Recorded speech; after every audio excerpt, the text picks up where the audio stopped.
Hello everyone. Today we're bringing you part 2. First, let's quickly recap what happened last time. Xiaoyu, a teenager blessed with a dimensional traveler system, spotted an unidentified monster egg at the me.One City Beast Exchange and snagged a rare Cyclops egg at a bargain price. He not only helped his friend Yongwu obtain a powerful companion beast, but also earned a hefty pile of Federation credits through his sharp instincts and luck. Xiaoyu's goal is to find a formidable summoned beast, boost his own strength, and gain entry to an elite academy.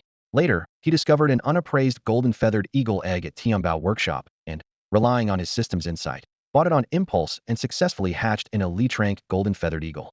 Seeing its vast growth potential, he resolved to raise it into a top-tier partner. To gather more resources, he ventured into the myriad beast mountains, hunted monsters, and steadily strengthened the eagle.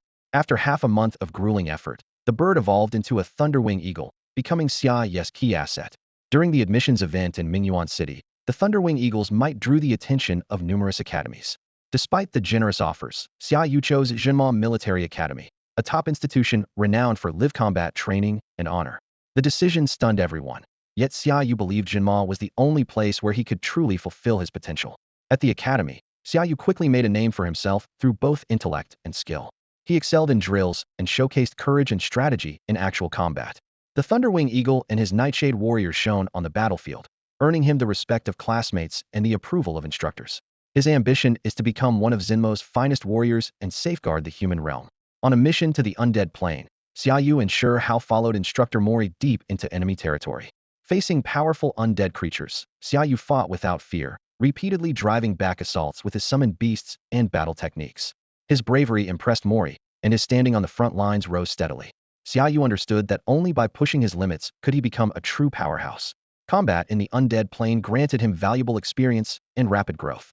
Working alongside Mori, a gold-rank beastmaster, he helped fell several gold-rank undead monsters, earning a surge of experience points and evolution credits. The Thunderwing Eagle and Nightshade Warrior kept evolving, solidifying his strength. Xiaoyu's next milestone is to break into gold rank and join the elite ranks of Zenmo's fighters. In one fierce engagement, Xiaoyu faced a formidable gold-rank undead adversary Hedon. He exploited the Nightshade Warrior's agility and heavy strikes to dodge lethal blows while searching for openings. His flawless timing and razor-sharp tactics let him move like water on the battlefield, every strike precise, every dodge perfect. Ultimately, he slew the gold-rank creature and claimed victory. Xiaoyu's valor has made him a campus legend, a hero in his classmates' eyes. His story inspires everyone to believe that hard work can forge true strength. Determined to become a Jinma legend, he marches forward with unwavering resolve. That's all for the Part 1 recap. I hope you enjoyed today's Part 2. Your likes and comments are my greatest motivation. If this is your first time here and the story interests you, feel free to check the comments or the playlist to start from Part 1. Now, let's dive into the plot of Part 2. In front of the rough, distinctly centaur-style camp, the grass on either side of the track was streaked with fresh scarlet, and the metallic stench of blood carried on the breeze. The stains were still warm. This fight had ended only moments ago. Judging by the footprints and weapon gouges, yet another 10-man squad had been cut down. With a click, the rhino-horn vambrace on Zhang Liang's right arm sprang open. He brushed his left hand across the bloody blades of grass, crimson dripping from his fingertips, and raised an eyebrow. Wiping out two squads back-to-back, these centaurs aren't exactly soft targets. Chen Ligong nodded, eyes fixed on the heart of the camp. They paid for it, though. Looks like we finally got an opening. According to the intel from Xiaowei, more than 20 gold-rank centaurs were stationed here. After 2 hard fights, even with ordinary warriors to pad their ranks, the losses had to be severe. The 5 companions assembled outside were gold rank as well, each backed by more than 1 beast of the same level. If it came down to a Hedon clash, the result was anyone's guess. Xiaoyu warned, "No rushing in, first we see if any of ours are inside." Chen Ligong didn't decide immediately. He simply raised a hand. "Scout first, then we plan. Stay hidden. He'll go alone." After a moment's thought, he unstrapped the great sword from his back. Its cold gleam would stand out in the grass. "Hold up, I'm coming too," said the bald-headed Zhang Liang, striding after him. "If you go alone, the rest of us will be blind and you'll hog all the credit." "Fine. Tag along, but don't start anything." Chen Ligong knew the temperament of this national-grade contrarian and stopped arguing. Neither man summoned a beast or raised his voice. They slipped into the waist-high sea of grass. Chen Ligong pointed, signaling Zhang Liang to circle around from the other side. Although he had a knack for trouble and had never risen above squad leader, Zhang Liang's field skills were second to none. The grass rustled softly as they crawled forward, splitting left and right toward the camp. Meanwhile, inside the camp, behind a damaged palisade of rough-hewn logs, the Centaur honor guards were reforming their ranks. At the head of the column were human trainees chained together, armor shredded, faces ashen. The two clashes had cost the centaurs dearly off the 20 honor guards and gold rank warriors garrisoned here. 7 or 8 were dead, leaving only 13 guards still standing. With those 13, plus the remnants of the garrison, they could probably repel one more assault, but escorting the prisoners any farther would stretch them thin. The honor guard captain made a quick decision. Pull back and send the captives to the central holding area. The two human squads had started with 20 soldiers. 3 had broken through the encirclement, 2 had been killed in the chaos, and the remaining 15, most of them wounded, were now prisoners. They were ordered to bring the prisoners back alive, not unscathed, so the centaur guards showed restraint but still struck with ruthless force. Leather whips cracked through the air. Each lash across a cadet's back opened a line of blood. Up, up. Form ranks. The guard captain barked, raising his whip to strike a cadet whose leg had barely healed. The young man doubled over in pain. Yet with help from those before and behind him, he was forced upright, fresh blood dripping down his tunic. Most of the captives were already injured, and the badly hurt could scarcely stand. In this state, they were unlikely to reach their destination, let alone attempt an escape. The captain coiled his whip, his gaze icy. If even one of you steps out of line, 3 will die. If anyone reports a troublemaker, only the culprit dies. Remember that before you try anything. A sneer curled at his lips. With his 9-star gold strength, he had no fear of a revolt and merely wanted to save himself the effort. Guard detail, move out. The rest of you, fall back on your own. The whip snapped again, and 13 centaur guards in hard leather armor closed in around 15 human cadets, marching slowly along the dirt road outside the camp. Roughly 200 ordinary centaurs remained inside, hurriedly striking tents and packing supplies. Outmatched in strength, they had no intention of tangling with the humans and began withdrawing toward the main tribe. The elite guard did not wait. Their mission was to escort prisoners, and dragging a full column would only slow them down. Thus the procession advanced down the road while chaos behind them marked the staggered retreat of the rest. 1, 2, 3. Zhang Liang lay prone in the roadside grass, the brim of his straw hat bobbing as he counted. 13 all fully equipped centaurs and a 9-star gold. That one's mine. Hey, fall back. From the other side, Chun Ligong crept over, tapping Zhang Liang behind the knee. Let's regroup first and work out a plan. Zhang Liang scoffed and waved him off. Go call the others. He'll shadow them now and take them out on the road. No need to drag this out. With that, he slipped through the grass, silently locking onto the column. Watching him go, Chun Ligong muttered, I'm your teammate, not your rival. He pressed a hand to his forehead. Why did the man always need to compete? Still, good looks weren't a crime, and someone had to carry the intel. Resigned, he doubled back through the trees to a nearby ambush point. 3 others were waiting. He relayed the update.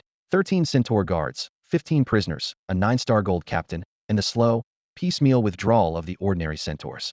A glance among them settled the matter. They would follow. Night wind carried the raw, dusty scent of the plains, and moonlight gleamed coldly off the guards' armor plates. Up ahead, Zhang Liang pressed close to the column. Whip cracks and muffled groans drifted through the air. Farther back, Chun Ligong and the others steadied their breathing, footsteps nearly silent. The 4 of them merged into the trail and set off in pursuit. Because the prisoners were being marched on foot, the convoy moved slowly, and the team shadowing them kept a safe distance. Since leaving the camp, the guards had not stopped once, forcing their charges along the rugged mountain trail.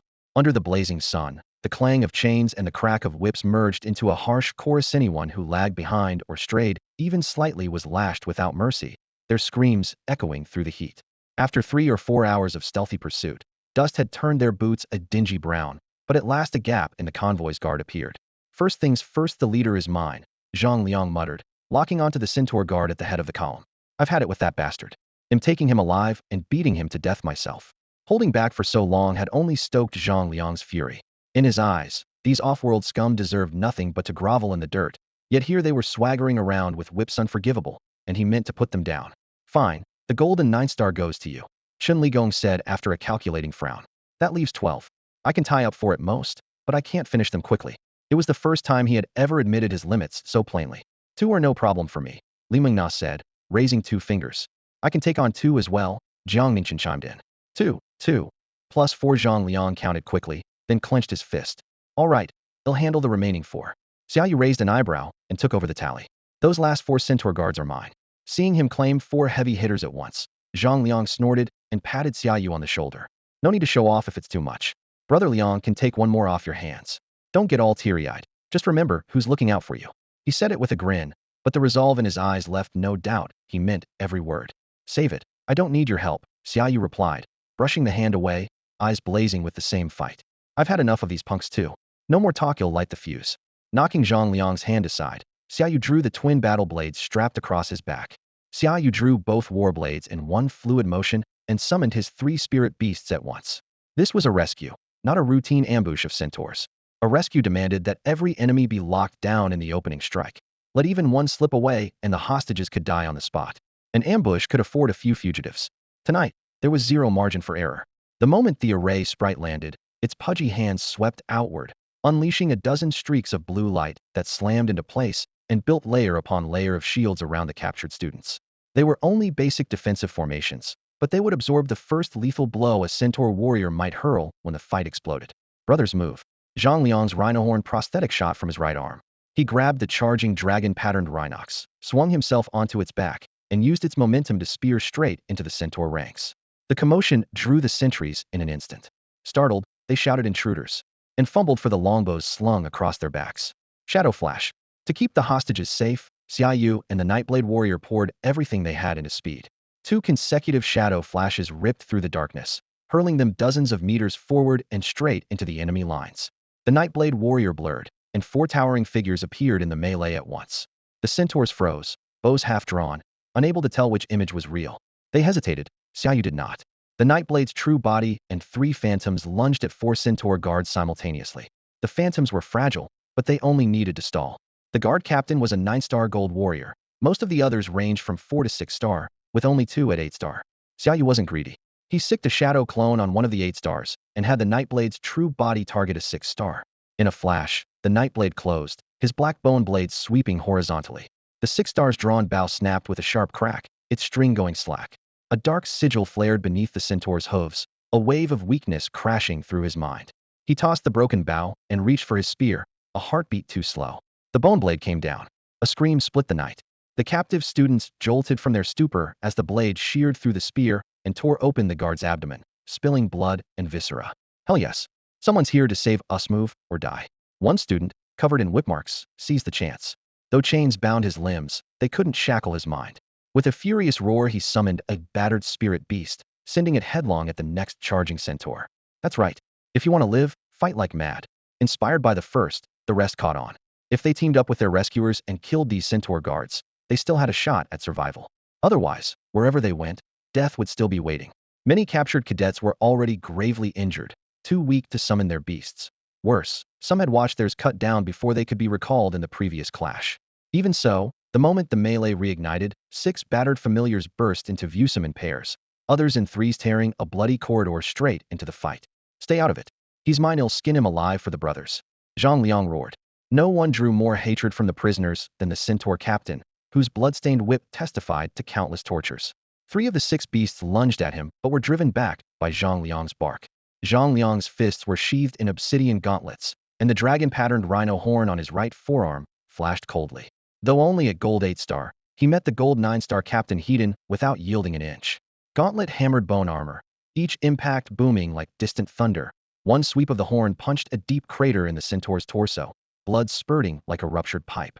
Within a few dozen heartbeats, he had the captain reeling, crimson splattering his frame, while Zhang Liang's horn turned scarlet. He looked like a humanoid beast, every punch knocking the taller foe back several steps.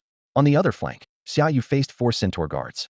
At the opening bell, he ordered his Nightblade warrior and the array spirit to strike, dropping one outright. Before the remaining 3 could regroup, an incoming prisoner snatched one away. Xiaoyu pressed all in. His 3 summons advanced in a line, and he himself charged with blade raised.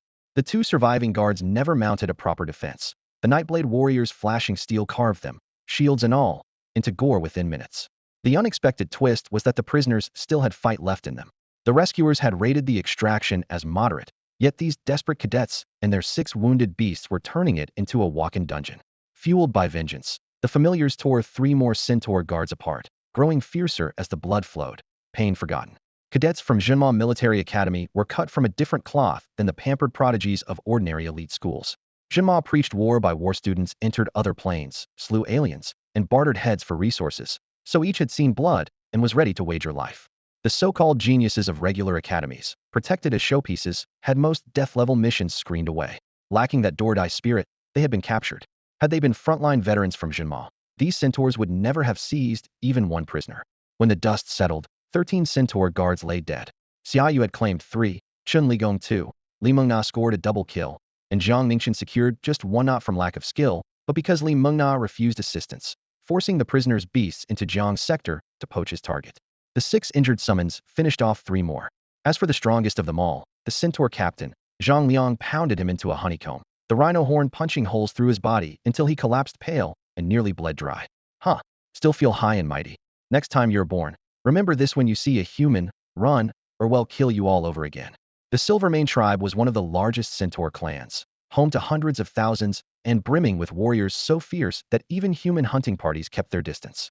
Yet in the span of only a few days, unfamiliar human faces began to appear inside the tribe, each one delivered in chains by the Royal Centaur Guard. In less than 48 hours, more than 200 captives had been herded into iron cages set before the ceremonial altar, watched by heavy patrols while curious centaurs streamed past. Outside the cages, a cluster of centaur children, barely a meter tall, rose on tiptoe, eyes bright with excitement. Ball, are these humans really adults? They're shorter than I am. Of course they're adults, Ball replied, puffing out his chest the way his father did. My dad says if they catch us, they kill us. Mine says the same. Beat them to death, then. Let's see them try to kill us again. Beat them. Shrill, childish shouts rang out. A few youngsters stooped to scoop up loose stones and pelted the cages, clattering against the bars. The guards made no move to stop them. Instead, they grinned and offered praise. Damn it. I'd rather die than take this. Inside one cage, a human trainee, eyes bloodshot, clenched his teeth and summoned his battered familiar, launching it at the stone-throwing children. Kill. The word fell like ice. Several guards drew their spears in a single motion, stabbing in rapid succession. The familiar was skewered before it hit the ground, blood spattering the bars and filling the air with a metallic tang. Ah! The trainee's mind recoiled from the bond's backlash. He collapsed, rolling on the floor of the cage and screaming, the sound chilling the onlookers into silence. The other prisoners watched their companion convulse, the anger rising in their chests smothered in an instant. They understood all too well. The moment they summoned a familiar, they would be executed on the spot. A shattered mindscape could take years to heal, and a lost contract was gone forever, condemning them to spend the rest of their lives one summon short of their peers. For these once promising prodigies, the price was unbearable. All they could do was wait for rescue from above, wait for the best of humanity to intervene. Beat him within an inch of his life, the guard captain ordered coldly. Before the trainee could rise, 2 burly centaurs yanked him out by the hair. Whips cracked, flesh split, and the scent of blood mixed with screams, tightening every captive's chest. So this was a targeted operation. On the other side of the cages, Xiaoyu and the others pieced together the situation through whispered exchanges. These centaur warriors hadn't been deployed to defend the tribe. They had come specifically for the visiting trainees. Nor did they seem intent on stopping the students' campaign entirely. According to survivors from 2 other academies, the centaurs who had fallen in earlier clashes had aimed for live capture from the very start. Usually 2 or 3 gold-rank fighters would join forces with other centaur warriors, relying on superior numbers to pin us down. Even when they took heavy losses, they still refrained from killing blows. The few cadets who died didn't fall on the spot, they bled out on the way back. Map. Chen Ligong muttered, then barked the order. Zhang Ningxian immediately pulled a sketch from inside his jacket and handed it over. The worn vellum was spread on the ground. The names Woi City and Yuchuo City were barely legible. Crooked ink lines marked rivers and mountains, and the rest was blank. It can't be too far, and it can't be close to either city. Too conspicuous. Chen Ligong's fingers slid back and forth across the sheet, as if he meant to drill through it. He frowned, measured distances with his knuckles, and mumbled to himself. Right here. Zhang Liang suddenly leaned in and jabbed a finger at an unnamed clearing. Their fingertips landed almost together. This has to be it. It's the only spot that checks every box. Chen Ligong looked up, surprised, then chuckled, clearly pleased. Xiaoyu watched the 2 conspirators and got goosebumps. What's the big deal? There's not even a name on that place, yet you 2 just keep exchanging looks. This is probably where they're taking the prisoners, Chen Ligong said. He drew a thick circle on the map. The point formed an isosceles triangle with Woi City and Yuchuo City, backed by rugged mountains and sitting at a branch of the main river in the Centaur realm. They went to all this trouble to capture us alive, so the prisoners have to be kept safe. A small tribe can't manage that, so they must be moving everyone to a larger one. Judging by distance, terrain, water, and Supplish sketched, as he talked Zhang Liang, and I put the odds at 80% that this is a major centaur settlement. He tapped the edge of the circle. The map's too rough, though. We'll still have to scout it. Xiaoyu's eyes almost popped out. You 2 aren't planning to hit that place, Hedon, are you? We're not on a brigade mission. Nobody put us in charge, and there are only 5 of us. Storm a big settlement? That's nuts. No. Chen Ligong waved it off with a grin. 5 of us. Even 2 companies wouldn't be enough. To take it down, you'd need a corps. But he winked at Xiaoyu, a smile creeping up, praising hell on the outskirts is doable. Sitting outside their front door and killing them is easier than hunting for them. Damn, Xiaoyu bared his teeth. He thought he was reckless. These two were even crazier. Zhang Liang looked like a mild scholar but was proud to the bone. Chun Ligong seemed steady, yet he was just as wild. Who else would dare camp at the enemy's gate and bleed them dry? We're in two. Jiang Mingchen's fists tightened, his pent-up anger flaring. Let's nail them and get our pride back. Right. Let those half-human, half-beast freaks pay for it. After listening in a fog for some time, the cadets from the two academies managed to grasp only one thing: block the gate and wipe out the centaurs. Freshly rescued, humiliated, and furious, they instantly erupted, shouting to join the revenge raid. You can't, Chun Ligong said firmly, sweeping his eyes over them. Too many of you are winded, you'd only hold us back. These people need treatment right away, or the injuries could become permanent. The cadets clenched their fists, breathing hard, yet unable to argue. Chun Ligong handed them a map. Take this. Get the injured back safely. Once you're home, decide what comes next. Fine. We'll get our brothers back, then return to finish the fight. The two academy captains answered in unison, their voices so heavy they seemed about to spark. We owe you our lives. If you ever need us, just say the word. Chun Ligong clasped his fists in return. Out here we stand together as humans. The tournament is one thing. Outside threats are another. No thanks necessary. If you meet our people on another plane, lend a hand. With that, he helped hoist the wounded, patted the captain's shoulders, and said, go on. Travel safe. Carrying brotherhood on their shoulders and vengeance in their hearts, the group retraced their path, their figures shrinking into the distance.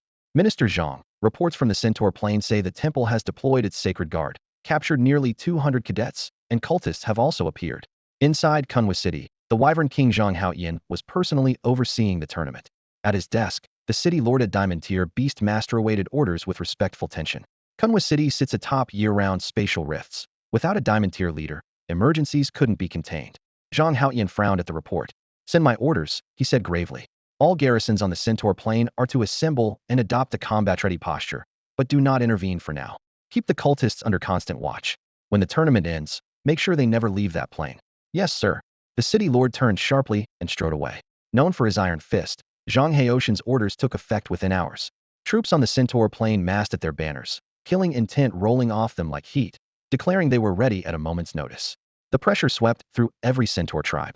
Riders galloped. Pleas for aid flew like snowflakes toward the upper tribes, and the entire plain pulled taut. For now, all of this remained a matter for the upper echelons. Xia Yu and his companions were still crossing mountains, sleeping under open skies, focused on a single goal: reach the target, strike hard, and make Xinma Army Academy famous in the national tournament. They were also fighting for their own chance at greatness. Woi City. It is the second human settlement on the Centaur Plain and the first to truly thrive. The initial city sits at the plain's entryway, but strict regulations there keep the real bustle concentrated in these fertile lands. A full regiment is permanently stationed here, and at the first spark of war another 10,000 soldiers can be raised in no time. Thanks to this mix of security and prosperity, the population has climbed into the tens of thousands. Exchanges, apothecaries, weapon shops, taverns, you name it, the city has it, resembling a compact metropolis. At dusk, the sun's last glow still clung to the walls as Xia Yu's party finished a day of hard riding and stepped onto the broad flagstones after the sentries cleared them. They had barely crossed the gate when someone slipped from the shadows and called out, Captain Chun, over here. Dabin? How did you get here so fast? Chun Ligong followed the voice. Grinning as he hurried forward, the newcomer was a member of the Demon Suppression Academy, assigned to Zhao Dis unit. Dabin slapped his chest with a hearty laugh. We arrived last night. Captain Zhao said we'd wait one more day, then march straight to Yudo City if you didn't show. Good thing you made it. Where are you staying? Delayed by troubles on the road, Xia Yu's group had no energy for small talk. Dabin waved them along. There's an inn in town. Let's move. If we keep dawdling, the brothers on duty will be off their shift. They followed him through narrow lanes. To avoid missing anyone, Dabin's squad had taken turns watching the gate, timing even their meals. Soon a three-story inn of carved beams and painted rafters came into view. Reception on the ground floor, the lobby ablaze with light. The entire second floor served as a dining hall, rich with the scent of wine and roast meat. The guest rooms lay above. They pushed through the door, climbed the stairs, and joined Zhao Dis' team amid the din. Platters crowded the long table: sauced beast ribs still sizzling, blaze fire mushroom soup, honeyed bread. Compared with the crude meals they'd scraped together on the road, it was a feast, and everyone dug in. Even Zhang Liang set aside his annoyance with Chun Ligong for the moment. So, any promising targets along the way? Chun Ligong asked, raising his voice over the clatter of bowls. Zhao Di speared a piece of roast meat and spoke around the bite. Only small camps on our route. We wiped out a dozen in one go, but never found a real challenge. He swallowed and shifted tone. But we did stumble onto something interesting. I bet you saw the same. You mean the grabs on our cadets? Chen Ligong's eyes sharpened. Exactly. Yesterday, we broke a camp and freed a group of captured cadets. The centaurs were about to move them when we arrived. Tough luck for them. Same story on our end. Chen Ligong nodded. We intercepted a convoy in transit, and from what Zhang Liang and I figure. Zhang Liang set down his chopsticks and gave a slight nod. It holds up. Even 10 of us together make a decent force, enough to handle surprises. It's worth a shot, Chen Ligong said, cradling his teacup. Moments later, they were gathered around a wooden table, dishes in disarray after their bout with the food, and Chen Ligong's quiet discussion with Zhao Di had come to an end. Zhang Liang lounged with one leg hooked over the other, a toothpick dancing at his lips, his tone sharper than the table scraps. If you ask me, you two are taking off your pants to fart. All that number crunching on paper is useless. One field survey fixes everything. In my unit, you wouldn't even get to clean the latrine, let alone lead troops. He leaned back, chair creaking, disdain aimed straight at the 2 battalion commanders studying their notes. Zhao Di arched an eyebrow, voice suddenly cool. We've got 10 people. A precise plan boosts our odds. Field recon is necessary, but so is an outline. If you're scared, just say so. We'll go. Zhang Liang flicked a shred of meat from his teeth, lifted his cup, and snorted. Scared? Back on the lava giant plain, I held off 1,000 of them with a single battalion for a whole day. Gathering intel? Child's play. You're not the only one who's seen combat. The tension thickened. Zhao Di never yielded an inch. See how you wrap the table? Use that big head of yours. Wartime regs ring a bell? They're the battalion commanders, highest rank here. You're a captain. Quit stirring the pot. Commander Zhao. Ignore him. His brain's cross-wired. A little trash talk spiced things up, but a blow-up in an alternate realm was a price nobody wanted to pay. Son of Zhang Liang began, but Xia Ye's kick under the table forced the curse back down. Xia Yu seized the pause. Let Li Gong finish. Zhang Liang fell silent. Zhao Di cooled, and all eyes turned to Chen Ligong. Chen Ligong nodded, unfolded the map, and said, all right, hey, race the plan. The night passed without incident. At dawn, the 10 men checked out of the inn and left the city at a brisk clip. They had narrowed the search area but lacked the exact site, so they split into 3 teams, 2 kilometers apart, sweeping toward the target zone. To Zhang Liang, the tactic seemed clumsy. He muttered that since the centaurs were already hunting them, they might as well show themselves, stage a little drama with the centaur guard, pinpoint the prison, then wipe them out quick, clean, and inside the enemy lines. See how you douse the idea? We're here for the tournament, doing a bit of good on the side, not signing up for a death wish. No need to turn every step into an extreme survival episode. This is real, not a live stream. Nobody's sending you rockets. So they stuck with the grid sweep. It was slow, but the target was big and the veterans thorough. By midday, they had the location. Look, another group coming in, someone whispered through binoculars. There must be a load of cadets penned up down there.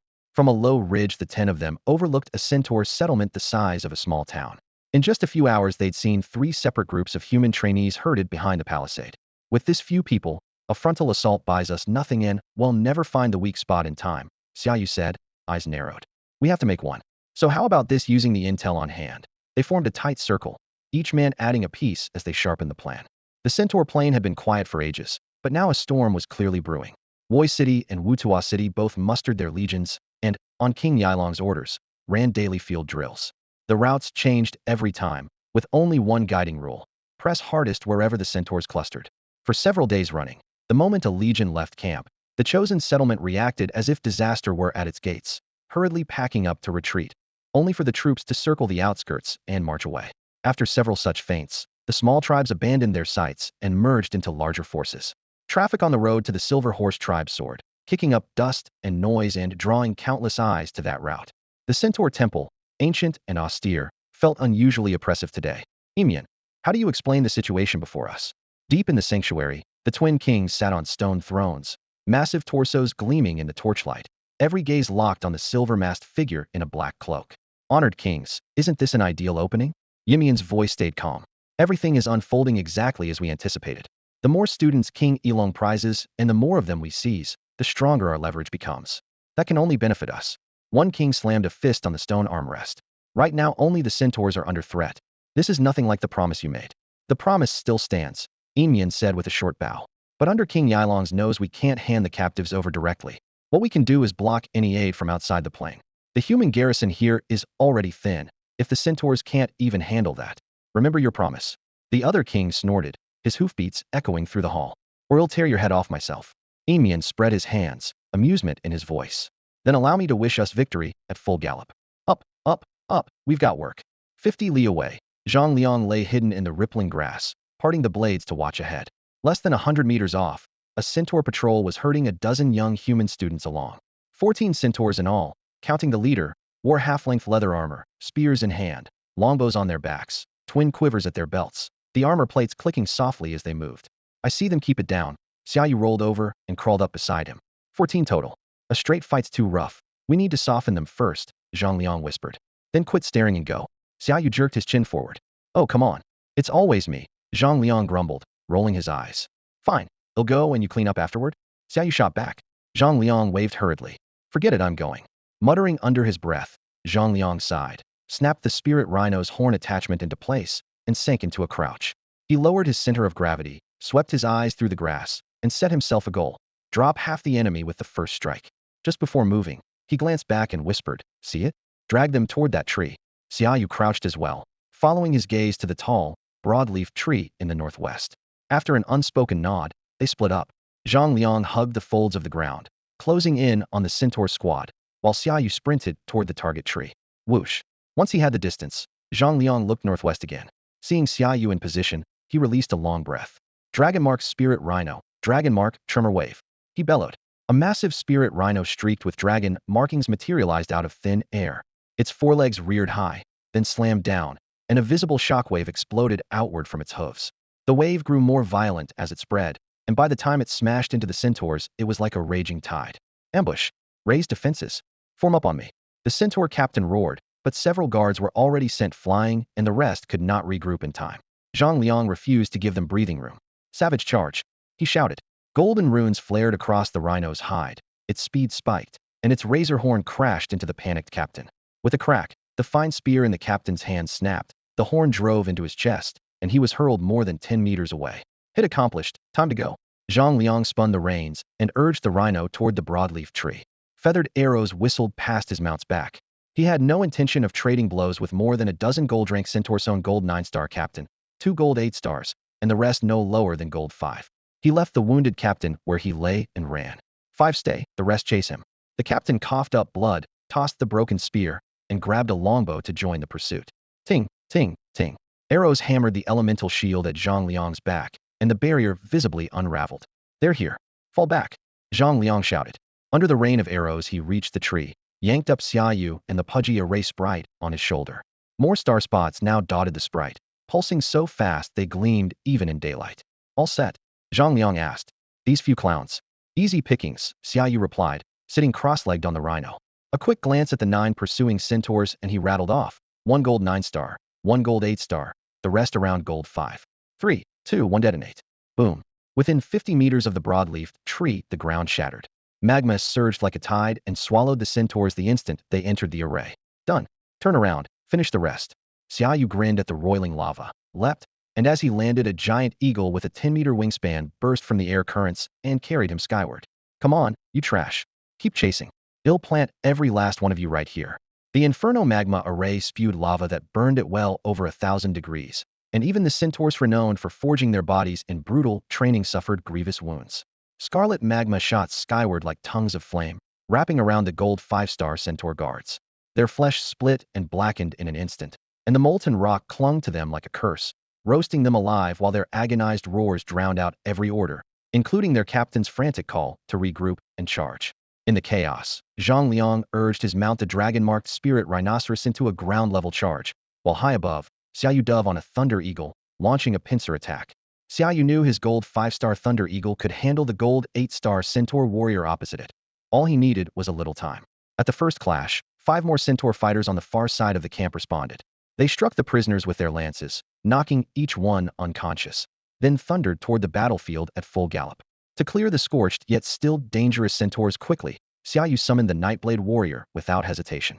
Having absorbed the black liquid taken from the gravestone wastes, the warrior's power had surged to gold 9-star, stronger even than Zhang Liang's mount. Whether from that corrosive fluid or its newfound strength, the Nightblade had grown bloodthirsty. It lunged straight for the gold 8-star centaur. The gold 9-star centaur captain, meanwhile, was intercepted by Zhang Liang. Still enraged by the arrows that had once chased him, Zhang Liang unleashed his fury at point-blank range. The spirit rhinoceros crashed in with its 3 razor-sharp horns while Zhang Liang battered the centaur with the horn-shaped weapon strapped to his wrist, tearing at flesh already made brittle by the heat. Think you're tough? You kept shooting at me.One, shoot again. He roared, each word punctuated by the dull thud of blows landing. The combined physical and magical onslaught left the centaur captain helpless. Massive craters opened in his once iron muscles, blood sprayed, and his heavy armor shattered. For Zhang Liang, it was catharsis. For the captain, a lingering torment that denied him a quick death. At last, the spirit rhinoceros drove a horn through the centaur's chest. Just before his eyes closed, Xiaoyu caught a flicker of relief in them, as though death were the only mercy left. Lightning strike! Thunder wings! Xiaoyu shouted. Purple bolts poured down like a storm, engulfing the remaining gold 5-star centaurs. Already weaker than their captain and savaged by the magma array, they stood no chance. Charred flesh peeled away to reveal pale bone, and their screams filled the air. The array spirit was no longer the insignificant silver rank sprite it had once been. Xiaoyu had invested evolution points to raise it to gold rank, and the composite arrays he exchanged for now made it one of his most reliable allies. The Inferno Magma array itself fused fire and earth attributes. Though it couldn't instantly kill gold-level centaur guards, it still dealt devastating damage. A colossal flash shaped like twin wings of lightning skimmed the ground, cleaving every centaur guardian still standing clean in half. They hit the dirt like shredded rags before a single scream could leave their throats. In under 3 minutes, 9 leather-clad centaur guardians lay dead, victims of Xiaoyu and Zhang Liang's ambush. Off to report to the great centaur god they kept bragging about. 5 late reinforcements hurried in, thinking they could salvage the fight, but the 2 men quarreled over who would land the killing blow on the last golden 8-star guardian and stretched the skirmish another 5 minutes. In the end, Zhang Liang surrendered 1 piece of centaur loot, and Xiaoyu got his wish lopped off that golden, 8-starred horse head in a single strike and ended it. With the squad wiped out, the pair wasted no time looting the corpses. Compared with the rank and file in the camps, these elites were both tougher and far richer. The elemental crystals they carried could match the entire stockpile of a 200-man garrison. There was no way Xiaoyu and Zhang Liang would leave that kind of windfall behind. After stuffing their pockets with crystals, they turned to the dozen or so human trainees who were still unconscious. The Silver Horse tribe was less than 10 li away, and since last night small centaur units had been moving in that direction. If they lingered, a fresh enemy patrol could stumble upon them at any moment. Just as they were about to rouse everyone by force, Xiaoyu spotted a familiar face among the captives and raised an eyebrow. How'd he end up here? He muttered. Who? You know someone from the Demon Eye Academy? The bald Zhang Liang leaned over and followed his gaze. Seen him. Don't really know him, Xiaoyu said, pointing at the badges on their chests. Demon Eye Academy, the cream of the second-tier schools. He yanked Zhang Liang's canteen off his belt, popped the stopper, and dumped water over the familiar face. Damn it. Nearly pulled my pants off. Ever heard of using your own water? Zhang Liang grabbed the half-empty canteen back, buckled it, and kept grumbling. Gawk. Water splashed over him, and the trainee jerked awake, shaking droplets from his hair. Morning, Wei Yang, Xiaoyu said, squatting down with a smile. What the? I thought you were dead. Wei Yang froze, then bolted upright, babbling. Am I dead too? Seeing you here, listen, man, I didn't abandon you on purpose. There were too many undead. If ID stayed, ID have died too. I'm so miserable, never even held a girl's hand, and now I'm done for. If ID known, ID have just married that widow Wang. Hey, loudmouth. Zhang Liang barked. Quit howling, or I'll toss you out for the centaurs to find. Centaurs? I was already killed by centaur. Can I cry a little? Wei Yang snapped back by reflex. Oh, tough guy, huh? Zhang Liang snorted. With a single punch, he shattered the shackles on Wei Yang's wrists and hauled him up one-handed. Enough, both of you. We're leaving. Talk later. Xiaoyu scanned the area, sword held across his chest. I'm fine. I'll let you off for Xiaoyu's sake. But we're not done, Zhang Liang said, dropping Wei Yang on his backside. Steel flashed, and every chain binding the other trainees fell away. Xiaoyu splashed water on each of them in turn, murmuring for haste. The newly awakened looked dazed but knew better than to ask questions. Before anyone else could notice, Xiaoyu and Zhang Liang gathered the group and slipped out of the clearing. The students from me.One Academy were escorted by Xiaoyu and Zhang Liang straight to the temporary rally point of me.One Military Academy. The camp sat behind a low hill, several rows of camouflage tents stretched along a shallow trench, and campfires hid behind canvas, their sparks leaping up only to be smothered by the night wind. Cadets from me.One huddled around a crude sand table, debating for half a day. They still didn't have a silver bullet plan for the Immortal tribe, but at least the overall approach was settled: make trouble on the outskirts. The tribe was huge, its elite centaur warriors numerous. A frontal assault would be suicide, so they would harass the enemy and pry them out of the city bit by bit. me.One therefore split its main force into mobile teams of 2 or 3, each one hunting down scattered centaur supply runs or small migrating clans. Hell, you nearly scared me to death. Wei Yang clutched his chest at the back of the crowd, his face ghost white. Once he realized he was still breathing, he snapped out of the nightmare had imagined for himself. Xiaoyu shrugged, gave a quick rundown of what had happened, then pointed at the brand new me.One Academy badge on Wei Yang's chest and grinned. What's this? Caught peeping again. Did Modu Academy finally toss you out? Quit it. I'm an upstanding guy, I've never peeped on anyone. Wei Yang puffed out his chest, but lowered his voice the moment he noticed people glancing over. I just wanted to watch the inter-academy tournament and maybe make a little money. You know my level. I can't represent Modu at all. So I pulled a few strings and borrowed a Mo-Yan's slot. Modu Academy is also one of the 5 top schools, with a minimum requirement of gold 6-star. Wei Yang, despite the goodies head picked up in the necromancer plane, was only gold 5-star and also ran at Modu, but still tournament material at Mo-Yen. Leaning on a tent pole, Zhang Liang arched an eyebrow. Not bad, brother. You can even work the academy tournament system. Wei Yang was about to brag. Of course, I have friends in high places. During the trip back to camp, Zhang Liang had already educated him on who really held the whip hand, so Wei Yang chose his words carefully. Xiaoyu clapped him on the shoulder. Good timing. We're short on people. Stay here and help. Something lucrative? Just say the word. Wei Yang's eyes lit up, and he slapped his chest. As long as there are benefits, I'm in. First, get the badly wounded back to the rear lines. Then bring whoever's still willing to fight. We're planning something big. Details when you return. Xiaoyu pointed at the injured cadets on stretchers nearby. Many Mo-Yen students had suffered serious wounds at the hands of the Centaur guards. After days of pursuit, short on food and water, a few could barely stand. What exactly is this job? You're being all mysterious. Wei Yang scratched his head. Don't ask. Xiaoyu shoved several slabs of jerky and a couple of water skins into his arms. Feed them first.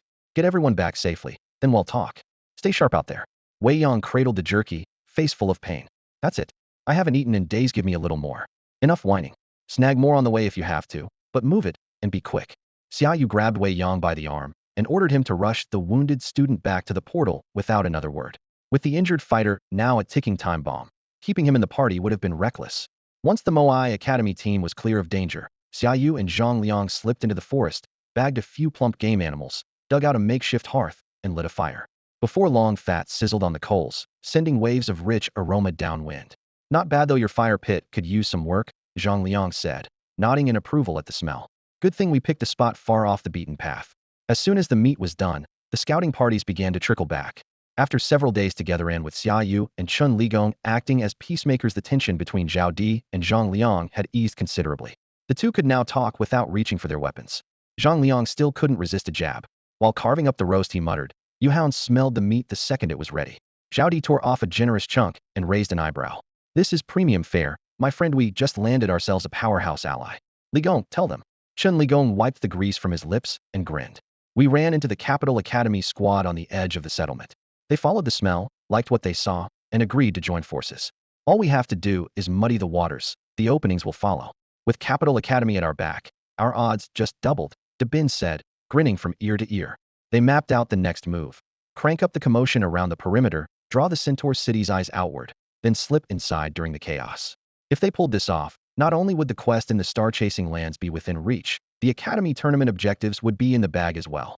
Easy enough, Zhang Liang said, patting the flat of his blade. We hijack every Centaur convoy we see. With more academies showing up by the day, the tribal chiefs will be forced to act within the week. Sparks danced in the night breeze as they ate and sorted through the intelligence. The campfire painted their youthful faces crimson, and the will to fight rose quietly among them. Minister Zhang, fresh intel from the Centaur plane: over 300 students have been captured by the Divine Guard, but no demands have been made yet, the intelligence officer reported, hurrying in. The Lord of Kunwa City had effectively become a full-time courier. By order of Wyvern King Zhang Haoyan, every report had to pass through the city lord's own hands. Seated in an oversized chair, Zhang Haoyan flipped through the folder, his brows drawn tight. I offered them a berth on a great ship, yet they chose a leaking dinghy. What else am I supposed to do? Oldly, he said, looking up, deploy the garrison.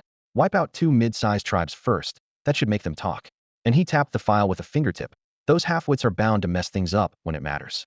Erase them while you're at it. The city lord's heart pounded, then he slapped his thigh. Understood. Once this is done, Kunwu will have 20 years of peace. Petty skirmishes are boring, Zhang Haoyan said with a faint laugh. If we move big. Keep the pressure inside, stay loose outside, and make sure nobody suspects we were ready. The 2 middle-aged men chuckled in the empty room, their smiles blooming like 2 weathered chrysanthemums. A dour, suffocating tension hung over the Silver Horse tribe, growing thicker by the hour. Though everyone understood exactly what was happening, they kept their mouths shut. With his hands clasped behind his back, Chief Shabak paced the room, the heavy horseshoes on his hind legs creaking irritably against the wooden planks. He knew the tribe's position, mountains at their back and a river at their front, made it easy to defend and hard to attack. After absorbing several small and medium clans, their warrior count had multiplied. Even so, the human cities of Woi and Wutuan now flanked them like a pair of pincers. Their garrisons were smaller than his own force, but Shabak, a veteran of the Plain Wars, understood that human danger could never be measured by numbers alone. Worse still, reports of massacred royal guards and minor tribes outside the walls kept piling up, each one weighing on him like a stone. Jaji, fetch the commander of the royal guard. Shabak barked, stopping in mid-stride. 1,000 royal guards were currently stationed in the camp, led by a diamond rank warrior named Barus.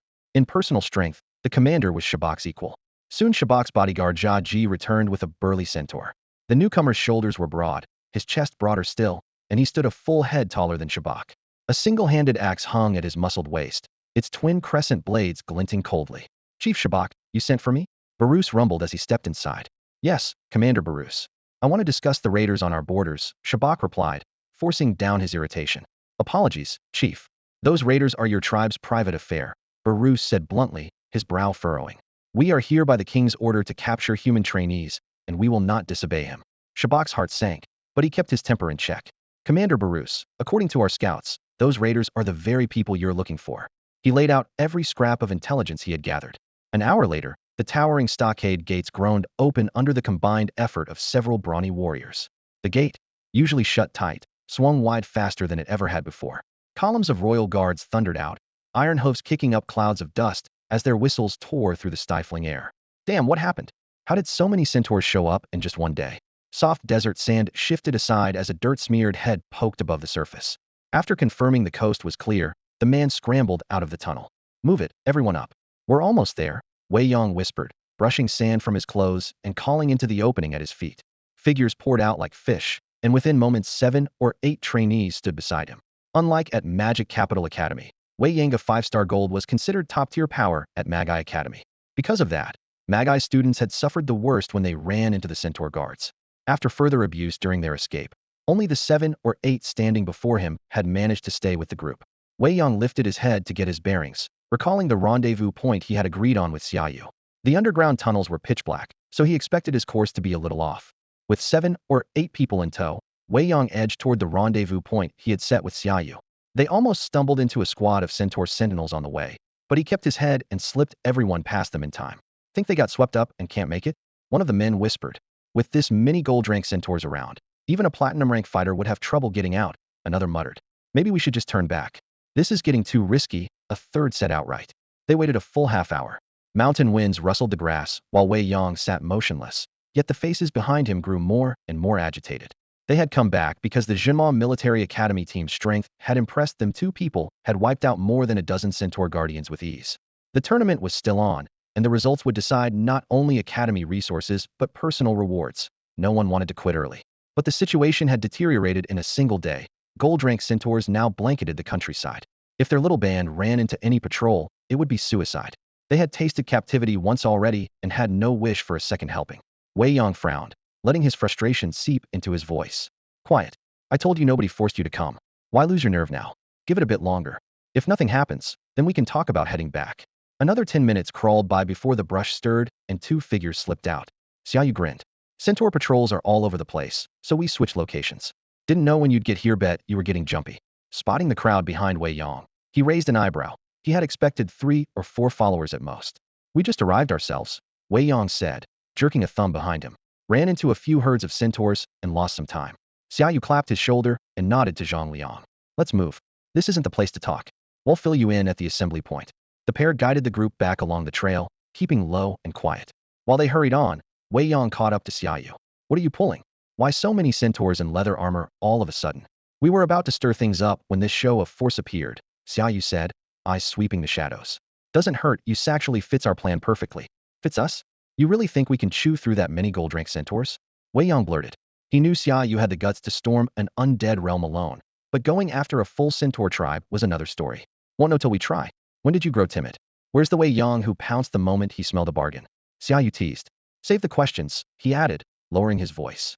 You'll see when we get there. We've pulled together more people than the ones you're looking at.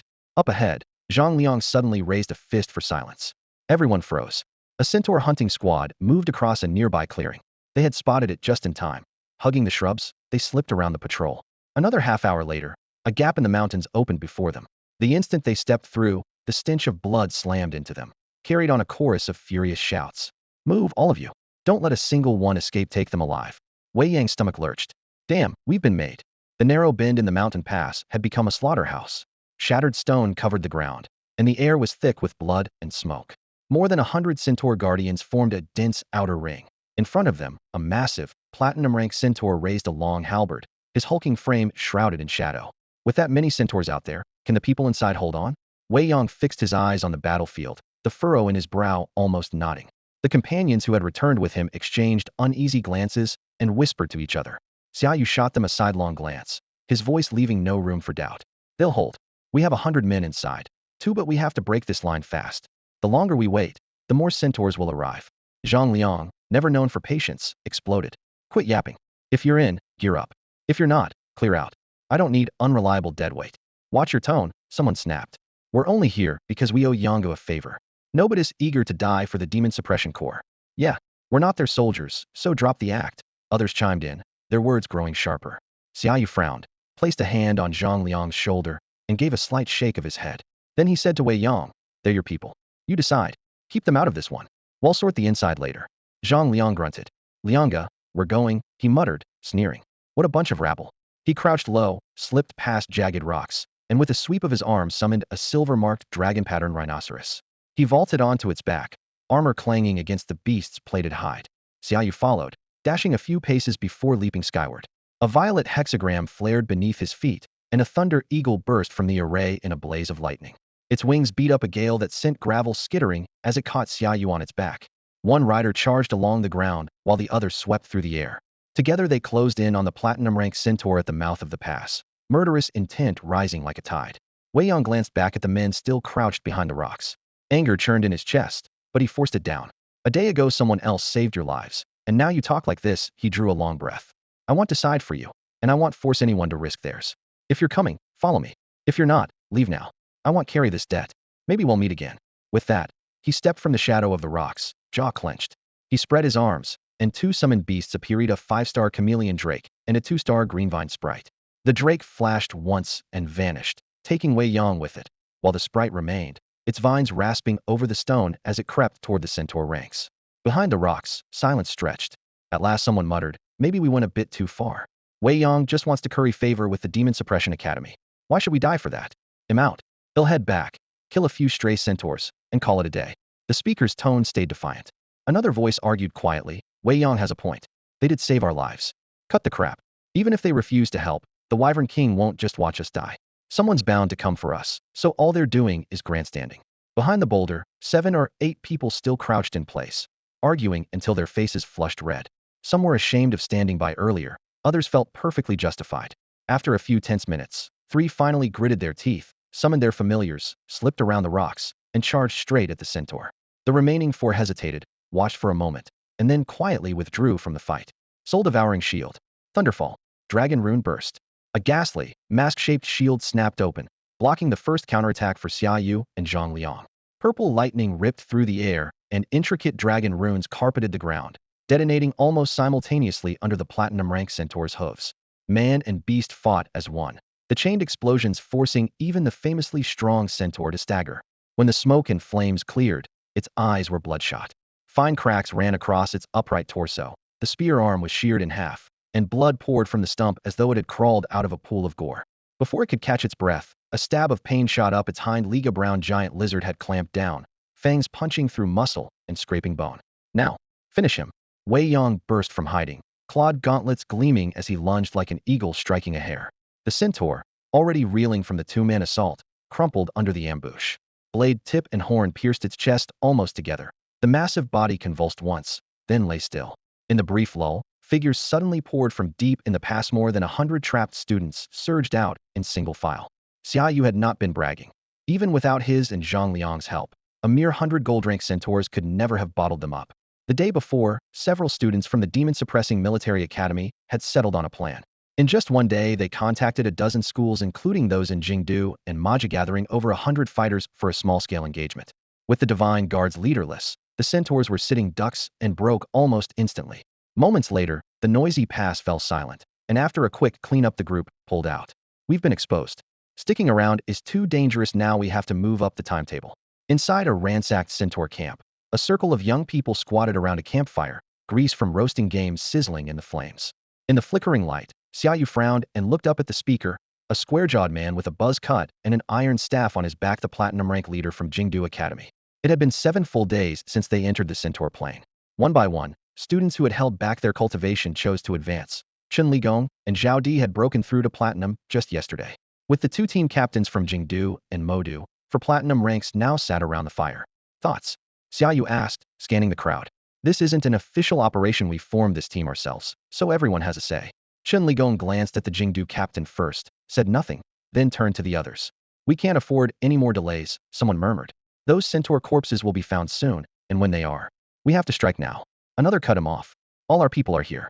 It's time to show those bastards the consequences and rescue the captured students.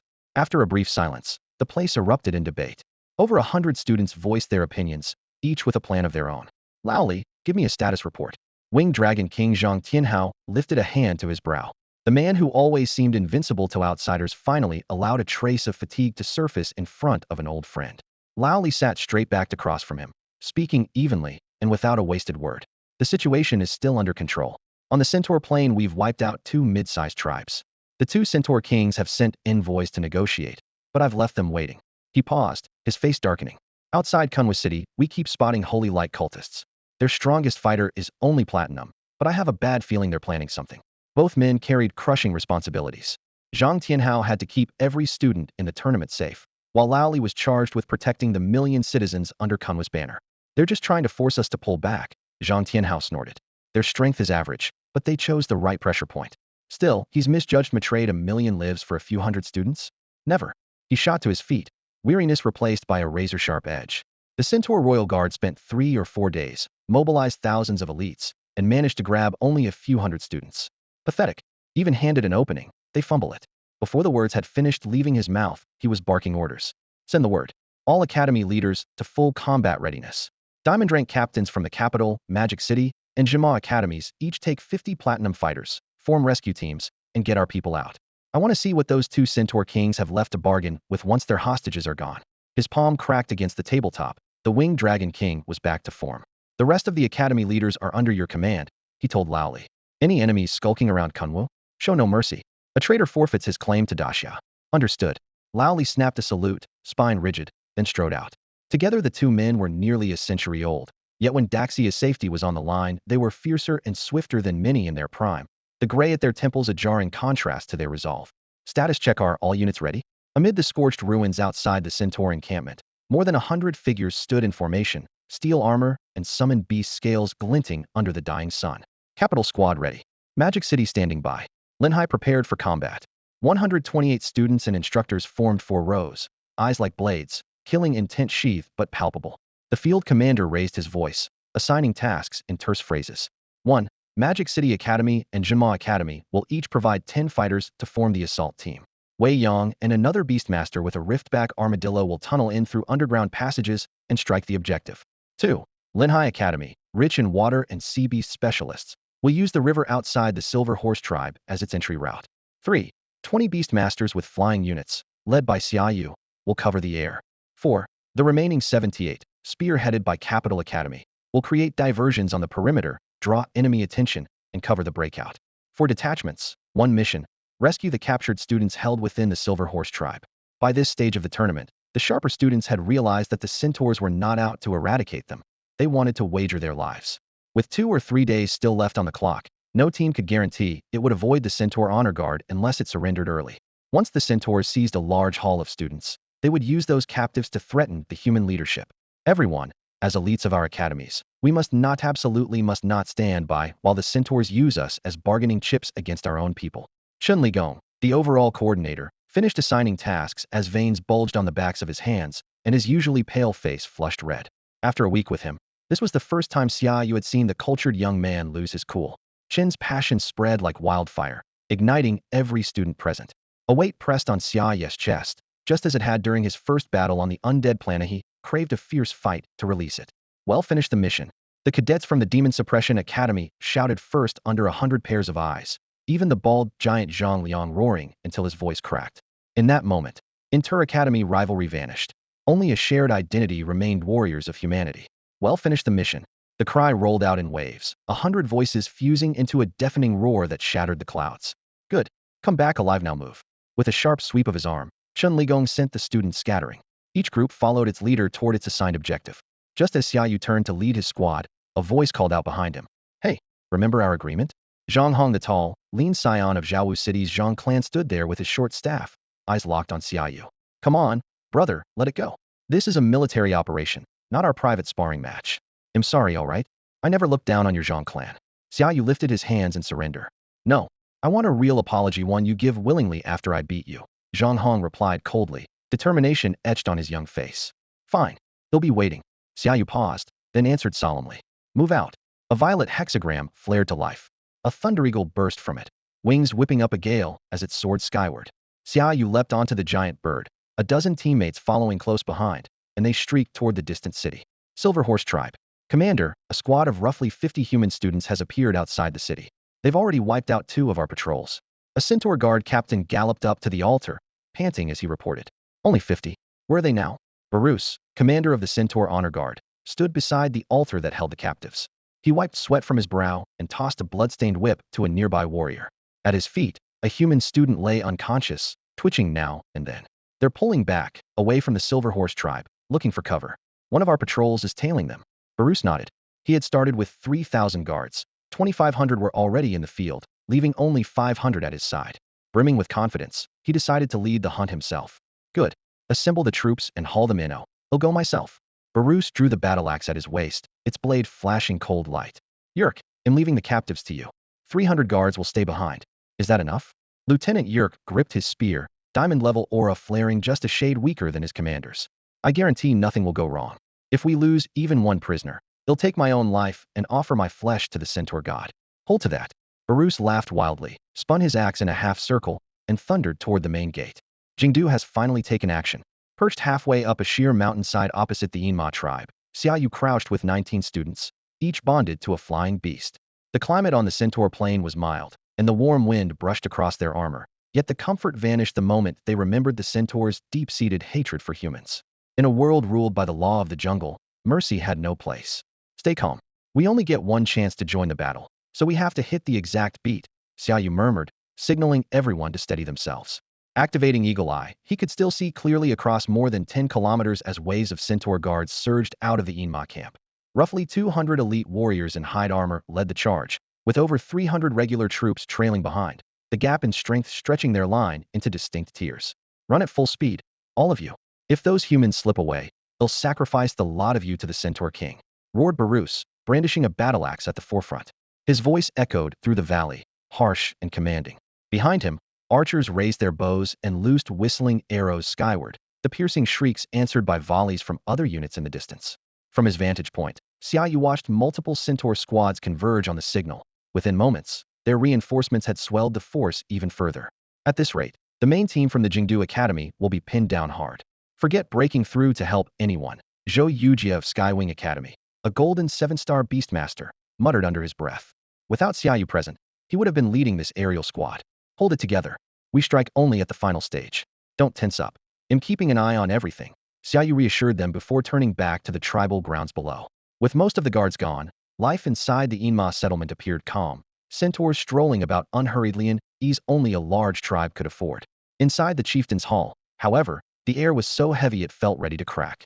Jia Ji, send 1,000 troops to sweep the perimeter.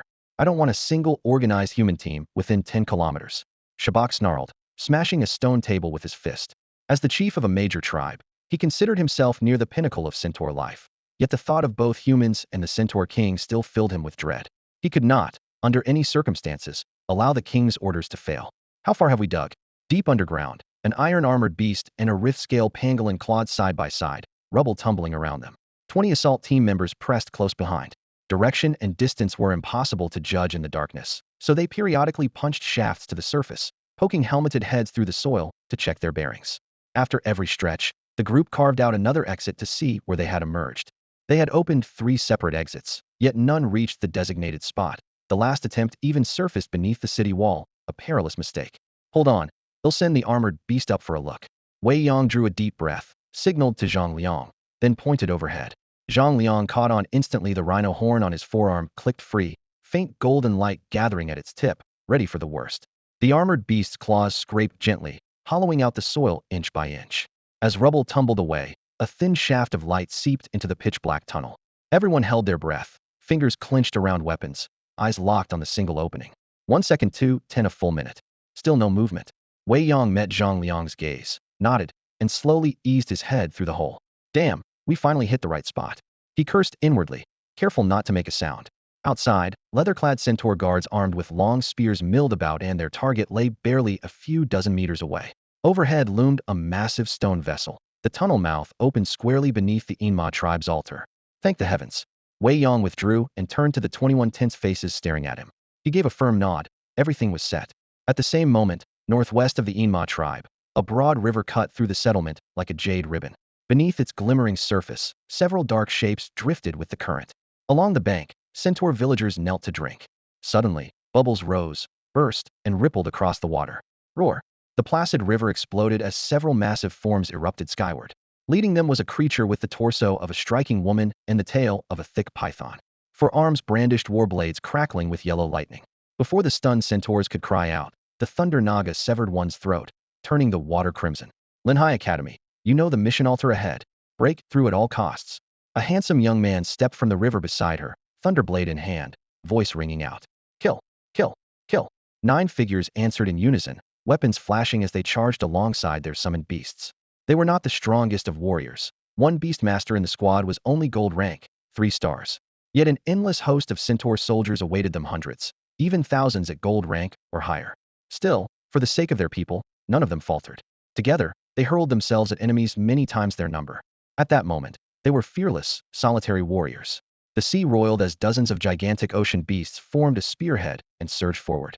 Massive claws and thick hooves hammered the surface, raising a water wall several stories high that slammed onto the shore. When the wave crashed down, crude stone huts shattered as if struck by a giant hammer, rubble flew everywhere, and the centaur residents who had failed to flee were swallowed along with the debris. On the tribe's northwestern flank, sudden turmoil spread like wildfire. Vice Captain, a squad of human students has appeared to the northwest and is closing fast. A scout burst into the stone hall, his voice urgent.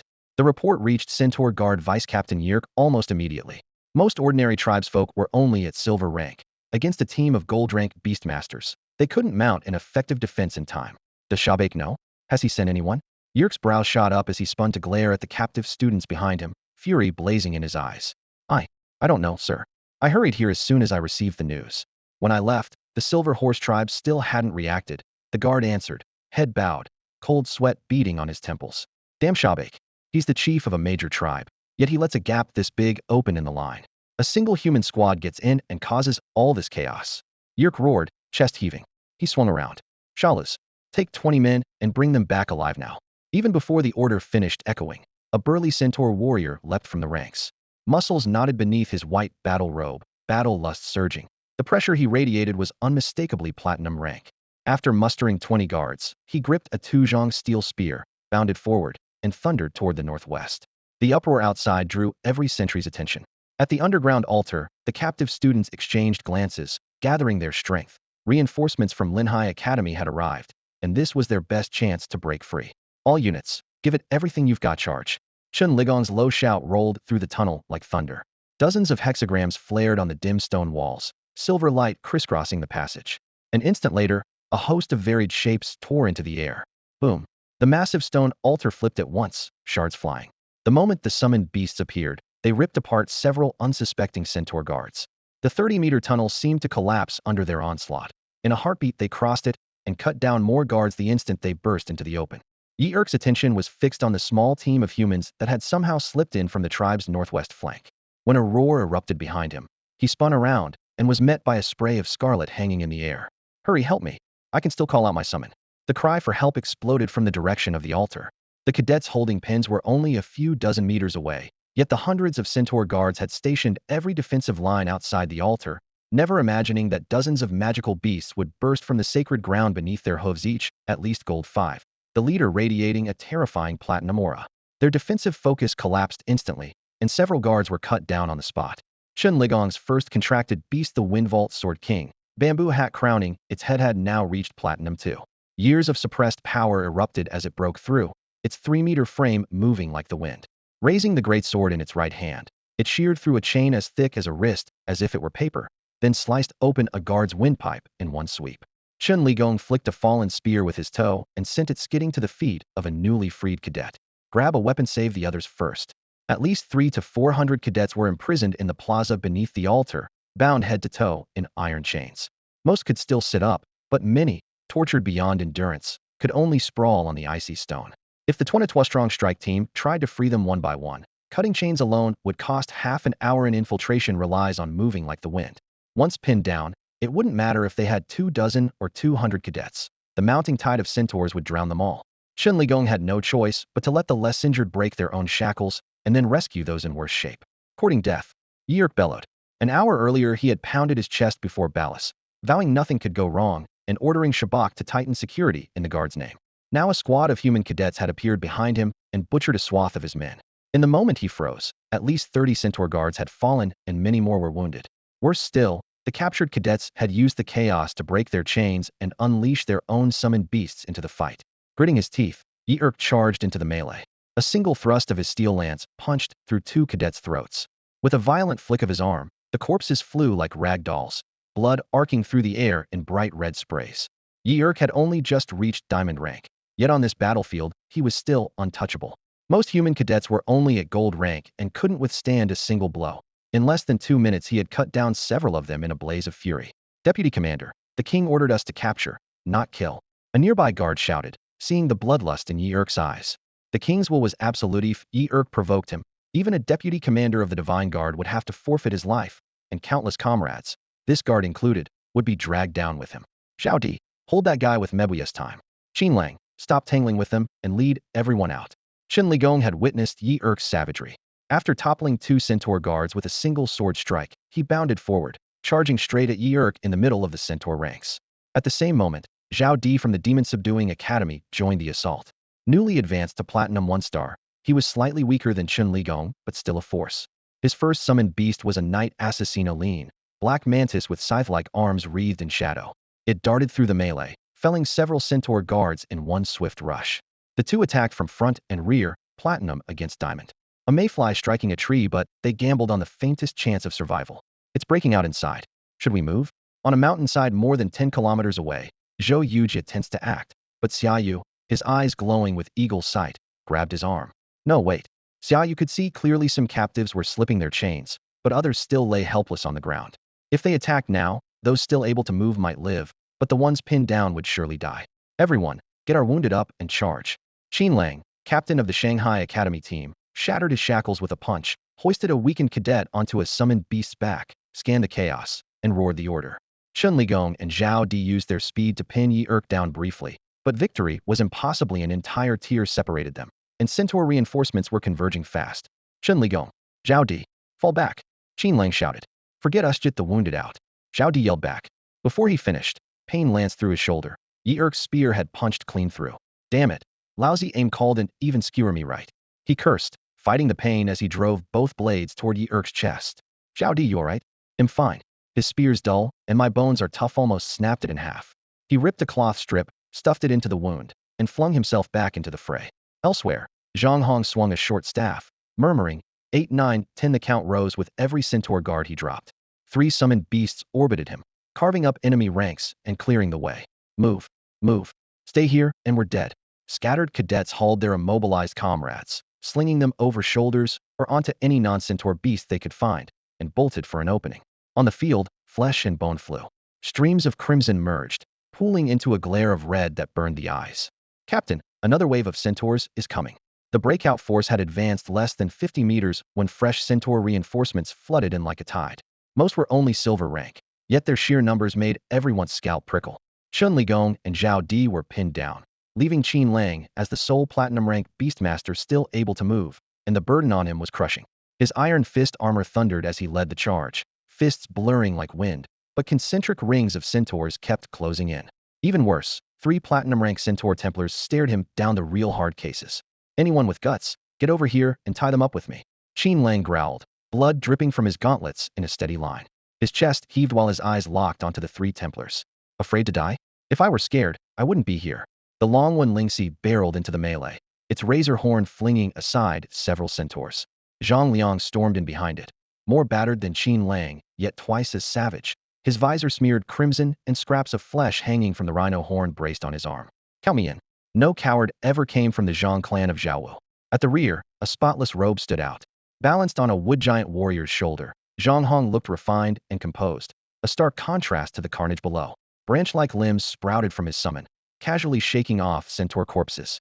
No sooner had they joined than two more steely-eyed men stepped up. Fine, let's make a name for ourselves today and repay the plane for all it's given us. Qin Lang laughed loudly, smashed his iron fists together with a dull boom, then lunged at the Templars. Dabin, keep the rest moving. He'll block these idiots. Dragon patterns flared over the long one Lingxi, its bulky frame swelling as the horn leveled at the nearest platinum centaur. For the million souls of Kunwu City, I, Hong, shall follow the path of my Zhang forebears. Zhang Hong lifted his short staff, light blazing from its tip. Vines erupted from the earth, weaving into two giant arms that slammed into the last platinum centaur. Damn this centaur plane. You'd better hope we don't get out, or well drown your temple in blood. Fearless figures plunged into the enemy ranks, eyes blood red. Dabin snatched up his weapon, roared, and drove the remaining squad forward in one last burst of speed. Everyone, ready up and fight now. Xiaoyu sprang to his feet, his shout like thunder. Their strongest fighters were tied down, the advance had stalled, and without outside help this force barely a dozen still able to fight, and several hundred wounded had no chance of punching through a tribe hundreds of thousands strong.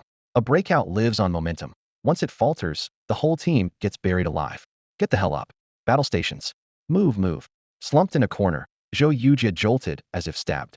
With a roar he summoned his flying beast, and with a single beat of its wings he shot into the sky. The purple war eagle perched at the head of the formation, and Xiaoyu, dual blades in hand, wore a grave expression. Everyone, stay above my altitude. When I dive, you dive.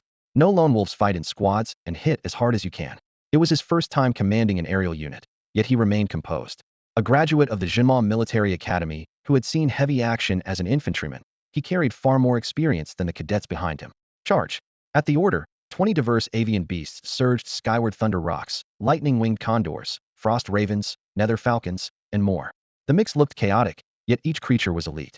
Even within the Jinma army, few standard air companies could field such a stellar roster. Beyond the towering palisade of the Silver Horse tribe, a patch of bare earth broke the continuity of the distant green plains. The grass there had been trampled to pulp. Show me a fight to the death spirit. We're one of the 5 great academies. Kyoto Academy's reputation is on the line. At the edge of the glade, Song Tianlong, Kyoto's captain, gripped his iron staff, eyes wide with resolve. 9 official teammates stood in a row behind him, while another 70 or 80 support students lay hidden farther out. He split that outer group in two. One team brazenly circled to draw attention, the other he personally led in a covert loop back. Marching openly with fewer than 100 people under enemy noses was impossible.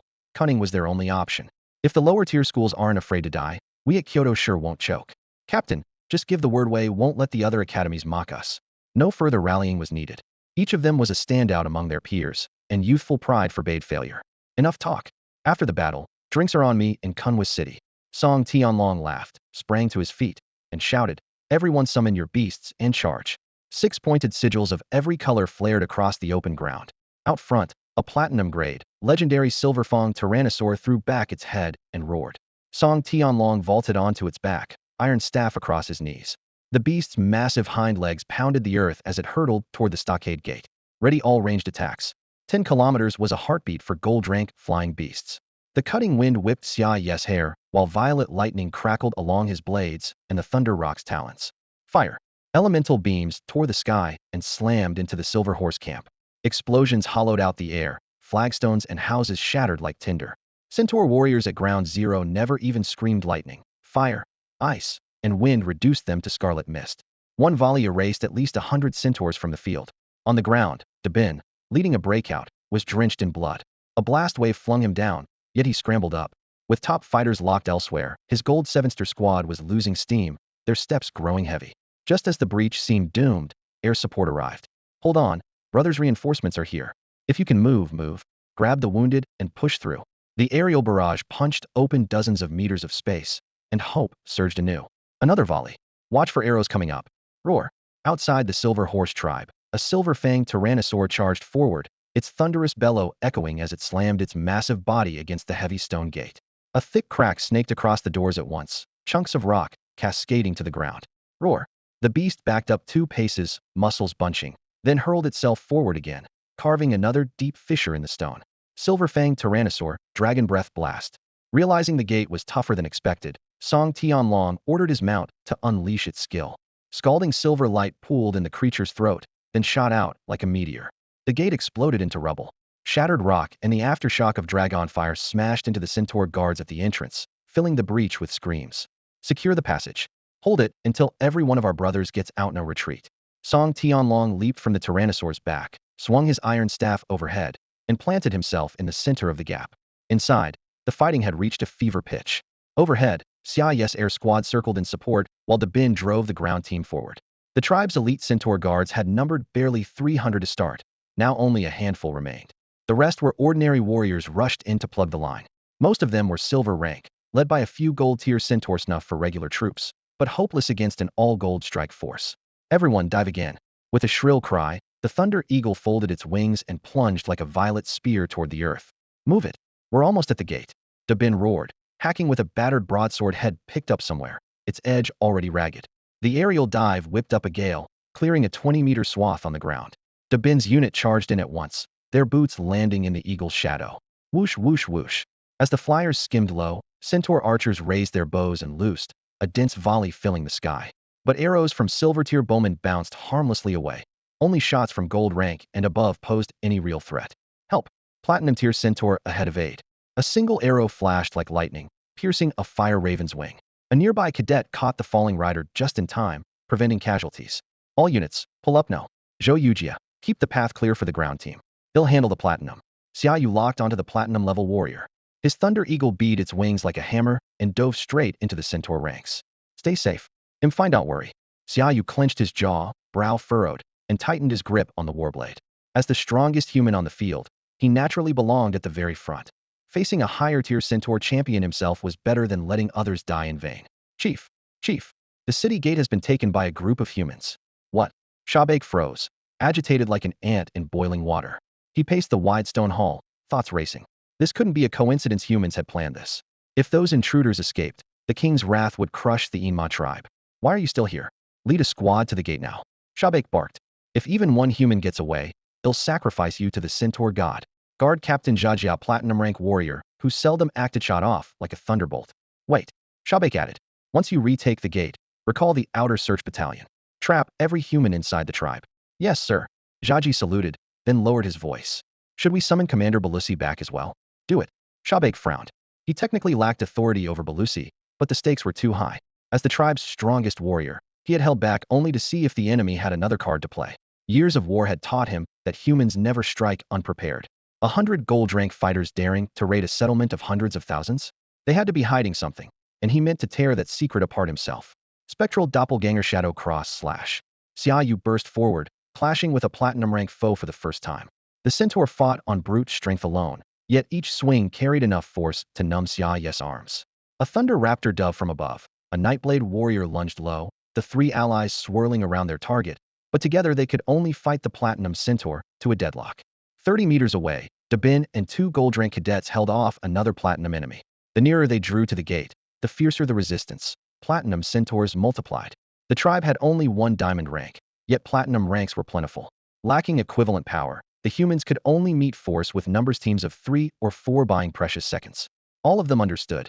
If no one stepped up, everyone would die. If someone took the front, the rest might survive. The stretch from the altar to the gate was only a few hundred meters, yet it had become a corridor of carnage far bloodier than anything Xiao's squad had foreseen. They're coming, they're coming. Captain, our people have broken through inside. Outside the palisade, the battle raged just as fiercely. More than 1,000 centaurs under Zaji's command clashed with the Capital Academy cadets who held the gate. The entrance had changed hands several times and was now firmly under human control. Forget the gate, cover our brothers inside. Song Tianlong roared. He smashed Zaji back with one swing, vaulted onto his silver-fanged tyrannosaur, and rammed straight into the centaur line. Charge! The cadets bellowed in unison. They abandoned their current foes and surged back toward the city. Zaji, caught off guard yet secretly pleased, shouted, "Seize the gate. Don't let a single human escape." The instant the academy fighters withdrew, hundreds of centaurs poured through the opening, their bodies forming an even denser barricade. Where is everyone? Where are the others? The reunited squads yelled across the chaos, only to hear a grim reply. Gone. Either dead or still inside holding the centaurs back. You take them. The breakout was now led by me.One, the only woman in the demon-quelling corps. Though her strength matched anyone's, the others still shielded her by instinct. She shoved the remaining survivors towards Song Tianlong. Get them out. Before the words finished leaving her lips, she spun her mount around and charged back into the flames and blood. My teammates are still fighting in there. The demon-quelling corps never abandons its own. Captain, what now? The students from Jingdu Academy froze as that striking figure charged alone into the city. Get these people out first. Song Tianlong clenched his teeth, eyes fixed on the blocked gateway. If we don't, all the brothers inside will have died for nothing. He hoisted the heavy iron staff with one hand, his gaze as cold as steel. Kill. Thousands faced off at the gate, yet only his roar echoed. A dozen-strong assault team, sharp as a blade of light, drove straight into the line of hundreds of centaur warriors without a second thought. Screw it. If I can drag one down with me, that's enough. If I break out today, they'll scour the entire centaur realm tomorrow. Curses mixed with the clash of weapons and the spray of blood, turning the narrow passage into a slaughterhouse in seconds. The rescued cadets hundreds strong fell back from the altar to the city gate. Relief turned to guilt, then to blazing fury. A moment ago they'd been rivals. Now they watched people throw their lives away for their sake. Even a heart of stone couldn't stay idle. Desperation breeds victory. When your life hangs on someone else's blade, all that remains is to fight back. The first battle cry erupted, and more figures broke ranks to join the melee. Some sent their summoned beasts roaring in, others grabbed fallen centaur spears. Everyone who could still stand fought without hesitation. Damn it. Seal the exit, no one gets through. Jia Ji, bodyguard to Chieftain Shaba Ku, barked orders while fending off Song Tianlong's iron staff that fell like a sledgehammer. Seal it? With what, your lives? Veins bulged on Song Tianlong's forehead as the staff swept in savage arcs. All offense, no defense. The violent wind of each blow kicked up shards of stone, forcing Jia Ji back step after step. Within minutes, Jia Ji felt he was facing a different man. Moments ago, they had traded blows as equals. Now it was like confronting a berserk beast. Each time he thrust his spear, Song Tianlong refused to dodge, countering with a vicious backhand aimed at his skull. Jia Ji had only just reached platinum rank and was still savoring his newfound status. How could he risk his life now? The more he hesitated, the worse it got. One moment's lapse crack. The iron staff smashed his left arm, bone splintering as the spear clattered away. If that's all you've got, you die here today. Staff still humming, Song Tianlong paused for an instant, cold eyes boiling with murderous intent. Humph. None of you are getting out today. Chieftain Shabake and Commander Ballas are both diamond rank powerhouses, and you'll be offered up as sacrifices to the great centaur god. With his left arm shattered, Jia Ji was deathly pale. He could only grip his spear one-handed as he glared at Song Tianlong. That's your last line. Then go meet your damn centaur god. Song Tianlong pushed off with his toes, his wrought iron staff shooting forward like a black bolt toward Jia Ji's throat. Even at full strength, Jia Ji had been no match for him. Missing an arm, he had no hope at all. Gritting his teeth, he raised the spear to block and jerked his head aside. Song Tianlong wasn't some level-inflated poser. When the thrust missed, he spun at the waist and swept the staff across. Clang. The force drove Jia Ji back several steps, the spear shaft quivering so hard his single hand could barely hold on. Die. Riding the momentum, Song Tianlong knocked the spear from Jia Ji's grasp. The staff flashed coldly and came crashing down. Then let's die together. With nowhere to retreat, Jia Ji roared and turned, taking the blow on the horse half of his body. Crunch. The muted snap of bone and the blood spraying from Song Tianlong's mouth came almost together. The instant the staff landed, Jia Ji's hind hooves lashed out, slamming into Song Tianlong's chest. Captain! Captain! The Imperial Academy's students cried. Quit freaking out, I'm fine. Song Tianlong propped himself on the staff, forced his back straight, and wiped the blood from his lips. me.One, take that bastard's head. He's finished. me.One forced back his opponent with one slash, spun, and chopped. Jia Ji's head hit the ground. Brothers, their strongest fighter is down. Charge. If we don't go all out now, when will we? Smash them. Jia Ji's death flipped morale in an instant. The remaining centaurs crumbled before the students' frenzy. Within minutes, the charred gate yielded a broad, blood-slick path out. Grab the wounded. We're going home. Song Tianlong vaulted onto his Silver Fang Ravager and led the team out of the Silver Horse tribe. Compared with the reek of blood and iron inside, the rolling green hills outside looked almost tender. Song Tianlong barked, quit staring head for Woi City. Jia Ji was dead, but the centaurs were far from finished. Scattered troops hovered behind them, striking whenever they could, and slowing the column to a crawl. Until they shook them off, safety was only an illusion. After racing for more than 10 li, a student suddenly screamed, "Captain, look over there." Song Tianlong turned and froze. On the right flank, dust billowed as over 1,000 centaur warriors charged, 300 or 400 of them in leather armor that marked them as elites.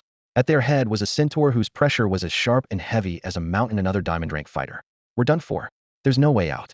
Damn it. We finally got free, only to land right back in the centaur's hands. The overwhelming tide was clear to everyone, and the soaring morale of moments before plunged off a cliff. It was like a man who, after falling from a precipice, grasped strongly to see it set ablaze. There is no greater sorrow than being handed hope, only to be hurled back into the abyss. Run. Scatter. If even one of you makes it out, that's a win.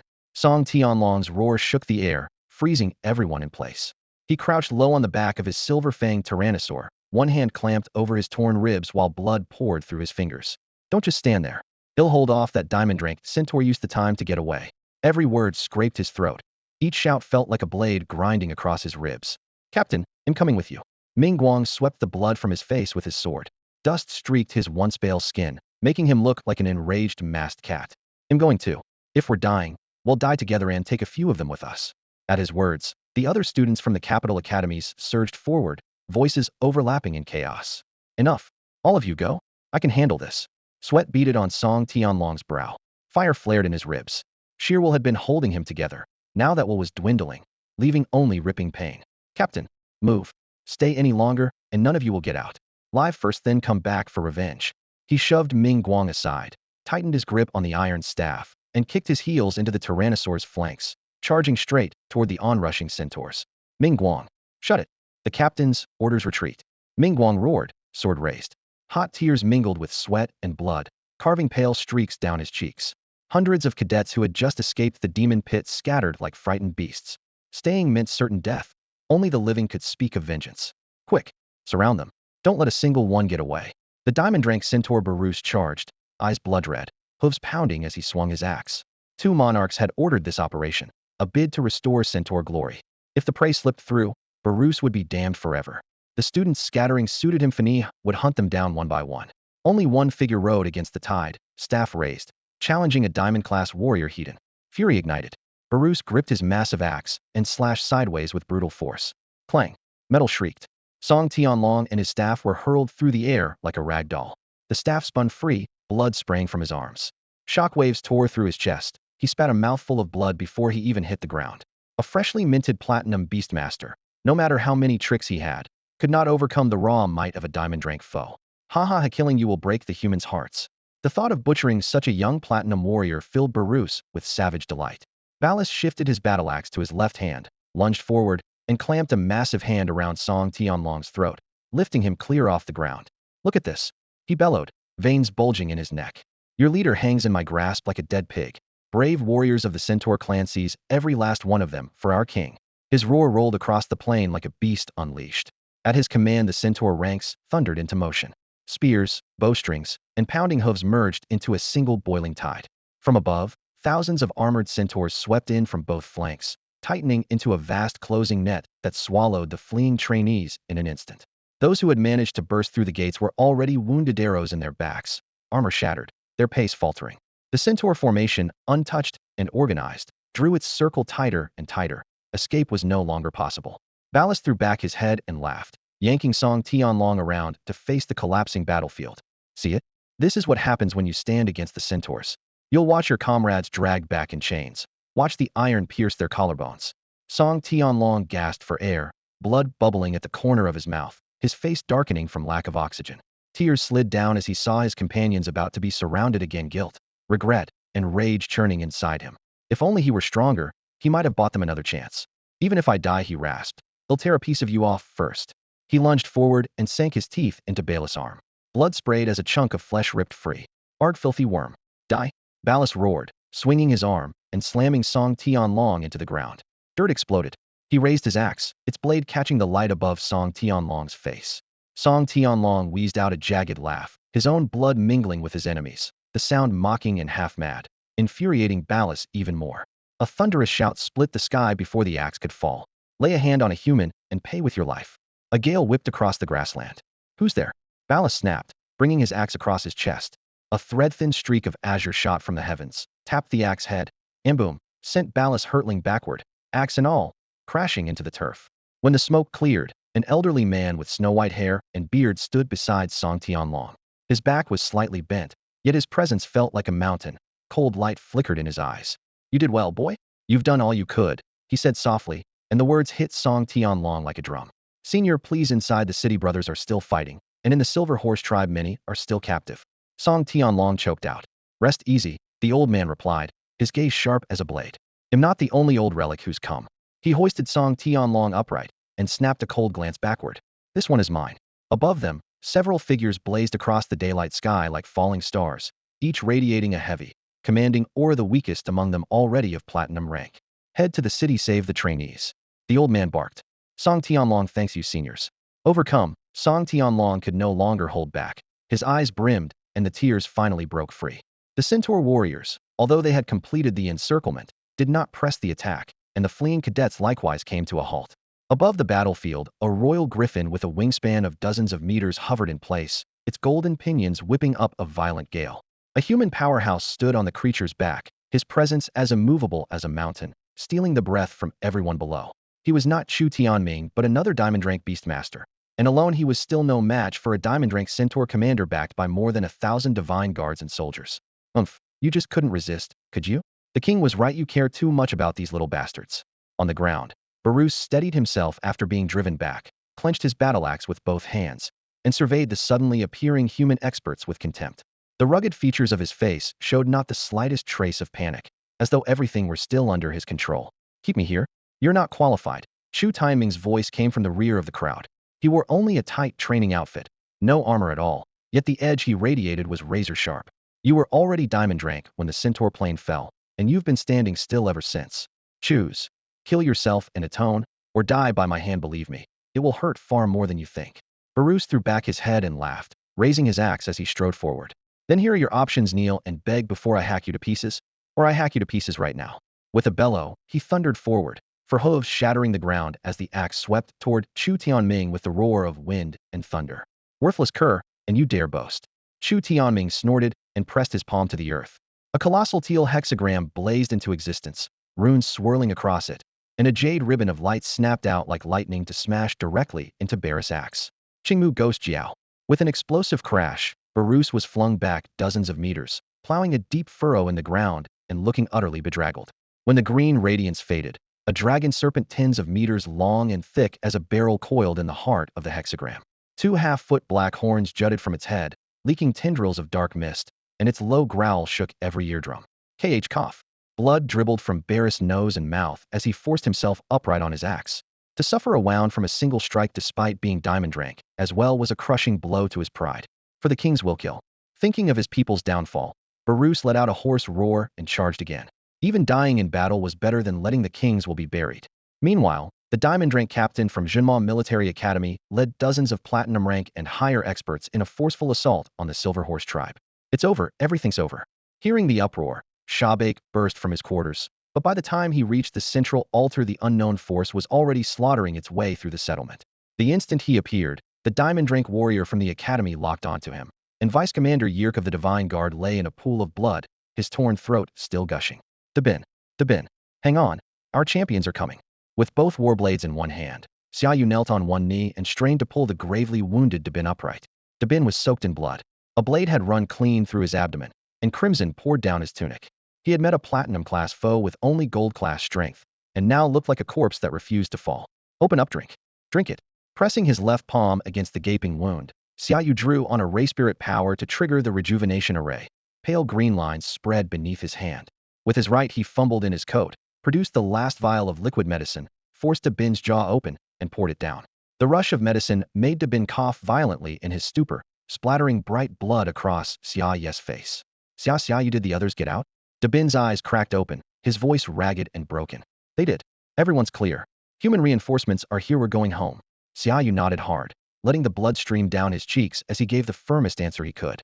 At the promise, Dabin let out a few hoarse chuckles, the corners of his mouth lifting before he slipped back into unconsciousness. "Hang on, brother, I'm taking you home." Xiaoyu slung both blades across his back, tore a strip from his undershirt, and bound Dabin's abdomen tight. Then he heaved himself up and hoisted his comrade onto his shoulders. A Night Stalker warrior, twin bone knives in hand, shadowed him on the flank. Cough, cough, cough. Elsewhere, Shabak, chieftain of the Silver Horse tribe and lord of hundreds of thousands of centaurs, was also on one knee. His diamond-class frame shook, and blood poured from the corner of his mouth. Before him stood an elderly soldier in a weather-stained uniform, steady amid rubble and corpses, a regulation blade dripping red.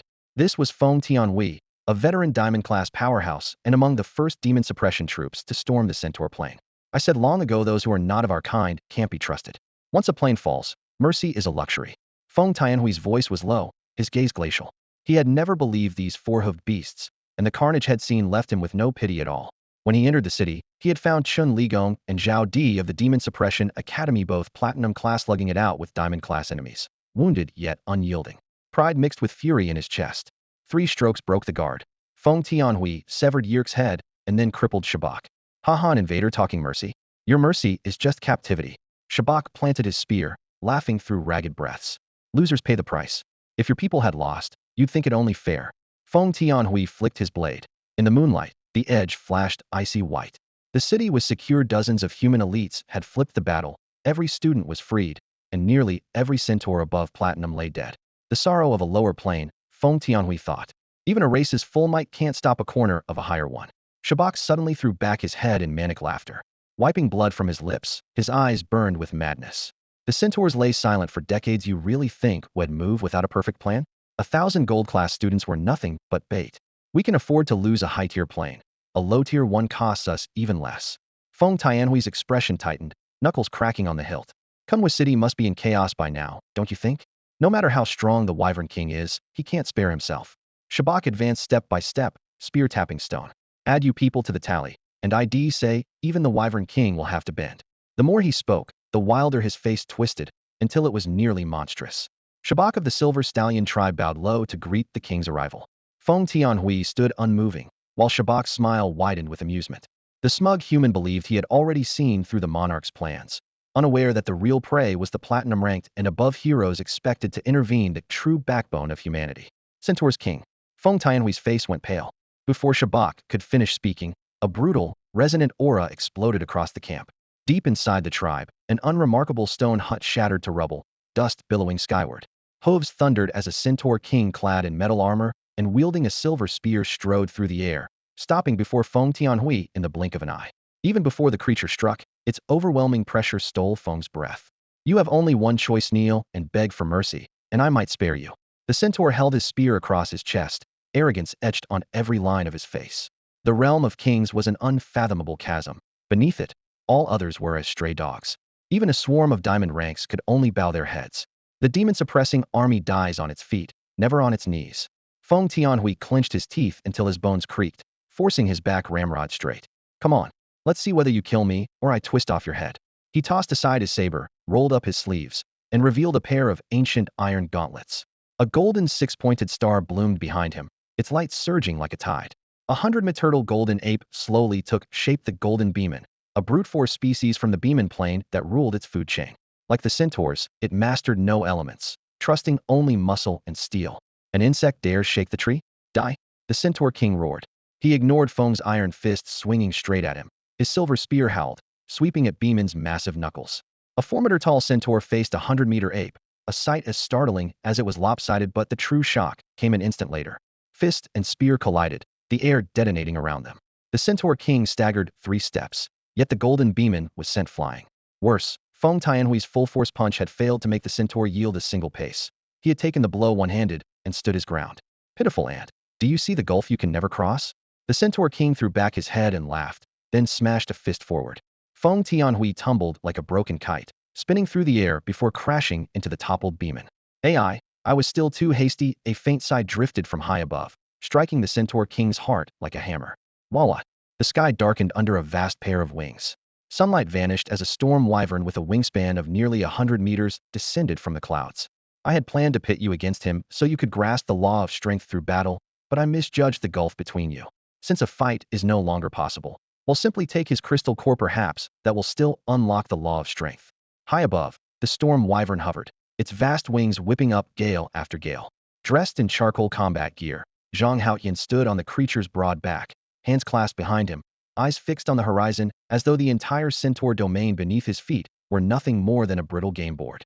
He didn't bother to spare the centaur king a glance, yet his calm declaration to seize the crystal core reverberated through the sky, pressing the land into a stifling silence. Cadden, have you really forgotten how quickly your centaur plane fell only a few decades ago? And king, come out. Your clumsy hiding tricks embarrass even you. Zhang Heotian's voice was soft, but it rolled across the prairie like thunder. Deep in the silver stallion tribe, a dormant power awakened, surging into the sky with crushing force. A second centaur king strode into the air, metal hooves scattering pale silver ripples across the void. Cadden and Kane's regal auras intertwined, forming a temporary barrier amid the storm as they faced the Wyvern King. So the Wyvern King truly has nerve, abandoning a million souls in Kunwa City to appear here in person, Kane said, older and steadier, a silver bow resting crosswise in his grasp, a mocking smile on his lips. Zhang Haoyan answered with a disdainful laugh, his gaze still icy. Those circus clowns from the Holy Light sect, plus the two of you? You're not even worthy of being compared with the million citizens of Kunwa City. Don't worry, you'll make sure you watch your allies' fate before you close your eyes. The moment he finished, he plunged downward, a blur of green lightning hurtling from the wyvern's back toward Cadden and Kane. Zhang Haoyan, think carefully, Cadden shouted as he and Kane scrambled hundreds of meters back, cracks flashing across their dark gold armor. One more strike, and you plunge both our planes into total war. Zhang Haoyan snorted. Slaves dare compare themselves to the human plane?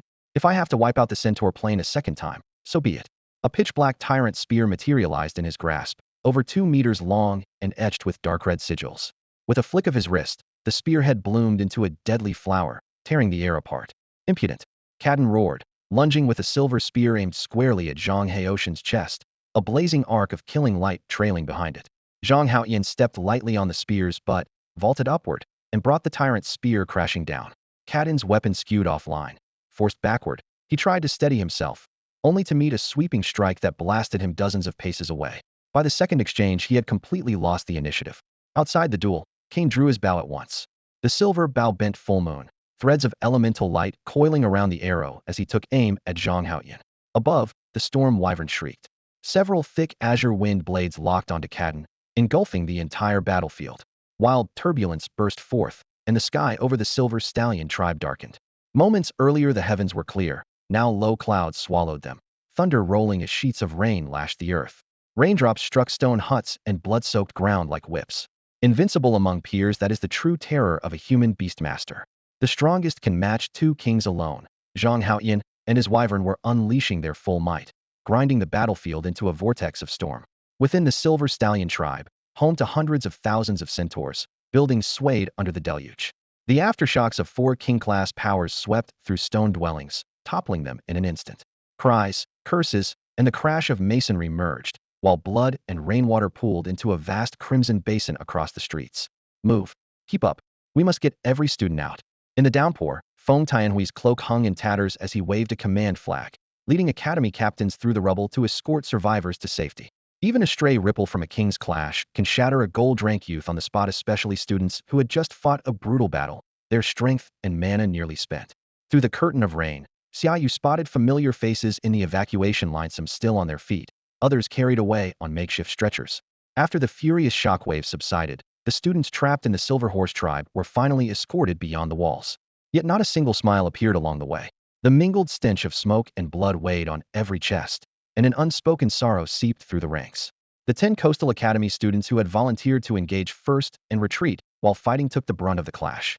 No one could withstand a platinum-rank centaur heathen. 4 of the 10 were dead, 6 wounded, and 2 of those 6 lay unconscious from their injuries. The 22-woman strike team, hastily formed by Shanghai Academy and the Demon Suppression Army Academy, served as the spearhead. In one brief encounter, 8 died and the rest were hurt. Platinum-rank Beastmaster Zhao Di lost an arm, had 2 gaping wounds punched through his abdomen, and was covered in cuts. Gold-rank Beastmaster Dabing fought a platinum centaur alone, was grievously wounded, and fell into a coma. Gold-rank Beastmaster Zhang Hong saw his giant wood warrior slain. The backlash from his beast's death knocked him unconscious as well. Moving with the evacuees, Xiaoyu let his gaze drift over familiar faces. Some lay on stretchers, others leaned on friends, their clothes soaked in blood. Whether the battle was truly won would depend on the outcome of the 3 sovereigns still fighting, but for these curtain raisers their task was finished. The gravely injured had already been rushed on fast horses to the human realm for treatment. Those less hurt were settled in a safe zone outside the Silver Horse tribe. waiting to watch the showdown between sovereign-class combatants because for young students, even a single breath's worth of technique or aura might decide the course of their future. Standing in the crowd, Xiaoyu spotted the winged dragon king high above. Mounted on his dragon, Zhang Haoyan wielded his spear like a shooting star. Alone, he faced two centaur sovereigns and was even edging into the advantage. That balance held for barely half an hour before fresh pressure rolled over the field. A gigantic wolf, pitch black and wreathed in white flames, ripped through the sky. Black fire burned between its brows, icy and fathomless. The nether ghost wolf king. Someone whispered, realizing the newcomer was yet another title-bearing sovereign. Ha, you're here at last. Sensing the new presence behind him, Zhang Haoyan swept his spear sideways, forcing Kane back, and laughed. Kaden, take a good look at the ally you were counting on. The ghost wolf king, a short, gaunt man in black, stood on the wolf's back. He casually flung away a bundle from his arms. The blood-soaked cloth burst open in midair, and a freshly severed head tumbled down. Haoyan, it's done. You owe me a drink. Ha ha ha, once we finish these two, you can have all you want. The two human sovereigns now stood shoulder to shoulder, relaxed as if the battlefield were only a prelude to a night of hard drinking. Centaur sovereigns Kane and Kaden turned pale, their auras wavering. They had already been outmatched, and against two human title holders they stood no chance. Forcing himself to lift his spear, Kane spoke through clenched teeth. Winged Dragon King, we concede. Call it here, and the centaurs will become humanity's staunch allies. Kane, do you know why you were spared all those years ago? Elon Wong twirled the long spear in his hand and looked down at the breathless Kane with a mocking half-smile. Back then you followed orders, and my people needed a compliant centaur to lead them. His gaze sharpened. But the higher you climbed, the more you forgot about the blade hanging over your head. Now that it has fallen, you expect me to catch it barehanded? Impossible. He hoisted the spear with one hand and thundered. Today our elite students have fallen in battle. Your head will honor their sacrifice. Spearlight poured forth like a waterfall. Storm-winged drakes beat the air as a whirlwind of power crashed toward the ashen-faced Kane. Across the field, the late-arriving Guilang Wang did not stay idle. A flick of his sleeve revealed razor claws, and a pack of spectral wolves lunged with him at Kaden, who still gripped his silver spear. Moments ago the fight had been a balanced tuntuo, but the instant Guilang Wang joined, any semblance of fairness vanished. In less than 15 minutes, the two monarchs revered by millions of centaurs as divine envoys were slain under the joint assault of the two title-level kings. Only hours before, Kane and Kaden had sat atop the Silver Horse tribe's dais, discussing their plane's future. Now the battlefield held nothing but two crystal cores and a pair of weapons Elon Wang deemed unworthy. He tossed one core to Feng Tianhui, light trailing behind it. Tianhui, this is yours. When next we meet, I hope you've reached King Tier. Feng Tianhui caught the core without joy, frustration clouding his features. I want failure expectations. All his life he had relied on cold steel, never dreaming he would take this final step with borrowed power. 10 years younger, he would have refused a breakthrough that nearly closed off future potential. Everyone, the academy tournament is over, Elon Wang announced, shouldering his spear. His voice rang like iron. You all performed well. Return to Kunwa City and rest. Once I've dealt with the centaur plane, we'll celebrate. Though his expression remained stern, a new warmth emerged what Xiaoyu recognized as the shift from perfunctory courtesy to genuine acceptance, the same change had felt after early victories in the undead plane. Guilang Wang wiped blood from his claws. Haoyan, with no monarch left, the centaur plane will stay quiet for decades. What's your next move? Years of friendship bound them, and Guilang Wang happened to be guarding a nearby wormhole when Elon Wang called for aid, costing the Holy Light Church a top monarch. Elon Wang shook his head, murderous intent flashing in his eyes. Decades aren't enough. When we strike, it must scar them forever. His orders were immediate. Woi and Wutua cities will form units at once. Within 10 days, seize 1 million centaur slaves. Kunwa City will handle the transfer, then cast every last one onto the undead plains battlefields. Within the Great Xia Empire, Zhang Haoyan was known as a hardliner. For him, leaving 1 million corpses in his wake was merely a warning to the centaur plane. Kunwa City. The disturbance on the centaur plane had merely sealed that alien realm for the moment. The city itself was still ablaze with lights, and the streets bustled as usual. No one would have guessed that inside the temporary barracks of the Jinma Army Academy, a group of battered youngsters were raising a ruckus. Zhang Liang, his freshly shaven head gleaming, had his left arm suspended across his chest, yet his right hand rudely yanked Dabin's blanket. Damn it, Dabin, are you still in one piece? Did those centaurs knock something important off you? Dabin clutched the blanket for dear life and bellowed back, get lost. Those centaurs strutted around with shiny lances, but the tips were as limp as noodles. Is rock solid as a Verno way I got hurt. Listen to the bragging Zhang Liang cackled. A dozen of them were either in casts or wrapped in bandages, yet the laughter never stopped. Sharing life and death on the Centaur plane had turned students who once drew swords at each other into comrades overnight. Whether this was King Yilong's deliberate design, nobody knew, but the effect was obvious. Their cohesion had grown visibly stronger. Word is the star-chasing grounds has capped the entrance at Gold 9 star this time. In a corner, Li Mingna looked up while tending her wounds, and her casual remark instantly silenced the room. Every gaze fell on Chun Ligong and Zhao Di, seated in the center. On the Centaur plane, the two of them had fought side by side against a diamond-rank Centaur warrior and saved an entire squad of cadets. The price was severe injury. Chun Ligong was now down to Platinum 2 star, and Zhao Di was worse. His left arm was severed at the shoulder, he had switched to a single blade, and his strength had dropped to Platinum 1 star. If the quota really stopped at gold, they would not even qualify. They had risked their lives to save others only to be shut out of the star-chasing grounds. No one could stomach that. Bang! Zhang Liang slammed a fist into the bed rail, shattering the silence. I'm going to see King Yilong. Why should the ones who bled miss out on what they've earned? What kind of screwed-up logic is that? He had once despised the pair, yet now he was the first to charge out for them. Chun Ligong and Zhao Di tried to stop him, but their wounds wouldn't allow it. Zhao Di shouted anxiously, "Get back here." Xiaoyu, grab him. Hold up, Lianga. The two injured men chorused. Xiaoyu caught Zhang Liang by the arm and quietly shut the door. Xiaoyu, are you my brother or not? Why are you holding me back? Zhang Liang's eyes bulged. Lianga, hear them out first. If you still want to go afterward, they'll go with you. Xiaoyu forced him back onto the bed. Arms folded, Zhang Liang huffed, fine. But what else is there to say? Chun Ligong spoke, his voice hoarse yet steady. The higher-ups have their reasons. We're Jinma soldiers. We obey orders. We can't make trouble at a time like this. Zhao Di nodded. Exactly. Lianga, I appreciate you having our backs, but Ligong is right. Bullshit. What does it matter? You two are scared of breaking regulations, but I'm not. You think I haven't been punished enough times already? He'll take the heat and get some answers for you. Zhang Liang shouted, yanking Xia Ye's uniform as he charged for the door. Chun Ligong and Zhao Di had barely opened their mouths to stop him when he cut them off with an impatient wave. Bang! The door slammed inward, the edge smacking squarely into Zhang Liang's forehead and filling his vision with stars. Damn it! Who barges in without knocking? He growled, clutching his head. Before the curse had faded, a calm voice sounded at the threshold. It's me, and Senior Feng. Any objections? Mu Yi of the demon-subduing military academy stepped in first, uniform crisp. Right behind him came Feng Tianhui, a diamond-rank badge gleaming on his chest. Their composed presence sucked the noise out of the room. No problem at all. Zhang Liang shrank back, rubbing the swelling on his forehead. He couldn't afford to offend either of them. Senior Feng's reputation was legendary, and even Mu Yi now outranked him. Mu Yi's gaze swept the room, spatters of blood on the floor, and four stand jammed into the bed frame, bandages on every soldier. He swallowed his anger like a balloon leaking air, but at least he didn't explode. I could hear you squabbling from down the hall. Is this how seasoned soldiers behave? Don't you know what can be said and what can't? Think about the impression you're making. He barked, then stepped aside. I heard everything as well. Let me speak, Feng Tianhui said, walking to the center, his expression grave. On my honor, every drop of blood you've shed will be repaid. If the slots for the Chassid Stars expedition are really gone, Lord Wyvern King will provide compensation just as good, if not better.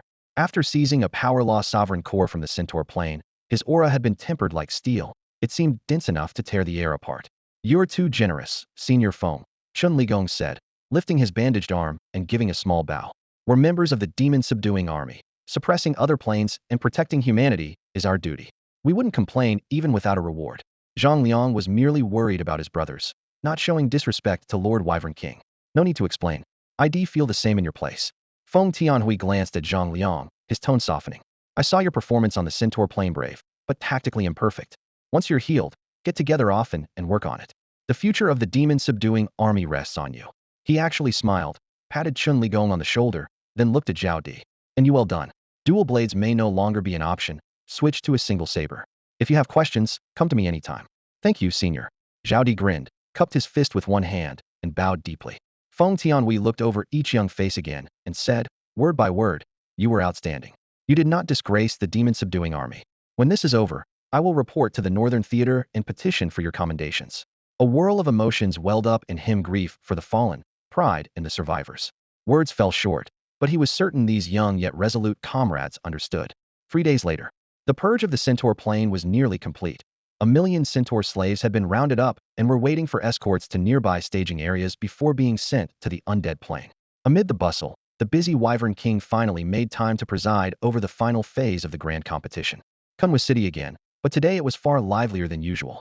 Along the wide main avenue, groups of young students in academy uniforms marched past in neat formation, exuding confidence and drawing curious glances from passers-by. See that one? He's my second uncle's third uncle's cousin's eldest grandson, still in his teens and already a gold rank fighter. They say he took down several beings from another plane in one go. Impressive. As it happens, my third aunt's neighbor's second granduncle's cousin is still single. Maybe I could. Enough. Spare us the matchmaking. She's old enough to be my aunt. Laughter rippled through the street. Yet only a few hundred meters away, the indoor training hall of Kunwu Academy was eerily silent. On the raised platform, the Wyvern King Elong sat with a stony expression. To his right was City Lord Li. The seat on his left reserved for King Galang remained empty. Below them, hundreds of students stood in ranks. Although they exchanged glances, no one dared speak. Is everyone here? Yilong's voice cut through the silence, low but razor sharp. Almost, City Lord Li replied after scanning the roster. Good. Then let's begin. Elong rose, stepped to the edge of the platform, and looked down at the crowd. You think today is a commendation ceremony, a chance to divvy up the spoils that just arrived from above, don't you? The students shifted uneasily, at a loss for words.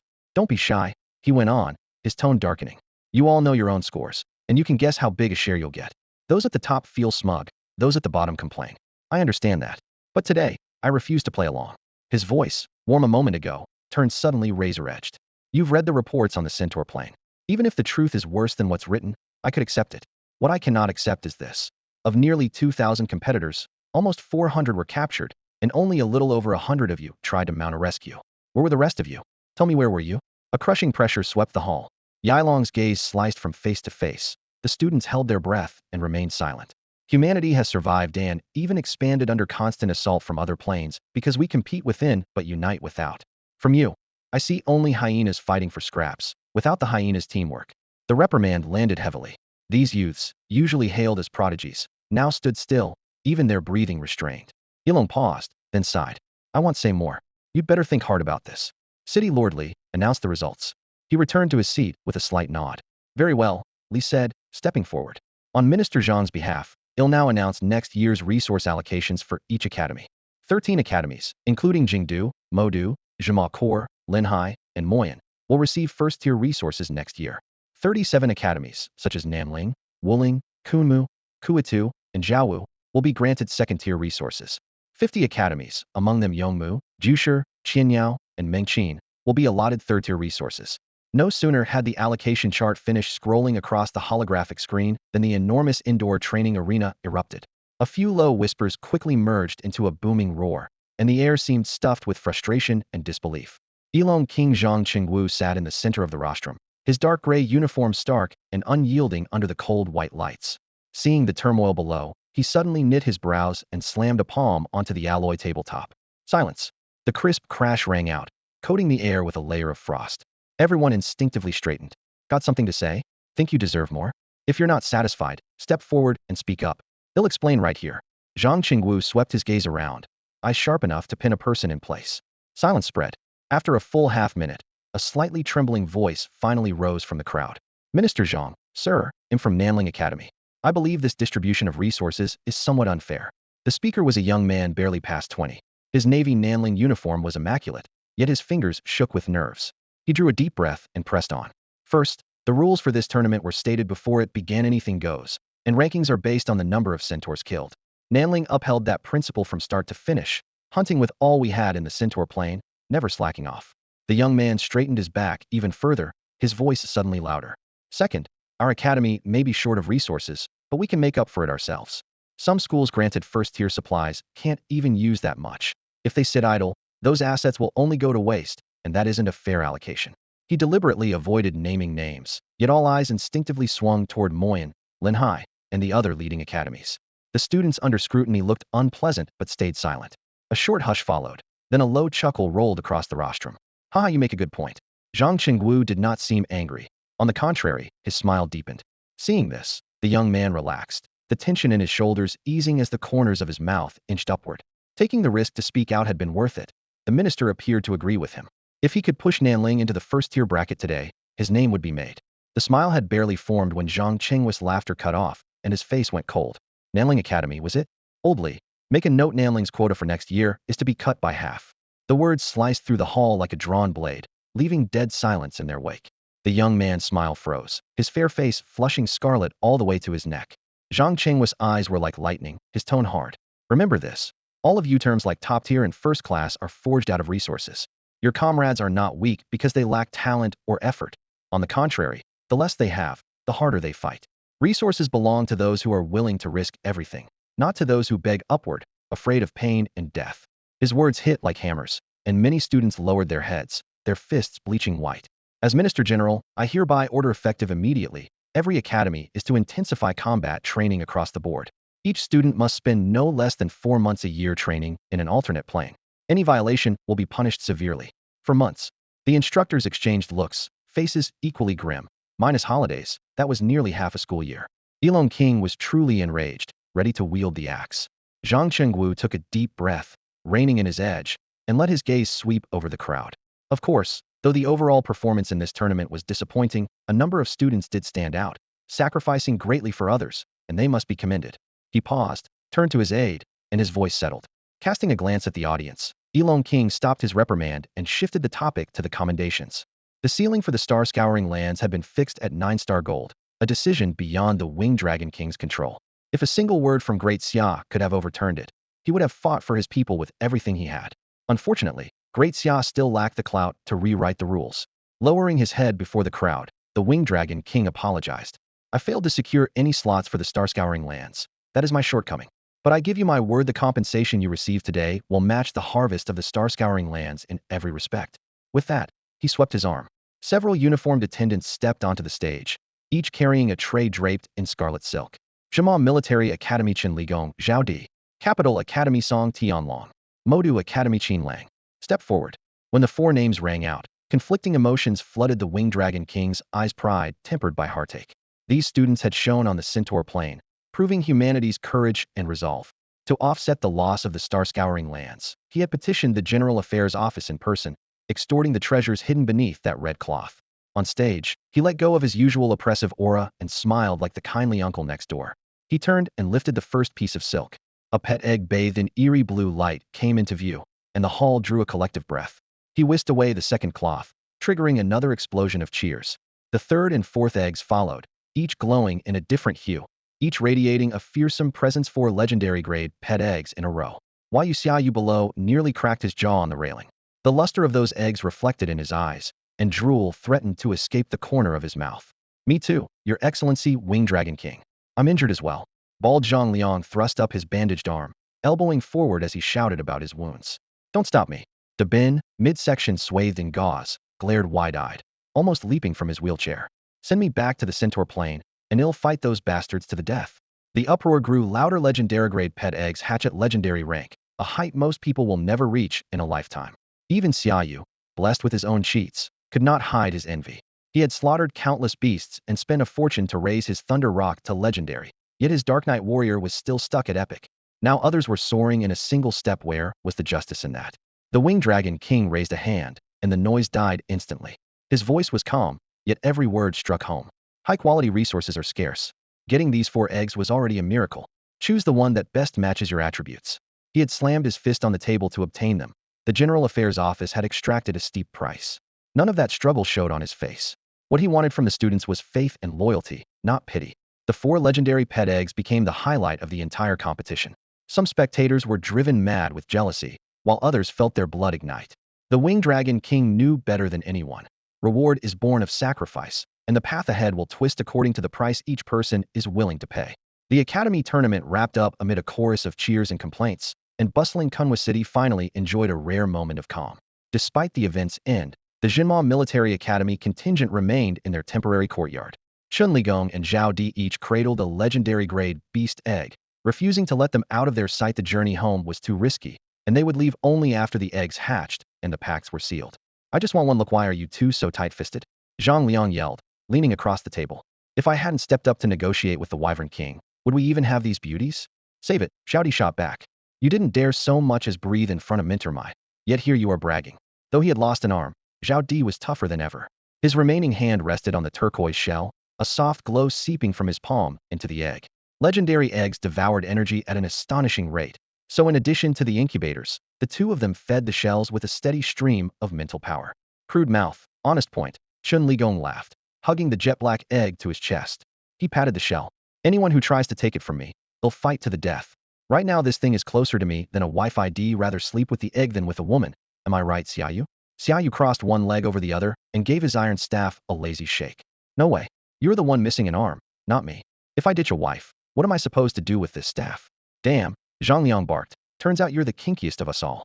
The three exchanged glances and burst into hearty laughter. While the room was still ringing with laughter, the door swung open. What's so funny? Share the joke. Li Mingna asked, her voice bright and confident as she poked her head inside. It's nothing, you wouldn't get it, Chun Ligong stammered, waving his hand as his ears flushed red.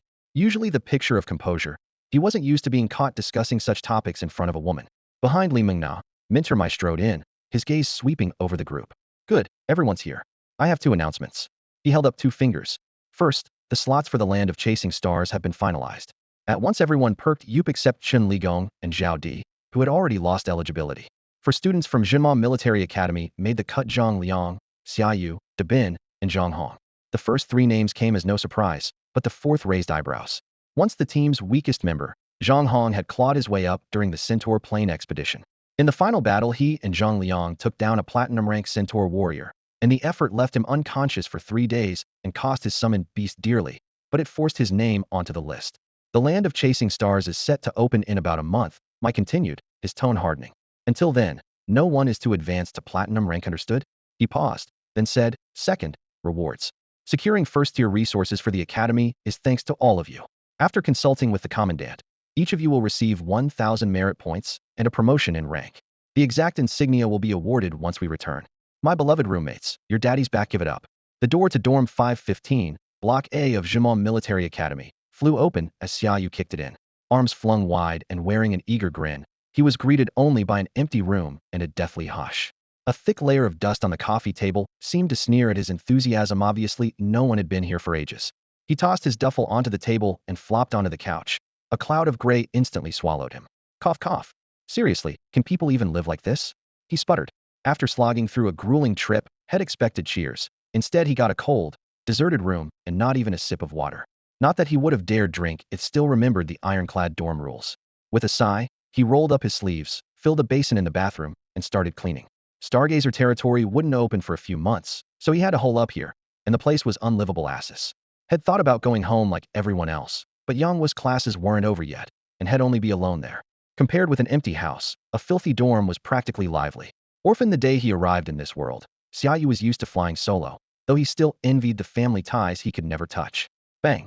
Just as he was wiping the coffee table, the door was kicked open again. Damn Cinderella snail, he blurted. Sherhouse stood in the doorway, caked in mud, lifting a pitch-black hand to rub his eyes. Watch it. That snail was a guy, Lin Buffon muttered, pushing up heavy glasses and peering inside. Xiaoyu tossed the rag aside, smirking. Come on, it's only been a few days. Already forgotten me. Holy Xiaoyu. It really is you. Sherhao dropped a backpack bigger than he was and charged in for a bear hug. Even the normally taciturn Wu Lang managed a faint smile. All right, hug if you must, but watch the hands. Xiaoyu struggled while Sherhao chuckled, smearing muddy palms over Xiaoyu's clean shirt. Nice texture. It hadn't been long, yet all three of them were darker literally. Sherhao and Wu Lang were bronzed, and even bookbound Lin Buffon sported a tan. Only the skin under his glasses hinted at former paleness. Their strength had risen too. Xiaoyu hadn't summoned his beast yet, so he couldn't measure them exactly, but he could feel the difference. Perfect timing, gentlemen. Quit gawking and start scrubbing. He flung a towel at Sherhao, grabbed the bucket, and kept wiping. It took the four of them over an hour to make the dorm barely habitable. So the three of you have been running missions together? Yep. Ever since you went to the tournament, Wu Lang's led us from one job to the next. Who told you to be such a buzzkill? We all entered the academy together, yet you act like you've been popping power pills. Your strength just keeps skyrocketing. Sherhao finished shouting and slapped Xiaoyu on the shoulder, half complaining, half admiring him. Xiaoyu scratched the bridge of his nose, embarrassed. He couldn't exactly confess in front of everyone that he was basically playing with cheat codes. By the way, why is Buffon out here with us? Sherhao shot a glance at the boy in the corner, thick black-rimmed glasses, a binder clutched to his chest. Doesn't he usually lock himself in his room, doing experiments? Experiments cost money. Lin Buffon pouted and shrugged. I'm out of test subjects and broke, so I hired 2 mercenaries who work for free. Then his eyes lit up. Oh right. He moved in on Xiaoyu, voice shooting up an octave. Xiaoyu, how strong are you now? Can you catch me 2 gold-tier magic beasts, preferably primates?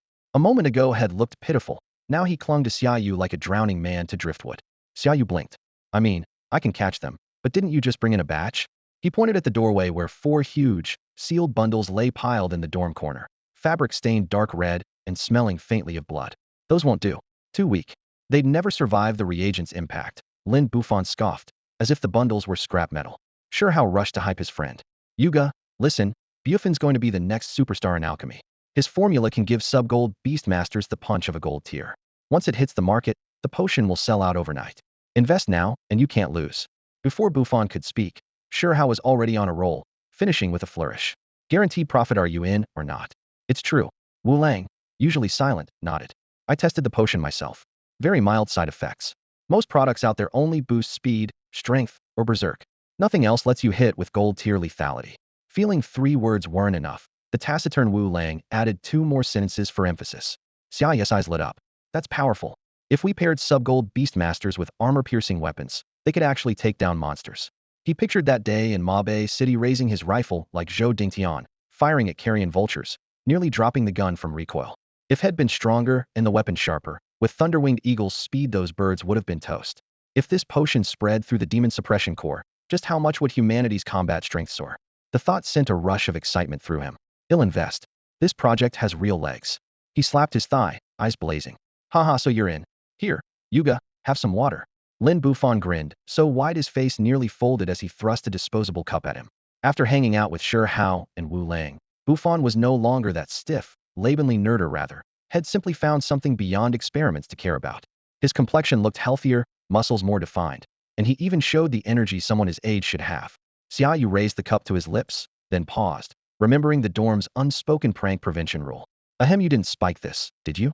Nope. Totally safe. Haha. The excitement in dorm 515 lasted only one night before everything returned to normal.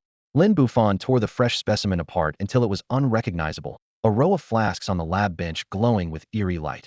Meanwhile, Shi Hao and Wu Lang buried themselves in training, fists and blades cutting the air at the end of the corridor with low sonic booms. Xiaoyu, however, locked the dorm door. After that trip to the Hall of Military Merit, he even put on hold the plan he had promised Lin Bufan to hunt a gold rank monster together. Though he had to keep his level capped and avoid breaking into platinum before the star-chasing grounds opened, the pursuit of power never stopped. Current personal combat rating, Gold, 9 stars. Active summons, Thunder Rock, Nightblade Warrior, and Formation Spirit. Available experience, 1,208,300. Available evolution points, 185,520. Those figures were the fruit of days of grinding enough to push all 3 summons into the fairly strong bracket, yet still short of the summit. At the system's rate, 180,000 evolution points could elevate one creature to legendary quality, and both the Nightblade Warrior and Formation Spirit were still stuck at epic.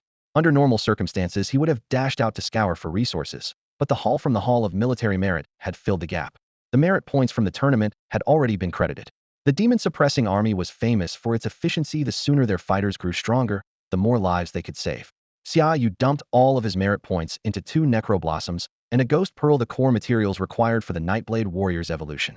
The list also called for 1 liter of necrotic essence and a large amount of undead energy. He already had the essence, jet black droplets of extraordinary purity stolen from the Tombstone realm, a plane of the dead. As for undead energy, any raw stones or cores suffused with chill would do. He and Wei Yang had once swept through an undead dimension together and stocked an entire crate of such ore. Now it could finally be used. Although the materials now lay on the table as if picked up casually, they had cost Xiaoyu plenty of time, luck, and money. The 2 Necro Blossoms and the Ghost Pearl alone had consumed more than 1,000 merit points, and even the most common undead stones had soared to outrageous prices. For an average platinum-ranked beastmaster, this shopping list would be enough to make one's scalp tingle. With a flick of Xiaoyu's hand, black mist billowed in the center of the dorm, and the Nightblade Warrior strode forth. Standing over 3 meters tall, it filled the room at once, so it knelt on one knee, its massive sword resting across its thigh as though afraid of damaging its master's bunk. The mixture of deference and pent-up power made the cramped space feel heavy with anticipation. The Ghost Spirit Pearl was ground to powder, the Wraith Blossom pressed for its juice, and the essence of necromancy folded in, all of it awash in raw death energy. Obeying the system's instructions, Xiaoyu dropped each ingredient into the mortar with surgical precision. Pale blue pearl dust, deep violet sap, and ink-black essence fused, flooding the room with a piercing chill. Death energy spilled into the air. The Dark Knight Warrior squatting nearby sniffed it out, greedily drawing it through every gap in his armor. Here, drink it. Absorb everything. Don't disappoint me. When the final component was ready, Xiaoyu lifted a goblet of black liquid so thick it barely sloshed. Even through the glass, he could feel the power pulsing inside. Kaka. The Dark Knight warrior dropped to the floor, bone plates clacking, snatched the cup, and tilted his head back. The liquid splashed over his visor, then slithered through the seams as though alive, not a drop escaping. Come on, you want to even raise the visor to drink? Your idol image is getting ridiculous. Grumbling aside, Xiaoyu never took his eyes off him. Head gambled nearly everything he owned on this evolution. If it failed, the loss would be ruinous. Immortality here. If you screw up, they'll ship you to the necroplane to mine soul, or a wave of psychic turbulence burst from the warrior's mind, half agony, half ecstasy. Xiaoyu's chest tightened, and he shoved mounds of death element raw stones toward him. One strand, two strands, hundreds, thousands. The stones lost their color in real time, pure necrotic power unraveling into threads that poured into the dark armor. Moments later, the warrior was sealed inside a massive ebony cocoon, while the thumb-sized crystals crumbled into useless white powder. This was Xiaoyu's first attempt at a proper evolution without the system's cheat panel. Before, a single tap delivered everything. Had never watched the process live. Whether the spectacle was good or bad, he had no idea. He could only judge by the sensations coming off the warrior, pain tangled with pleasure. The cocoon stayed mute, Xiaoyu motionless. Hours crawled by. An entire day slipped past. Sure how not to call him for dinner, but he ignored it, eyes riveted to the cocoon. At sunset, with shadows stretching long, the cocoon finally reacted. Boom, viscous death energy churned, then burst into a curtain of absolute darkness. Xiaoyu raised a hand before his face. Even his fingertips vanished. The blackness lasted seconds, then spun into a vortex and collapsed back into the warrior. Kakaka kakaka. Bones cracked in rapid-fire bursts. Xiaoyu watched the skeleton dismantle and reassemble, as if manipulated by invisible hands. Armor plates contracted and stretched, razor spurs were honed down, half weapon, half ornament. The bone cleaver stayed locked in his grip, though ancient patterns crawled across its surface. The once flashy cape was gone, replaced by a hooded black robe that swept to the floor. In a heartbeat, the general was reborn. The 3-meter frame shrank to a little over 2, yet the pressure he exuded multiplied. The wild, battle-hungry aura of a warlord had risen into the icy sovereignty of an emperor. Dark Knight warrior no longer sufficed, had become the Dark Knight sovereign. Quality, legendary. Rank, mythic. Gold 9-star skills. Ghost Flash, Shadow Cross Slash, Wraith Burst, Phantom Clone, Soul Devouring Shield, Ghost King Cleave. Good grief, you're going full berserker, aren't you? Xiaoyu laughed, slapped the Lord of Night twice on its broad black pauldrons like greeting an old buddy, and reveled in the success of this evolution. It was the first time he had managed a straight-up upgrade without any hacks, and it felt monumental. Click click. 2 disgruntled clicks sounded from beneath the ornate, menacing bone mask. Getting a little big-headed, huh? Xiaoyu raised an eyebrow and teased.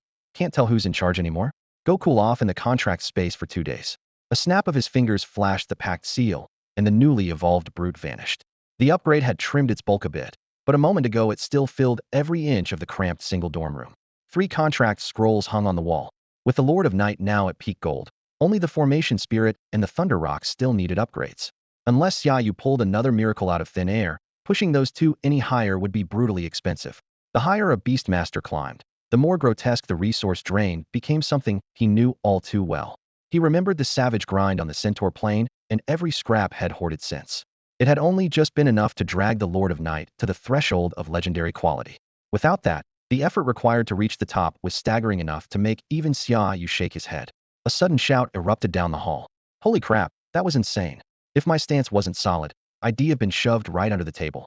Sure Hao's voice grew louder, and Zhao Laosan was even crazier, ramming forward like he was juiced. Tomorrow we ditched the trading hall and set up outside the mission building, guaranteed to be even wilder. Xiaoyu had just flopped onto his bed when the commotion nearly rattled the door off its hinges. Grinning, he swung it open. What's the big celebration? I could hear you guys partying through the wall. Sure Hao barged in, laughing. Finally decided to show yourself. 1 more minute, and I'd have kicked the door down. He dragged Xiaoyu over to the table. Check this out. Sure Hao flipped his pack, and low-grade source stones clattered into a small pile easily, several hundred, while a few mid-grade stones glimmered among them. We sold Buffin's potions today, and business exploded. Xiaoyu's eyes lit up. That's blazing. For a silver beastmaster, this stash is serious enough to level a beast several times. Sure Hao shoved a handful of mid-grade stones into Xiaoyu's hands. Don't get polite on me. The low-grade ones cover us. You take these mids. No way. You guys risked your necks hunting beasts for these. I didn't lift a finger, so I can't accept them. Xiaoyu tried to refuse, but the warmth of their loyalty burned in his chest. Lin Bufan adjusted his thick glasses, voice gentle yet firm. It's fine. We can work with the low grades for now. The mids belong with you. Exactly. Take these and power up fast. The sooner you break through, the sooner you can help Bufan nab a gold-tier beast for his experiments. Right now we're a monopoly. There's big money waiting for us down the road. Sherhao's blood pumped at the thought. He and Wu Lang were both stuck at Silver 9-star and running all over for evolution materials. With Lin Bufan on the team, every trip brought back piles of resources, and their progress was finally visible. Keep them, Xiaoyu said with a smile, quietly slipping the handful of mid-grade primal stones back into Sherhao's pouch. You and Brother Lang are about to reach gold. How's the material hunt going? Almost done, just 2 pieces left. Sherhao grinned ear to ear. Bufan's new potions are selling like crazy. We're swimming in cash and hauling in resources at record speed. 2 more runs, and we're set. He remembered arriving at school as a second-tier fighter at best. Now, 1 year later, he was rubbing shoulders with the top freshmen an entire realm ahead of schedule. He silently thanked his lucky stars for choosing the right teammates. I'm basically ready, Wu Lang added. He'll pick up the last ingredient tomorrow. Since Wu Lang hit Silver 9-star earlier, he had started collecting sooner and had almost everything in place. Great. Tomorrow you stay in the dorm and evolve your beast. Let brother you watch your back. He'll go with Bufan to sell potions. No can do, Lin Bufan said, spreading his hands. We're out of ingredients, and every vial is sold. Seriously? That fast Sherhao clicked his tongue. Potions that gave sub-gold beast masters an extra life were bound to sell out. Everything they hauled back was gone in a day. They decided to stay in the academy until Wu Lang completed the evolution. Once he did, they'd head out again with 2 gold-tier beast masters in the lineup. Their new target, naturally, was gold-tier monsters. Lin Bufan, the resident research maniac, was thrilled. No amount of cash could beat top-quality specimens. 2 days later, the 4 of them waved to old Li at the gate and headed straight out of Jinmao Military Academy. Technically, they could have posted a bounty in the mission hall, but live capture of a gold-tier beast was beyond most students and would cost a fortune. Better to handle it themselves. The northern frontier was still a frozen knife wind, the icy air slicing any exposed skin. Xiaoyu pulled his collar tighter and turned to ask, Bufan, any special requirements on the beast? Not really. The more species, the better, Lin Bufan replied, eyes gleaming with scientific fervor. Greater sample diversity means more reliable data. Power-wise, he was still the weakest, but even he had reached Silver 6-star, impressive for the alchemy department. Then let's roam a bit farther this time, Wu Lang said, licking his lips, eyes blazing. Most northern beasts are ice types. I want to test myself on something different. He couldn't help the grin spreading across his face. After his iron-backed Song Wolf evolved and pushed him into gold tier, raw power coursed through his body, and he was itching for a real fight. Roar. The northern frontier was its usual endless sheet of white, but splashes of horrific crimson suddenly stabbed across it like a dagger to the eye. An adult frost lion shook its heavy mane, stocky limbs crunching through the snow as it prowled toward its prey, a freshly slain, silver-rank icehorn stag. The stag's belly gaped open, the flaps still curling outward, and its scalding blood steamed in the frigid air, soaking a wide patch of snow a dark red. High above, a thunderhawk rolled its wings, violet lightning crackling along the feather tips. It drew a sharp arc across the sky, guiding several small black dots that sped across the ground beneath it. There's a 2-star gold frost lion up ahead. Want to use it for target practice? Xiaoyu locked onto the beast at once. No problem. Wu Lang flicked back his thick hood, blew a warm breath into his palms, and drew 2 short blades barely 3 feet long, their edges gleaming with cold light. Relax. Brother Wolf's ancient swordplay is second to none. I could scrap with gold rank monsters back when I was still silver. Now that I'm gold, what could possibly go wrong? Sure how. His greatsword slung over one shoulder, gave him a wink. I'm counting on you, Brother Wolf. Make sure to stick it from behind. A pristine gold-grade hide is worth a fortune. I'll give it a shot. Wu Lang forced a grin, whipped his cloak aside, and with a flash of black light called out his iron howl dire wolf, recently evolved to gold rank. Snow flew as the beast lunged straight for the frost lion. Let's go. Well, keep the pressure on, Xiaoyu chuckled. He had personally overseen every resource that fueled the familiar's evolution, and the exhilaration of that power surge never grew old. The Thunderhawk folded its broad wings and landed, talons carving long furrows through the snow, while arcs of lightning leapt between them. The 3 men dashed after it, snow spraying beneath their boots. Clank-clanking. By the time they arrived, Wu Lang and the dire wolf were already in full assault. Man and beast circled the formidable frost lion in a whirling dance, their offensive fierce and blazing. Watching Zhang Hong the mage cast spells was food for the mind. Watching Wu Lang fight up close was a pure visual shock. Every punch landed, every blade drew blood, the kind of raw contest real men live for. Standing just shy of 1.80 meters, Wu Lang looked like a leaf before the towering lion, yet his speed and footwork were ghost-like. The lion's claws howled through the air, but never touched the parasite clinging to it. Wu Lang's figure blurred, his blades weaving silver arcs, and when he timed an attack with the direwolf skills, he ripped out a chunk of flesh, seizing absolute control of the fight's tempo. It was Xiao's first glimpse of this combat style. Most beastmasters choose gauntlets, blade fists, or claw weapons that sync with their familiars, allowing them to unleash skills in tandem. Logically, a direwolf should pair with claw weapons.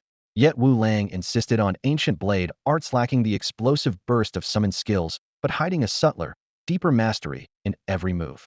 Amplified by his familiar's physical boost, every slash split the frost lion's hide, leaving shocking crimson welts. They remained shallow only because of the limitations of the blades themselves. If Wu Lang had been wielding a higher-grade blade, the Ice Snow Dire Lion would have taken even heavier damage. As expected, anything that survives the ages carries its own worth. The ancient martial techniques revealed their full power in Wu Lang's hands. Standing on the sideline, Xiaoyu watched the man's seamless assault and felt a sudden urge. Should he learn some of these arts himself? He quickly dismissed the thought. A summoned beast could be strengthened with resources, but ancient martial arts demanded endless repetition until every move was branded into muscle and bone, far longer investment. Even so, the results were obvious. Snow-white fur was streaked with blood, and fine, spiderweb cuts spread across the dire lion's body. Roar! The beast slammed its paws against the ice, whipping up a cyclone that sent snow pellets everywhere. It finally unleashed its strongest ability, Blizzard Tempest. The northern wasteland's chill made the attack even more fearsome. Humph! Wu Lang flicked the hair from his brow and glided backward. Such a move cost massive energy. The dire lion would never use it unless cornered. In seconds, the ground-level snow funnel shot more than 10 meters high. Razor-sharp icicles howled in the wind like countless spinning blades. Brilliant Iron Dire Wolf, Iron Bastion. While retreating, Wu Lang shouted the command. Metallic light condensed around him into a circular shield. Ice shards clanged against it in a constant barrage. Xiaoyu saw the problem at once. Under the storm's grinding force, the shield was thinning fast. If Wu Lang didn't leave the area, he would be torn apart. Crazy bastard. An instant later, Wu Lang charged straight into the heart of the tempest. The clang of ice on steel merged into a single roar. His silhouette darted through the blinding storm like a dancer on the tip of a blade. The raging wind and snow couldn't slow him at all. Just before the iron bastion shattered, he burst from the tempest's edge. Die! A flash of cold light, two short knives traced clean arcs through the air and slammed into the dire lion's eyes. The monster howled, thrashing its head, but Wu Lang clung to its skull like a nail. He twisted the blades, and blood mixed with vitreous fluid sprayed in all directions. On the other side, the brilliant Iron Dire Wolf finally found its angle. With a piercing howl, its claws flared cold and bright as it sprang, tearing the beast's throat wide open. The massive body swayed twice, then crashed to the ground. Beautiful work. Xiaoyu cheered from the heart. Wu Lang's fighting style was an elegant yet brutal dance, mesmerizing to watch, lethal in effect. Ayo, brother Wolf, look at that pelt totally ruined. Sure how stomped in dismay at the whole riddled hide. Wolf, grab the blood before it all drains out. Buffon wiped the fog from his glasses and staggered toward the corpse with a glass jar in hand. These two, honestly. Breaking into the gold tier and taking down a 2-star gold Frostfang lion on the first try wasn't simply a matter of a beastmaster edging out a peer-ranked monster. Most of the credit belonged to Wu Lang's unique abilities. During the National Academy tournament, Xiaoyu had seen the top beastmasters from every university and the gulf between them.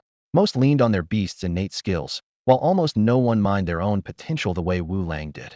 Even students from the elite academies chose the easier road. Some might call that missing the point, but to Xiaoyu the true art lay in treating your weapon as an extension of your body, moving it as naturally as your own arm. Wu Lang failed to capture the Frostfang lion alive in his first solo bout with a gold rank monster, yet his raw power still silenced the crowd. The snowfield was utterly still. Walking shoulder to shoulder, Xiaoyu tilted his head. Now that you've made gold, what's next? I'm joining the Demon Suppression Corps, Wu Lang said flatly, his face once again cold and unreadable. Good call. Heavy pressure means fast progress. Xiaoyu grinned. He liked to think he had a cheat, but Shurhao was proof that meteoric gains were possible without one. In a few short months, Shurhao had surged ahead of most peers and bonded with the rare undead bone mammoth. Without that lucky foray into the necropolis, Shurhao would still be stuck around 5 or 6 stars in silver, nowhere near gold. Xiaoyu winked. With your strength, a bit of field work, and they'll hand you a company. Next time I see you, we'll probably have to call you Captain Wu. I'm no officer. He'll likely be parked in some desk job, Wu Lang answered earnestly, still immune to Xiaoyu's teasing. Oh, Xiaoyu rubbed his nose and glanced at the endless white. How far to Mabe City? Anyone leaving the northern frontier had to pass through Mabe, and anyone entering stocked up there first. Riding the bone mammoth, Shurhao looked back, clearly annoyed. Almost there. If you two would quit strolling, We'll make it before dark. Shurehao's first summon was the offense-oriented stone colossus, so Mori had picked a defense-leaning second partner to bone mammoth. The undead creature was even larger than the colossus, its broad bony carapace wide enough to seat four with room to spare. Much obliged. Give us a lift, Xiaoyu said. He and Wu Lang shared a glance and vaulted onto the mammoth's back in unison.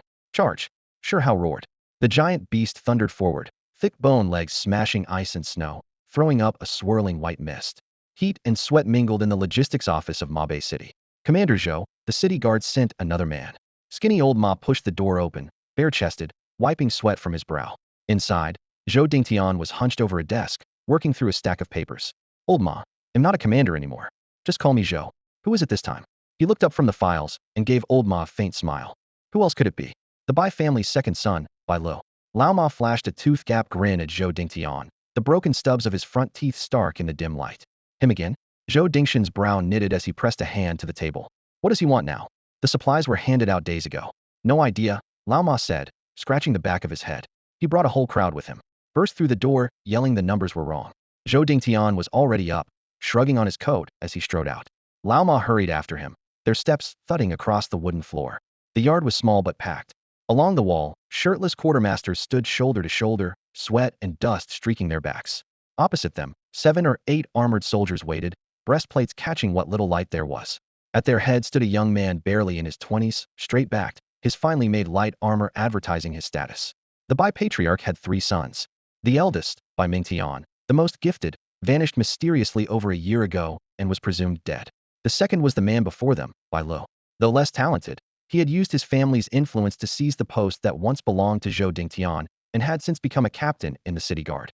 The guard had numbered barely 500 or 600 elite soldiers, but in a few months under the Bai family's control it had been swelled to 2,004 companies in all, and Bai Lu commanded one of them. Captain Bai. Zhou Dingtian raised his voice, first barking at the soldiers to quiet down. If you have business, come inside. Don't make a scene in the street. Bai Lu had seen him from a distance, but pretended otherwise. Only now did he turn lazily around. My. Even a small hiccup brings Commander Zhou running? It's nothing serious, we can handle it ourselves. Zhou Dingtian cut straight to the point, stepping closer. What business brings Captain Bai here in person? Let's hear it. Nothing major. Bai Lu chuckled, dusting off his armor before glancing at the laborers. The uniforms issued to my company don't add up. I'm here to find out why. He swept a hand at the gathered workers, voice suddenly sharp. I trust Commander Zhou's books are clean, so the problem must be you lot skimming off the top. Whoever did it, step forward now. If I have to dig you out, I'll deal with you by military law. A roar went up among the laborers. Veins bulged, eyes rounded. What's that supposed to mean? A burly man with a beard shouted first. We break our backs here, but we don't steal. Yeah, check all you like. If any of us pocketed so much as one uniform, you can chop our hands off on the spot. Another rasped. The heated clamor rose, thick with the smell of sweat. Quiet. All of you quiet. Bai Lu snapped, drawing the golden-laid sword at his waist. The blade flashed as he pointed it at the 2 loudest men. Li Laosan, Zhang Pazi, you're the most eager to protest, so I'm betting it was you. Guards, seize them. The armored soldiers stepped forward at once. Captain Bai, that's going too far. Zhou Dingtian moved sideways, blocking the path between the guards and the laborers, his face dark as thunder. If you have a problem, take it up with me, he said coldly, locking eyes with Bai Lo. But on my turf, you don't lay a finger on my people without my say-so. Anyone looking on could tell that Zhou Dingtian was livid. His already dark face had deepened several shades, and his wide eyes seemed ready to burst into flames. Across from him, Bai Lu banished the chill from his smile and spoke lightly. Forgive me, Commander Zhou. I am simply anxious. Winter is coming, and without padded coats my men won't last long. A cold wind spun dust through the tent flap and slapped against their boots. Bai Lu lifted a corner of his cloak and stepped aside, revealing the bodyguards standing stiffly behind him, their presence heavy enough to crush the low supply table. My battalion numbers 800, yet we were given only 500 coats. 300 of my brothers will freeze. He raised 3 fingers and let them sway. Tell me, Commander Zhou, wouldn't that make anyone suspect foul play? With a metallic hum, Bai Lu drew his sword, the tip hovering twice in front of Zhou Dingshan's chest, its icy gleam menacing. Zhou Dingtian did not flinch, standing like an iron statue. 500 coats, not a single one missing. You requested supplies for 1 battalion, and I issued exactly that 500. Bai Lu narrowed his eyes and slid the blade back into its scabbard, his smile widening. So Commander Zhou is giving me trouble on purpose? My 300 men won't accept this. A mutiny could jeopardize the entire defense of Ma Bei. Mutiny is none of my concern. Zhou Dingshan's fists tightened, joints cracking. As long as I run the supply depot, I follow the rules. Years of command had sharpened his instincts. He knew exactly what Bailu wanted to carve out a 300 coat shortfall and pocket the rest. Hardly subtle arithmetic. Bailu's smile faded. He tapped the hilt against his palm and locked eyes with Zhou. So you refuse to help me? Will you fill the gap, or not? Impossible. Zhou Dingtian snorted. Unless the city lord issues a written order, everything stays by the book. After a tense pause, Bailu suddenly burst into hearty laughter and clapped Zhou's shoulder. Huh. With Commander Zhou guarding the depot, not a grain will go astray. The city lord can sleep easy. He took a step back, cloak swirling. In that case, he'll go ask the city lord for a signature. Once I have it, he'll trouble you again. At the tent flap, he stopped, brushed the dust from his shoulder, and called over his shoulder. When the time comes, pick out the good stuff for your brother, will you? Zhou Dingtian answered, voice ringing like steel. Bring the order, and I'll issue every item by the numbers. Young master, instead of haggling over numbers, why don't we just accuse him of peddling army supplies? Or better yet, drag him off. Right now couldn't stop us. Outside the quartermaster's office, Bailu strode away after the commotion. His personal guard hurried after him, speaking in a low voice. Bailu didn't answer immediately. He glanced at the noisy crowd behind them, then at the sunset, weighing his options. Don't be ridiculous, he scoffed. Even if Zhou Dingtian were caught reselling supplies, the city lord would remember his years defending Mabe City and go easy on him. Besides, neither the lord nor I believe had ever stooped to that. A familiar, calculating smile his father's trademark curved across Bailu's lips. That smile had carried the Bai family to new heights. Their influence in Mabe City now grew by the day. So what's our next move? The soldier asked, still puzzled. Just do your job, Bailu said, the smile fading, his tone icy. Drop by a few more times. We don't need to take Zhou Dingtian down, just unsettle his quartermaster corps. Tell a lie often enough, and people will treat it as truth. With a faint snort, he headed for the city gate. 300 winter coats, 3,000 the Bai family could supply them without blinking. In truth, Bailu didn't dislike Zhou Dingtian. He even respected the old man had stood alone on the walls for decades, shielding the townsfolk time and again. But if the Bai family were to rise higher, that mountain had to be moved. Fine, I get that you won't let our summons enter, but why bar the game as well? At the gate, Shi Hao and Wu Lang each shouldered an unconscious gold-rank beast, glaring at the guards blocking their path. Blood still clung to the hides, and curved fangs flashed coldly in the dusk. We never said you couldn't pass, replied the squad captain, a silver-rank fighter. Swallowing hard at the sight of the two gold-rank trophies, he still leveled his spear across their chests. By regulation, all merchants pay a 30% tax. Pay it, and you're free to go.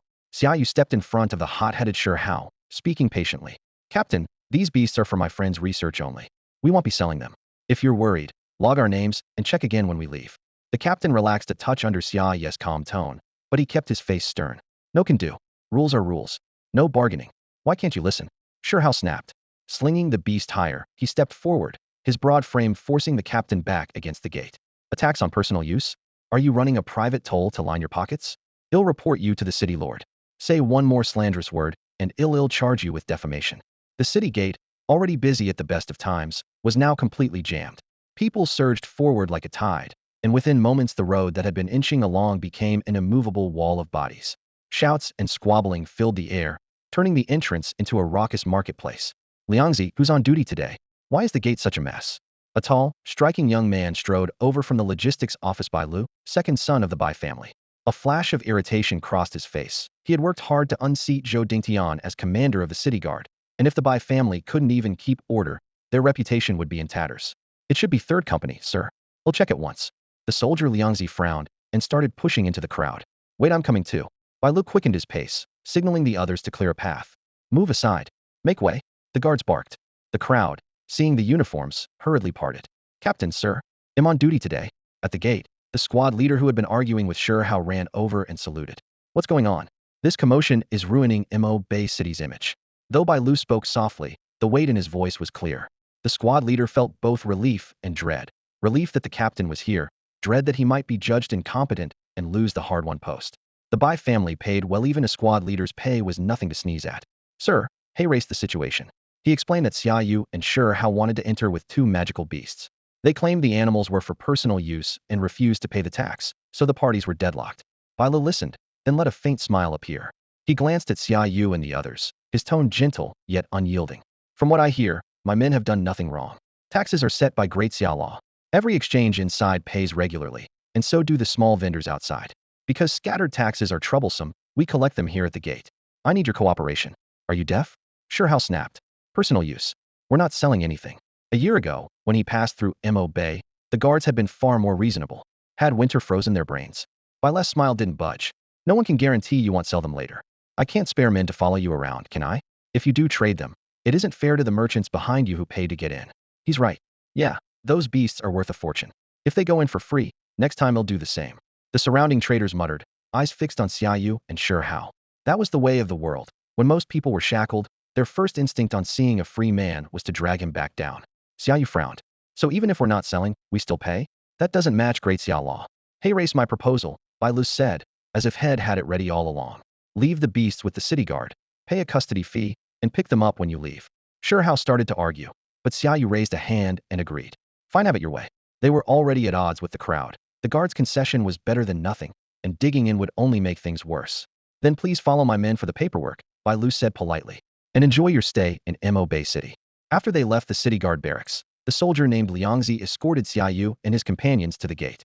Slapping the doorpost, he shot Xiaoyu a frosty side look. You're warehousing a live magical beast, and a gold rank one at that. The fee's high for a reason. Your deposit covers 2 days. Watch the clock. Anything happens after that, it's not on us. Understood. Xiaoyu folded the storage receipt and slipped it inside his jacket, unwilling to waste more words on a low-rank soldier. The detour had cost enough time already. Let's find lodging first, he told the others. After that, it'll take you to see an old friend. Days on the road had left their clothes dusty and their faces travel-stained. Acceptable at the city gate, but inside the walls they drew stares. They picked an inn, took long hot baths, changed into fresh clothes, and only then set off to look for Zhou Dingtian. By dusk the setting sun had washed the logistics yard crimson. The laborers, finished with the day's haul, clustered in 2s and 3s, sweat glistening on arms and necks while they joked and laughed. On a loading pallet, Zhou Dingtian was wiping grease from his hands when he noticed the Wang brothers Wang Gang and Wang Ming standing there uneasily. The twins were in their early 30s and usually solid workers. Chief Zhou, we would like to quit and settle up, Wang Gang began, his voice trailing off. Quitting all of a sudden? Tell me what's wrong. Zhou Dingshan's brow creased, though his tone stayed mild. Speak up and I'll see what I can do. No real grievance, Wang Gang mumbled. It's just our mother's sick, and we want to go home to look after her. Your mother's ill? Then go. If money's short, say so. Zhou Dingtian pulled a wad of crumpled federal credits from his pocket and pressed it into Wang Gang's hand. Take this. We can't. Chief, Zhou, this isn't ours.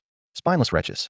A crew-cut man burst in, snatched the bills, and shoved them back at Zhou Dingtian. Don't buy their sob story, Chief. They're trying to bolt. Ungrateful cursed-aunt, give them a cent. It was Zhang Potzi. Zhang Potzi. We never asked for Chief Zhou's money, just the wages we earned, Wang Ming snapped, temper flaring. The shouts turned every head in the yard, and the laborers formed a loose semicircle. We worked, so we get paid. What's wrong with that? Wang Ming went on. We just don't want the job anymore. How's that any business of yours? I spit on that. The moment Bai Lauer showed up, he lost his nerve. Now he just wants to grab his pay and run. In the courtyard, Zhang Potzi stood with hands on his hips, hollering at Wang Ming. His voice rang out, and the crowd kept swelling, so he simply shouted louder. Crap, you say? All right, fine. You're right, we did chicken out. Wang Ming was about to fire back when his older brother, Wang Gang, yanked his arm, face flushed. Turning to Zhou Dingtian, he called, Chief Zhou, we're different from them. We've got parents and kids to feed, even or 8 mouths at home. We can't afford to get mixed up in trouble. If something happens to us, they'll all starve. One sentence, and the courtyard fell dead silent. Men in their 30s and 40s exchanged looks. Hot blood cooled, leaving only the weight of reality. Make way, make way. Chief Zhou's friend is here. At the back, Lao Ma squeezed through with a basket of steaming buns. He glanced up, spotted the figures at the gate, and immediately recognized Xiaoyu. What's this, a public performance? Why such a crowd? Xiaoyu shouldered his way forward and stopped beside Zhou Dingshan's pallet, smiling. Nothing big, just talking things over with the crew. Zhou Dingtian froze for a second, then stood up sheepishly. You two go find Lao Ma and settle your wages. If you want to come back, the door's open. He patted the Wang brothers on the shoulder, then swept the courtyard with his gaze and raised his voice. Listen up. As long as I, Zhou Dingtian, am here, if you don't break Mabe City's rules, I'll keep you safe. It's normal to have worries. Anyone who wants to leave, I won't stop you. If you want back in, just say so. Xiaoyu's smile faded a little, his brows drawing together. All right, Lao Ma, call everyone to eat. I'm taking a few friends for a stroll. With a laugh, Zhou Dingtian slung an arm around Xiaoyu's shoulders and led the group out through the crowd. Inside Mabe City, an old diner with grease-polished wooden tables. Zhou Dingtian insisted on treating. Xiaoyu couldn't refuse, so they took the nearest table. And these gentlemen are? They had barely clinked glasses when Zhou Dingtian glanced curiously at the 3 unfamiliar faces. Dorm buddies of mine, Wu Lang, Sure Hao, Lin Bufan. All top of the class. Xiaoyu lifted the bottle and filled each cup. Please, with you around, who dares claim that title? Hao laughed and raised his glass. Come on, down the hatch. After days of roughing it, we need a real meal.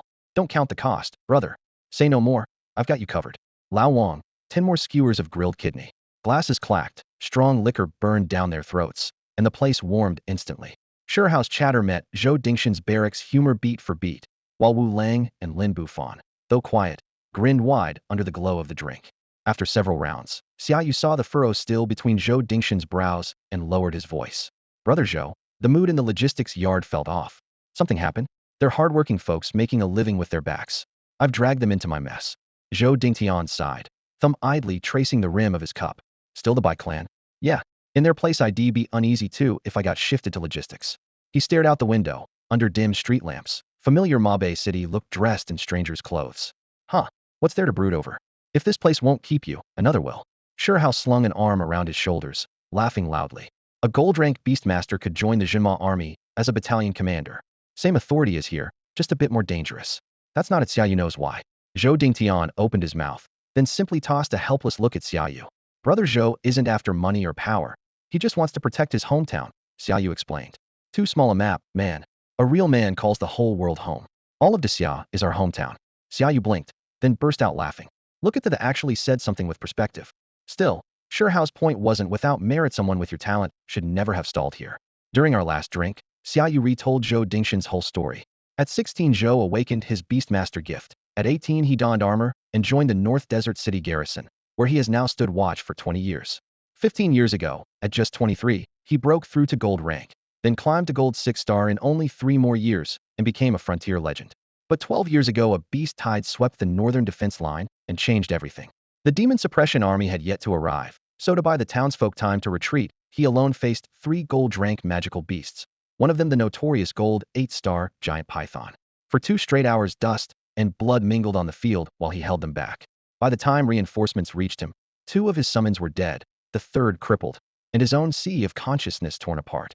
His strength plummeted.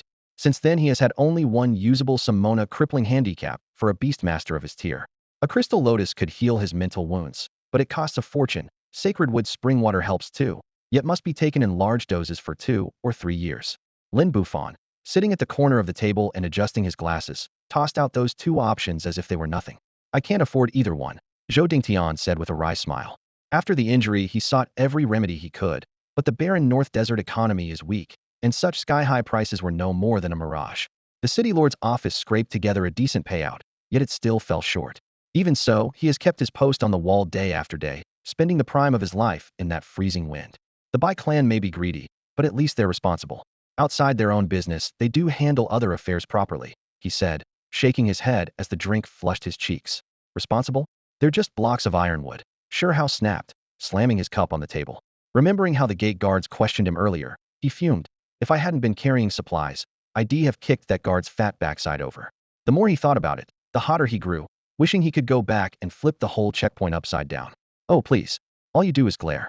The moment Captain Bai shows up, you don't even dare breathe, someone remarked coolly, snuffing out Hao's fire. Damn it, fine drink. Hao drained his cup, still muttering. That kid had 2 or 3 gold-rank beastmasters with him. How was I supposed to fight that? He suddenly turned to Zhou Dingtian. Brother Zhou, isn't the Bai clan getting too full of itself? A mere company captain walking around with 2 or 3 gold-rank beastmasters since when? Even the main demon suppression army assigns a captain 1, maybe 2. Look at Mo.Lay's 2nd Legion. A company has 4 or 5 golds, and the captain still rolls up his sleeves to fight. Where do the Bays get off flaunting that kind of manpower? 2 or 3. Zhou Dingtian set down his cup, voice low. You probably met Bai Lu, the Bai clan's 2nd young master. He came to see me this afternoon as well. The Bai clan had once boasted only a single gold-rank beastmaster, Bai Lao Gui, but after taking charge of the city garrison, they expanded at breakneck speed, spending lavishly to recruit every master they could find. In barely half a year, they proved the old saying that you have to spend money to make money, vaulting straight to the top tier of power in Mabe City. Aside from the appointed city lord, no one else even registered in their eyes.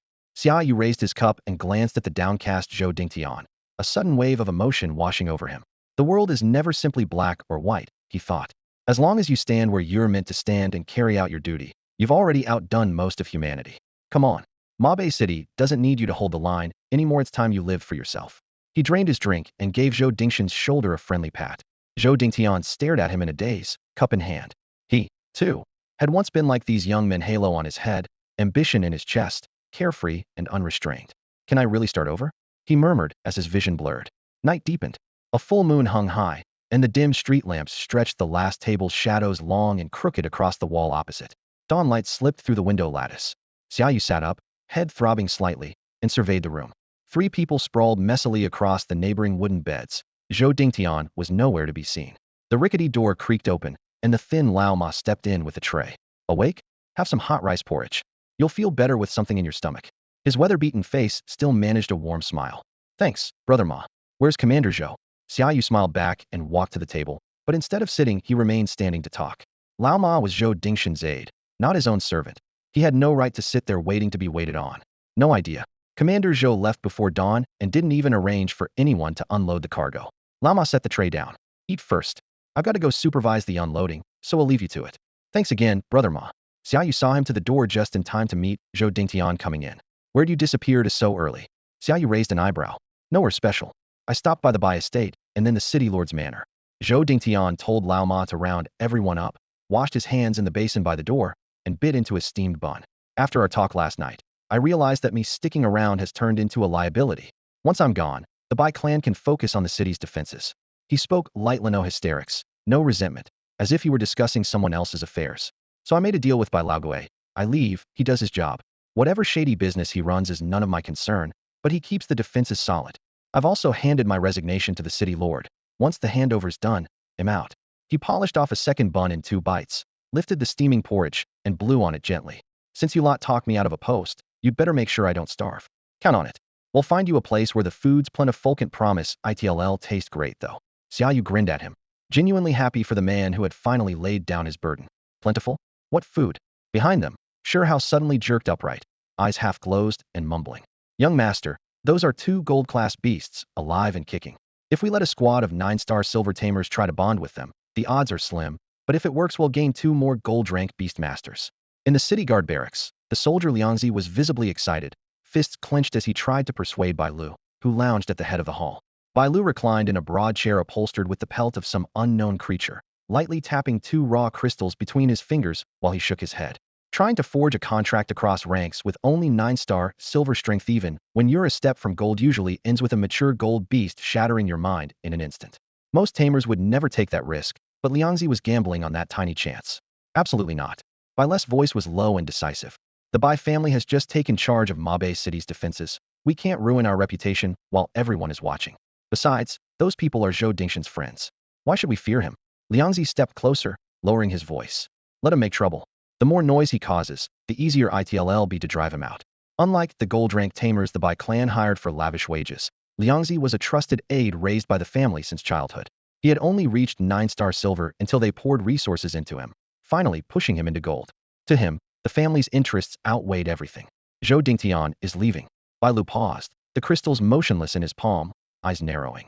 He met with the old man today and sealed the deal. The old man won't tolerate the slightest complication now. Anyone who tries to trip him off. Bai Lu admitted he lacked the raw talent of his elder brother Bai Ming, but when it came to reading people and handling affairs, he was every bit his father's heir. So we just let them walk off with 2 gold beasts? Liangzi still sounded unwilling. Yes, we're not only giving them back, we'll do it publicly. The more witnesses, the better. Bai Lu sprang to his feet, tossing the 2 crystals to Liangzi. Handle it. Right under the city gate, with every passing merchant watching. What's all this? It's not like I'm dying. Old Ma, get everyone back to work. At the gate of the Western Logistics Yard, Zhou Dingtian stood with a battered backpack, surrounded by shirtless laborers. Old Ma, stooped and wrinkled, grinned from ear to ear. We know, boss, we're just seeing you off. Won't see you for a while once you go. All right, I appreciate the thought. Zhou Dingtian laughed heartily and slipped a few alliance bills into Old Ma's palm. Buy everyone a drink. And those 2 lads from the Wang family, tell them to work hard. No one will dare pick on them anymore. He turned and nodded solemnly to every familiar face. These brothers had neither strength nor status, yet he regarded them as comrades, just like the men who had once stood with him on the city wall. Take care, sir. Come back and visit when you can. With nothing but that pitiful little backpack, Zhou Dingtian headed toward the city gate he had passed through for decades, the eyes of his bare-chested brothers following him all the way. Once, this had been the place he visited most, but today it might be his final farewell. Beneath the city gate, the afternoon sun had baked the heavy bluestone until it sizzled, Yet the passing merchants ignored the heat and applauded the deal unfolding before them. The Bai family really is a powerful house. Their word is law. Exactly. I was standing right there 2 days ago and saw everything with my own eyes. Cheers rose again and again, but no one noticed the armored man in his 50s at the edge of the crowd, Zhou Dingtian. He had once been the most conspicuous commander on these ramparts. Yet today the guards on duty were strangers. Not one of them recognized him. The Bai family, discreet yet ruthless, clung to the schedule and would tolerate no mishap before Zhou Dingtian left the city. On the other side of the gate, Liangzi led 2 hulking, gold-scaled, class gold beasts to Xiaoyu and his companions. Beasts first, paperwork second. The dull clank of chains and the rustle of parchment rang clear beneath the applause. The exchange was swift and clean. Aside from the merchants' cheers, not a ripple followed. Whoosh. Several miles from the city, Zhou Dingtian exhaled a long breath, his ramrod straight shoulders finally sagging. Well, feel a little lighter? Sure, Hao laughed, slapping his shoulder from the broad back of a bone mammoth. You're right, it does feel that way. Zhou Dingtian answered with a hearty grin. Huh, the real fun is still ahead. Charge. With his shout, the bone mammoths beneath them lurched into a sprint. Their massive hooves pounded the plain, shaking the earth and kicking up a tawny plume of dust that trailed toward the sky. Haoyan, something's off with the star-chasing realm this year. In the dim cave, the ghost wolf king's rasp cut through the silence. It usually opens within 10 days of the old date, but we're already half a month late. Damn it, can't you pick a different spot? Damp, dark feels like a tomb in here. A tall silhouette blocked the entrance, bringing the only shaft of light that reached the pair of faint green eyes at the back. I'm used to it. My nether wolves favor the darkness, the ghost wolf king replied calmly. The wyvern king, Zhang Haoyan, waved impatiently. If nothing was wrong, would I slog here through the rain? Last time you looted the gear of 2 king-class foes. You're half a step from immortal now, don't just pocket the spoils and shirk the work. You're coming with me. I killed them myself and saved you the trouble, the ghost wolf king replied lazily. Without an official order I can't leave. If anything happens to these 3 minor planes while I'm gone, they'll be held responsible. Even as he finished, a gale howled outside the cave, elemental turbulence whipping across the cliff face. Spare me the excuses. Of course I brought an order. Zhang Haoyan flicked a token branded with the royal sigil toward him. The Red Scorpion will cover for you these next few days. No one but me is willing to team up with a block of wood like you. He turned and stepped out of the cave. His storm wyvern unfurled its vast wings, stirring a powerful updraft. The star-chasing realm could open at any moment. Don't dawdle, find me the second it does. Deep in the cave, there was no answer, only a slight flicker in those emerald eyes. As though expecting this, Zhang Haoyan vaulted onto the wyvern's back and soared into the clouds.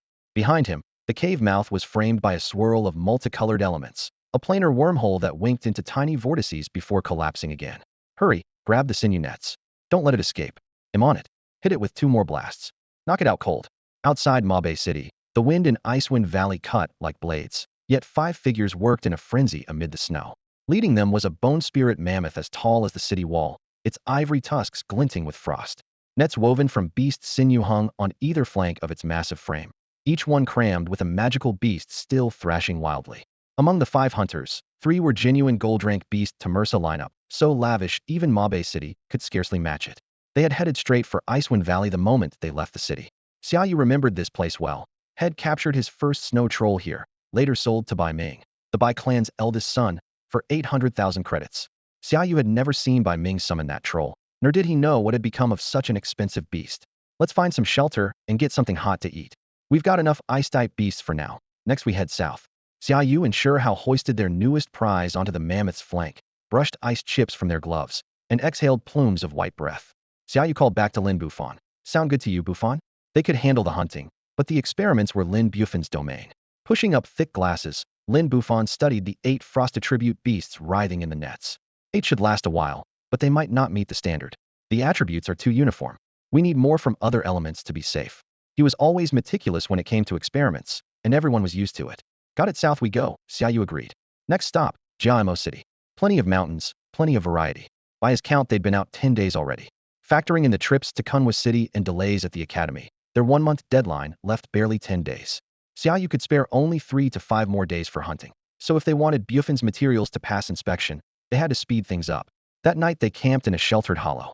Sparks leapt from their flint, fat hissed into the flames, and the fire swelled, flooding the air with heat and the sharp tang of strong liquor. Brother, it's settled. When we get back, we join the Jinma Legion and carve up those interplanar freaks, Shurhao declared, one arm slung around Zhou Dingshan's shoulders, his voice loud with alcohol. Both men were blunt by nature. With his burdens lifted, Zhou Dingtian was even more exuberant. Count on it, Zhou Dingtian laughed. I've spent years cleaving magical beasts, but never interplanar scum. Time to see how tough they really are. Please attire all pushovers, sure how boasted, slapping his saber hilt.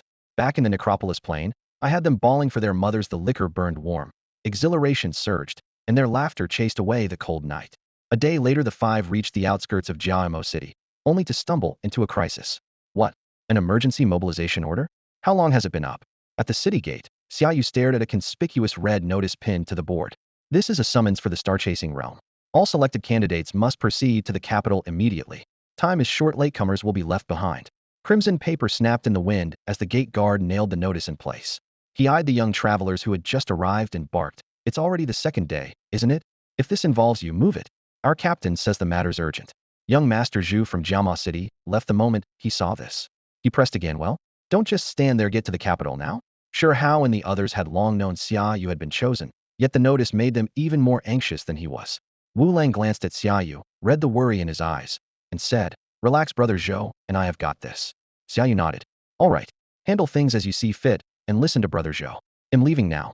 Already at the gate, he had no time for further words. Under everyone's gaze, he summoned the Thunder Rock. The great bird spread its wings, lightning arcing along its feathers, and whipped up a fierce wind as it shot southeast. In the dim evening light, a violet streak speared into the clouds. "Well, they'll be damned," ran into a real prodigy, the guard muttered, scratching his head as the lightning faded. He glanced at the scarlet notice again. "Let's head in. Since we're here, might as well catch a couple more." "Right." Sure, Hao and the rest watched Xiaoyu depart, then stepped into Jiama City. Elsewhere, an all-night flight had just begun. Xiaoyu sat cross-legged on the Thunder Rock's broad back, cold wind whipping his hair. He murmured, "Such an abrupt summons, getting into the star-chasing realm won't be easy. Communication's spotty these days, but that pocket world normally opens like clockwork. Why the huge shift this time?" The question gnawed at him. He pulled up his status panel. Knight Sovereign, Thunder Rock, and Array Spiritual at peak condition. The Array Spirit was elite, but both the Knight Sovereign and Thunder Rock were legendary. Two legendary beasts put Xiaoyu in a league most cadets could only envy. Back at the Academy tournament, even top students like Zhao Di and Chun Ligong had just one legendary each. Thanks to the Wyvern King reward, they'd only recently squeezed out a second. Xiaoyu, on the other hand, still had roughly 1,000,000 experience points banked, enough to push any one of his beasts to full levels. If trouble arose, he could still hold his place among the realm's elite. Hey race, hoping everything goes smoothly and that I meet a beast I really like. Though the star-chasing realm was a small dimension, it was teeming with life. Every common elemental species, and even rare space and time-aligned creatures had been reported. His goal was clear each platinum rank and bond with a new companion. Rarity's not the point. It needs to look cool and, above all, I have to be able to ride it. He pictured Chun Ligong's dazzling one-horned cypress dragon colt, and his blood raced. With the same youthful fire, how could he not be tempted? Most importantly, he never wanted to charge into battle again while the Knight Sovereign tucked him under its arm. At the heart of the great Xia stands Jingdu, a city every citizen can name, yet its appearance lacks the overwhelming grandeur that the name suggests. Jingdu Academy, the foremost of the Empire's 5 great academies, is not within the city walls, but at the foot of Mount Wuling just outside the capital. When Xiaoyu reached Jingdu in the dead of night and looked up at its ramparts, he saw they were no higher than those of Mabe City or me.One City.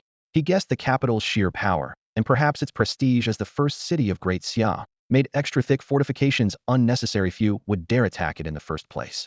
Deep in Mount Wuling lies a spatial rift that opens onto a medium-sized plain. It was once guarded jointly by the Demon Suppression Army and the Jingdu City Guard, until Jingdu Academy volunteered to take over. The authorities gladly agreed. The mission would test the students and save military manpower. Since then, the academy has occupied the entire mountain, claiming the plain as its own domain. Now, standing before the academy gates, Xiaoyu could not see the massive curtain of light marking the rift. Yet through his summoned beast senses, he felt elemental particles rushing toward him. Unlike the chaotic, violent energies of the nether plane, the flow here seemed meticulously combed, orderly, and even. A top-tier academy truly knows how to squeeze value from every resource. This dense, regulated energy quietly accelerates every student's growth. What startled him was the gatekeeper's almost zen-like indifference. Xiaoyu strode through the entrance, and the old man did not even lift an eyelid. Feeling awkward, he glanced back twice. Only on his third look did the guard give him a lazy glance. Fair enough, beneath the capital's walls and inside the nation's premier academy, any troublemaker would be surrounded instantly. There is, after all, a hefty reward for capturing cultists. By noon on the third day after the notice went up, Xiaoyu was already inside the academy's indoor training hall. According to the schedule, All contestants would assemble at dawn on the 5th day and depart together. The academy had assigned quarters for the participants. When he pushed open the door, Xiaoyu found his old classmates from the Demon Suppression Academy Zhang Liang, Zhang Hong, and Dabin. After the last tournament, they had gone home for the holidays. As soon as the new notice appeared, they rushed to Jingdu and arrived 2 days before he did. Well, look who finally showed up. I thought you might miss the whole thing, Zhang Liang called, waving. How could I skip something this big? Xiaoyu laughed, waving back. Even if I were in the middle of getting married, I'd ditch the bride and come running.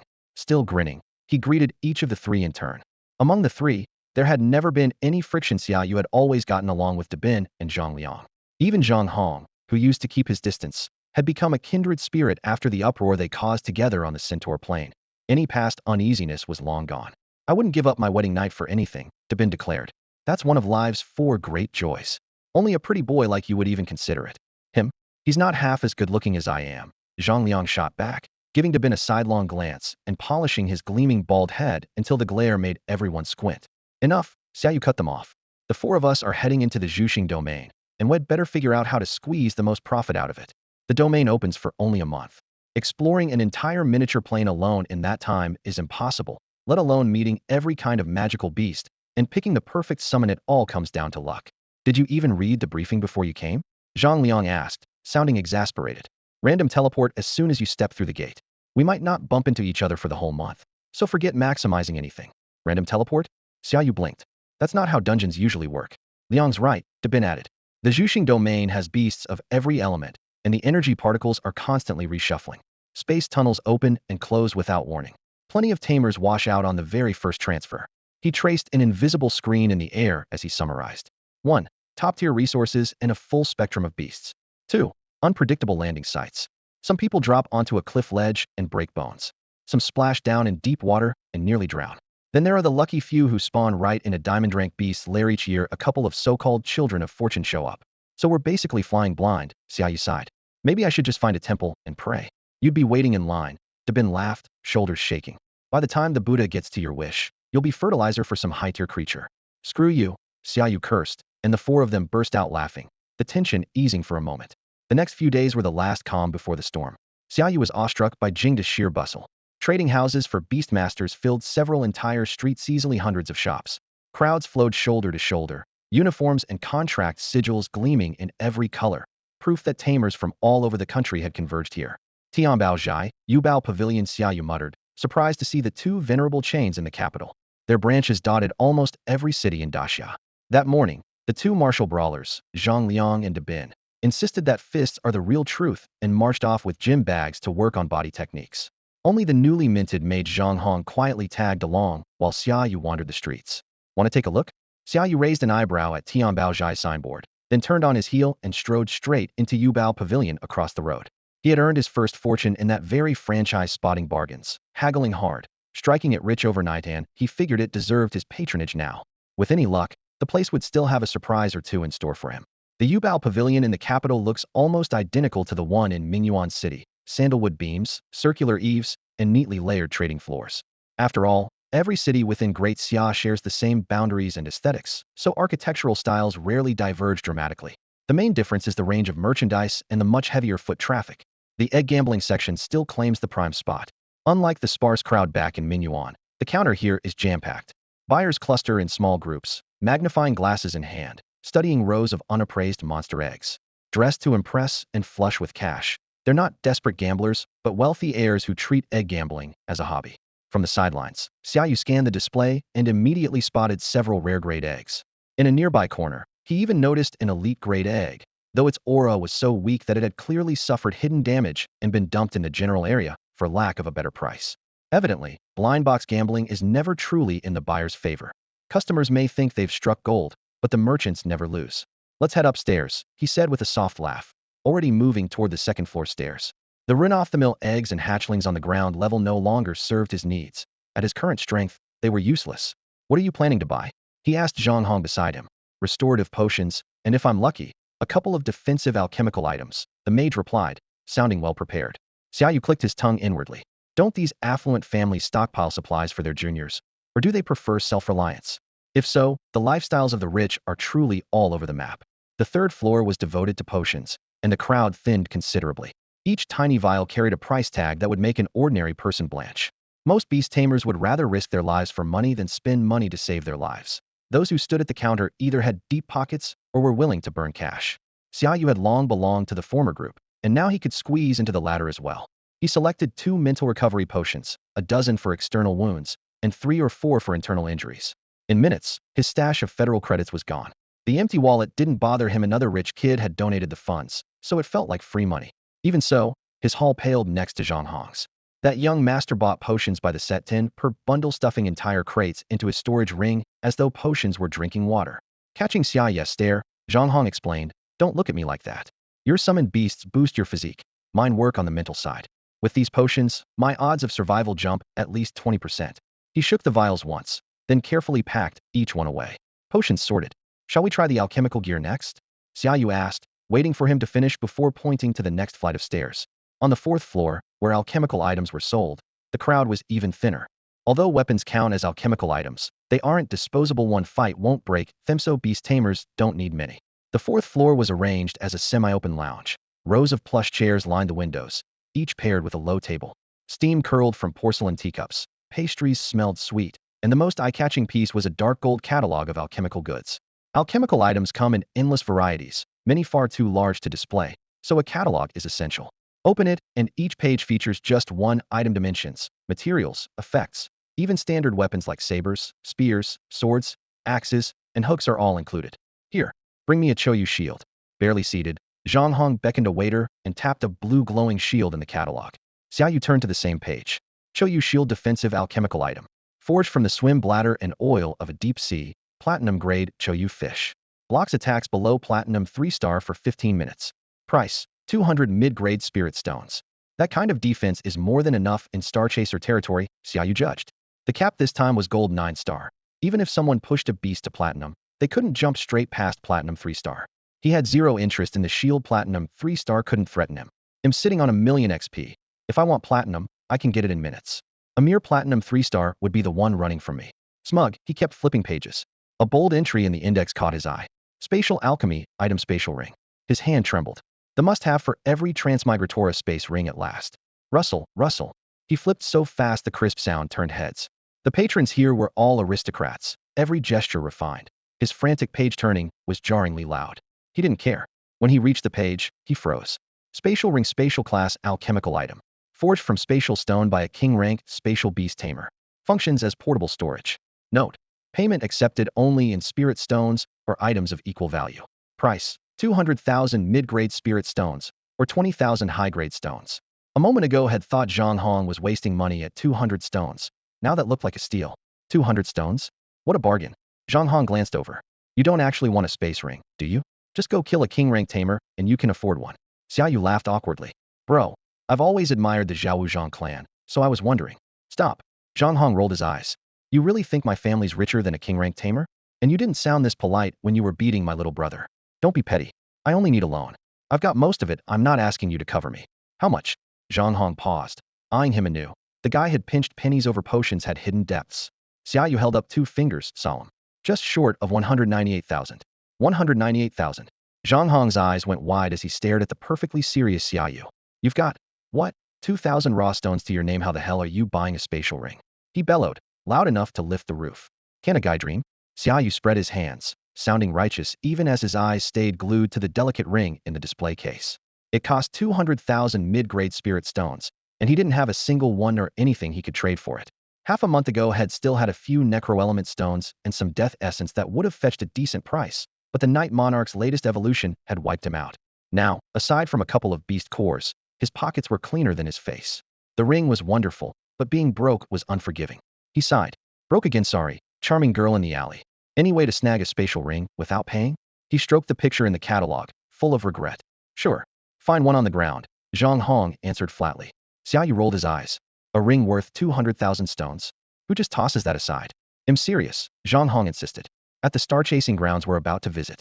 20 years ago some lucky guy picked one up off the dirt." "Really? Really?" Xiaoyu froze. What kind of wild story was this? The star-chasing grounds already had magical beasts and rare herbs. Now you could pick up alchemical gear too? Zhang Hong, though, added a caveat. "Don't get your hopes up. In the 10+ groups that have gone in over the past 20 years, Only that one guy ever got so lucky. At those odds, mugging a king-tier beastmaster sounded faster. Fine, forget it. I'm done shopping. Zhang Hong handed 3 or 4 alchemical gadgets to the clerk, each worth at least 200 mid-grade stones over 1,000 gone in a blink. They were both beastmasters, and Xia Yu was even a bit stronger, yet the gap in their wallets was a yawning abyss.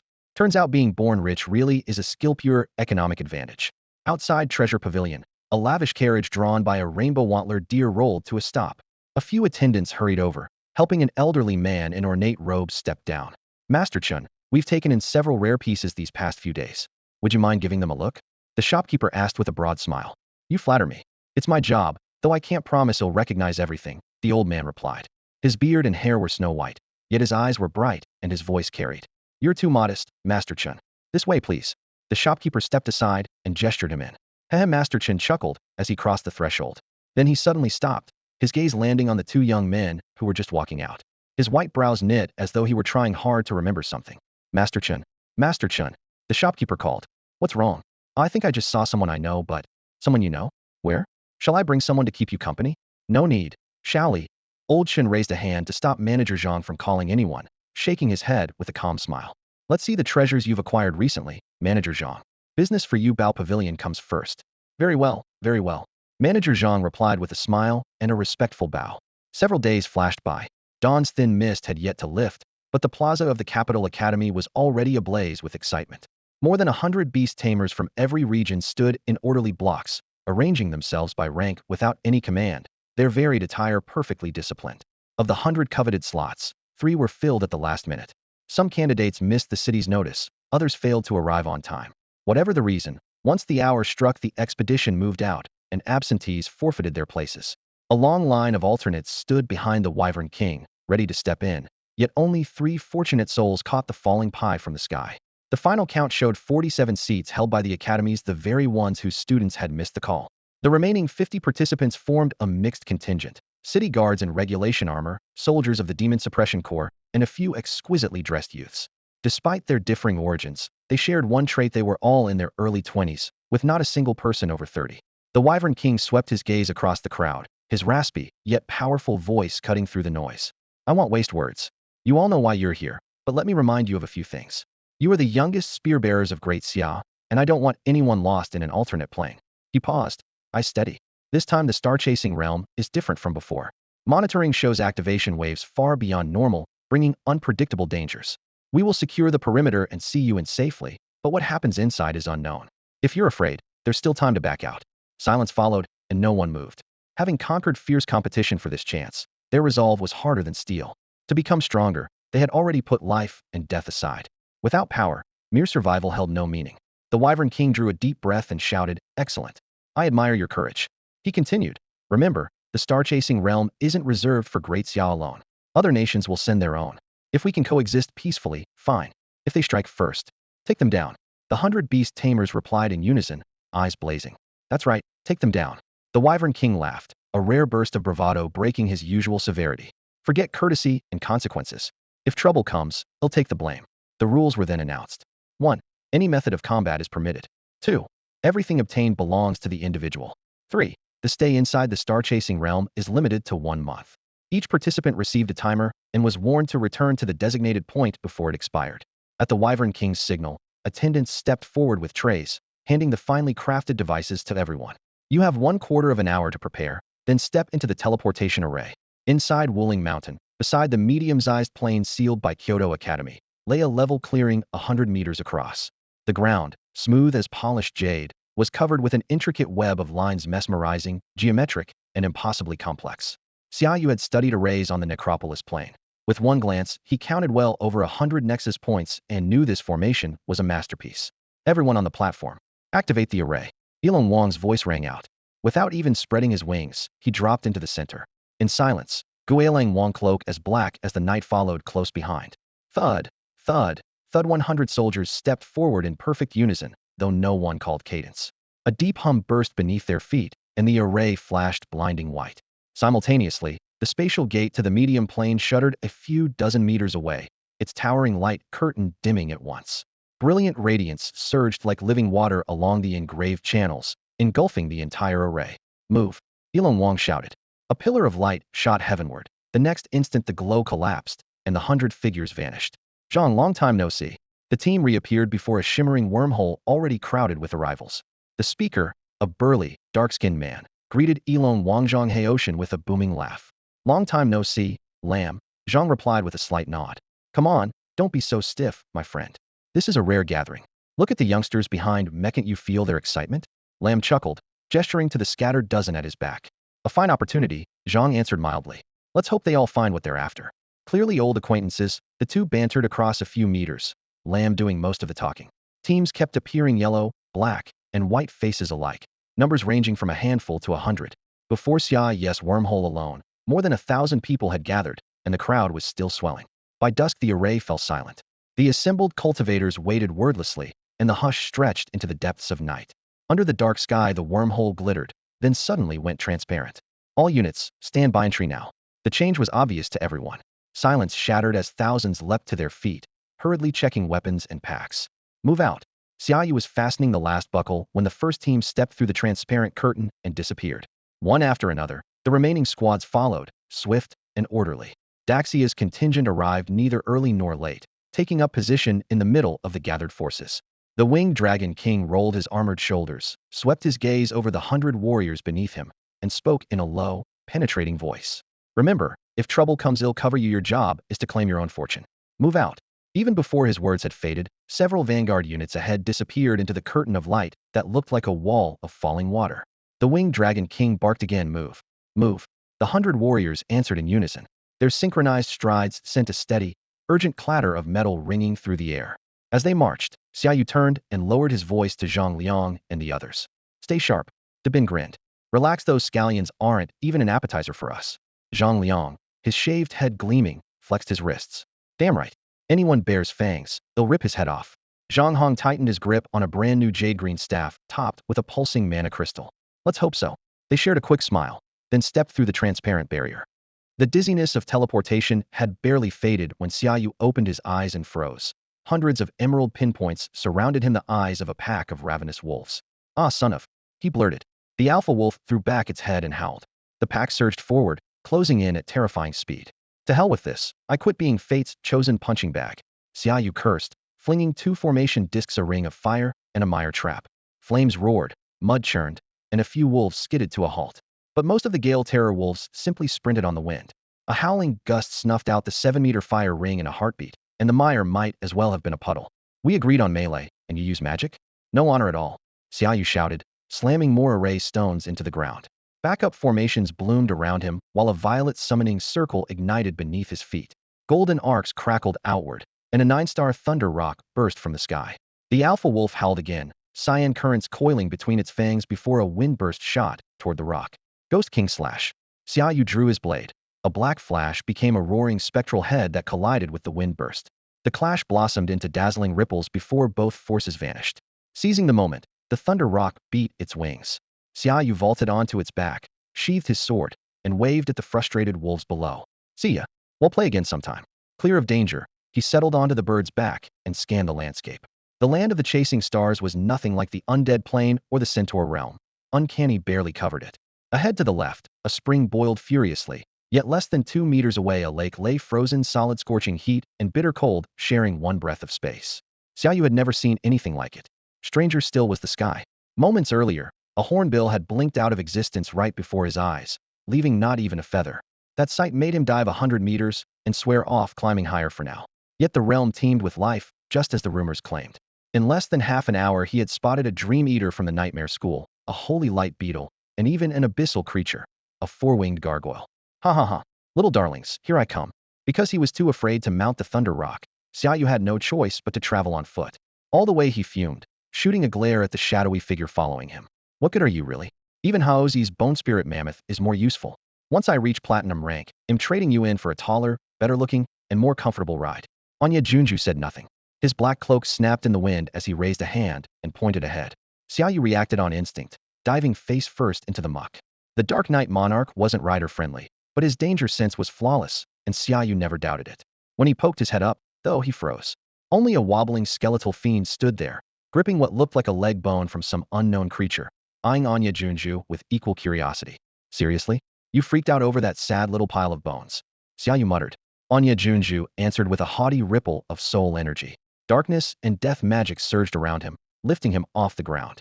Behind him, a throne of white bone materialized with a low hum, and his aura soared. Xiaoyu rolled his eyes. So the upgrade came with an ego boost every time he saw an undead. He had to flaunt his so-called kingly presence. The skeletal fiend clacked closer, its bones covered in scratches and bite marks from countless fights. Chin raised, Anya Junju pointed at the ground before him, demanding it kneel. The fiend hesitated, bone club lowering as the soul fire flickered inside its ribcage. Xiaoyu nearly laughed out loud. Was it actually going to kneel? A heartbeat later, the fiend swung its club in a full arc and smashed it down on Anya Jun's head. Clang. The club snapped clean in two. The soul fire lurched as if startled. Why was this guy's skull so hard? Anya Junju froze for 2 seconds, then erupted in fury.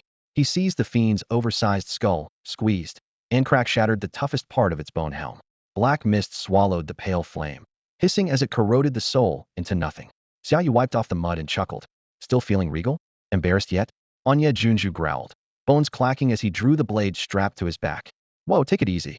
I was just kidding. Xiaoyu waved both hands. My bad, okay. He'll watch my mouth next time. Staring at the murderous summon who could start swinging any second, Xiaoyu sighed inwardly. What kind of creature had he raised? Always ready to pull a blade. Talk about violent. Clack, clack. Apparently moved by Xiaoyu's sincere apology, the Night Lord grumbled twice and set off again without looking back, his blade hanging low. Along the way, he seemed to be carrying a furnace of anger. Every undead he met he split apart, the cold edge of his sword flashing while shards of bone sprayed everywhere, showing not the slightest hint of kinship. When he ran into a trembling, low-ranked skeletal warrior, he simply waved a hand, signaling that surrender would spare its life. Before long, a dozen of those recruits trailed after him, waving flags and yelling. Some brandished chipped bone sabers, others hefted bone spears. They lacked strength, but not spirit. Time slipped by. More than half a day passed with no sign of another contestant, convincing Xiaoyu of the plain's vastness and the need for patience in finding a suitable companion beast. Glancing at the swaggering Night Lord, he perched on a roadside boulder and said, You. Send 2 of your people to bring back something edible. I'm starving. These skeletons might be useless in a real fight, but they could still run errands. The Night Lord's teeth clacked in protest. Xiaoyu narrowed his eyes. Don't give me attitude. Click at me again, and I'll lock you away for a few months. Then let's see where you find your lackeys. The threat worked. After a brief pause, the Night Lord waved 5 or 6 skeletal warriors off in different directions. A little later, the warriors straggled back, arms full of dubious bone fragments and several chunks of, or that oozed dim, necrotic energy. Xiaoyu pressed a hand to his forehead, speechless. Perfect, he said dryly. Of course boneheads would think this passes for food. Once the ingredients were delivered, the skeletal warriors nervously produced more spoils and rattled out a report. With the Night Lord translating, Xiaoyu learned that in the territory of some magma drakes up ahead, 2 beings on the Night Lord's level were locked in a deathmatch and several, even stronger monsters had joined the fray. Crude wording aside, the information was useful. He waved them off. Keep your people back. You're coming with me. As he spoke, he brushed away the bone throne the Night Lord had just conjured, treating it like an eyesore. To those dim-witted skeletal warriors, the Night Lord was a rare boss who actually paid them any mind. In the true necropolis plane, a platinum or diamond rank overlord commands legions of lesser undead by the thousands. Foot soldiers like these rarely glimpse their masters. Only a roving captain with no territory, like the Night Lord, would keep them as personal attendants. The Night Lord clicked his teeth in frustration, but still left a few underlings behind and followed Xiaoyu, swaying with every step toward the target area. Soon they reached the spot described by the scouts. 2 human summoners sewn in white, the other in black, were locked in a brutal contest. Every creature in their stables had been unleashed, magma churned, death flames roared, and the summoners themselves had plunged into the melee, each blow meant to kill. The scene was raw and bloody, a fight that could end only with one of them dead. Crouching nearby, Xiaoyu watched his peers tear into each other and felt a nagging doubt rise in his chest. We still don't know why the 2 combatants are tearing into each other so fiercely, but anyone who reaches the land of falling stars has to be exceptional. One fighter is a gold 9-star, the other a gold 8-star, and their auras clash amid the scorching waves of magma. The dark-skinned man is down 1 rank, yet he's as ferocious as a rabid lion. Flames wrap his arms, and he simply ignores every non-lethal strike, trading blow for blow as his fiery fists hammer toward his opponent's skull. Dodge if you dare, otherwise those blazing knuckles will turn your head to cinders. The fair-skinned man is a battle-hardened veteran too, but he lacks that last ounce of desperation. The relentless assault forces him to retreat step by step. Krakus. Xiaoyu was about to speak when the Anya Junju behind him let out a low growl. Xiaoyu clamped the undead Lord's jaws shut at once. Do you want everyone to know we're here? Look at your ragtag minions. See that big brute? He could rip them apart with one hand, he hissed. The Anya Junju understood and hurriedly bowed, the flames in his eye sockets dimming. Xiaoyu muttered on. I told you to keep a low profile, not to skulk around like some creep. You're over 2 meters tall, wrapped in a black robe, swaying like a monster. If you spot something, just tell me not shriek. All around them magma spurted, the heat turning the rock beneath Xiaoyu's boots a glowing red. This was no place for undead to be discovered, and he wasn't about to let the Lord's outburst expose them. Crack. The Anya Junju made another sound through his helm and pointed at the churning lava ahead. Xiaoyu followed his gesture. Amid the molten spray, a single white blossom stood unscathed. That's a Rongchuan lily. The pieces fell into place. Someone had slain the molten salamander first, and just as they reached for the treasure, a rival appeared. Xiaoyu couldn't tell which man had been the original hunter and which had barged in halfway, but he knew one thing. He wanted both the lily and the two combatants. If he moved now, could Ilong Wang keep the situation under control? Weighing the odds, he silently ran through the possibilities. While he was still considering his summon's chances, the duel below hurtled toward its climax. The dark-skinned man's onslaught was as savage as ever, but the rank gap showed. His opponent clung to life by the thinnest margin. The fair-skinned man was viciously cunning, sacrificed 2 auxiliary summons just to open a single flaw. A slim knight's sword flashed like cold lightning and pierced the dark man's chest, leaving only the hilt exposed while the blade vanished into flesh. Huh, you stupid black pig, dying by my sword is an honor, the white man chuckled, twisting his wrist so the blade tore a wider cavity, blood spraying everywhere. The dark-skinned man's chest heaved like a bellows. He clamped both hands around the sword lodged in him, his eyes blazing. But caution and craft were second nature to the white man. Expecting a last-ditch counterattack, he released the hilt and sprang back half a step. A flaming fist skimmed his forehead, searing a few strands of hair to ash. Fool! A proud knight never lowers his guard. When the dark-skinned man hit the ground, the white man lifted his chin, sauntered over with arrogant steps, drew his knight's sword, and wiped the blood off on the corpse. Heh! A scornful chuckle burst next to his ear, quiet yet chilling, like a ghost brushing down his spine, making his hair stand on end. The proud knight had forgotten one thing. Arrogance always demands a price. He spun and swung on instinct, muscles moving before his mind could catch up, but the stab of pain in his chest told him head missed. A fist as pale as jade, along with the now-bent knight's sword, crashed into his breastplate like an artillery shell. Its owner wore a lowered helmet. Hollow eye sockets flickered with eerie blue flame. You're from Daxia? The white man rasped. Don't blame me.One, that Sheila of yours. Haven't you been living the good life all along? Xiaoyu snorted, mouth curling in ridicule. Shit. Damn you. The white man roared and tried to raise his sword, but his trembling arm couldn't pull the blade free from beneath that fist still pressed to his chest. The other fist ballooned in his field of vision. He jerked his head back on reflex, only to find nowhere to run. Thud. The dull impact echoed. The tall figure lost all support and crashed to the ground. Around him, the summoned beasts that had been ready to strike collapsed almost in unison, too fast even to scream their handler was dead, and with him the mental contracts that bound them. That had been the rule from the moment the pact was signed. TSK, what a waste. Xiaoyu glanced around. If you're looking for revenge, take it up with those people who've been living the high life, not me. He gave the Night Lord an approving pat on the shoulder, then squatted down and began to loot the bodies with practiced ease. Strength had its perks. These pockets were stuffed. A small pile of raw stones tumbled into his palm, mostly fire and wind affinity, all of them mid-grade, easily a couple hundred pieces. Anything with an obvious foreign style he left behind for now. It was too recognizable. Once had stripped the white man and his comrades of every supply. Xiaoyu even harvested the crystals from the fallen summons. Ever since had laid eyes on a spatial ring, had been perpetually broke 200,000 credits, and he still had no idea when he'd scrape it together. Of course he didn't forget the most precious item, the molten spring lily. After tucking the herb away with care, he and the Night Lord slipped off at speed, better to be gone before anyone showed up asking questions. Meanwhile, in the abyssal plain, subterranean flames scorched walls long since turned to crystal, and rolling magma spewed choking heat. Suddenly the lava churned like a boiling sea, waves tens of meters high, and a pitch-black figure burst through the surface. Curved demon horns gleamed with a knife-edge sheen, and molten rock streamed down his skin without leaving a mark. Shakus, I can smell your stench. The magma slid away, revealing a demon lord 100 meters tall. Every word from his gruesome maw blasted a jet of white-hot air. As his voice faded, a distant black mountain exploded, and a skeletal dragon launched itself skyward on tattered wings. Jairam, you felt it too?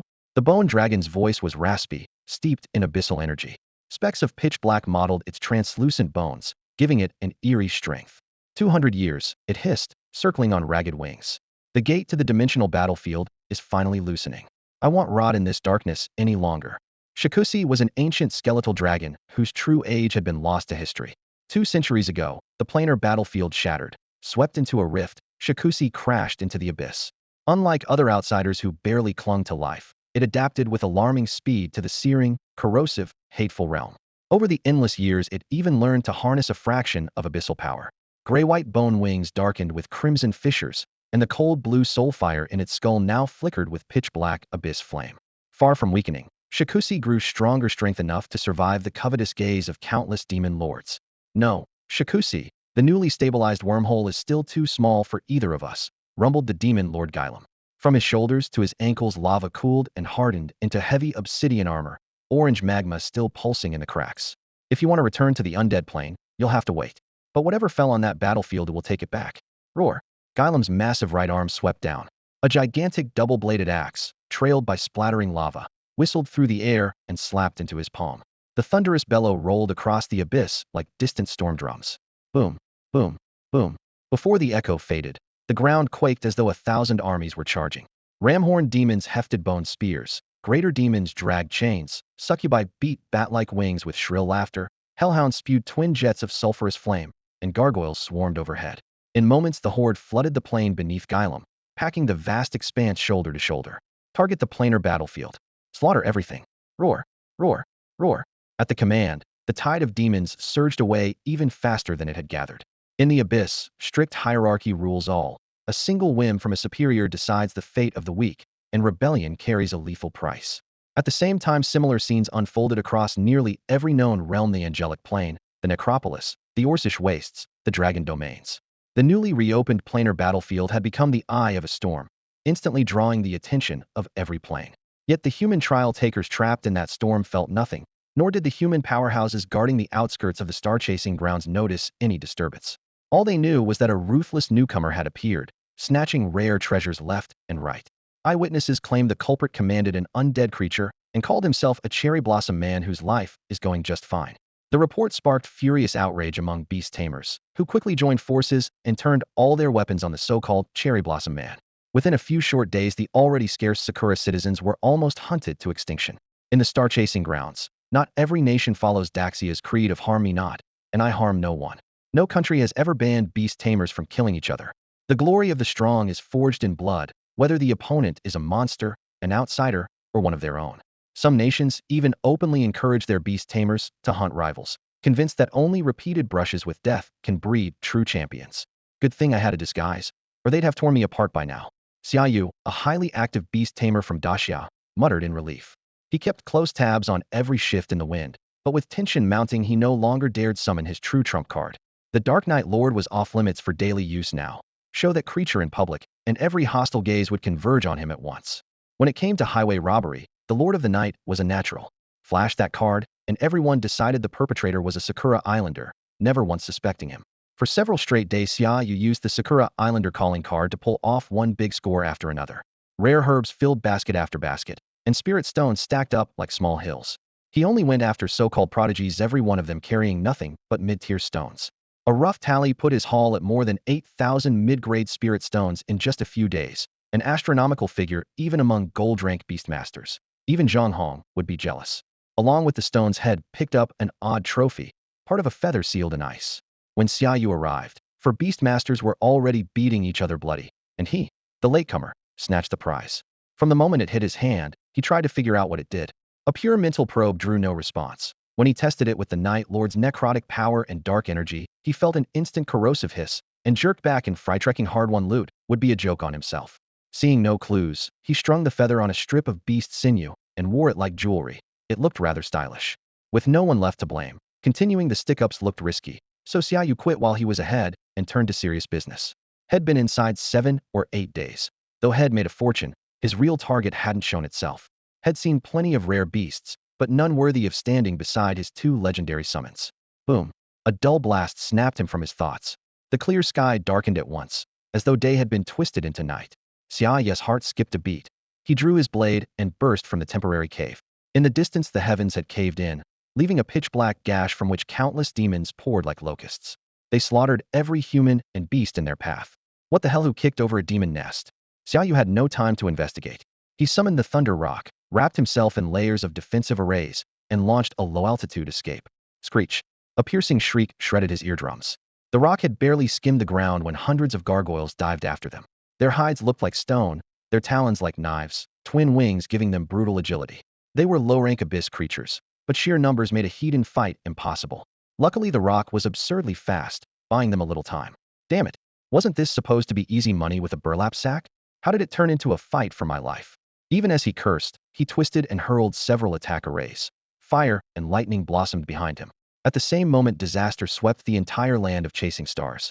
The abyssal horde used sheer numbers to turn the battle into a one-sided massacre. Go, go, go!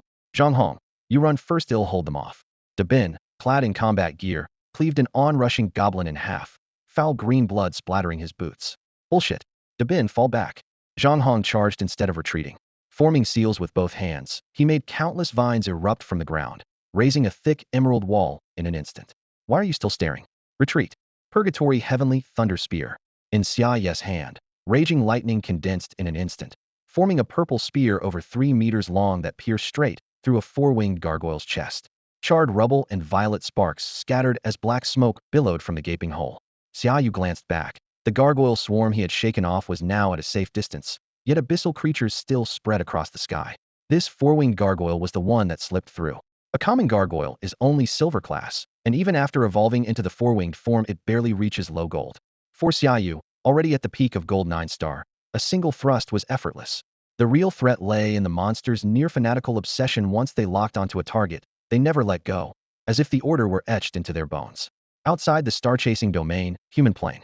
A massive wormhole leading to the star-chasing domain floated in midair. A transparent membrane ringed the dull gray vortex, occasionally shimmering with iridescent light before calming again. The powerhouses from various nations who had escorted their trainees were still present. Old Ghost, how many of these kids do you think can reach the king tier? The winged dragon king, Zhang Haoyan, stood with arms folded, looking like an ordinary middle-aged man now that no outsiders were watching. No idea. The ghost wolf king's voice was rasping. A black robe hid his body and even his head, leaving only 2 emerald eyes visible. Becoming a king is a hurdle. Whether they clear it is up to them. Exactly. In Xia we can find thousands, even tens of thousands, of diamond-class beast tamers. But kings are scarce. Zhang Haoyan shook his head as his gaze swept the area. Those gathered were all kings, yet some nations had only this single king holding the line. True national strength is measured by power above the king tier. The ghost wolf king, unusually talkative, added, comprehending a law takes talent and luck. Elements are chaotic in the star-chasing domain, and laws occasionally manifest there. That makes them easier to touch. It all comes down to who gets lucky. Kaditham? The wormhole is solidifying. Zhang Haoyan broke off, eyes snapping to the gateway. A blot of pitch black suddenly appeared on the once clear membrane. Unlike earlier fleeting flashes of color, this darkness did not fade. It spread rapidly. The 2 kings exchanged a glance and shot into the air toward it. A dozen more kings followed, converging in front of the wormhole. What the hell's going on? Is this a joke? If the passage stabilizes, the star-chasing domain could open any moment. That's fantastic. Someone in the crowd exclaimed. They were all kings, but their perception varied. Not everyone had noticed the anomaly as quickly as the winged dragon king. Silence. The winged dragon king's single bark restored order. Eyes fixed on the spreading darkness, he said in a low voice. It carries a trace of abyssal aura. Even an abyssal creature at king level couldn't do this. A handful of king-level powerhouses who first sensed the anomaly clustered together, sharing their discoveries, each word making their hearts pound harder. They locked eyes, a terrifying suspicion rising unbidden in every chest. Bang! A dark-skinned, broad-shouldered king hurled himself at the transparent screen before the wormhole. He struck it like a black cannonball, only to be flung back by an unseen giant hand. The rock beneath his feet cracked when he landed. The repulsion's too strong. Only beings below diamond rank can pass, he said gravely, his face darkening. It feels as though the plains will is waking up. Don't wait. Send a squad of platinum-class beastmasters in right now. Find out what's happening inside. Another king urged. He wasn't the only one on edge. Even the normally composed Wyvern King frowned. Those 100 hand-picked elites were irreplaceable. If they were lost, Daxiao would pay an unbearable price. Add a diamond squad as well. The Ghost Wolf King rumbled, emerald eyes gleaming beneath his hood. He'll handle it. Wyvern King Zhang Haoyan nodded, swept down to an open patch of ground, and began a rapid call to Daxia's command. Look, the wormhole's changing again. A fresh uproar swept the crowd. The barrier, once tinged only with black, now silently bloomed with a milky halo, spreading like a second coat of paint. Haoyan, the Ghost Wolf King roared, aura surging. Whatever it takes, get those people here within a day. Every minute we stall, those kids could die in the star-chasing realm. Zhang Haoyan followed his gaze and understood at once. They had seen this scene only in Daxia's archives, and once with their own eyes. Back then, both were diamond rank, fighting in the tiny demon vine plane. Just as the demon-suppressing army was about to win, the demon vine plane cried for help to the higher demon flora plane, opened its world will, and carved a spatial tunnel. The screen joining the human world to the demon vine plane had first shown green, then solidified layer after layer exactly like the black and milky phases before them now. The black tint had made them suspicious, the milky halo confirmed it. Another plane is linking up, they muttered. Zhang, my friend, what's happening? Are our children in danger? Ram dark-skinned, anxious, and from a nation with only 2 king-level powerhouses stepped forward. Zhang Haoyan hesitated, then answered. I can't judge the exact threat. I can say the star-chasing realm may soon flood with foreign creatures. If you trust me, gather your forces now. Ram nodded solemnly. At Zhang's warning, the other bewildered kings sprang into action, each summoning reinforcements through their own channels. While the outside world scrambled, the star-chasing realm's inhabitants were already at their wits' end. Seriously? First the abyssal beasts, and now a swarm of bird people? Can we get a break already? Xiaoyu had barely shaken off the abyssal beast nipping at his heels when the same thunderous blast split the air once more. The already leaden sky seemed to tear apart under an invisible hammer. A blinding milky white fissure yawned overhead, its halo spreading at lightning speed. From the crack poured legions of snow-winged birdmen, their holy radiance devouring the dark heavens inch by inch. These visitors from the angelic plane clearly had no pact with the abyss, and their blades were aimed at far more than humans. Xiaoyu saw sacred flames wreathing their armor, yet the long swords in their hands dripped with blood from every race abyssal monsters. Humans, native creatures, none were spared. Interesting, so everyone wants a piece of the turf? Is this place really becoming a hub for every realm? He muttered, retreating into the hole he had carved in the ice wall. The battlefield was too chaotic to tell friend from foe, so he steadied his nerves and waited for an opening. Experience had branded into his bones the lesson that turmoil often meant profit. Above him, gargoyle wings beat in an endless woof-woof, turning the once quiet star-chasing grounds into a vat of murky water where slaughter was everywhere. Roar! Kill! Filthy spawn of the abyss, let the light scorch your soul. Out on the ice, a force of abyssal troops led by a greater demon collided head-on with an angelic squad commanded by an archangel. Holy light naturally scourged the abyss, yet the demons had numbers on their side. Ice exploded, shards flew, and ribbons of inky blood intertwined with snowy feathers to form a grotesque mural. Yeah, that's it. Rip out his feathers, pluck him bald. Hey, where are you swinging that? Oh, come on, just jab him and be done with it, Xiaoyu muttered, his blood racing as he watched from the cave. He was usually the one in the thick of things. Today he could enjoy the show. Bolstered by a squad of gargoyles, the abyssal creatures soon shredded the fewer than 20 angels. To Xiaoyu's surprise, the victorious demons didn't leave. Shouldering a giant axe, the greater demon pointed ahead. 2 hellhounds dropped their snouts to the ice. The rest of the force split into twin columns, sweeping the frozen expanse behind the hunters. Whenever the hounds paused, soldiers smashed their weapons downward, punching holes through the ice until water spurted up. Xiaoyu had assumed the brutes were merely venting their rage and was about to look away when the demon leader suddenly began jumping and waving his arms in excitement. Under the greater demon's command, dozens of squat, pudgy goblins hopped into the freshly carved pit in the ice. After a bout of huffing and puffing, they hauled up an intact slab of ice. Inside the block lay 2 long-dead warriors side by side, one wicked, one divine. The demon's twisted horns jutted menacingly, bulging muscles bound in pitch-black armor, its hands still locked around a massive axe that reeked of the abyss. The angel, by contrast, seemed sealed in pure light. Snow-white wings half-furled, the last glimmer of its holy sword pulsing faintly within the frost. Sweating with excitement, the goblins focused only on the demon lord's corpse. After some frantic hacking, they split the ice between demon and angel, then ignored the 8-winged seraph entirely. From the shadows, Xiaoyu fixed on those wings. Relics from a monarch-level creature were worth a fortune, and the ring on the angel's hand could be priceless.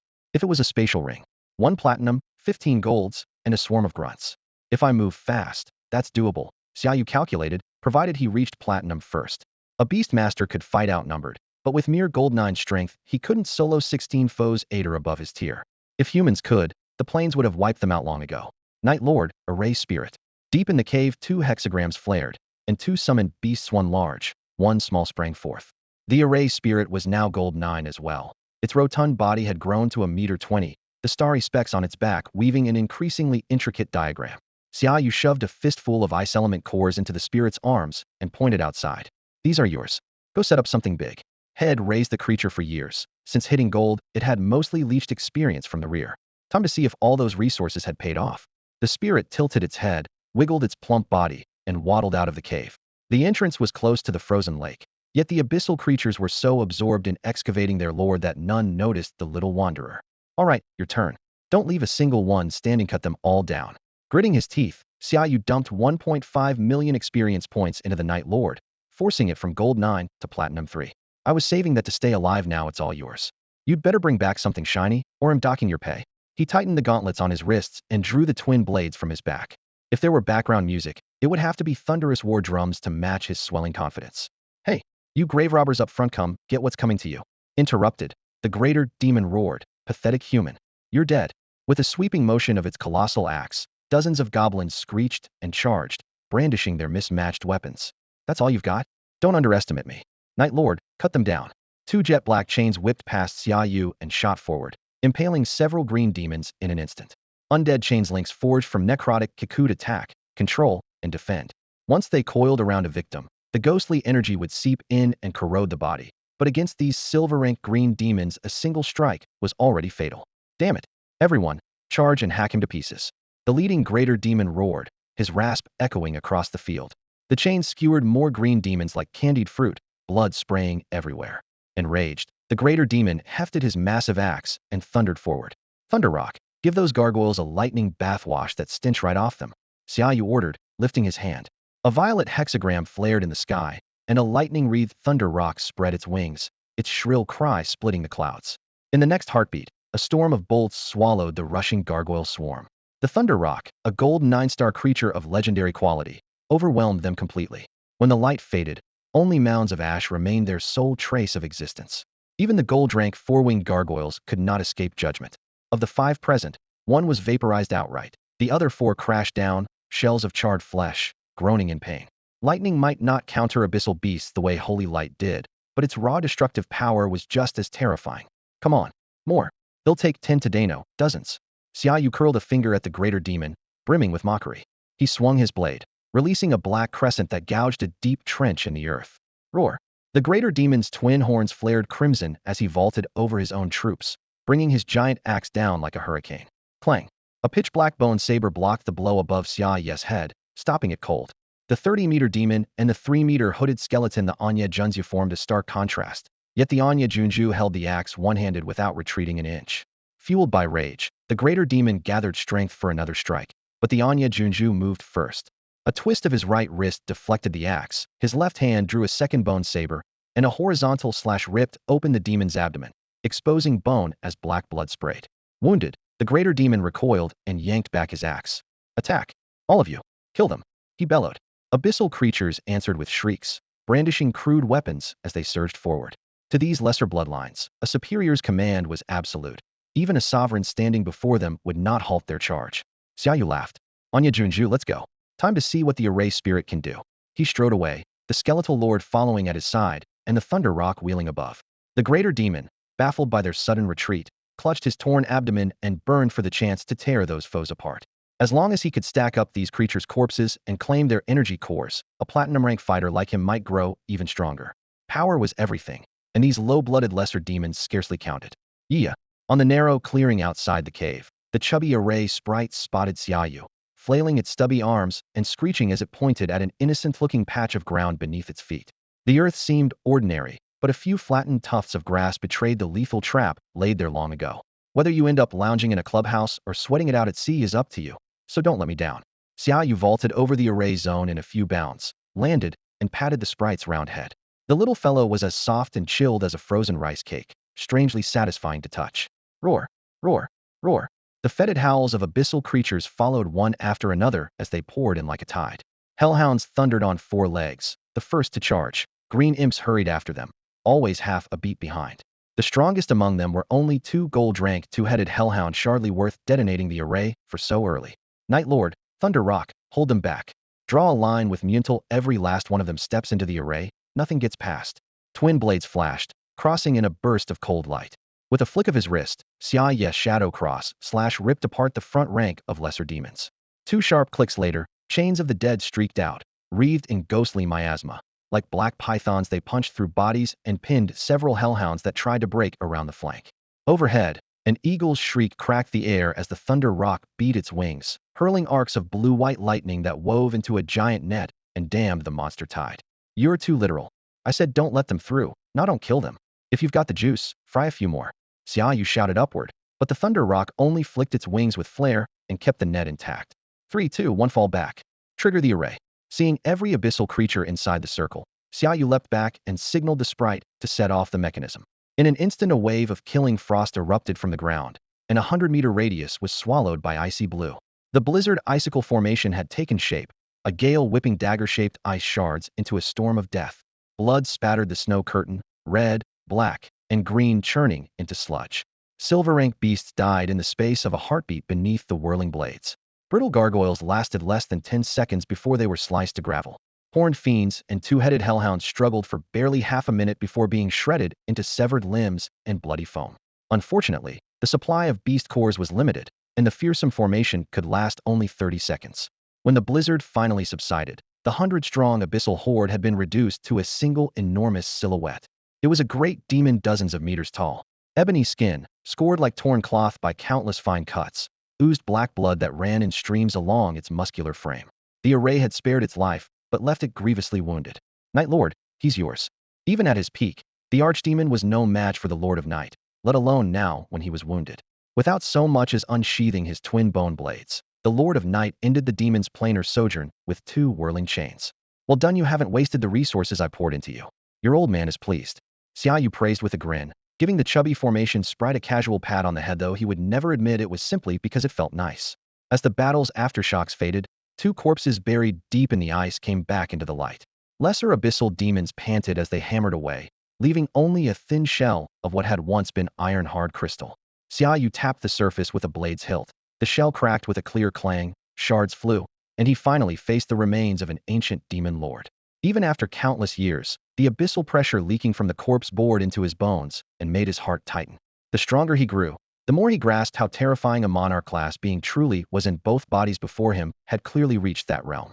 Sadly, he couldn't even lift, much less swing, the giant axe spanning dozens of meters, and because demon lords relied on their bodies and abyssal power, they owned little worth taking. After a round of looting, he failed to find a single decent trophy. His gaze therefore shifted to the other corpse, that of a thrown angel. He had no intention of doing the grunt work himself, judging by how the scores of green imps were wheezing like bellows after half a day of pounding. The frost was unbelievably thick. Son, get a fire going. Your father will roast this birdman for you to taste. He ruffled the sprite's head again, eyes brimming with paternal affection. Chi-chi. The sprite shook its head in protest, yet still waved its pudgy hands and conjured a pillar of blazing flame beneath the angel's feet. Don't just stand there, get chopping. Xiaoyu jerked his chin at the Lord of Night, his tone shifting in an instant. The fellow had been getting uppity lately. It was time to knock him down a peg before he tried anything rash. Clack. Clack, bone blade slid free as the Lord of Night muttered under his breath and shadowboxed for a moment. Not working? Then get back inside. The Thunder Rock could use some fresh air anyway, Xiaoyu said casually. The Lord of Night wilted at once, gripped his blades by the tips, and obediently shuffled to the ice. A mix of physical slashes and corrosive magic shattered even that brutal frost, and before long the thrown angel was fully excavated. Ignoring everything else, Xiaoyu zeroed in on the ring around the angel's finger, yanked it off, and cupped it in his palm. If it was a spatial ring, head-struck gold. The band was pure white, etched with strange sigils. Unlike the feather-shaped charm from before, it was utterly inert, as ordinary as something you could pick up from a street stall. Would a monarch-level being wear a plain trinket for no reason? A wedding ring, maybe? He scoffed inwardly. Swans were supposedly faithful to the end, but since when were birdmen love's prisoners? While he was still guessing the ring's purpose, an enraged roar cracked across the sky. Filthy human! How dare you profane Lord Throne Angel's body? Countless pure white wings beat in unison, coalescing a pristine holy light that felt like the very essence of spring returning to the world. At the head of the heavenly host, a diamond-rank seraph brandished a holy sword, his face contorted with savage glee. A beam of sanctified light hacked from the blade, purging everything it touched. Wraith burst Soul Eater shield. Ghostly energy exploded from Dark Lord Xiaoyu, and then surged back into him, his Platinum 3 aura spiking. Amid shrill wails, a massive archaic shield shaped like a demon's face materialized. Don't Fing stand your ground, run. Xiaoyu growled. He stuffed the newly stolen ring into his tunic and sprang upward, only to be snatched by the talons of a thunder rock. Scree. The seraph's enormous light blade came down, and the demon mask shield melted like butter under a hot knife. The arc swept on towards Xiaoyu, but it struck nothing. The Dark Lord dissolved into a scatter of black motes, vanishing with the tiny formation spirit beside him. Shameless bastards. Being diamond rank is bad enough, but you had to bring an entire squad. Xiao's voice echoed from afar. If I hadn't lifted a few of your ancestors' relics today, none of you feathered freaks would be getting out alive. Seize him. Let him face divine judgment. The seraph roared. A mere platinum fledgling slipping away enraged him. He swept his sword, cleaving a demon lord's corpse in two, grabbed another holy blade from a thrown angel, and burst after his prey with twin swords blazing. Dangling in the rock's grasp, Xiaoyu felt a sudden heat in his chest. No pain, just warmth. He fished out a wing-shaped pendant and a ring large enough to wear as a bracelet. Both trophies glowed softly, strands of energy linking them together. Run all you like. Before a seraph you can only submit to judgment. The six-winged angel hurtled closer, like an arrow loosed from the bow. The Thunder Rock was only gold 92 tiers below Diamondin. Impossible gap. To hell with your judgment, taste mine first. Xiaoyu snapped. A storm of wind blades burst forth, twisting into a raging vortex between them. Pathetic trick. The seraph sneered, punching straight through the storm. Metal rang against metal, yet not a single feather was cut. Now be punished. Holy swords raised. He forged another arc of light. The moment it erupted, his body lurched downward. An earthen flash winked beneath his feet. A gravity array. Weak, but enough to break his rhythm. Even so, brute strength trumped finesse. Within moments the diamond rank seraph had Xiaoyu on the run again. SHHK? SHHK?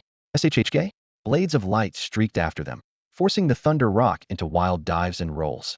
Xiaoyu could barely retaliate, slapping gravity and weightless arrays onto the bird just to wrench its course. Even so, light blades tore deep gashes through the rock's wings, spraying violet blood and soaking its feathers. What now? What now? Xiaoyu's nerves were aflame. Damn it, where are all those abyss beasts? He couldn't win, couldn't outrun, and couldn't even lure fresh targets into the fight. Right now he was the one on the spit, about to be roasted crispy on the outside and tender in the middle. The injured Thunder Rock slowed, and several platinum rank archangels closed in from behind, ready to surround them. Damn it, why does heaven hate talent? In the system's chosen one. Xiaoyu swore, meaning to roar at the sky, but a light blade screaming past his head made him duck. Receive judgment. A blade of light wider and brighter than the rest hurtled toward him. The archangels moved as one, their weapons sealing every escape route for him and the rock. So many of you picking on one guy, some angels you are? He snarled, but his hands never stopped. One conjured a dark violet soul-devouring shield at his back. Lightning danced on the fingers of the other as he cast a string of enhancement arrays, wildly boosting the speed and defense of himself and his mount. Dodging was hopeless. He fixed on the fiercest blade, twisted aside to avoid it, and braced his body to take the rest. Boom, boom, boom. 3 blades still struck the Thunder Rock. One was caught by the shield, the other 2 carved through wing and spine. Its left wing was scorched, its back armor shattered. Crippled, the rock plunged like an angel with broken wings. It tried to slow itself, but the uneven force pitched it sideways, and with a thunderous crash it hit the ground. They had fallen squarely into the territory of a holy beetle. The gold rank insect took one look and fled in terror. They'll kill every last one of you. Xiaoyu staggered upright and checked the rock's injuries. The beast was tough, broken bones, but nothing fatal. He recalled the rock into his sea of consciousness, then inspected himself. Mostly scrapes, though a burning throb spread across his chest. He pulled out 2 trinkets. The wing-shaped ornament was now as dull as scrap iron, while the once dormant ring glimmered softly. Xiaoyu snapped the ring onto his wrist. If this bauble had lured the angels, they'd never get it unless they pried it from his corpse, and he wasn't dying alone. Anya Junju, get out here. Looks like today might be our last. A pitch-black figure stepped from the void to stand beside him, eyeing the holy silhouettes drifting down. Junling, lay the formation. If we're going out, we're taking a few with us. Xiaoyu dumped every magic crystal he had into Zenling's hands and grinned. The system still showed 60,000 experience points loot from his rampage through the star-chasing domain, enough to push the Night Monarch 1 tier higher. Spectral energy erupted. Anya Junzho's aura soared, breaking into platinum 4-star. Spectral burst. The newly risen miasma hadn't even dispersed before man and beast were swallowed again by the ashen fog. When it cleared, the Lord of the Night's aura exploded, pushing him to the very edge of 5-star platinum. Had they been fighting on pure undead ground, he might have broken straight into 6-star platinum. Unfortunately, battlefields rarely oblige. Above, the winged avians glided down until their heels hovered mere inches from the earth, yet they still floated proudly. The leading archangel's handsome face twisted into a sneer. Raising his holy sword, he focused a blazing radiance along its edge. Undead creatures perfect. All of you shall face judgment. Quit flapping your gums and fight. Xiaoyu bellowed. His figure split into 4 afterimages as his warblade, shrouded in necrotic power, hacked forward. At the same moment, The ring he wore like a bracelet hissed with corrosion. Its faint glow flared, forcefully repelling the deathly energy on the blade. A ring of sacred light. The archangel spotted it instantly, greed flashing in his eyes.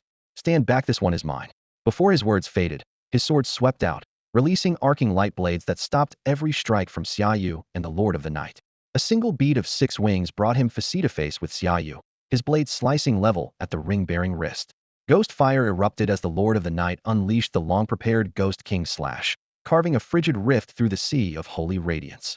Seizing the moment, Xiaoyu laid a gravity array underfoot, hugging the ground and slipping past the severing blow by a hair's breadth.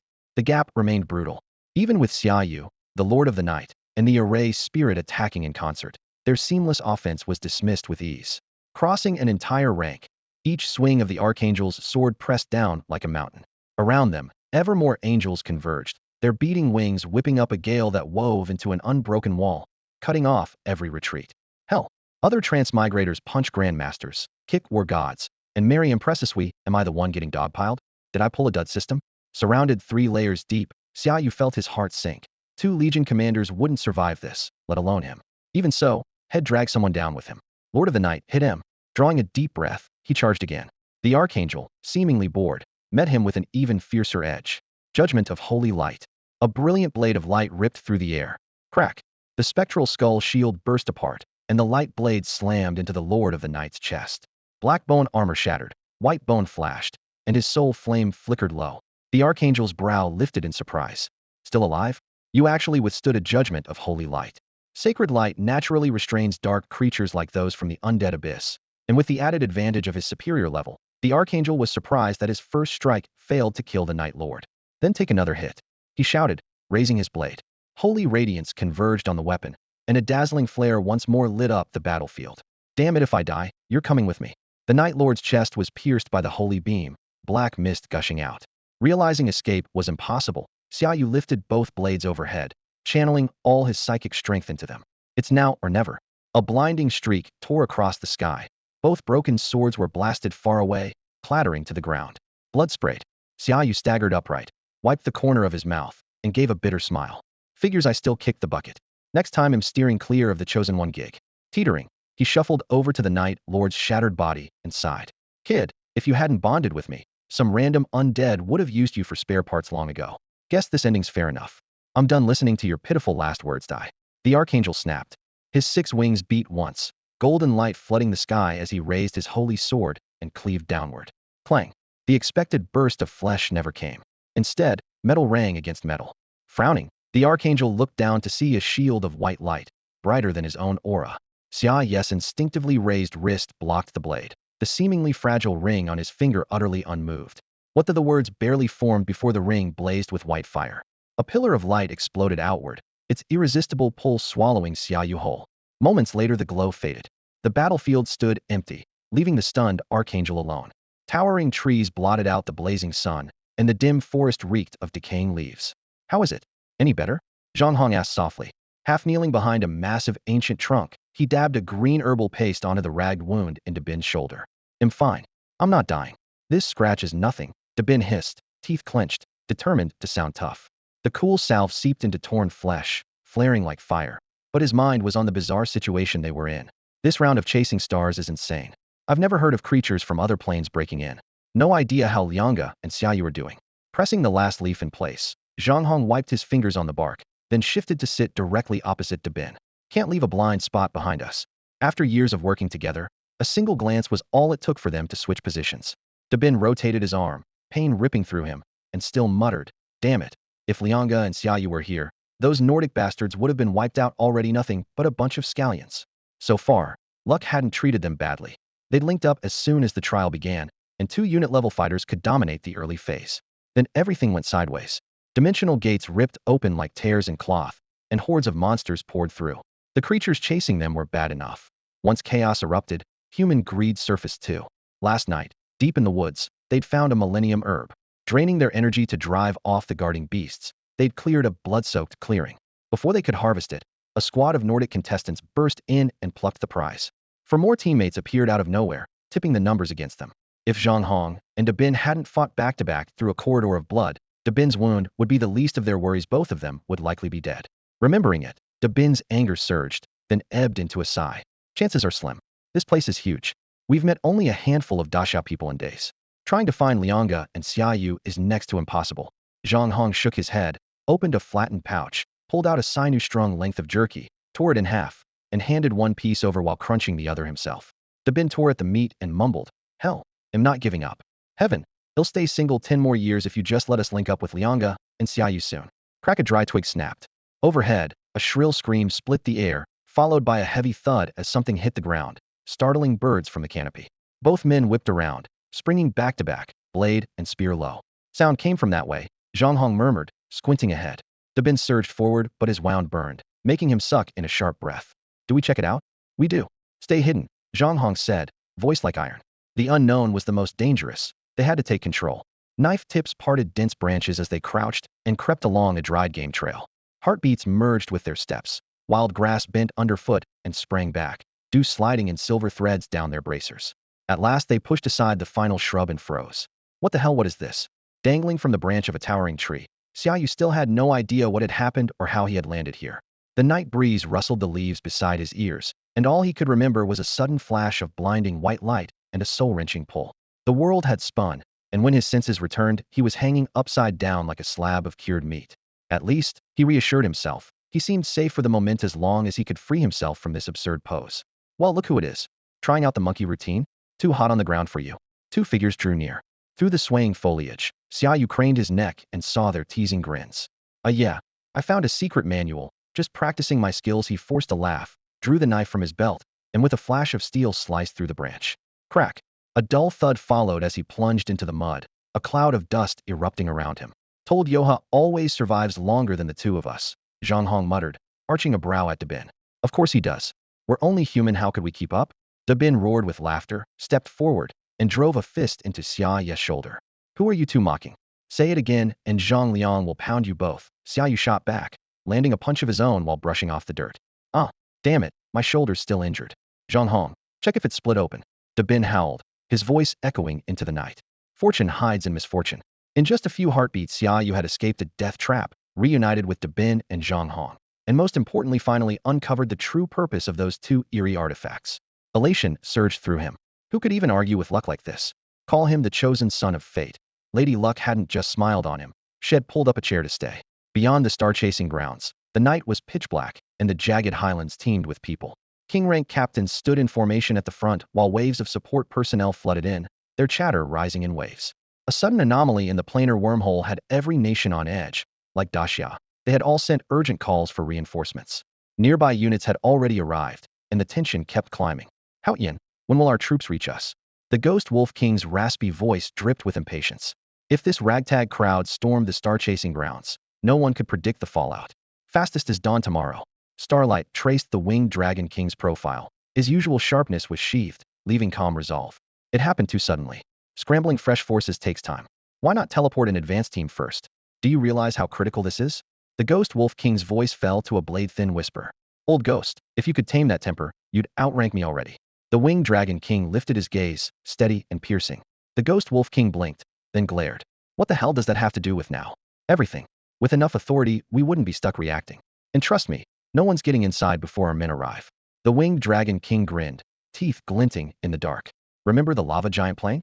Back when we were legion commanders, we held off 100,000 giants for 2 straight days with just 2 legions. So you're saying we do it again?" The Ghost Wolf King narrowed his eyes, aura surging. "Why not?" They shared a smile, then shot into the air. Hovering above the crowd, their overwhelming presence burst forth, and the restless masses fell silent. The trial in the star-chasing grounds isn't over. No one enters. Anyone who tries will have Daxia to answer to first. "What? After finally running into you, you still plan to go solo?" Dabing lunged forward, staring at Xiaoyu in disbelief. Half an hour ago the guy had been hanging from a broken branch, the hem of his coat soaked dark with blood, and now he looked as calm as if he were out on a picnic. The situation was getting messy. By the minute, sticking together was their best shot at staying alive, yet he still wanted to charge off alone. "Can't be helped." Xiaoyu shrugged, tone breezy. "What I'm about to do is too dangerous. Having you two around would only make it worse." "Seriously? You think would hold you back?" Dabing's temper spiked. He rolled up his sleeves, ready to pounce. Let's show him who's boss. He and Zhang Hong were gold 9-star and gold 8-star top tier among their peers. Being dismissed as deadweight stung. But the truth was hard to deny. Xiao's aura was clearly stronger. He had likely stepped into platinum rank. Zhang Hong yanked Dabing back and whispered, "He's tough now. Even at full power, I'm not sure we could take him." By the way, Zhang Hong asked Xiaoyu, "Have you bonded a platinum level summon yet?" "Not yet." Xiaoyu waved off the question. "Either their potential's too low or they don't fit my unbeatable style. I can't find one I like, and it's driving me nuts." A rare, relaxed smile crossed his face. Days of tension eased the moment he saw old friends. "Listen to his ego," Dabing muttered, pointing at the storm-churned sky. "Don't tell me you're aiming to contract those high-plane creatures flooding into star-chasing land angels, demons, dragons, orcs. Sure, their potential's insane, but who can tame them?" He wasn't wrong. Take angels. Aside from the zealots of the Church of Holy Light, almost no one could make those birdmen bow their fanatical faith in the light God left them unbreakable. "Please, them?" Xiaoyu snorted. "If I really have to pick, a Thunder Rock looks cool. A Night Sovereign's vicious enough. They're no worse than angels or demons, and at least they won't give me a headache." "Enough." Zhang Hong raised a hand. "You two could bicker all day. Me ears are growing calluses." He fancied himself the trio's resident aesthetical, handsome, with a touch of nobility, and the thought made the corners of his mouth lift. Dabing caught the smile and scoffed. "Creepy grin, man." Zhang Hong cleared his throat. "Back to business. Dabing and I ran into some promising beasts. One of them might suit you. Interested?" He ticked them off on his fingers. 1. Golden Flame Sacred Lion, Golden Fire Dual Attribute, Platinum rank. 2. Furied Spirit Fox, Psychic type, Gold rank. 3. Blood Spotted Shadow Panther, Dark Attribute, Platinum rank. He rattled off the list, paused, and his eyes lit up. "And one more, also platinum, but the strongest and hardest to subdue. Crimson Crystal Earth Dragon King," he said slowly. "Fire Earth Dual Attribute, at least platinum 5 or 6 star. If the three of us team up, we might just bring it down." "Cut it out, I'm still recovering from my last fight." The moment Zhang Hong blurted out Crimson Crystal Earth Dragon King, Dabin practically exploded. Was the guy out of his mind? A freshly minted platinum beastmaster with only 2 gold tier summons wanted to capture alive a monster that was at least mid-platinum? If the plan went sideways, Dabin's remaining arm would likely be left behind as payment. Zhang Hong could stand safely in the back and fling spells, but Dabin was a frontliner who had to block the blows with his body. They were treating him worse than a farm mule. Xiaoyu ignored the rant and rapidly sorted through his options. The Golden Flame Sacred Lion or the Earth Dragon King could work. The Furied Spirit Fox and the Blood-Spotted Demon Panther were off the list. The Panther's stats were fine, but nothing special. The Fox, though Psychic type, couldn't be ridden. Xiaoyu had always wanted a mountable summon charging headlong into battle suited his ideals far better than cuddling a tiny fox. No way was he going down that route. "Do you still remember where the Dragon King's turf is?" Xiaoyu asked. "I remember. He'll guide you," Zhang Hong replied. "Good. We head out now." Since the Thunder Rock had been badly wounded, Xiao's combat strength had plummeted. Contracting another platinum-grade beast was both part of his original plan and the key to his newly drafted strategy. At the volcanic crater where the Crimson Crystal Earth Dragon King laired, molten lava churned, the glare turning everyone's faces crimson. The volcano was rich in crystal ore. Zhang Hong and Dabin had originally come to mine it when they stumbled on the giant. The beast had thick limbs and blade-like horns, its body armored in crimson crystal that shimmered through the rising steam. Xiao's scalp tingled at the sight. He immediately dropped the Golden Flame Sacred Lion. A real man rode a creature as domineering as this dragon. All those other so-called mounts were kids' toys in comparison. Ruhar. With the sizzle of boiling air, the Earth Dragon King sank into the lava pool like an old man settling into a hot bath, then clawed out a chunk of crystal ore and crunched it like candy. "Look at him enjoying himself," Xiaoyu remarked. "Yeah, total glutton and slacker." Dabin jumped in, soaked in sweat. "No way we picked that one. Let's find something hardworking instead." Zhang Hong rubbed his nose. "All my summons are plant type. That thing hard counters them. I'd be at a disadvantage, but I can still support you." He pulled out an ancient scroll. "This formation scroll can trap it for about 5 minutes. "Seriously?" Dabin nearly leapt up. "Why didn't you use that when those birdmen were chopping us to pieces?" "I figured you could still hold out," Zhang Hong said earnestly. "This scroll isn't cheap. So I'm the one getting scammed here?" Xiaoyu raised a finger for silence, a grin creeping across his face. "Relax. Just stay put and watch me tame this dragon." A surge of spectral fury ignited the ice blade array. The instant the figure leapt, his form split into 3 shadows, which recombined the moment his feet touched the ground. The molten floor blazed with icy blue sigils as the array took shape. Caught completely off guard, the Crimson Crystal Earth Drake King was pinned at the center, while thousands of paper-thin frost blades whistled through the air, saturating every inch of the formation. Jet black ghost mist erupted from the blades, only to be inhaled by the figure in the same heartbeat. The shattered cuirass on the Night Lord's chest reknit itself, though the metal remained dull, as if it might shatter again at any moment. With the dark aura flowing back into him, His platinum 3-star presence surged straight to platinum 4-star. Dabin, lend me your saber. Xiaoyu called. In the last fight, a diamond rank harpy had cleaved his twin blades in half with a single holy judgment, leaving him empty-handed. Dabin raised an arm and tossed over the standard Jinma army saber head had forged at great expense far superior to Xiaoyu's old weapons. One blade it is, then. Xiaoyu caught the saber in his right hand. A flick of his left wrist triggered 3 half-foot cold iron claws from the bracer on his forearm. They'd been custom-made for his Thunder Rock, yet their first taste of blood would now be aimed at his beloved beast. Ghost King Slash. The blade's glint arrived before Xiaoyu did.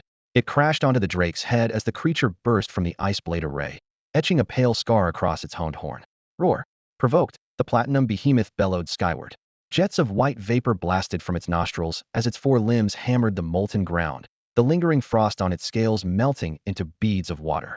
Savage charge. Lowering its head, horn first, the drake rocketed towards Xiaoyu, pulverizing rock and magma barriers alike. Chains of the dead. 2 black chains whipped across the ground, coiling around the drake's rear legs with a hiss of corrosion. At the far end, the Night Lord was dragged backward, carving a deep trench in the earth. Array Spirit Bog Formation. Gravity Formation. Xiaoyu barked. The massive drake was anything but sluggish and had already crossed half the distance. The plump little spirit waved its hands, and twin beams of array light overlapped on the ground between them. The fiery surface collapsed into a crimson quagmire. Consumed by rage, the drake spurned any detour and vaulted into the air. An earthen yellow brilliance erupted from the mire, and gravity intensified. The drake's enormous body was yanked down and slammed into the muck with a thunderous crash. Roaring, it thrashed its thick limbs, struggling to wrench itself free from the sucking bog. The chubby formation sprite puffed up scarlet, every star-like mote on its back blazing as blinding light seeped from the swamp. It was plainly giving its all, yet still couldn't lock down the scarlet crystal Earth Dragon King. That's it. Is the great Earth Dragon King really that weak? What a disappointment. Dabin, already poised to step in, stared in disbelief. A platinum rank sub-dragon was supposed to be terrifying, and Zhang Hong hadn't even dared attack. Now, only minutes in, it looked ready to drop. Impossible. The Scarlet Crystal Earth Dragon King commands both earth and fire. A swamp can't hold it.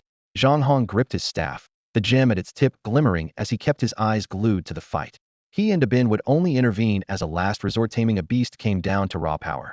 Rely on outside help, and a monster's resistance during contracting would only become fiercer. Some would rather die than submit. A deep roar exploded across the night. Mud rippled into ochre waves, then hardened to packed earth in an instant. ZZ. The sprite squeaked, its star points dimming all at once. Freed, the dragon tore itself from the ground, hot breath hissing as it stomped a crater and charged again. Let it go? I want to see what this thing can really do. Xiaoyu's fighting spirit sword. Strong, fearless, and blessed with keen instincts, such a proud beast would only sign a pact after a heathen defeat. The creature's razor horn punched through Xiaoyu's chest, ripping apart nothing but black mist. A ghostly doppelganger. 3 identical figures appeared around the dragon. Chains of the undead. 6 ebony chains whipped out, wrapping the dragon in a heartbeat. Now for something fun. Lightning Fall. Though his Thunder Rock lay wounded off the field, Xiaoyu could still draw on its skills. Bolts as thick as an arm poured down, engulfing the dragon. Charred earth smoked in their wake. Dabin swallowed hard. Damn, the guy's a monster. Next to him, you're not even a wizard's apprentice. From the heart of the chains came another roar. Bathed in scarlet light, the dragon plowed forward, refusing to yield. Good. The stronger you are, the more pumped I get. Xiaoyu laughed madly, brandishing his warblade. The 3 doppelgangers struck from different angles, ghostly auras swirling as dull thuds echoed. Heathen, he was clearly overpowered. Every clash sent him flying, yet he charged back in an instant. That's the stuff. Again, Ghostface shields shattered one after another. Shaking the numbness from his arms, he grinned almost maniacally. Detonate. At his command, 2 near-broken doubles hugged the dragon and blew apart. Infernal Thunder Spear. Purple lightning coalesced into a lance. Veins bulged along Xiaoyu's arm as he hurled it. The spear pierced the dragon's crystal armor and burst into blinding light. When the beast reappeared, it was scorched and ragged, tiny cuts scoring its hide. A basin-sized charred crater marred its chest, and the once brilliant armor had lost all luster. With a hoarse roar, it shook its massive head and fixed its gaze on the tiny human before it, wariness now glinting in its eyes. But wariness was not what Xiaoyu wanted. He demanded utter submission. Come on. If you're scared, stay home. If you're in the game, don't back down. With a flamboyant sweep of his blade, Xiaoyu closed in and renewed his assault on the Crimson Crystal Earth Dragon King. Pressing the advantage, he refused to let the beast breathe. He was determined to bring this raging dragon to heel in one decisive push. Damn, those lines are pure fire. I'm stealing them for myself. Dabin smacked his lips, completely on board with Xiaoye's tactics. Across the field, Zhang Hong stared into the melee, the light on his staff flickering as he kept fighting the urge to step in. Even the Night Lord had been kicked aside by Xiaoyu, clearly the man meant to solo the Crimson Crystal Earth Dragon King. Several savage exchanges later, the dragon's fury ebbed. It still clawed and lashed with brutal force, but now guarded the scales that had suffered the worst damage. Xiaoyu, seemingly numb to pain, wielded blade and talons in tandem, slashing at every weak spot he could find. Xiaoyu, hurry it up. The longer this drags on, the bigger the scene. Zhang Hong scanned the perimeter, spotting restless beasts skirting the edge of the clearing. 3 minutes, just keep things contained. Xiaoyu called back, eyes flicking to the forest line before he sprang clear with his blade. I wanted a long duel, but your neighbors disagree, so they'll have to gang up on you. Night Lord. At his shout, 2 dark chains shot from his weapon, yanking the eager Night Lord straight into the fight. The dragon, which had been holding its own, instantly faltered under the combined force of Xiaoye's blade and a platinum 4-star, legendary grade Night Lord. The revived array spirit kept sniping from the sidelines, turning a balanced battle into a rout. Night Lord Ghost King slash. Xiaoyu thrust out his left palm. Purple lightning crackled, tracing a brilliant arc behind him. For black blades streaked ahead and smashed into the dragon, explosions sending dirt flying. A violet flash followed on their heels, piercing the swirling dust. Ruhar. The dragon's agonized howl cut through the haze and stabbed into Dabin's and Zhang Hong's ears. Can you see anything? What's happening? Dabin craned his neck. Need to see? You can hear it. Crimson Crystal Earth Dragon King just got wrecked. Next up, it submits. Zhang Hong stayed silent, but his staff glowed brighter than ever. 2 outcomes remained: the dragon's surrender or Xiaoye's injury. If it was the latter, he'd have to heal him instantly 1 heartbeat late, and Xiaoyu would be pulp. The dust finally settled. Both men rose as Zhang Hong's staff dimmed. Told you against that guy. The dragon never had a choice.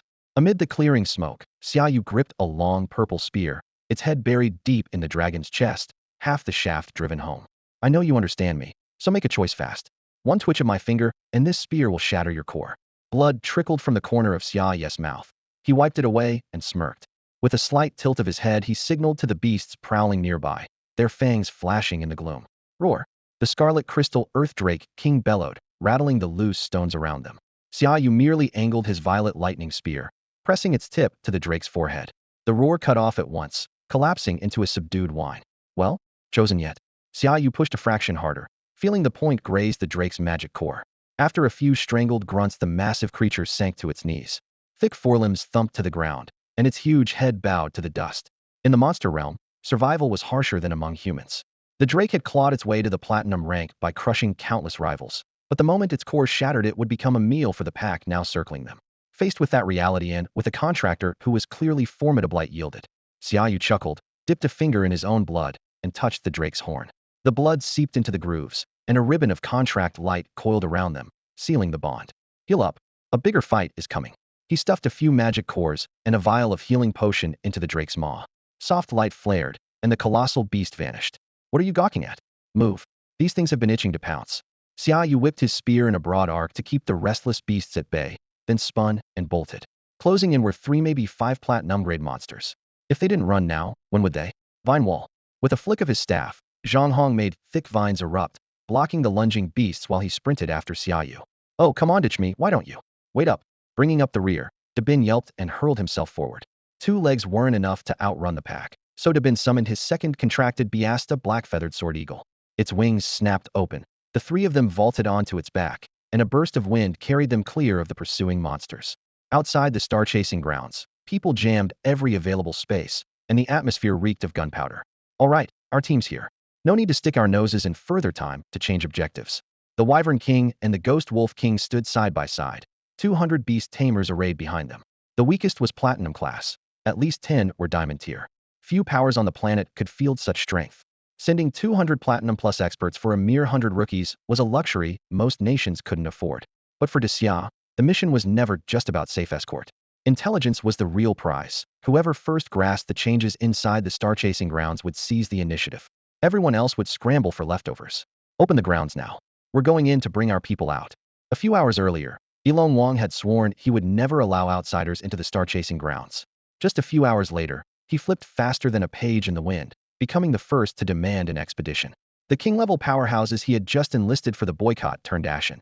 Even the usually impassive Guilang Wang flushed at the sheer shamelessness of it all. He muttered to himself, this guy is incorrigible, but for the sake of unity, he still hoisted his banner higher than anyone else. Baka, faithless Daxia dogs. Several fighters from the Sakura kingdom growled, their faces darker than thunderclouds. Though their homeland lay close to Daxia, its territory was tiny. Gathering a comparably large force on such short notice was 100 times harder for them. Who said that? Elon Wong arched an eyebrow and stamped once, his voice rolling across the camp like distant thunder. I want gang up on you. Pick someone and face me unknown if you dare. Before his words faded, a warblade shimmered into his hand. With a casual flick, its edge sent a mountain-like pressure crashing toward the Sakura fighter who had spoken. Guilin Wang was just as eager to prove himself. With a twist of his wrist, a pair of black steel claws more than 2 feet long snapped into place, their razor edges carving faint cracks in the air. His wolfish eyes fixed on the same target. The combined aura of 2 top-tier kings descended like a tangible weight. The Sakura fighter could barely breathe, let alone meet their gaze. In a camp packed with elites, he knew Elon Wang and Guilin Wang stood at the very top. Against either of them alone, he had no chance. Since you don't dare, keep quiet and know your place. Clear? Elon Wang slid his blade back into its sheath with a sneer, tossing the man a mocking glance before reining in his aura. No one else made a sound. Elon Wang raised his voice, every word ringing like an iron decree. If there are no objections, warriors of Daxia move out. Enter the star-chasing grounds, smash every obstacle, and bring our children home. Crimson Crystal Earth Dragon King charge. Limbs as thick as pillars slammed down, spraying dark soil in every direction. The horned go demons had no time to scream. They were knocked sprawling and tossed like rag dolls. Fetid green blood slid from the scarlet horn on the Dragon King's brow and sizzled when it hit the ground. Grade, Epic. Rank, 5-star Platinum. Skills, Savage Charge, War Stomp, Fire Mastery, Earth Mastery. The stat sheet was brief, yet every word radiated raw violence. Xiaoyu kept reminding himself that signing this contract had been an absolute bargain, especially with that twin command of fire and earth. Dragon King, smash them. The answering roar boomed like thunder. In the next instant, hundreds of vat-sized boulders formed in midair. The Dragon King stomped, the earth rumbled, and a downpour of stone buried the abyssal demon squad in a single heartbeat. The mixed reek of blood and wet soil rushed outward. 2 days earlier, Xiaoyu had split from Dabin and Zhonghong to wander alone. Running into these demons was their own misfortune. He had actually been hunting a flock of winged avians and only wanted to test the Dragon King's recovery. The test was a complete success. One move had erased more than 100 abyssal demons, several of them gold rank. With the Earth Dragon King, the Night Lord, and the Formation Spirit all at peak condition, it was time to go after the real target. Chuckling, Xiaoyu took out the 2 trinkets he always kept close. The wing-shaped charm had gone dull after recharging his ring, but over the past few days it had brightened again, proof it could store power on its own. The ring still glowed, a shade dimmer than before, good for another couple of activations. Those birdfolk are next. If the diamond ranks are too tough, we'll pick off anything below that. Beat them, loot them. They'll take every treasure I find. But if I run into a female bird persona, thanks. Dragon King move. He swung onto the beast's back and patted its rough scales. The Earth Dragon King roared, limbs a blur, smashing aside every obstacle as it thundered into the distance. Wedge formation. Stay with me, break through, no lingering. At the planar gateway, Daxia's advance team had landed in a dense ambush. A middle-aged man with a spear flicked a charging kobold aside and barked the order across the field. An orc tribe 1,000 strong, backed by more than 10 diamond rank elites, should have overwhelmed any newcomers. But for Daxia's elite troops, eat them alive was no exaggeration. Commander Wei, we can wipe them out, the adjutant urged. Wei Yun rejected the idea without a second's hesitation. Save your strength and break through at once. Once we're inside, our enemies won't be limited to creatures from other planes. Anyone who disobeys orders dies on the spot. Before the words had faded, Wei Yun swept his spear sideways and took the lead. As the supreme commander, he was also the strongest, so it was only natural for him to serve as the arrowhead. The onrushing orcs had no time to form ranks. Under the full force assault of the Daxia squad, their line was torn apart, and a breach opened in less than 2 minutes. Roaring in frustration, the orcs could only watch as the humans strode away. Shit, what kind of monsters are those? Oh my god, we're surrounded. A blinding white flash flared again as another squad stepped through the planar wormhole and landed on star-chasing ground. Move. Take them out. Roar. Beastly howls mingled with human shouts. The wasteland was destined to run red today. Where the hell is this place? In just a few days, so many planes have linked together. Perched on a boulder at the summit, Xiaoyu gazed downward. In the distance, a squad of creatures wreathed in lightning, each one built like a Super Saiyan, was driving local monsters ahead of them. Data from the system scrolled through his mind. Lightning element warriors, elite class, gold 6-star, capable of evolution, born of the plane of lightning, pure elemental bodies, immune to both physical and electrical attacks. Dozens of element warriors cracked thunder whips, corralling hundreds of monsters of every size. Any beast that strayed was lashed back into line by a bolt of lightning. Had he met them before reaching gold rank, Xiaoyu might have tried to sign a contract. Total immunity to physical and lightning damage was an incredible talent. Now, however, he already commanded plenty of summons with every kind of attack except raw physical force, so he let the idea go. Shaking his head, he vaulted off and sped toward the distant milky white curtain of light. When a planar gate first opens, runaway elemental energy flares outward into a glowing sheet. The signature milky barrier ahead marked the entrance to the angel plane. The gate buzzed with activity. The sky bristled with wing-beating angels, while the ground crawled with native monsters forced into labor. Ferocious Kong gorillas ferried boulders back and forth, and irritable ironback porcupines tore at the earth with razor tusks. Former overlords reduced to off-plane slaves. Count yourselves lucky you bumped into me. When the chaos starts, run as far as you can. If you don't feel like running, kill a few for me instead, Xiaoyu muttered. He had already recalled the oversized red crystal Earth Dragon King into the contract space. The bruiser would draw too much attention if it showed up early. Instead, he summoned the tiny array spirit, planted it on his shoulder, and hurried along the light curtain in the opposite direction. When it came to area damage, the array spirit was unrivaled. One fully laid formation could do more than a Dark Knight Lord swinging a blade all day. Setting formations, however, required perfect distance. Too close, and the enemy would notice. Too far, and he would trap himself inside. Besides, the six-winged archangel circling overhead was genuine diamond tier power. Give Xiaoyu another year or so, and he was sure he could butcher an archangel like a chicken, but for now he had to play it safe. While thinking, he first carved the essential gravity array. Only by hauling the enemy out of the air could he maximize the formation's damage.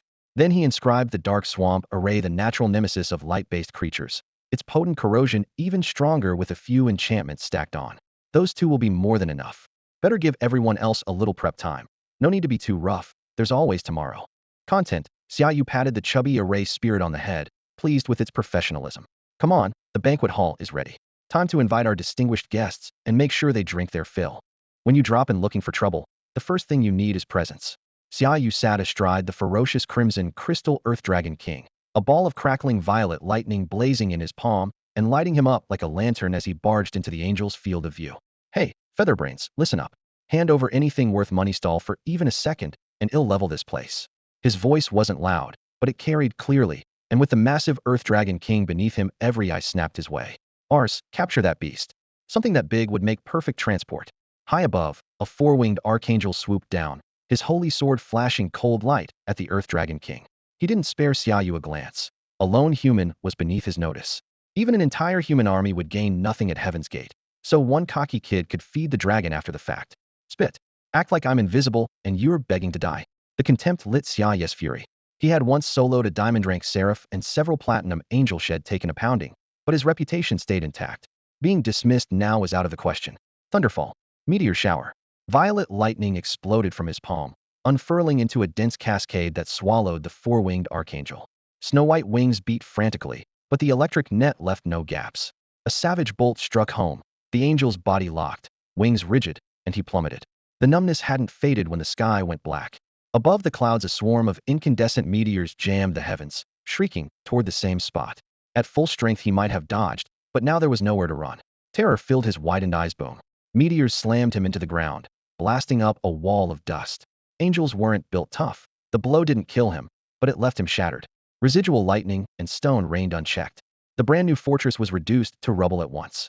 Enslaved beasts, panicked by the sudden calamity, bolted for safety, turning the once neat grounds into chaos as many tore for the perimeter. Die. Furious, the diamond rank seraph who had been giving orders unleashed his power. Six wings snapped open, golden feathers slicing the air like blades. Sword drawn, he dove, a razor arc of light locking onto both the Earth Dragon King and Xiaoyu. So that's all the patience he's got. Some big shot, huh? I've done the math for you this lifetime. You won't even afford a four-course dinner. His words were still echoing when Xiaoyu slapped the flanks of the crimson crystal Earth Dragon King and bellowed, about face run for it.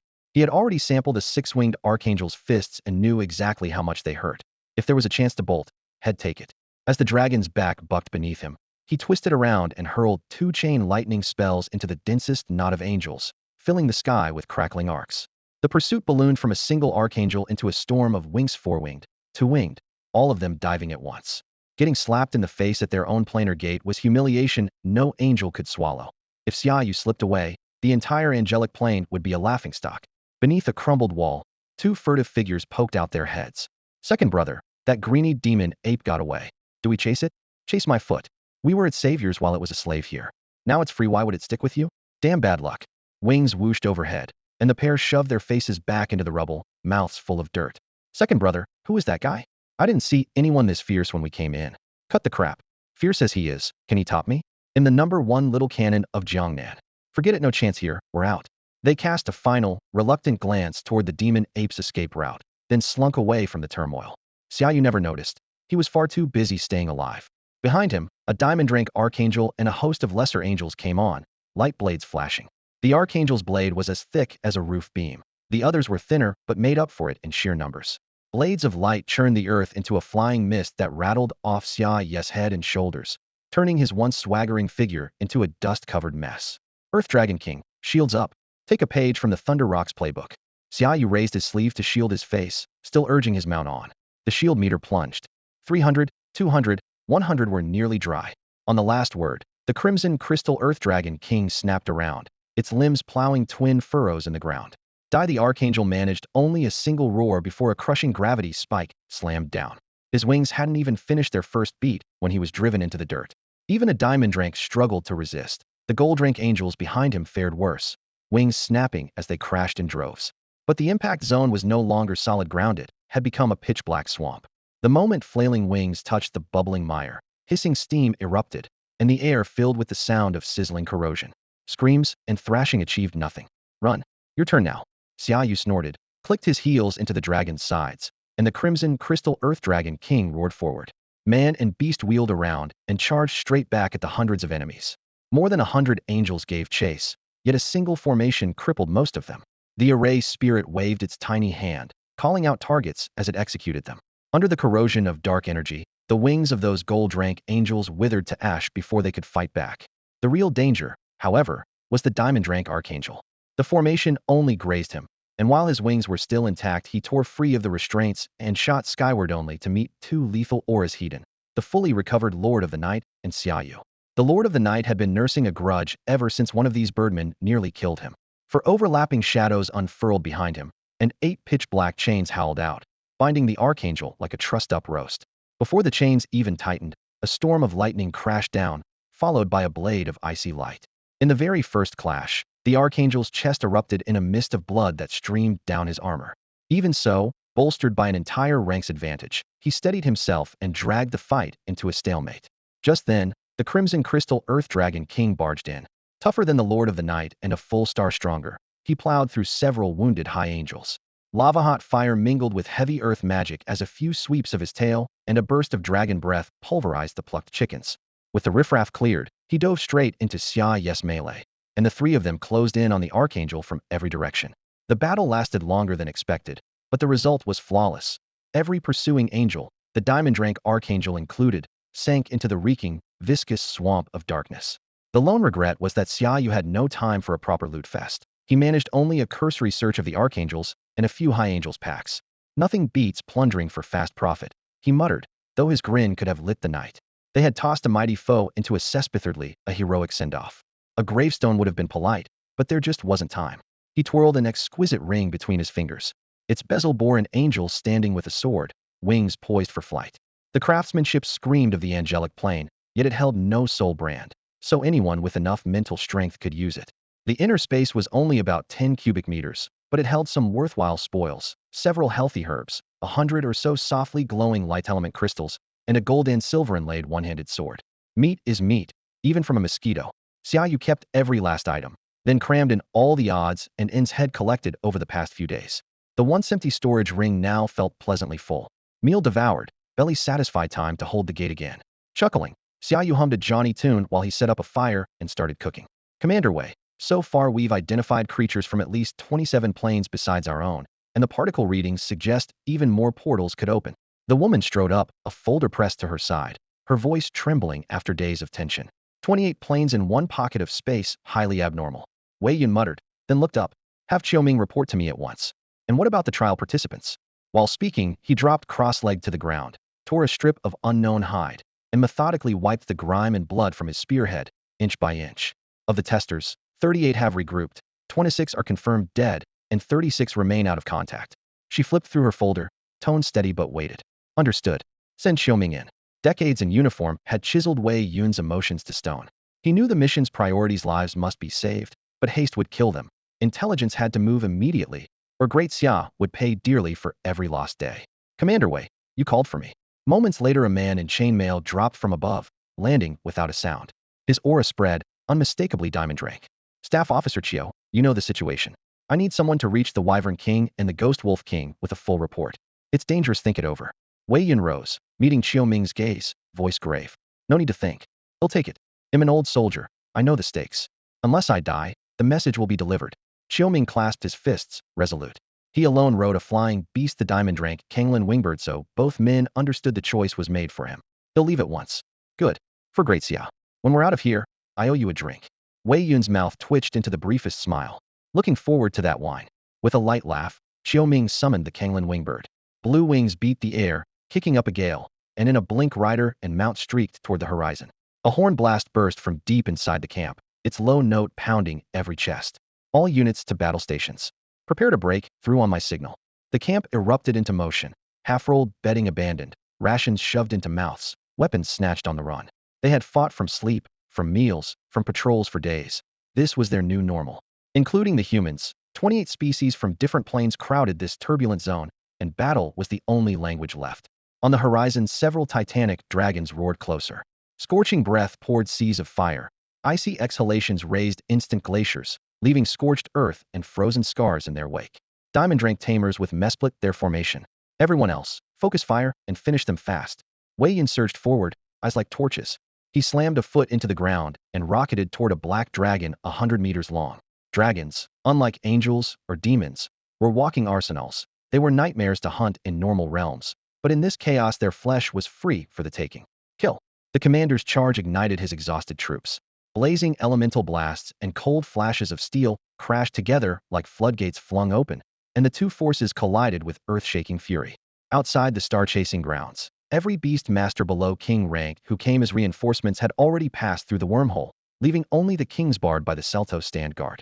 Ahead of them, an energy curtain rippled with auroral colors, but the eyes fixed on it held no admiration, only restless anxiety. Beside a withered tree, the Wyvern King, Zhang Haoyan, lounged on the ground with a blade of grass between his teeth, his wings folded behind him. Staring at the pacing kings, he mocked, "Old ghost, how did these people ever earn the king title? They're hopping around like monkeys on a volcano." The Ghost Wolf King sat cross-legged, eyes closed, a thin ghostly aura rising and falling with each breath. If I had a 100-man platinum squad and a dozen diamond beast masters at my command, I wouldn't be anxious either, he said slowly, every word clear. We all have those resources who could stay calm. Zhang sneered, their open banter drawing furious glares from the nearby kings. Simonion's coming out. The crowd suddenly murmured. The light curtain quivered like water, and a staggering figure was squeezed through. Who is it? Whose side is he on? What's happening inside? Oh my God, he isn't one of ours. The newcomer was drenched in blood, dried clots glued clothes to flesh. His legs gave way, and he crashed to the ground. Move, all of you. He's mine. The Wyvern King roared, shoving people aside as he rushed over. He and the Ghost Wolf King had already recognized him, Chiu Ming, a diamond rank beastmaster. There were barely a dozen diamonds in the entire relief force, and Zhang held deep respect for the veteran's record. Kneeling, Zhang lifted Chiu Ming. Emerald light flickered in his palm as he traced the wounds. Multiple fractures, 2 through hand-throw abdominal gashes still tainted with abyssal energy, catastrophic blood loss.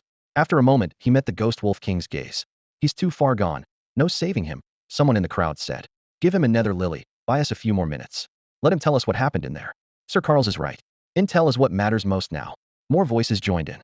Trading an outsider diamond's life for news of the star-chasing grounds seemed a bargain to them. Get the hell back. Carls is it? Who gave you the guts to mouth off in front of me? The Wyvern King's anger flared. Before his words had faded, a long spear materialized in his hand. He swept it out. The thunderous strike slammed into Carl's unguarded chest. Metal shrieked as the knight's breastplate caved in. Carl spat blood and was hurled through the air. Zhang, that was way too much. Carl's has a point. Right now, his fate is secondary. What matters is what's happening in there. It concerns all of humanity. No one expected Zhang Haoyan to act so decisively. For the single remark Carl's made, one everyone else took for granted, struck without hesitation. Khkhh, the Ghost Wolf King let out a rasping cackle as pitch black mist burst forth, swallowing 100 meters in an instant. A chill, blood-tinged scent filled the air, and a pair of eerie green eyes flickered in the darkness, crazed and hungry. Everyone knew that unless they pressured Daxia, the information would reach that nation first. Yet no one imagined the slight man in black beside the Wyvern King would be even more domineering. The moment he appeared, he dragged them all into his own domain. We in Shade harbor no ill will toward Daxia, nor do we seek confrontation. Yes, yes, the same goes for us in Eni. The spectral aura sliced across their skin like a blade, and several king-rank beast tamers instantly lowered their heads. They understood Daxia's might. No scrap of intel was worth dying for. Besides, the two before them clearly weren't bluffing. Kings from weaker nations thought only of survival. Even standing with the majority offered no safety. Their homelands had too few king-rank tamers to lose. The Nordic king who had scolded the Wyvern King earlier went ashen. After a long pause he muttered, "It's not only your people who went inside. We'll get the intel sooner or later. It's just a matter of time." Humph. Anyone who thinks they've lived long enough can step up. I'd love to see how many I can take with me. The Wyvern King flicked his wrist, sweeping his spear in a half-arc that gleamed menacingly.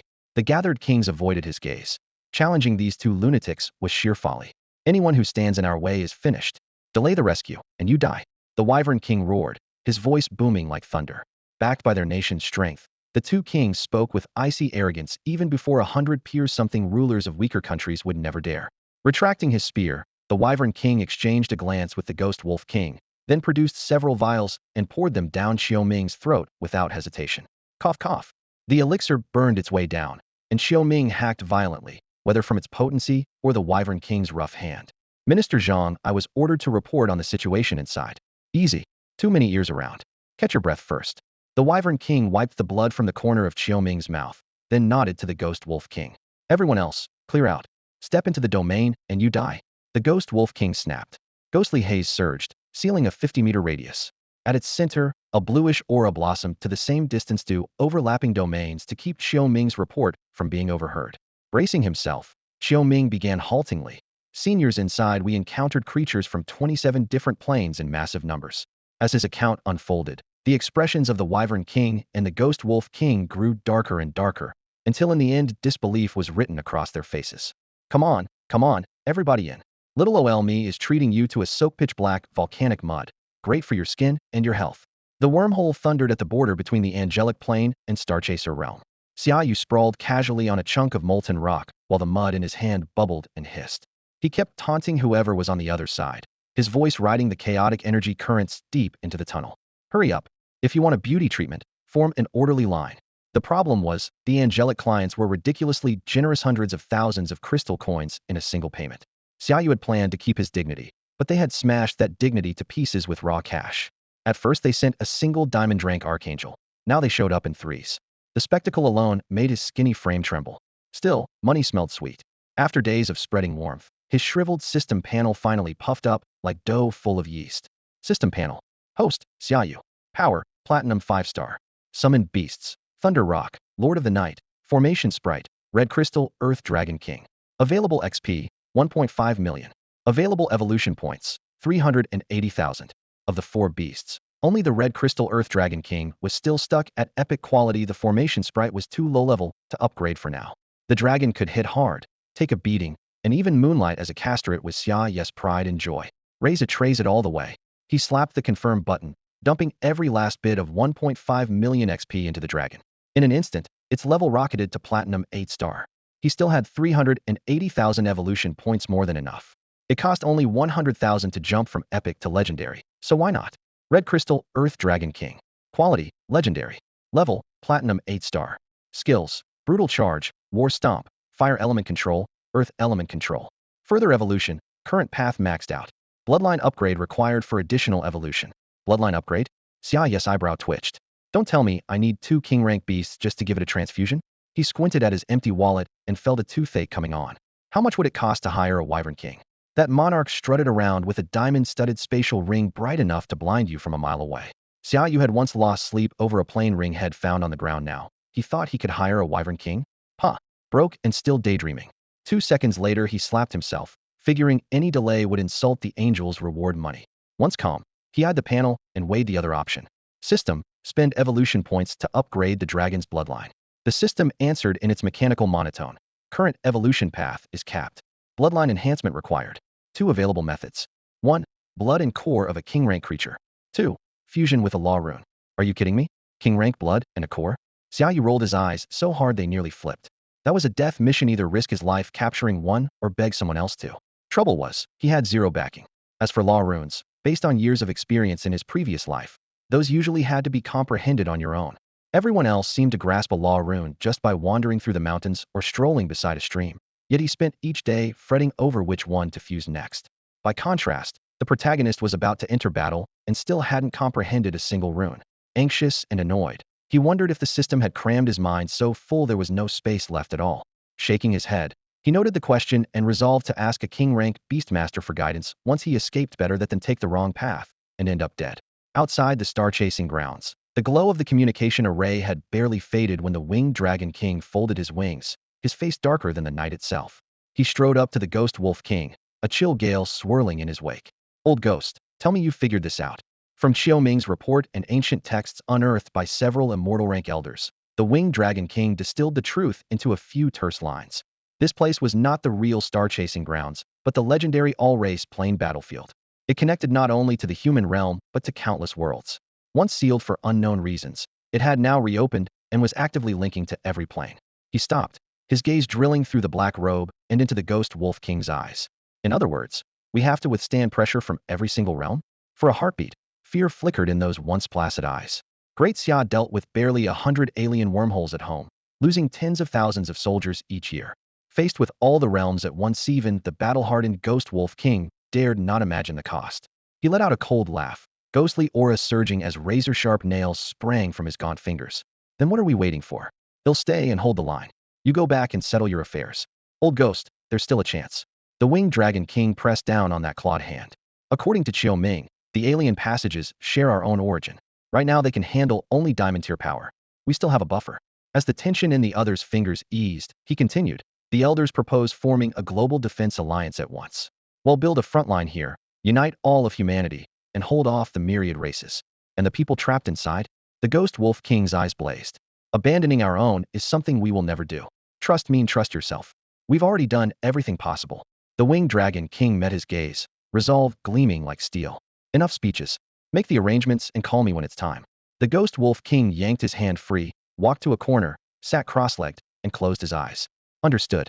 The winged dragon king withdrew his arm, drew a deep breath, dispelled his domain, and raised his voice above the howling night wind. Everyone, the situation is critical. Half hovering in the air, he explained everything: the origin of the all-race plain battlefield, the current limits of enemy portals, and the global defense plan. Every gaze fixed on him, the air stretched tight as an invisible wire. In the shadows, the ghost wolf king kept his eyes shut, fists trembling as memories of mountains of corpses and seas of blood surged within him, visions only he could bear. Beneath the boundless night, the figure under the black robe looked impossibly thin and alone. Bullshit. I don't care who claims they're dead, there's no way those two are gone.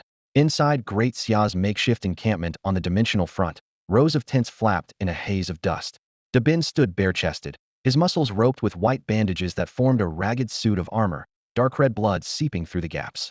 2 days earlier, every human unit in the dimensional battlefield had received the same order: pull back to the wormhole that led home.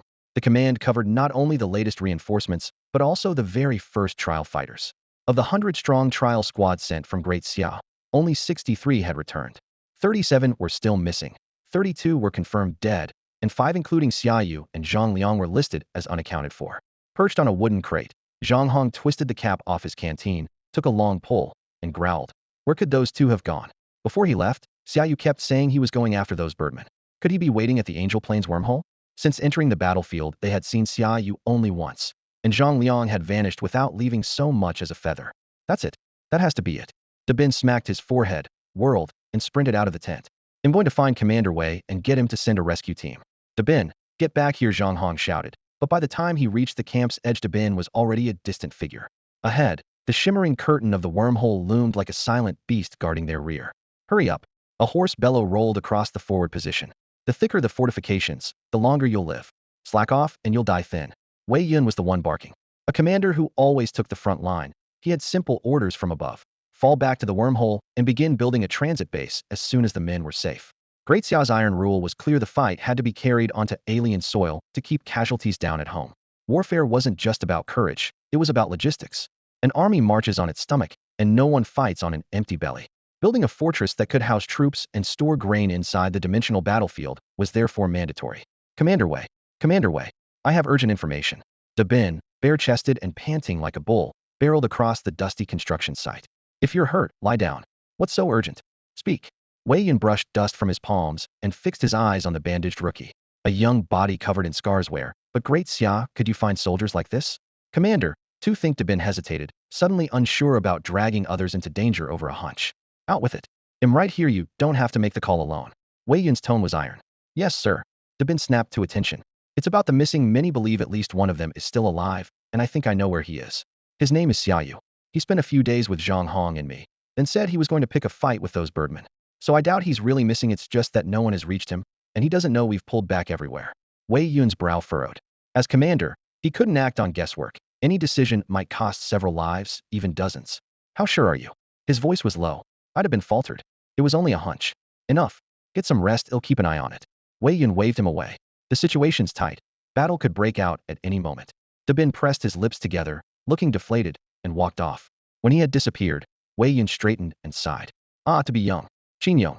He snapped back to business. Scout 200 Li toward the angelic plane. In and out, fast. He couldn't hit the enemy gate heat in, but he could push the reconnaissance deeper. If they ran into someone, great. If not, at least they tried. What the hell, where did you spring from? A barrage of silver blades rained down. Xiaoyu, astride the crimson crystal earth dragon king, glanced sideways and spotted a big bald man clutching his head. Zhang Liang. I should be asking you, did you kidnap their saintess or something? Why are so many birdmen trying to carve you up? Shut it and move. There's a formation ahead. Xiaoyu kicked the dragon's flank, making it veer in a wide arc. Boom. Azure runes flared, and several twisters exploded into being, hurling a swarm of angels into the sky. A wind dragon vortex couldn't cause massive casualties, but it was perfect for slowing pursuers too, for even six-winged angels were thrown into chaos. Zhang Liang wiped the grit from his face. Would have been nice to know about that formation earlier. Anyone else would have been tossed right up there. Less talk, more running. 2 more arrays ahead. Match my line. 3 diamond rank archangels were still on their tail, their light blades weaving a nearly solid wall. If not for the earth dragon's high level and thick hide, plus Xiaoyu's constant maneuvering, they'd have been sliced to ribbons by now. Last one. Hard turn, now we fight. The dragon skidded sideways as Xiaoyu triggered the final array. Crack, crack, crack. Hundreds of fist-sized darkness spheres burst forth, chain detonating on impact. A single orb wasn't lethal, but thousands exploding at once turned the sky into a black rain of fire. Angels that had been swaggering a heartbeat earlier dropped, like dumplings into boiling water, screams trailing behind them. The shockwave plastered wet mud across Zhang Liang's face. He cursed. Hell, if this were a kill contest, an entire battalion couldn't beat one array master. Xiaoyu swept the field. All 3 diamond ranks and 8 platinum ranks were wounded. How many can you hold off? He asked. Back in the day, 3 diamond archangels would have sent him running. He'd have tossed a formation, bolted, and thanked the heavens if he stayed alive another minute. Today was different. He gritted his teeth, weighing their odds. How many? Split M 50-50. Zhang Liang hefted his gun and grinned. Xiaoyu licked his cracked lips. He'll take 2 of the diamond ranks. Time to show you my new toys. Inside the black hexagram, 8 slender spider legs bent, then sprang outward.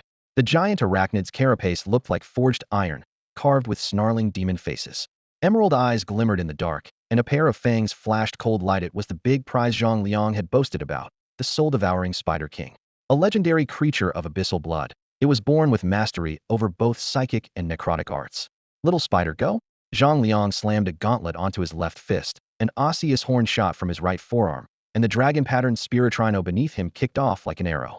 Side by side with the Spider King, he charged the high-rank angel that had just broken free of the formation. Earth Dragon King, Lord of Night, Spirit of the Oracle. Xiaoyu felt his blood ignite at the roar. Gripping his weapon, he had only one thought. Diamond archangels, platinum seraphs, whoever they were. Today they would die in front of the 2 of them. The wind howls over the E, the cold runs deep, yet the hero rides forth and will ride back. He shouted, reciting an old battle poem as he charged. In less than 3 minutes they were battered and bleeding, fleeing for their lives. What the hell? This is the big treasure you bragged about. It's like bringing a butter knife to a gunfight. Zhang Liang cursed. What's that supposed to mean? He tried to play dumb. It means this thing is useless, damn it. Xiaoyu snapped. The Spider King looked terrifying, but it was only platinum 2-star. Against 3 diamond archangels, it was hopeless. A single stroke of holy judgment sliced off its trademark fangs. Without its prime weapon, how could it turn the tide? Don't treat me like an idiot. Xiaoyu panted. Sure, in a crypt crawling with spirits this thing would be a beast, but we're in a field of pure light. No ghost would dare show its face. And even if one did, could your little platinum spider swallow it? Zhang Liang was still defending himself. It took me forever to tame it. It really is strong. Before he could finish, another lance of holy light grazed his ear, and he threw himself sideways with the spiritrino to dodge. Xiaoyu took a deep breath, done with arguing. Save it. Split up. If you can drag two of them after you, you might live to tell the tale.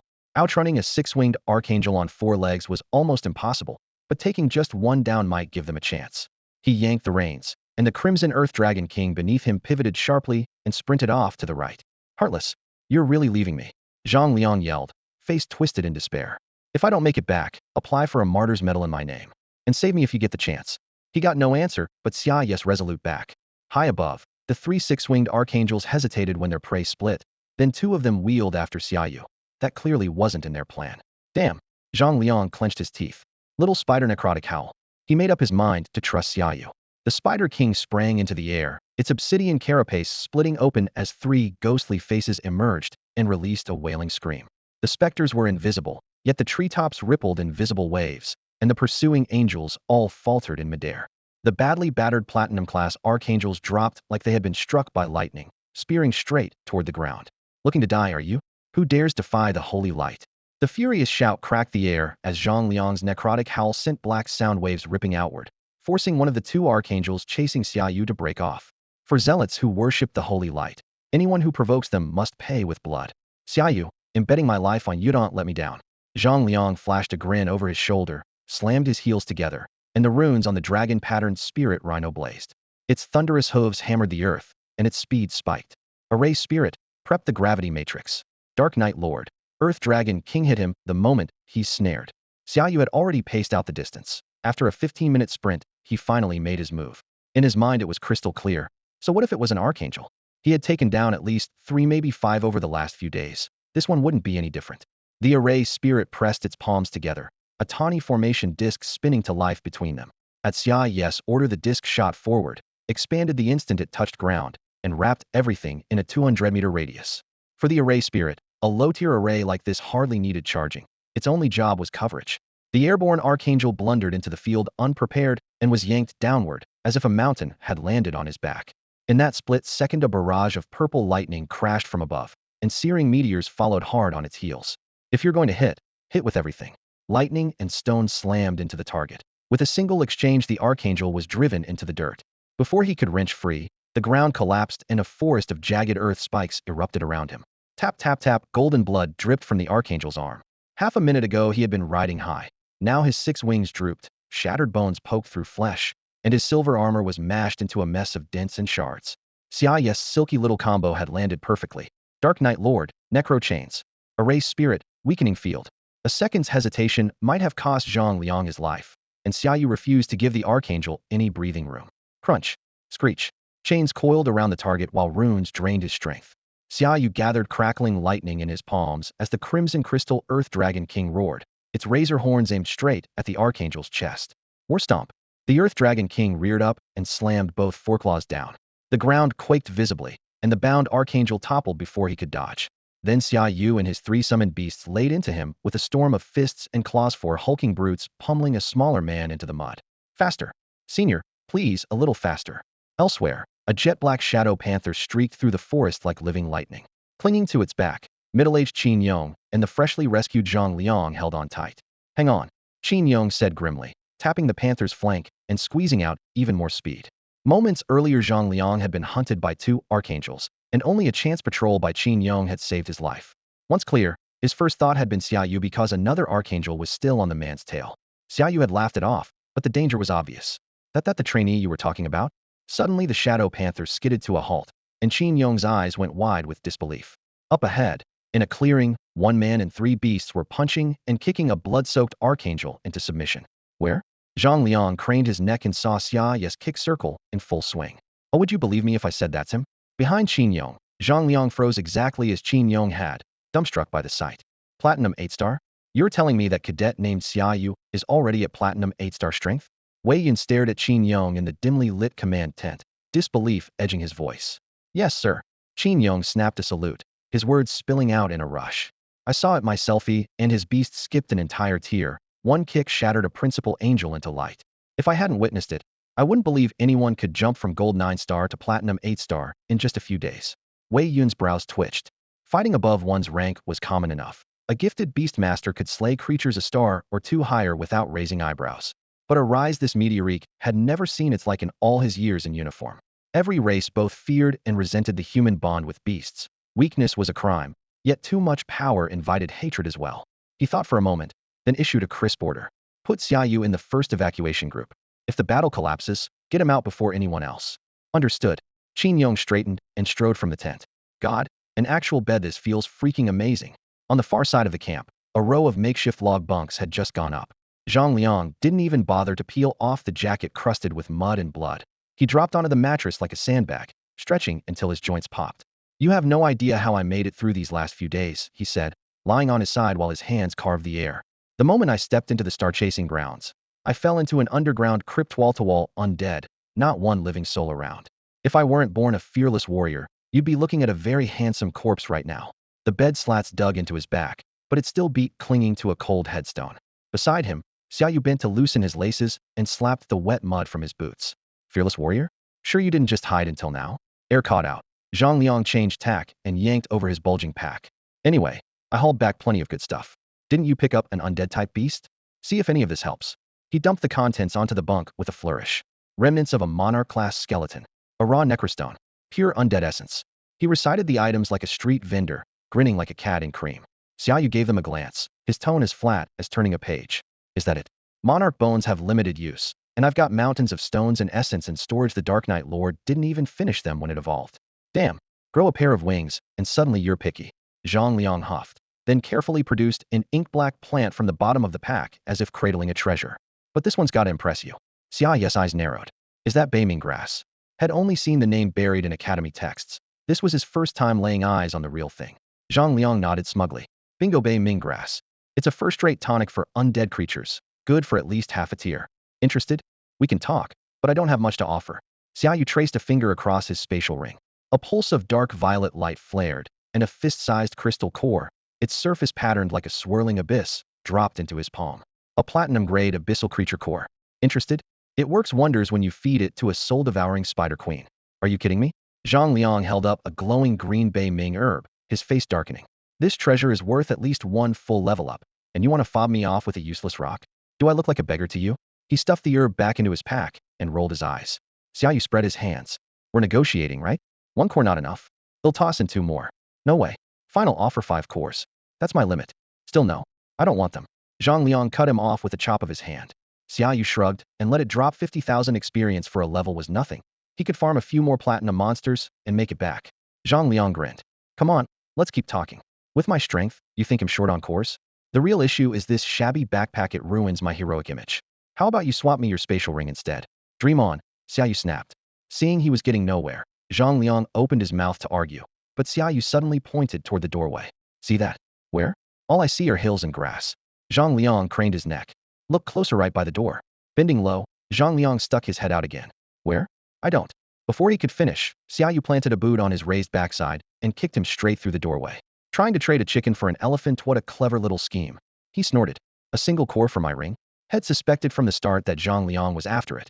That ring was worth more than 10 Beiming herbs, never mind one. Mud splattered outside. Chicken? Elephant? Looking for an abacus, Brother Liang? They'll help you add it up. De Bin and Zhang Hong arrived just in time to see Zhang Liang faceplant in the mud, and the pair nearly split their sides laughing. It's fine, it's in my pack, definitely not lost. Zhang Liang forced a grin, brushed off the muck, polished his shiny head, and strode back inside. What brings you two here? And what's with the injuries? He asked casually, shoving his backpack under the bed. Nothing serious, just scratches almost healed, De Bin said, waving his hand. Seeing you two, impractically cured. Zhang Hong poured him a glass of water and chuckled. To find you guys, this lunatic went straight to Colonel Wei Yun and insisted on sending a search party into the mountains. So Staff Officer Qin used the coordinates you provided. That explains how he found us so precisely. Old friends reunited, trading barbs that concealed genuine concern. In life, having 1 or 2 true friends is more than enough. Beep beep beep. Enemy forces incoming. All personnel prepare for battle. The shrill whistle tore through the room's laughter. The 4 occupants exchanged a grim glance and bolted for the door. Outside, the waist-high wall and crumbling barricade offered no cover. A torrent of creatures from another plane surged toward them. Wolves, bearfolk, kobolds, Even the centaur Xiaoyu had fought before melding into one restless beast tide. Move. Rally at the low wall. Release your summons and await orders. The makeshift camp held barely 150 veterans, yet none ranked below gold. In mere heartbeats, circles of light flared beneath them and hundreds of summoned beasts materialized, instantly crowding the ground outside the wall. Defensive types up front, assault units behind. Ranged beasts cover the rear. Flyers on standby. Nobody takes off without permission. Wei-Yun was nowhere in sight, but his clear, commanding voice carried over the field. Reaching the wall's corner, Xia Yu and his team unleashed their own summons array sprite, Night Monarch, and the Crimson Crystal Earth Dragon King. Only the Thunder Rock stayed behind, still under treatment. Opposite them, the Beast Folk line held at least 10 Diamond Grade and more than 50 Platinum Grade warriors. The threat was real. Array sprite, inflict maximum casualties, Xia Yu ordered softly. With a chitter, the little spirit scattered low-grade formations into the enemy ranks. Each detonated in a burst of light. Shields up. Watch their arrows. Centaur archers loosed volleys while kobold fighters hurled short spears. The barrage slammed into multicolored barriers, rippling their energy. When a shaft pierced through, a new shield instantly replaced it. These veterans needed no further reminder. Everyone knew how to keep losses down. Ground beasts advance. Spear tip biting the earth. Wei-Yun vaulted the wall and led the charge. Hell, if the Legion commander's in, what are we waiting for? Hit them hard. Rhino horns sprouting. Zhang Liang spit, flipped over the wall, and sprinted after his summon. Go. Twin wrist blades snapping out. Xiaoyu followed close behind. Invade Great Xia? None of them leaves alive. Roar. The massive Crimson Crystal Earth Dragon King slammed into the enemy line first. Even among elites, its platinumate aura made it tower above the rest. One more stomp rippled the ground, toppling rows of kobolds. Before they could rise, its razor horns hurled them skyward, and crushing claws pounded them to pulp. The stench of blood spread across the battlefield in an instant. Zhang Hong, hold the center. Dabin, cover the rear. Both claws slashed out, violet arcs of electricity dancing along their edges. After crushing a werewolf skull, Xiaoyu let out a raw shout. Blood sprayed into a crimson mist. He scanned the chaos around him, anxiety rising. This melee could shift at any moment. Even he wasn't completely safe, never mind Dabin and Zhang Hong, who were a notch weaker. And Zhang Liang. That lunatic had broken loose long ago, charging wherever the enemy was thickest. Nobody knew which corner he was carving through now. Heads up, Xiaoyu warned, but danger struck faster than his words. Ordinary beastmen couldn't halt their advance, yet someone in the shadows had singled the squad out. Behind the horde, a serpent man silently leveled a spear. Cold steel flashed and thrust straight for Xiaoyu's throat. Clang. Dabin reacted in a blur, sidestepping and snapping his saber upward. The blade knocked the spear aside an instant before it reached Xiaoyu's neck. Watch it. He's been hiding his power at least high platinum, maybe even diamond. The impact split Dabin's palm and sent his saber flying. High platinum, diamond. They'll make him kneel either way. Xiaoyu rubbed his chilled neck, snorted, and kicked off. He blurred forward like a wraith. Uncanny speed of the Night Sovereign's shadow, flash laid bare. He preferred slugging it out, but with the numbers against them brute force wouldn't work. He had to switch tactics. Vine bind. At the shout, emerald vines erupted behind him, surging past and sweeping toward the serpent man. Hiss. The serpent man's icy, triangular eyes gleamed with contempt. His green tongue flicked as he stood his ground. The blatant disregard stoked Zhang Hong's fury. Wooden thorn burst. Dozens of spikes shot from the vines, yet not a drop of blood appeared. Hiss. Xiaoyu closed in, claws raised, but the serpent man exploded into motion. Muscles bulged, the vines burst apart, and a jet of dark green venom spat from his jaws towards Xiaoyu's face. Son of. He yanked back, twisted, spun, and landed in one fluid sequence. The combat experience had piled up lately was the only reason he was still alive. Hissed. The venom hit the flagstones, which hissed and smoked, corroding into a soccer ball-sized crater in seconds. Stay sharp. This one's nasty. Stung by the close call, Xiaoyu took a breath and dove back in. Without the constant support of the Night Sovereign and the Scarlet Crystal Earth Dragon King, they were at a disadvantage, but Dabin, Zhang Hong, and several summoned beasts filled the gap. They quickly mapped out the Serpent Man's abilities. 1. The venom was lethal, but the Earth Dragon King's scarlet flames could vaporize it instantly. 2. He was fast, yet once he stepped into the Spirit Array's slowing field, he could no longer keep up with Shadow Flash. 3. His physique was tough, but his ranged options were limited to that single attack. With his advantages stripped away, the outcome was no longer in doubt. Still feeling cocky, huh? Ugly bastard, good thing you are, or ID make snake stew out of you. Dabin cursed as he stepped up and added 2 more slashes to the fallen serpent man. You're strong, Zhang Hong said, giving Xiaoyu a rare, solemn thumbs up. Hey, quit standing around. We're wiping every last one of these fools out today. Xiaoyu grinned. flicking the gore from his claws and flashing a row of clean white teeth. Are you saying this has happened several times over the past few days? The battle erupted without warning and ended even faster. The dust hadn't even settled before every diamond-rank orc on the field lay dead. Wei-Yun had fought alone, skewering 3 of them in one charge. Fresh black blood still dripped from his spear's tip. From the sidelines, Xiaoyu sized things up. Within his own rank, he was already the strongest. If he pushed a tier higher, he could trade 1 for 1, and with a bit of luck pull off what everyone now called a Xiaoyu reversal. A few lower-ranked orcs might have escaped, but that was trivial. These creatures were so poor they owned nothing but their loincloths. Their weapons were the only items of value. Because their crude industry couldn't mass-produce arms, even a single decent blade cost top-tier materials. Killing them and melting down their gear had become the most practical profit in any battle against orcs. Since Xiaoyu and Dabin had taken up this post, they'd repelled 5 such surprise attacks. During the worst raid, Command had even triggered an evacuation drill. Zhang Hong wiped blood from his face, uncapped the canteen at his hip, and took several deep swigs. After so long around Dabin, the former rich kid had lost his polish. Smoke and gunfire had stripped away any trace of elegance. Whatever, he thought. The 2 of us can take out a diamond rake. That earns us respect anywhere. Anyone who comes at us dies. The moment the fighting ceased, Dabin rushed off to loot the snakeman's corpse. He soon returned, grinning as he waved a chunk of iridescent scale armor. Your cut of the spoils. This stuff's premium. ITLL forge a top-notch blade. Zhang Hong snorted, dripping sarcasm. If I told you he could have killed that snakeman without us, how'd you feel? The worst flaw in a man is an ego that's too big. That's not confidence, it's arrogance. Udabin tried to argue, but came up empty. No, you 2 were a big help. Xiaoyu laughed and clapped him on the shoulder. My combat knife broke a while back. This material's perfect, so we'll take it. Thanks. He tucked the snakeman's spear into his spatial ring. The ground began to tremble, kicking up fresh dust. On the horizon, a line of riders emerged, dozens of them, closing fast. Oh, great, not again. Xiaoyu muttered, hurriedly stowing the spear and locking his eyes on the approaching cavalry. A Zhuri eagle beat its broad wings and set Wei-Yun down in front of the group, lance in hand. His thin frame looked fragile against the blue sky, yet he radiated lethal intent. This is a great Xia outpost, he called. Advance no farther, or be slain. The riders reined in, and their leader shouted back, we detected your engagement with extraplanar beings and came to assist. We mean you no harm. As the gap closed, Xiaoyu finally saw their faces. Blonde hair, blue eyes, high bridges, wide mouths. One look told him they were from the Lighthouse Nation. Meddling busybodyists that suited the Lighthouse Nation perfectly. The extra-dimensional creatures have been wiped out. Leave now, or well assume you're here to steal our victory. Overhead, the 2 commanders were bickering, one righteous and solemn, the other sounding like a street punk. Sparks flew every time their words collided. Xiaoyu was listening when someone tugged his sleeve. He turned to see Dabin. What is it? See that guy? He's the one who ambushed Zhang Hong and me. Dabin lowered his voice, but kept his eyes fixed on a man in the distance. Following his gaze, Xiaoyu spotted a white man around 30, riding a platinum-grade Thunderclaw Deinonychus, arrogance written all over his face. I thought you said it was a bunch of Scandinavians. You sure it's him? Absolutely.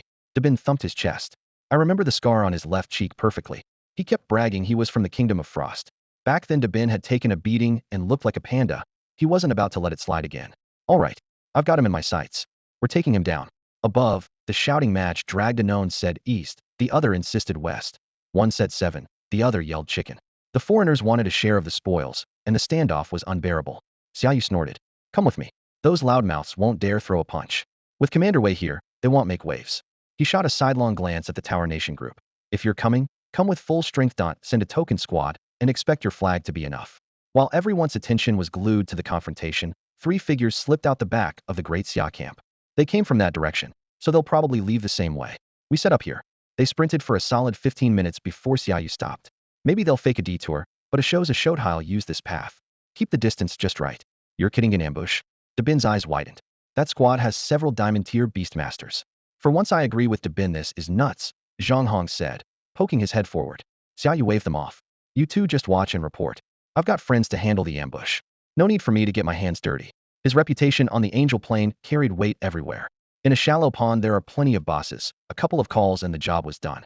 He dismounted, patted the thick rock armor of his crimson crystal Earth Dragon King, and called, Night Monarch. Round up some underlings, maybe rope in another big shot. Let's see how much clout you've got. Since reaching legendary tier, the Night Monarch had dreamed of carving out his own domain. Hearing the order, his faceplate rattled with excitement. Cloak flaring, he shot off on a streak of black cloud. Take your positions. I'm going for a stroll, see if I can recruit a few more heavy hitters. Xiaoyu patted the Earth Dragon King's back, thinking, with a platinum 8-star badge. Calling in favors should be easy. Dabin swallowed. You sure this'll work? We're in this deep. No backing out, Zhang Hong said, giving him a shove.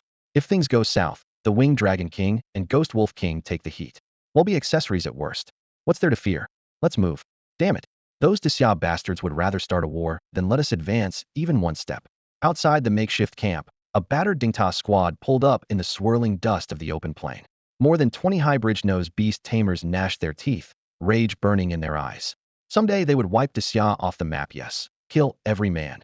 And the women they cursed without restraint, shouting over each other as they planned how to bathe Xia in blood. The column crept forward in loose, scattered clumps, military discipline all but invisible free spirits, as always. Boom, boom, boom. A low, muffled rumble rolled across the ground, followed by a faint tremor. At first no one cared, thinking it was a herd of beasts in the distance. But the shaking grew stronger, as though an army were tunneling up from the earth. Scout! Scout! Shit! Where the hell is that scout? The burly white man in the lead narrowed his eyes. A jeweled longsword hung at his waist, and the unicorn beneath him shimmered with iridescent mane, both regal and lethal.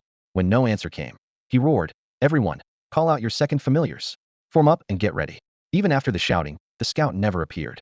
Cursing, the man swung his arm, summoning a diamond-tier, shield-plated earth drake. The monster's heavy scales formed a moving wall that locked him safely behind it. Boom, boom. The vibration hammered their eardrums. On the horizon, a long plume of dust ripped the sky like a charging land dragon. Crack! From inside that haze rode a lord clad in a midnight robe, standing atop a platinum-tier Rotfang drake. His crimson cape snapped in the wind, and his icy gaze swept the field like a king looking down from his throne. He flicked a finger, and a tidal wave of undead surged toward the Dungta beast tamers, so many that the horizon vanished behind them. Their rank might have been low, but sheer numbers made every scalp tingle. Connie, Sawadika, help! Help! Me! On another flank, Xiaoyu was sprinting for his life. Behind him 3 diamond-tier dragons roared, spewing torrents of flame. He had already recalled his crimson crystal Earth Dragon King to avoid giving himself away, and now he was steering the trouble straight at the Dingta troops. Every foreign phrase had ever learned spilled from his mouth. Anything but Xia's speech would do. 2 agility arrays glowed on his body, shadow bursts igniting beneath his feet. In just a few kilometers, he nearly ran his kidneys loose. Racing dragons on foot would make for a legendary brag later. Hidden in the grass, Dabin watched with fists clenched and eyes red. That's insane. Xiaoyu is my brother from now on. I swear, anyone who lays a finger on him, they'll kill them first. Zhang Hong patted his shoulder, voice grave. All those guys over there want him dead. Sounds like your cue. I meant brotherhood in my heart, not in my hands. Dabin coughed, embarrassed yet still burning with conviction.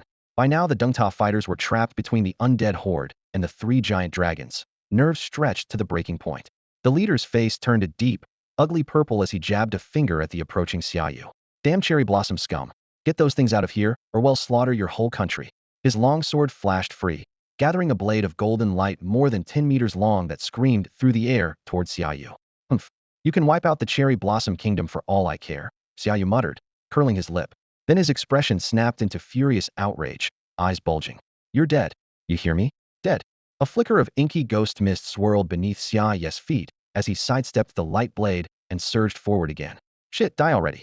The scar-faced Caucasian leader cursed when the strike missed. He raised both arms, milky energy blooming beside the radiant unicorn and condensing into hundreds of fist-sized orbs. Though each sphere looked pristine, they pulsed with brutal menace. Holy meteor. Heh, I've been waiting for your big move.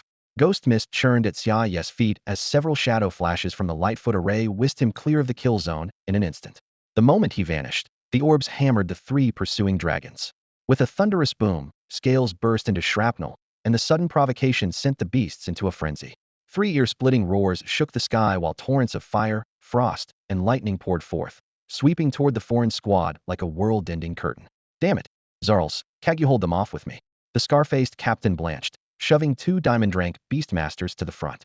They had set out full of swagger. Now, instead of loot, they'd stepped into a quagmire. If his people suffered heavy losses, he'd lose not only command of this planar battlefield, but likely his head as well. Elsewhere, Xiaoyu circled wide and slipped up behind Dabin and the others. Hey, what are you gawking at? Time to scram. You really need to watch that guy die with your own eyes? Isn't that the whole show? Give it another minute, Dabin said, grinning while his gaze stayed locked on the scar-faced leader. You can wait if you like. Once those 3 dragons break loose and torch this place, you can stick around as collateral damage. Xiaoyu lowered his voice. We've played our part, let's leave before the curtain falls. He knew the Beacon Nation was detestable, yet every bit as powerful as the Xia. Their team was elite. In a straight fight, they could still handle the planar beasts. But they were infamous for valuing their own skins. If they could run, they would. Facing 3 enraged dragons, odds were they'd choose to retreat. The trio finally pulled out and sprinted back to the Xia's forward camp, racing like the wind. By the time they arrived, each was gasping like a bellows. Man, that was a rush. Dabin thumped his chest. Brother, I owe you one. If you ever need me to charge through fire and blades, no questions asked. Count me in too. Zhang Hong laughed, slapping Xia Yu on the shoulder. Their brotherly moment was pierced by an ill-timed voice. Touching scene, but did you forget someone? The bald, giant Zhang Liang strode over, arms crossed, face like thunder. So the glory's all yours, and him left in the back? Now the 3 of you are inseparable, while in the outsider? Come on, brother Liang, everybody knows what happened. Saying it out loud just makes it awkward. Dabin chuckled, trying to sling an arm around him. Hands off. Zhang Liang dodged aside. Where was I when you were hogging the spotlight? Save the excuses for Commander Wei. Staff Officer Qin has already come looking for you twice. With that, he stomped into the barracks. What they already found out. Xia Yu blinked. No way, right? Dabin and Zhang Hong were equally stunned. The 3 traded helpless looks and shrugged. Reporting for duty, sir. Cadets Xia Yu, Deng Bin, and Zhang Hong from the Demon Suppression Corps Academy present. The air was thick with the post-battle tang of gunpowder and disinfectant. Following wartime protocol, the trio jogged straight down the corridor, flung open the office door, and snapped to attention before Wei Yun. Wei Yun, dressed in a uniform bearing a dark gold insignia, lowered the monocular he had been using to survey the battlefield. Hearing their footsteps, he looked up. You're Xia Yu, right? His hand hovered for a moment, as though rifling through his memory for the name. Yes, Commander. Xia Yu stood rigidly at attention. Impressive, Wei Yun said. Qin Yong told me you single-handedly took down a diamond-class archangel. I had my doubts, but after watching you today, I see the praise was justified. The overhead lights picked out the lines of Xia Yu's face. He was not yet 20, still boyish. Yet years spent roaming the wilderness and alien plains had given him a calm beyond his age. Even Wei Yun, seasoned judge of talent that he was, felt a flicker of admiration. Just luck, sir. I couldn't have managed it without their support. Xia Yu tipped his head toward Deng Bin and Zhang Hong. You all did well. The way you held your ground against a diamond-class serpent would challenge veterans of several campaigns. Wei Yun clapped each of them on the shoulder. Deng Bin stiffened under the gesture. Zhang Hong instinctively threw his chest out, while Xia Yu's mind spun. This feels less like a reprimand than an awards ceremony, he thought. Good thing I didn't start apologizing, or I might have been accused of undermining the war effort. Sir, Xia Yu asked carefully, what did you need from us? Wei Yun cleared his throat, a thoughtful smile tugging at his lips. You know the situation. The Xia won't stay on the sidelines. By tonight, our own troops will move into the combat zone. As cadets, you haven't been permanently assigned to any unit yet, correct? Deng Bin shot up a hand, chest thrust forward. Sir, I completed a year of field duty with the 17th Army in the Northern Theater. Of the 3, only Deng Bin had served that long with the regulars. Xia Yu and Zhang Hong were second-year cadets still awaiting assignment. That's fine. Wei Yun waved it off. Ever heard of the 8th Army in the Central Theater? Zhang Hong frowned in thought. Isn't that the unit that captured the Evil Eye Plains 6 months ago? Exactly, Wei Yun said. And do you know who commands them? I do. He leaned forward, eyes bright. They'll be here by tonight. How would you 3 like to join them for something big? Up for a little fun? Xia Yu blinked, momentarily at a loss for words at the abrupt proposal.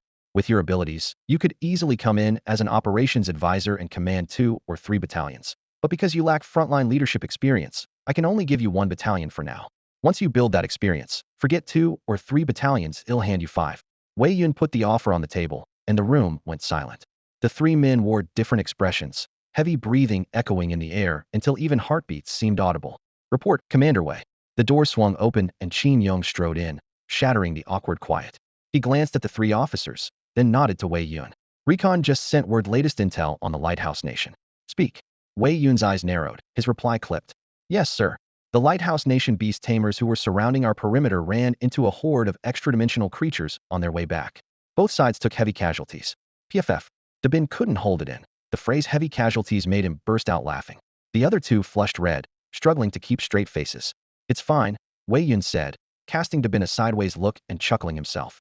Headquarters keeps preaching a united front and forbids us from hitting other nations, but no one can stop you from laughing. Let it out. His tone hardened again. Ignore them for now. Tell the recon teams to keep a tight watch around the garrison. If we make it through today, the load on our shoulders gets a lot lighter. Understood. Qin Yong stepped aside. Even the battle-hardened Wei Yun looked drained after days of tension, proof of how chaotic the front had become. Wei Yun turned back to the 3 men, resuming his pitch. Well, think it over. I don't invite people into the 8th Corps lightly. Our evaluations aren't easy. He didn't link the Lighthouse Nation skirmish to these three. His mind stayed on recruitment. No thinking needed, Dabin said first, scratching his head with a goofy grin. If the Corps commander offers, any slot you like. He'll even serve as a plain foot soldier. Even as a freshly advanced platinum rank warrior without a contracted beast, Dabin could have joined another corps as a staff officer and led 2 battalions, yet he pledged loyalty without hesitation. Imin too, Zhang Hong followed. But can you place me with this guy? We've fought together so long we read each other's minds. Done. Wei Yan laughed heartily. You two will be commander and deputy. In the 8th Corps we're straight shooters. As long as you kill the enemy, build whatever faction you like. Landing 2 platinum ranks at once lit up Wei Yun's face. He thought, there's no way the last one will turn me down. Fine, I'll join as well, the third man said calmly. But I have no talent for leading troops. I prefer commanding myself. To him, the 8th Corps clearly held great appeal, and this battlefield would become the hub of every plane. The first wave would face the fiercest, most frequent fighting, exactly what he wanted. Ha ha, perfect. Wei Yan clapped his hands. No troops, no problem, you can keep a cushy post at my side. You people have pride to spare and love the toughest challenges. Good, I like them too. The usually stern veteran could barely contain his grin. One conversation had landed 3 high-potential powerhouses, one hell of a bargain. Get some rest, all 3 of you, he finished. You pulled your weight in the last fight. When the 8th Corps arrives, it'll give you the grand tour. Night had fallen. The corridor linking human territory to the dimensional battlefield was packed with traffic. Columns of armored vehicles rumbled past beneath the glare of searchlights and the shimmer of defensive arrays, each one crammed with troops armed to the teeth. Fuck their unified command. Inside the Great Xia temporary command post, Legion Commander Wei Yun slapped a newly delivered dispatch onto the metal table, sending tea splashing in every direction. Those punks from the Lighthouse Nation and the Sakura Nation never cook up anything good together. A united front? My ass. I'd rather carry my own head to bargain with those birdmen in the sky. Qin Yong and Chief of Staff Sun Qian traded a glance and kept silent. All 3 men were diamond-rank powerhouses from the 8th Legion of the Central Theater Command, and the tension in the sealed room was palpable. Sun Qian shifted to business. Commander, hey, race the roster you asked for. We have 118 civil and structural specialists, 8 formation masters, and our main force comprises the 8th Legion plus the theater's independent air wing, just over 15,000 personnel in all. Let the air wing get itself killed on its own. Wei Yun waved dismissively. Issue orders at once. 2 battalions from the 8th Legion will rotate daily to support city construction. Formation masters, don't sit idle. Forget the Grand City Shield for now. Set up small lethal arrays around the camp first. Whatever resources you need, speak up. Qin Yong ventured. And the so-called Unified Front, Unified Command. Well, obey directives, not declarations. Wei Yan sneered. This place is chaos, and creatures from other planes could swarm us at any moment. When things go south, we rely on ourselves. Sun Qian chuckled and winked at Qin Yong. Wei Yan cut him off with a raised hand. Stop thinking only about killing. Learn a thing or two from Sun Qian. Also, summon every officer at battalion level and above. You have a meeting soon. The 2 men saluted and left, their footsteps fading down the corridor. Dabin. In the barracks, Xiaoyu pushed the door open, still half asleep. Coming. His roommate called back. Xiaoyu's thoughts churned. This plane was more complex and more dangerous than any battlefield had seen. Yesterday, he had asked Wei Yun about advancing a legend-grade creature. As a veteran Diamond 9-star, Wei Yun knew the road to the King tier by heart, and his answer matched the system's prompt exactly. There are 2 options. First, raise the summoned beast's bloodline. For example, if the Red Crystal Earth Dragon King wanted to progress from legend to myth, it would need the entire essence of at least 1 King-tier creaturian, almost impossible task for now. The second path had ignited Xiaoyu's hope. Comprehend a law of heaven and earth, condense a lost sigil in the sea of consciousness, then fuse it with a compatible summoned beast. Empowered by that law, the beast could break through its rank in 1 leap. For him, this seemed the only viable direction right now. All set. Let's move. All packed. But I need a favor, big brother. Could you stash this for me? It's too obvious on my back.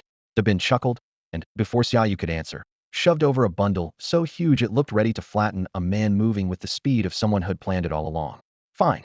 Storage fee, 30/70 split, Xiaoyu said. He flicked his wrist, his spatial ring glinted, and Dabin's mountain of gear vanished. No problem. Of my 7 socks, 2.5 are yours. Forget the socks. And why are there only 7? Sir, an orphan's tale is a long one. These 7 socks go way back.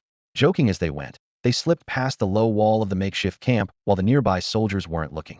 This run was just the 2 of them, no Zhang Hong, no Zhang Liang, because each had his own goal. Dabin wanted a platinum-grade familiar, while Xiaoyu hoped the battlefield's chaotic elements and leaking laws would let him grasp law power. Wei Yun had said the planar battlefield made sensing laws easier than in the outside world, But true comprehension was still nearly impossible, otherwise Wei Yun wouldn't have been stuck at Diamond 9 star for so long. Only a scant few ever reached the rank of king. They lounged on the hill-like back of the crimson crystal Earth Dragon King as it thundered across the ground. Along the way, Xiaoyu asked, "Any specifics for your familiar?" Staring at the sky, Dabin counted on his fingers. "You know, fire-dancing azure lion, black-winged sword eagle, moonlight deer, any of the three works. The deer gives plenty of milk, but its fighting power tops out at silver 9 star, so at platinum, it's useless. The lion and eagle hit hard, but without crowd control, they don't make a real lineup." Not everyone had Xiaoyu's cheat of unlimited familiar evolution, and Dabin knew building a full roster would swallow resources like a bottomless pit. Xiaoyu glanced over. "Can you even afford that lineup?" "Not now, so I'll afford it later." Dabin sat up and smacked a fist into his palm. "In the Demon Suppression Army, kill hard and resources pour in. If you're scared, you don't deserve a familiar." Rough on the outside, he still carried a blunt, clear-eyed wisdom could cut any problem to its core. "Fair enough. Straight to Kuemu Forest, then. It's crawling with demon plants, and BCL have plenty to choose from." Xiaoyu folded the map, head just gotten from Wei Yun, and patted the Dragon King's armored neck. The giant mount rumbled and shot forward, its four hooves spitting sparks. Kuemu Forest was the largest pure woodland, yet charted by Great Xia, a place where demon flora and magical beasts packed every acre. Vast, uniform environments like this pulsed with stronger law fluctuations, exactly what Xiaoyu was after. This time, he was aiming for the most perilous zones the planar battlefield could offer. What a surge of life. Kuemu Forest is the largest charted woodland in the Xia Empire, and the instant Xiaoyu and Dabin crossed its border, a vibrant energy slammed into them. They walked on a cushion of soft leaves, quickly swallowed by the interlaced canopies overhead. The deeper they went, the dimmer it grew. The midday sun was shredded by layers of emerald drapery, leaving the forest in an uneasy twilight. A kaleidoscope of footprints, some faint, some deep, crisscrossed the damp soil. Xiaoyu grinned, swept the ground with his eyes, and looked up at his partner. "Looks like we've got company. Must be lively in there." Dabin squatted, measuring a set of sharp claw marks with his fingers. "Probably orcs. Those guys can sniff out anything. Want to check it out?" Xiaoyu raised an eyebrow. "Sure, nothing better to do," Dabin said with a shrug. They both knew that where extra-dimensional creatures clustered, treasure usually followed. The teleportation ring and the charging ring in Xiaoyu's pocket had been pried from two dead interplanar brutes on a similar lead. No ordinary person would dig that deep for loot, only fools with nothing to lose. Following the tracks, they wove through tangled undergrowth until they reached a cliff face. The footprints converged at a cave mouth, forming a ribbon of churned mud that disappeared into the darkness. "Looks like they went inside. What now? Do we follow?" Dabin frowned, weighing the risk of a tight quarters fight. "We're already here. They'll go first. Keep 20 meters behind me," Xiaoyu replied. He drew the newly issued combat blade from his back, pushed off the rock, and in a few agile strides vanished into the cave. "A little risky," Dabin chuckled, bearing his own blade, "but that's how I like it," and followed. The cave was darker than the forest, its slick walls weeping chill droplets. A musty odor of rot mixed with a faint metallic tang of blood. They moved in near silence. Only the intermittent drip of water tapped against the stone. After 10 minutes, a dozen orc corpses loomed out of the gloom, their thick tusks and broad-handled axes still radiating malice. More striking were the heaps of bat remains around them, black wings torn, crimson eyes dulled. Reedied nightbat deceased. Quality, elite. Rank, gold, 3 stars. Habitat, dark, damp areas. Traits, bloodthirsty, irritable, swarms. Elite grade swarm creatures, Xiaoyu murmured. No wonder this cave is a mess. Out in the open, a full gold rank pack like this would rule 100 miles. Dabin studied the blood, smearing a sample on the wall. Fight happened within the last 12 to 24 hours. Let's hope we're still on time, before those brainless oafs ruin anything worth taking, Xiaoyu said, stepping over the bodies and pressing on. Scorpion-tailed mole rats, jade-scaled pythons, soon their boots were slick with fresh gore. The farther they ventured, the thicker the iron scent became. Fallen magical beasts carpeted the floor in grotesque layers, and every last one of them had been a gold rank pack creature.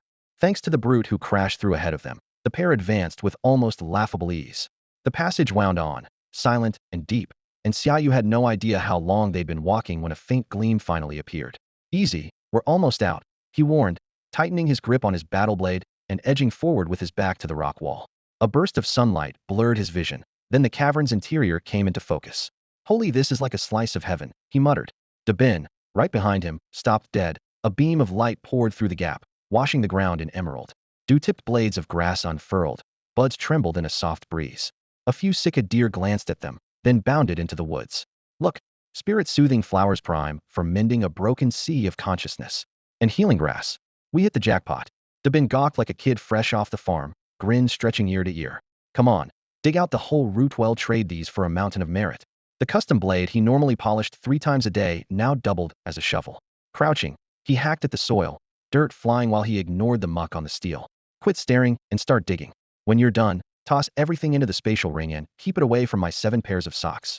Xiaoyu had no shortage of military credits, but treasure lying in plain sight was treasure all the same. Side by side they worked, pulling up spirit-soothing flowers, healing grass, blood-chi ginseng. Anything they recognized went straight into the sack. Whoa, my blood-chi ginseng just grew legs, it's running for it. Xiaoyu was wrestling with a stubborn blossom when he saw a thumb-thick ginseng root dart into the grass. Blood-chi ginseng was a plant spirit, saturated with life force and ridiculously potent. Even as it vanished, the system still flashed its stats. Well, don't just stand there, catch it. If it can run, it's got to be the king of ginseng. Dabin lunged again and again, missed every time, and kept after it, blade in hand. I think we've got bigger trouble. Xiaoyu yanked him back and nodded ahead. The fleeing ginseng was clamped in a gray-white wolf claw. It let out a shrill squeal before disappearing into a bloody maw. Humans. Looks like today's menu gets 2 bonus snacks. This werewolf was nothing like the beastkin they'd met before. It stood over 3 meters tall, sneering down at Xiaoyu and Dabin. Snacks? With those teeth? You couldn't even chew through our academy's mooncakes. Xiaoyu raised his blade, but didn't rush, and more beastmen were closing in from behind. Hey, wolf, human meat's delicious, don't hog it all? Yo, wolf, you up to it, or should I take over? The beastmen chatted about dividing the spoils, even debating whether to roast or steam them. Great, they think we're easy pickings. Not happening. Flame dancing azure lion, black-winged sword eagle, let's show 'em. 7 beastkin closed in, a werewolf, 2 tiger folk, 1 lion man, 1 bearman, and a pair of leopards. Unlike the brutes who had charged straight in earlier, these 7 formed a shallow arc and ran their mouths first. Cut the damn chatter. Dabin swung his saber twice in the air, the blade humming. You want to snack on the 2 of us? I'm afraid your teeth will crack. The 2 tiger folk burst out laughing. One bared his fangs and flexed his wrists. Wolf, this lowly human's insulting you. Let me smash his skull. The werewolf, wolf, snorted. Ted, stay out of it. They're mine. Dying beneath the claws of the Wolf King clan should be an honor. With that, half-foot talons flicked from his fingertips, and he ghosted straight at Dabin. Platinum tier, can you handle it? Xiaoyu tilted his head. A man never admits he can't. Dabin drove from the hips and slashed back with a howl. Wolf King clan, tell me how many heads you've got for my blade. Wolf roared, twisted in midair, slapped the saber's spine, and flipped to a steady landing. So even the noble Wolf King bloodline fears death. Dabin spat, swinging again. Come on, take another cut. His mouth was savage and his hands even quicker. Firedane's azure lion and Blackfeather's sword eagle sprang with him. While the others watched, he aimed to drop Wolf fast and ease the pressure. Platinum opponents all around still made him a little uneasy. Xiaoyu, though, looked utterly relaxed, saber stuck in the dirt, arms folded, not even bothering to summon a beast. If the enemy wouldn't move, why provoke them? These few scallions call themselves royalty? If I weren't letting Dabin get some practice, the Red Crystal Earth Dragon King would have swallowed them already. On the sideline, Tiger Man Ted saw Wolf still stalling and heckled, Wolf, have you gone soft chasing skirts? You can't even finish a rookie. Platinum. The Lion Man and Bearman joined in. Ha, need a hand. My fists are itching. To them, Dabin was a bug they could squash any time. Tuatai, shut your filthy mouth. Wolf's furred face flushed with rage. I was only warming up. Now let's get serious. The jeers kept flying, and the fire in Wolf's chest blazed even hotter. Now he was truly enraged. You worthless humans, witnessing the bloodline of royal descendants is a privilege you don't deserve. Wolf bellowed while stumbling back. The roar cracked like thunder as a brutal aura burst forth. Gray-black fur shot out, tumbling past his waist in an instant, and his sleek, cheetah-like frame ballooned, swelling into a 5-meter titan of nodding muscly, a colossal werewolf. What Popeye? Dabin stood rooted to the spot, eyes wide. Xiaoyu was just as stunned. A real-life Popeye roaring at the sky and bulking into a monster. Who had ever seen that happen? Hey, puny humans, prepare to die. Wolf raised a clawed hand covered in black scales. Scarlet eyes locked onto Dabin. Fangs flashed in a murderous grin. Scare me, will you? He'll rip your spark plug out. Dabin snorted, lifted his blade, and rushed forward alongside the fire dance azure lion. Yet Wolf, empowered by his bloodline, now outstripped them in both speed and power. A blur flashed, an iron arm swept across, and sparks flew as blade met talon. Earlier Dabin could barely keep up. Now he was forced to retreat step after step, surviving only because the fire dance azure lion and black-feathered sword eagle harried Wolf's flanks. He was merely a newly promoted platinum tier fighter without a beast of equal rank, yet he was facing a platinum werewolf noble who had awakened his royal blood. Look out! Xiaoyu shouted, hurling his warblade. It pinned Wolf's descending claw, a breath from Dabin's throat. You've done enough. Leave him to me. Contract a platinum tier summon first, then go get your revenge on orc turf. Xiaoyu slipped in front, shielding the wounded Dabin. That thing's hopped up on something fierce. He's all yours. Dabin didn't lose heart. He patted Xiaoyu's shoulder, backed away, and steadied his breathing. Come on, show me how mighty that mongrel blood really is. Xiaoyu scooped his blade from the dirt. With a chuckle he raised a hand, and a towering silhouette coalesced the Night Lord, draped in a dark battle cloak, arms folded in silence. Die? Being called a mongrel sent Wolf into a fury. Raised amid royal deference, he had never been insulted like this, not even by diamond-tier orcs. Xiaoyu was the first. A deafening howl rattled loose stones. Wolf's crimson eyes blazed, claws rend the air, a bloody gale streaking at Xiaoyu. Night Lord, drop him in 5 minutes. Xiaoyu's gaze chilled. On paper, the Platinum 4-star Night Lord seemed outmatched. Wolf's bloodline surge placed him near Platinum 5-star peak. But an undead Lord, too, commanded forbidden arts for instant power spikes. Spectral overdrive. A blast of deathly flame erupted from the Night Lord, his aura vaulting past Platinum 4-star to the edge of 5-star peak. Abyssal blue light seared in his eyes. 2 pitch black chains materialized, whipping out left and right, streaking toward Wolf as he lunged from midair. The instant Werfu made contact, 2 ghostly figures identical to the Night Sovereign burst from the gloom, one on each side. For bone blades gleamed like falling rain, hacking at the orc bound by chains. Blood sprayed everywhere, hot bestial ichor tracing chaotic arcs through the air. This kind of relentless pincer attack exposed the orc's greatest weakness. Although Werfu and the Night Sovereign were on the same level, brute strength alone could not fend off an assault with no blind spots. The Night Sovereign loosed a teeth-grinding cackle, his arms whirling as black chains spiraled like cats toying with prey. Meanwhile, the 2 ghostly doubles kept carving fresh wounds into Worf's flesh. In mere minutes, the once proud heir of an Orcish royal line was drenched in his own blood, his breath ragged. 1 minute, Xiaoyu called lazily. If he's still alive, step aside, and I'll let the Earth Dragon King finish the job. Clack! The Night Sovereign's playful grin vanished. The chains dissipated, the 2 bone daggers merging into one. A flare of ghost fire flashed beneath him, and he seemed to teleport, appearing right in front of Werfu to unleash a long-prepared Ghost King slash. Roar! Seeing his foe finally close the distance, Werfu's eyes blazed. He swung a claw straight at the Night Sovereign's skull, willing to take the blade heat if it meant splitting his enemy's head in a single blow. But he had underestimated the Night Sovereign's true power. Before his talons could land, the bone blade had already descended, tearing from chest to gut. With a wet rip, the orc was flung backward like a severed kite, a gaping slash splitting him open, the crack of breaking ribs echoing in the air. As Werfu hit the ground, the Night Sovereign sneered. So much for an inviolate royal bloodline. He flicked a foot, kicking a blood-soaked sword into the air, then hurled it down, pinning the still-tumbling orc to the scorched earth. Clack! Deprived of his prey, the Night Sovereign bristled, brandishing his blade in indignant protest.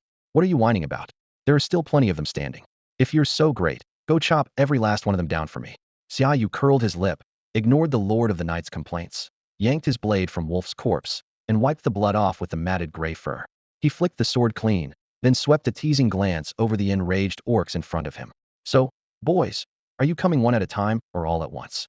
That was some first-class grandstanding respect. Dabin gnawed his teeth, yet still raised a thumbs up. Mocking 6 platinum-rank shapeshifters took guts. Win or lose, the style alone deserved applause. Bro, in my condition I can stall maybe 2 of them, and only until they get bored. Watch yourself, he muttered under his breath. Wolf had been middle of the pack at best. The Tiger twins and the bear were far stronger.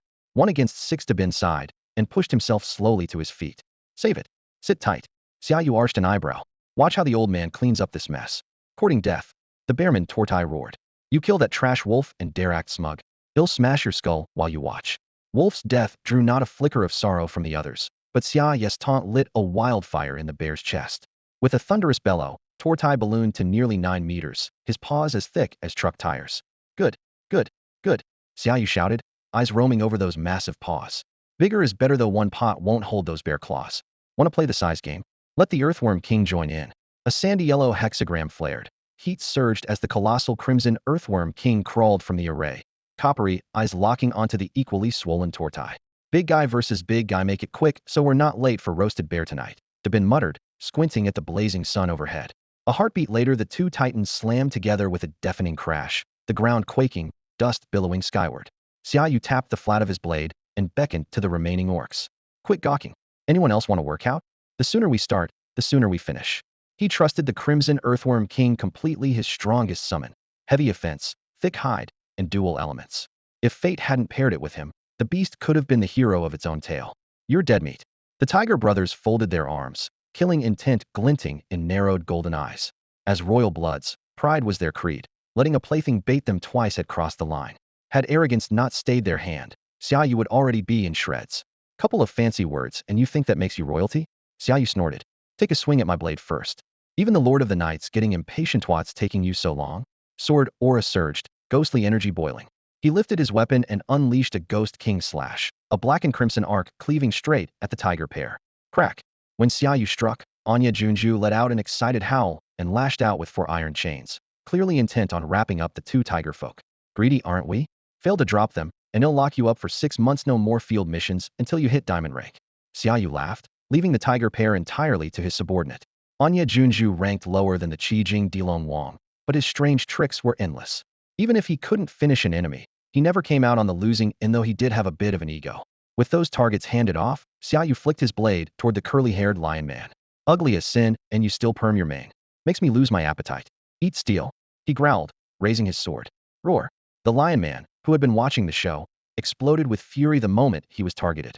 Did they really think he was weaker than the others? His fur bristled.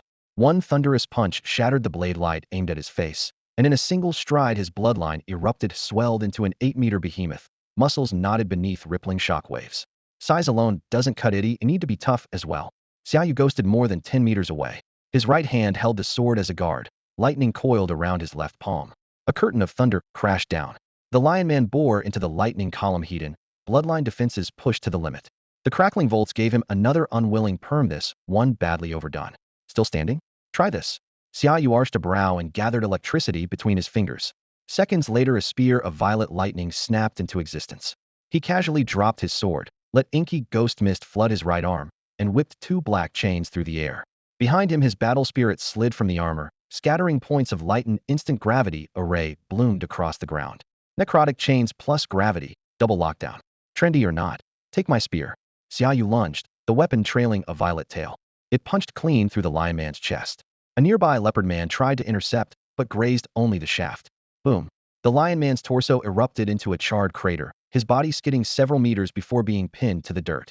A platinum rank lion man, dead in 2 moves. Gels together. The leopard man snapped. The lion man had fallen too fast, wrecking every plan. Though had intervened at the last second, it was useless. The 2 remaining leopard men swallowed their pride and attacked, as one, but regret came too late. Had the 7 beast folk fought shoulder to shoulder from the start, they might have stalled Xiaoyu. Now, inside the overlapping arrays of gravity, weakness, and binding laid down by his battle spirit, everything within several dozen meters sat under crippling debuffs. Bloodline boosted speed meant little. Here they moved like men wading through mud. Each leopard man took a single spear thrust, their bodies nailed beside their oh-so-fashionable lion friend. After weeks of trading blows with diamond rank outsiders, smacking around a few platinum rookies felt downright pleasant. Xiaoyu calmly retracted his spear. The other fronts were already settled. The bearman lay with a hole through his chest, courtesy of the Qijing Dilong Wang's hornin on-the-spot rendition of roast bear paw. As for the 2 tiger folk, Anya Junsa's ghostly mist had sealed their movements. Before they could touch his cloak, for spectral blades diced them into several neat pieces. Boss, need any trophies? If not, I could hang a few on the Dilong Wang. Its legs are thick enough. We're not exactly short-handed, but if you're willing to tidy up the aftermath, I might pin your name to the Night Lord's battle cloak. The words were barely out before Dabin vetoed his own idea. Never mind. One look at that guy, and you can tell his brain's missing a few gears. Tagging along with him is asking for trouble. With that, he crouched beside the 7 fallen beast men and started rifling through their gear. Search carefully. Judging by their bragging, they're all trust fund kids. They've got to be carrying something fun. Xiaoyu obliged, turning each corpse over. For self-proclaimed royal descendants, the beast men were shockingly broke apart from their fur capes. They didn't have a single extra hair on them. In the end, he found only a pair of well-made daggers on the leopard brothers. He weighed the blades in his palm, then tucked them into his coat. No idea what they're worth. Well, let a smith look them over, leave it to the experts. Damn, they're dirt poor. Dabin spat. If they're royalty, I must be the beast emperor. Fuming, he kicked the bodies twice, sending grass clippings flying. Wiping the sweat from his brow, Dabin suddenly brightened. Think an elf princess lives around here? 7 beastmen come to her rescue. Sound familiar? Xiaoyu snorted. If 8-meter-tall giants count as dwarves, sure. Quit joking. Dabin drew his blade and took the lead. Move it, man. We didn't bust our backs just to go home empty-handed. Keep an eye out for ginseng on legs. That stuff's gotta be insane medicine. He muttered while slicing through knee-high grass. eyes sweeping like searchlights so he wouldn't miss a single treasure. Stick close if you don't want to lose out. The Night Lord told me there's a ridiculous amount of life energy up ahead. As an undead, the Night Lord was acutely sensitive to two things: ghostly aura, and, even more aggravating to him, raw life force. At the moment he could feel a surging wellspring of life energy ahead, so strong it set his nerves on edge. The Crimson Crystal Earth Dragon King lumbered forward, each step thudding across the meticulously trimmed lawn. Grass spirits hiding among the blades scattered in every direction. Perched on the dragon's back, Dabin tried to snatch at everything in sight, but short arms and no tools left him howling in frustration. Slow down. That red-striped walking flower is pure tonic gold. Xiaoyu never glanced sideways. His eyes were locked on a colossal tree in the distance, its crown breaking through the clouds while mist churned around its roots. The trunk alone looked like something pulled from legend. As they drew closer, more spirits flitted among the branches, and rope-bridged treehouses dotted the Canopian entire kingdom unto itself. Only one phrase flashed through Xiaoyu's mind: an ancient elf tree. The tranquil scene shattered the moment dragon, man, and rider appeared. A chorus of shrill squeaks rose as the plant spirits bolted for their vine-woven homes. Heh, skittish little things. Time for good old Uncle Dabin to say hello. The moment he spotted the horde of plant sprites, Dabin forgot all about what had missed earlier. He vaulted from the branch, brimming with excitement, and charged straight toward the ancient tree.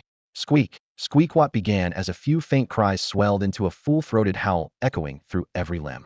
1, 2, 10, 100. A dense stream of sprites spilled from wooden hollows, slid down the interlaced branches, and formed ranks in an instant.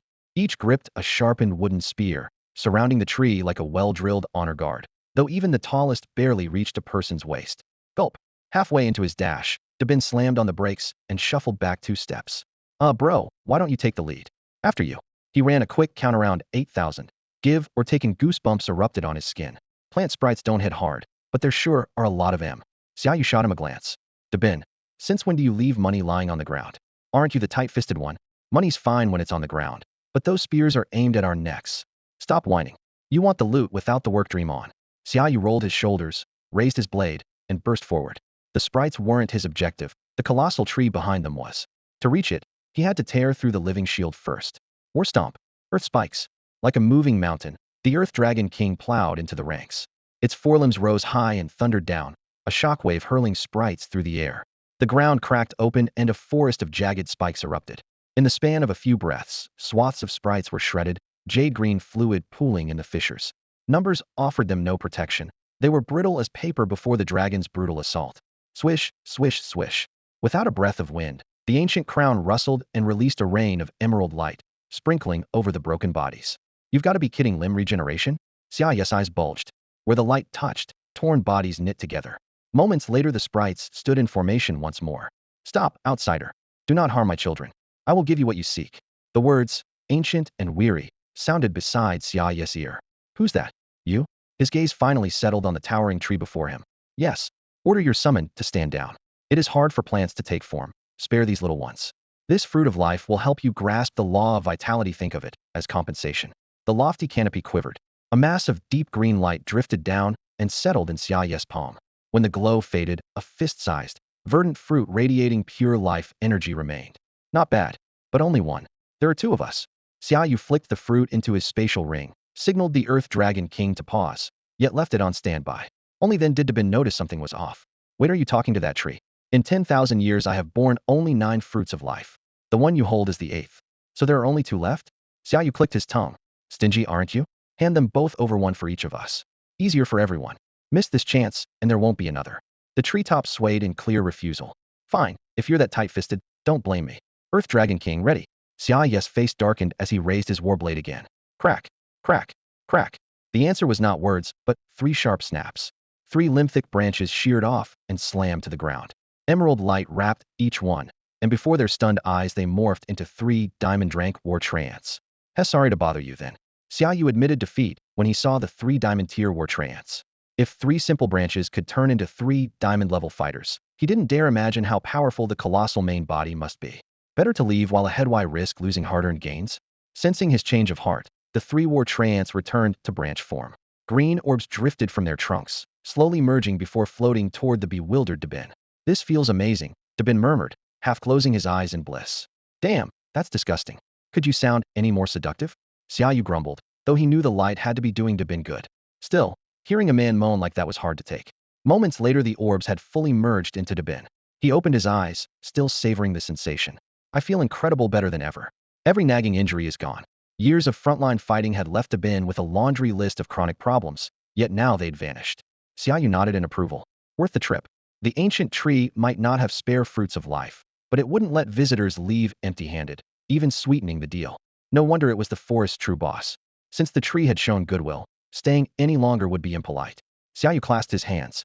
Until we meet again. The two of them retraced their steps out of the hidden paradise. Where to next? Dabin wasn't in a rush to grab another platinum tier summon. All he lacked was a strong crowd control type, and his flame-dancing Lion King could handle most fights. Deeper. Past this forest, there's a lava field. We might find more loot there. Xiaoyu needed rule runes, and extreme environments were the best places to spot them. Cool. Summon the Scarlet Crystal Earthdrake King. Really? Addicted to free rides already? Have you even paid? Since teaming up, Dabin had stowed his Lion King and ridden the Earthdrake exclusively. He insisted it was faster and kept the team moving purely for everyone's benefit, of course. Just let me ride. We'll settle up later. Night fell. The moon shone bright in a sky with few stars. The once silent forest buzzed with life as roars echoed and predators prowled. A giant tree bent two thick branches to form makeshift beds in the canopy. Rolling a vivid green fruit in his hand, Xiaoyu asked, "Sure you don't want this? The rule energy is potent. Enough. Two grown men sharing one fruit is nasty." Dabin used his war blade to trim away knots, making the branch bed more comfortable. Xiaoyu chuckled and dropped it. "You take first watch. They'll see if this thing packs a punch." Perched on a thick branch, Xiaoyu waved a hand and summoned the Dark Knight Sovereign to stand guard at his side. The black-armored undead wasn't there to keep an eye on Dabin, but to protect Xiaoyu himself if anything went wrong while he absorbed the fruit of life. Dabin alone could never handle it. Xiaoyu tossed the emerald fruit into his mouth. The instant he bit down, thick juice burst across his tongue, and a rush of utterly pure vitality swept from his dantian through every limb. It felt like a man dying of thirst in the desert being thrown into a cool pool. The exhilaration almost made him want to howl at the sky. All the fatigue from days on the road vanished, and the throbbing in his head cleared as if fresh snow had fallen. Inside his consciousness, he stood on a boundless plain. A speck of light descended, became a seed, and burrowed into the soil. In a heartbeat it sprouted, unfurled its leaves, and green spilled across the land in the space of a single breath. "Holy, this thing is insane," Xiaoyu shouted inwardly. In the real world, he sat cross-legged on the thick limb, his body wreathed in multicolored radiance. Below, Dabin stared up in shock. The once ordinary giant tree shot several meters higher in the blink of an eye, and as the power in Xiaoyu surged, its growth kept accelerating. Howls and roars echoed through the forest. The pure life aura sent the magical beasts into a frenzy. Centuries of slow cultivation could be overtaken in moments by devouring a heavenly treasure, and the uproar Xiaoyu caused had them convinced such a treasure had just appeared. "Great, look what you've stirred up," Dabin muttered with a crooked grin. Traveling with Xiaoyu did pay, but the risks were just as high. He eyed the shadows flitting among the trees, sighed, and drew his blade. "All right, fire-dancing azure lion, black-winged sword eagle, time to greet our guests." While chaos brewed outside, Xiaoyu's mind sank deeper into his sea of consciousness. The ball of life energy churned as if something inside were about to hatch. Once, twice the energy kept burning, its shackles thinning. Crack! A clear break resounded, and an ancient character surfaced, the rune for life. The moment it appeared, the swirling energy flooded into it, and the once ethereal glyph grew solid before his eyes. Meanwhile, Dabin was locked in brutal combat with a pack of reedied, long-armed apes. Feeling the storm of power raging behind him, he grimaced. "Seriously, bro, keep this up, and I'm done for." He wiped his warblade on his coat.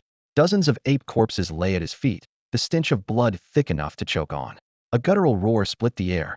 Trees were flung aside, and a colossal serpent glided into view over 100 meters long, scales the color of deep jade, vertical pupils glinting with cold light. Its tongue flicked hungrily. The thorned forest anaconda, largest snake in these woods. It carried no venom, but its thousands of muscle fibers could crush anything its own size with ease. "Friend, we're closed. Maybe try another shop?" Dabin quipped. He knew even the azure lion and the sword eagle together were no match for a diamond rank monster like this. If the story played out the usual way, he would be the one to lay down his life protecting his brother.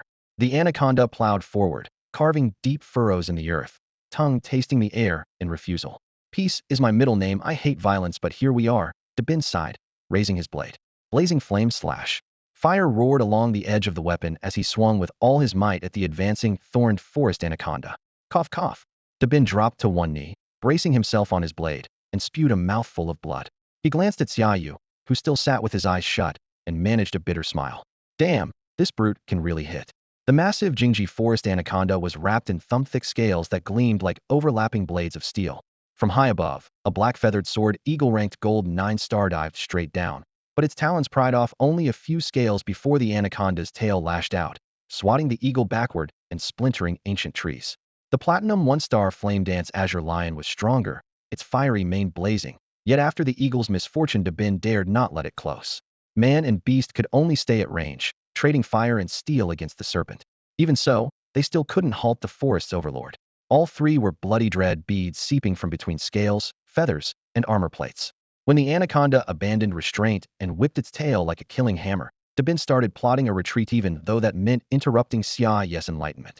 Sorry, bro, he cursed inwardly. This thing wants too much, it wants my life. In 20 years no thing me.One. No beast had ever forced him to unsheath this strike. He gripped his hilt and rose slowly. Leaves rustled without wind, as though 1,000 unseen eyes were watching. Wildfire burst slash. Flame dance azure lion move. A 10-meter flame crescent exploded from his sword, torching the trees. Dabin hefted Xiaoyu over his shoulder and sprang from the charred trunk. He knew his limit stay any longer, and even escape would be impossible. Roar. Flame shot sky high at the blast center. The anaconda thrashed, pulping a thick tree. Sparks and splinters rained down. Faster. Flame dance azure lion faster. The lion tore through the forest, paws leaving a line of fire, yet the dark shadow behind grew ever closer. Each coil of the anaconda surged forward meters at a time, crushing trees and brush beneath its armored bulk. The distance shrank. Rank alone could not be outwitted. Roar. Sensing mortal peril, the azure lion spun to strike. In that instant a black tail blurred across its path, smashing beast and riders alike into the air. Son of a Dabin grunted, then landed hard, coughing more blood. The lion crashed through several trunks before collapsing. Dabin and Xiaoyu were flung aside, rolling across the ground. Already wounded, Dabin hacked up blood, each cough worse than the last. Does it hurt? Hell yes it hurts. Then why didn't you save yourself? Because I'm not that kind of guy. Wait, when did you wake up? Only after blurting the words did Dabin realize something was off. He spun around. Xiaoyu's eyes were open, watching him with a complicated look. Crap. I knew it. The fortune teller said I'd live to 99, so there's no way I'm dying young. The moment Xiaoyu opened his eyes, Dabin finally relaxed. He tossed his saber aside, spread his arms, and collapsed like a rag doll. It's all yours now. Come on. With a destiny tough enough to reach 99, even I would have to stand my ground against that thing. Xiaoyu smirked. With luck like yours behind me, this little snake is as good as caught. Hey, what are you doing? Dabin saw Xiaoyu bend down, hand reaching for his chest, and clutched his collar like a startled rabbit. Touched you risked your life, but I'm not interested in that kind of payback. Give me a break. You're flattering yourself. Xiaoyu rolled his eyes, raised his right palm, gathered an emerald glow, and slapped it onto Dabin's chest. Warm, abundant vitality surged in. Dabin had meant to struggle, but the comfort swallowed him up, leaving only shock and bliss. This such pure life energy. Is it from that fruit? Exactly. The fruit of life had given Xiaoyu the rune of vitality and a flawless healing power. Seeing Dabin settle down, Xiaoyu brushed off his hands. Stay put. He'll deal with the snake first. We're having serpent stew tonight. Though he kept up the banter, Xiaoyu was genuinely moved by Dabin's desperate block a moment earlier. He bent down, retrieved the fallen saber, took one blade in each hand, and locked onto the thorned forest anaconda. Earth Dragon King, Night Lord, formation spirits how our guests some hospitality. Boom. The Earth Dragon King slammed its massive forelimbs into the ground, and the war stomp sent shockwaves rolling toward the 100-meter serpent. Almost simultaneously, the formation spirit on the dragon's back swept out a hand, casting a mud-yellow gravity array that enveloped the anaconda. The serpent was monstrously strong, but under the twin restraints it lost control and smashed to the ground, cracking the earth and flinging dust skyward. The Night Lord blurred forward, splitting into 4 shadows. Ghost Shadow Clone flowed into death chains as 8 obsidian shackles tore through the air, binding the anaconda, while spectral energy gnawed at its scales. By then Xiaoyu was already at close quarters. His twin blades whirled, arcs of steel merging into a sheet of light that crashed down on the snake's enormous head. 3 minutes ago the thorned forest anaconda had been unstoppable. Now it was nothing but a punching bag. Yeah, that's it. Chop off its head, gut it. It chased me just like that a minute ago. Nice work. On the sideline, Dabin still hadn't regained his strength, but he pumped his fist and shouted. If his legs weren't jelly, he'd have run over to land a few kicks himself. Under the relentless assault, the diamond-drank, thorned forest anaconda soon let out a despairing screech. Even diamond-drank archangels had fallen to Xiaoyu's blades, so a mere snake never stood a chance. Thunder Rock, it's yours. A violet hexagram flared in midair, and a piercing eagle cry split the sky. The Thunder Rock, cooped up in the beast-taming space for far too long, burst out and swept its enormous wings overhead. Healed by the power of the life rune, it wanted nothing more than a good fight. After circling high above a few times, the Thunder Rock Dove snatched the 100-meter serpent from the Earth Dragon King's jaws with one taloned claw and beat its wings to soar into the heavens. Roar! The Thunder Rock was still stuck at Gold 9-star after convalescing from its wounds, tumbling from undisputed boss to the weakest member of the squad. Fortunately, the carcass and crystal core of the diamond rank thorned jungle anaconda brimmed with power. That energy coursed like searing heat beneath every feather and, within moments, propelled the Thunder Rock to Platinum 1-star, restoring a shred of its former dignity. Already of legendary quality, the bird faced no bottleneck before diamond rank. With enough fuel, it could blast straight to diamond 9-star at will. Where's the next stop?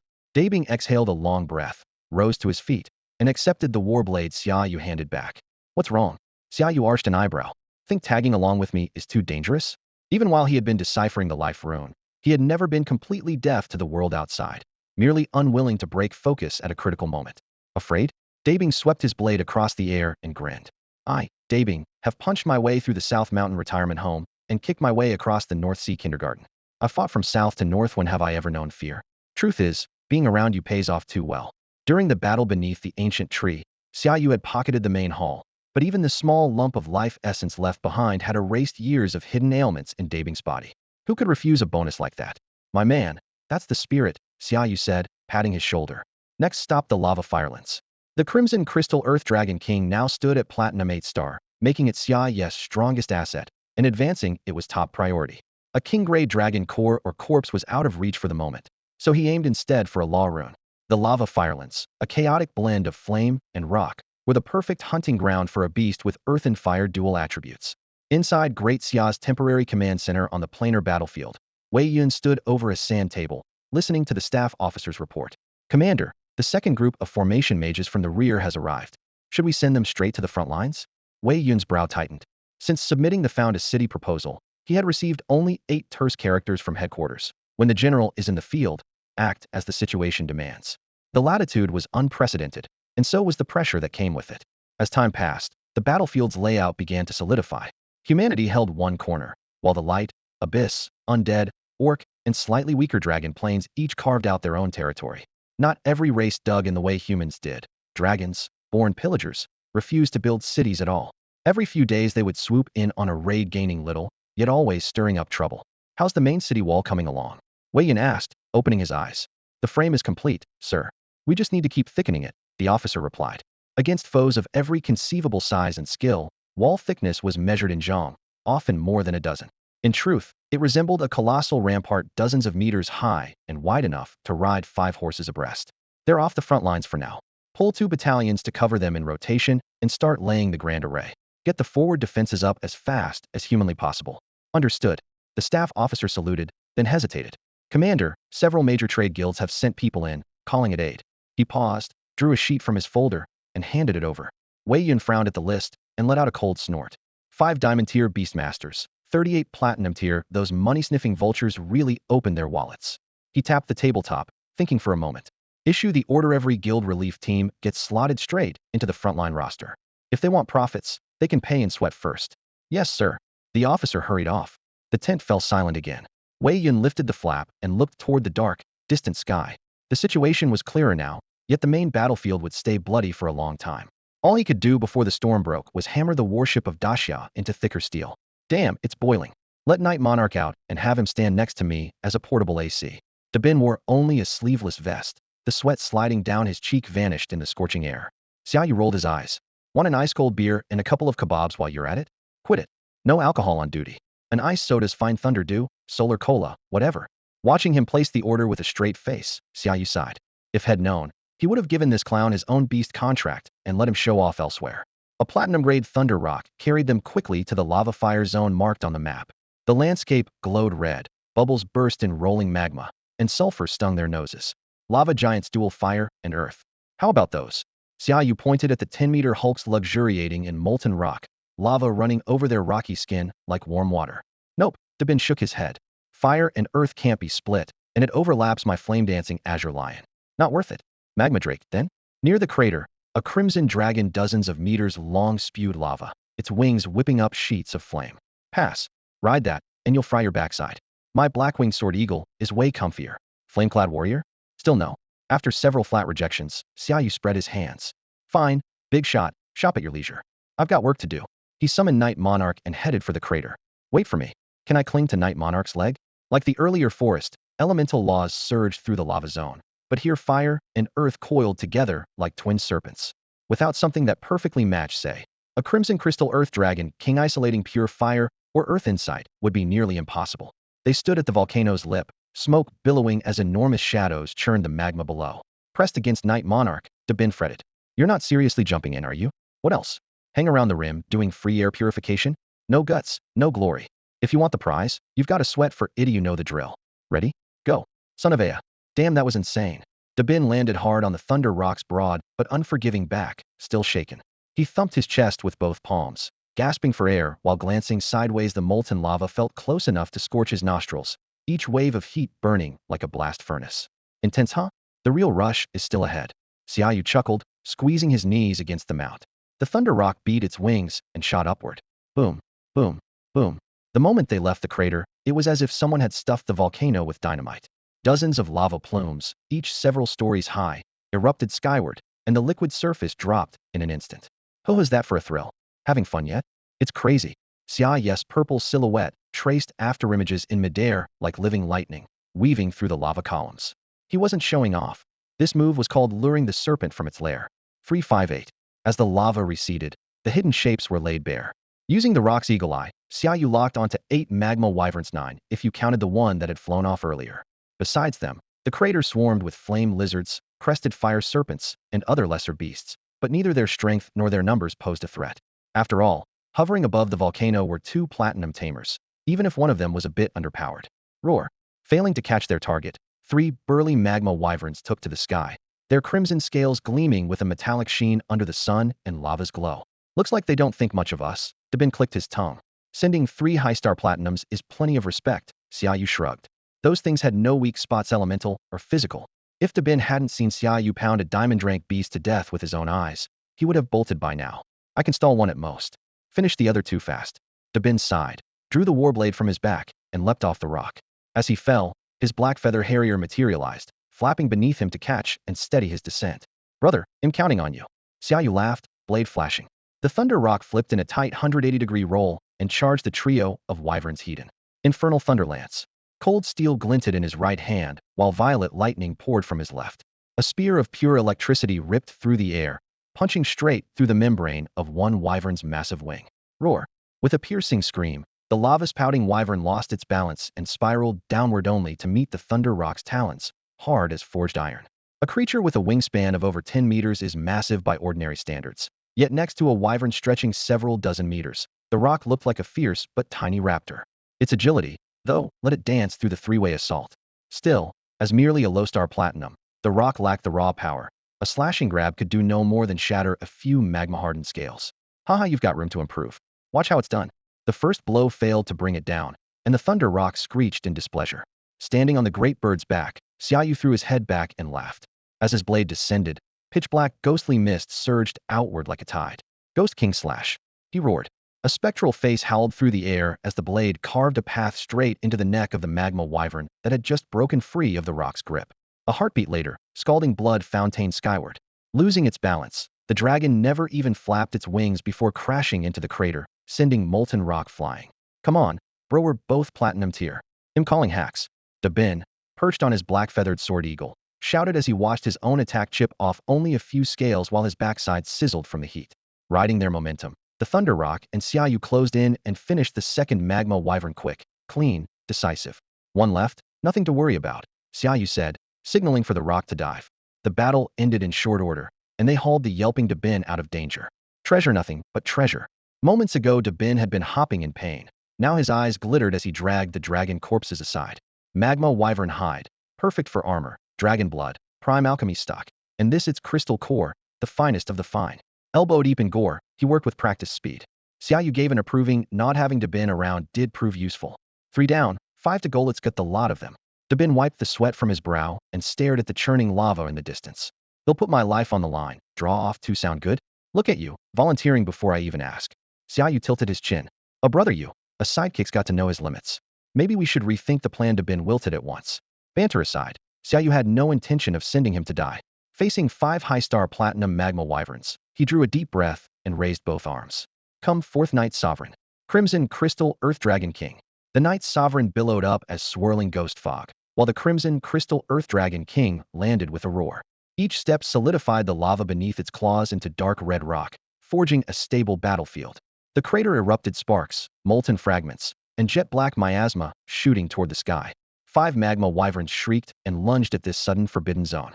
Within the rolling mist, blade flashes, talons, wings, and seething lava painted a brutal tableau. Roars, steels whistle, and explosions of flame merged into a deafening symphony. Moments later, the ghostly haze thinned. 5 headless scarlet corpses lay sprawled in the magma. Every last one. Brother Bin, mind giving our friends a proper send-off? Xiaoyu sheathed his blade. On it, boss, just sit back and enjoy the show. Dabin replied, eager as ever. Roar. Before he could start, the Crimson Crystal Earth Dragon King growled and, without a command, began striding toward the center of the crater. Let's see what prize could make these magma wyverns stake their nest here and distract even the Dragon King, Xiaoyu said, motioning for Dabin to follow. They trailed the massive footprints across the bubbling lava until their gaze locked onto a darker, thicker mass within the flow. The lump hovered in place, neither drifting nor blending with the surrounding magmos if it were solid. What in the world is that? Dabin scratched his head. Xiaoyu's eyes burned with excitement. A heart of lava. Born where fire and earth gather in extreme concentration, a heart of lava contains vast reserves of pure elemental energy and even a trace of the laws themselves. The fireball had almost solidified. Even if the fortune teller had sworn Xiaoyu would live to 180, he still didn't dare swallow it whole.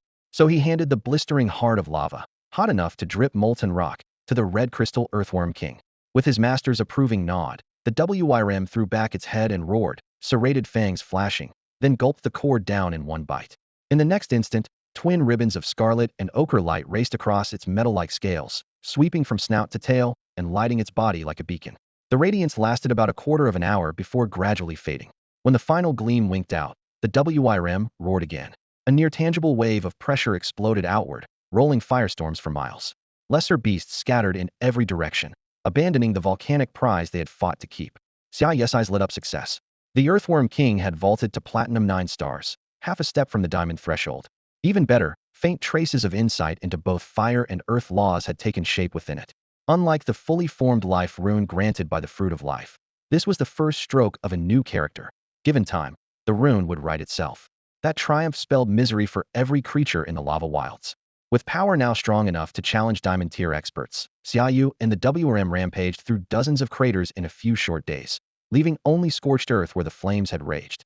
Diamond tier is no small feat across countless planes. Only a handful of species reach that level by mere adulthood. Most creatures need either a stroke of cosmic luck or an ancestral tomb belching fortune, like smoke signals, to break their racial limits. Xiaoyu also remembered to cut his brother in. After every sweep, he tossed Dabin a share for running errands. The fire-dancing azure lion, another fire creature, swallowed its own lump of molten core. Though it hadn't touched the power of laws, the heat inside its body soared, pushing its combat strength up a full star. Even so, Xiaoyu remained the biggest winner. Fueled by the essence of dozens of volcanoes, the law rune inside the Earthworm King had grown from a single blot into a recognizable outline. It still lagged behind the solid life rune, but it only needed time to mature. Do we keep going? Dabin kicked aside the last magma beast, blood dripping through his fingers as he looked up at Xiaoyu. No, the WYRMS reached saturation. Any more grinding is pointless. Once it's finished absorbing that core, we're out of here. Xiaoyu sheathed his weapon and surveyed the charred land. Damn, about time we ditched this hellhole. Dabin's cracked lips split into a grin, as if head just crawled out of a furnace. Stay here any longer, and it'll get so dried out I can't even take a dump. I'm done, totally done. My stomach's more excited than I am now that it knows we can finally get moving. It's raising all kinds of hell. Let me find someplace to relieve myself. Wait up for me. Hey, the wind's coming from that way, head over here. Xiaoyu grabbed the hopping Dabin and added, watch your footing. A venomous lizard could pop out any second. He barely finished speaking. Boom. A muffled, thunderous blast tore through the air, and the ground lurched 3 times. Xiaoyu staggered, his face turning grim. Yow. On the other side, Dabin shot up, clutching his backside. The tremor had churned the once-congealed lava, sending crimson sparks crackling onto his pant legs. Half a step farther, and he'd have gone sprawling alongside Xiaoyu. What was that? They locked eyes, the same dire thought flashing through their minds. A king-class creature had just arrived. The last time they'd felt a shock like this was when the planar battlefield opened and hordes from every realm stampeded in. Haha. After centuries, the battlefield is finally unsealed. That disgusting abyssal stenchior is still alive? Ruhar. Far overhead, colossal figures ripped across the sky, their savage auras rolling down in waves. Even miles away, Xiaoyu could hear their thunderous exchange. This is human territory, every other race. Stand down. With the shout, a massive blade of light fell, as if cleaving the heavens. KK impressive, but ITLL take more than that to kill me. Undead Lord Yatisai. The planar gate was barely wide enough for king-class bodies, yet the moment it opened, top warriors from every world shoved through. Some swaggered in as if they wanted a fireworks parade. Others slipped in silently, planning a big score. The result of battlefield already in chaos turned into utter mayhem. Fortunately, everyone understood the space was still unstable. Short of mortal vendettas, no one dared start a real fight. Move. Xiaoyu yanked Dabin around. We can't stay out here, back to base, now. Before the king showed up, the strongest intruder here was only Diamond Rank, well within Xiaoyu's reach. But once a king went all out, he wouldn't last a heartbeat. That blade of light lighting half the sky could have sliced him clean in two. Wait for me. I haven't even got my pants up. Dabin fumbled with his waistband as he sprinted. The stomach ache could wait. Staying alive came first.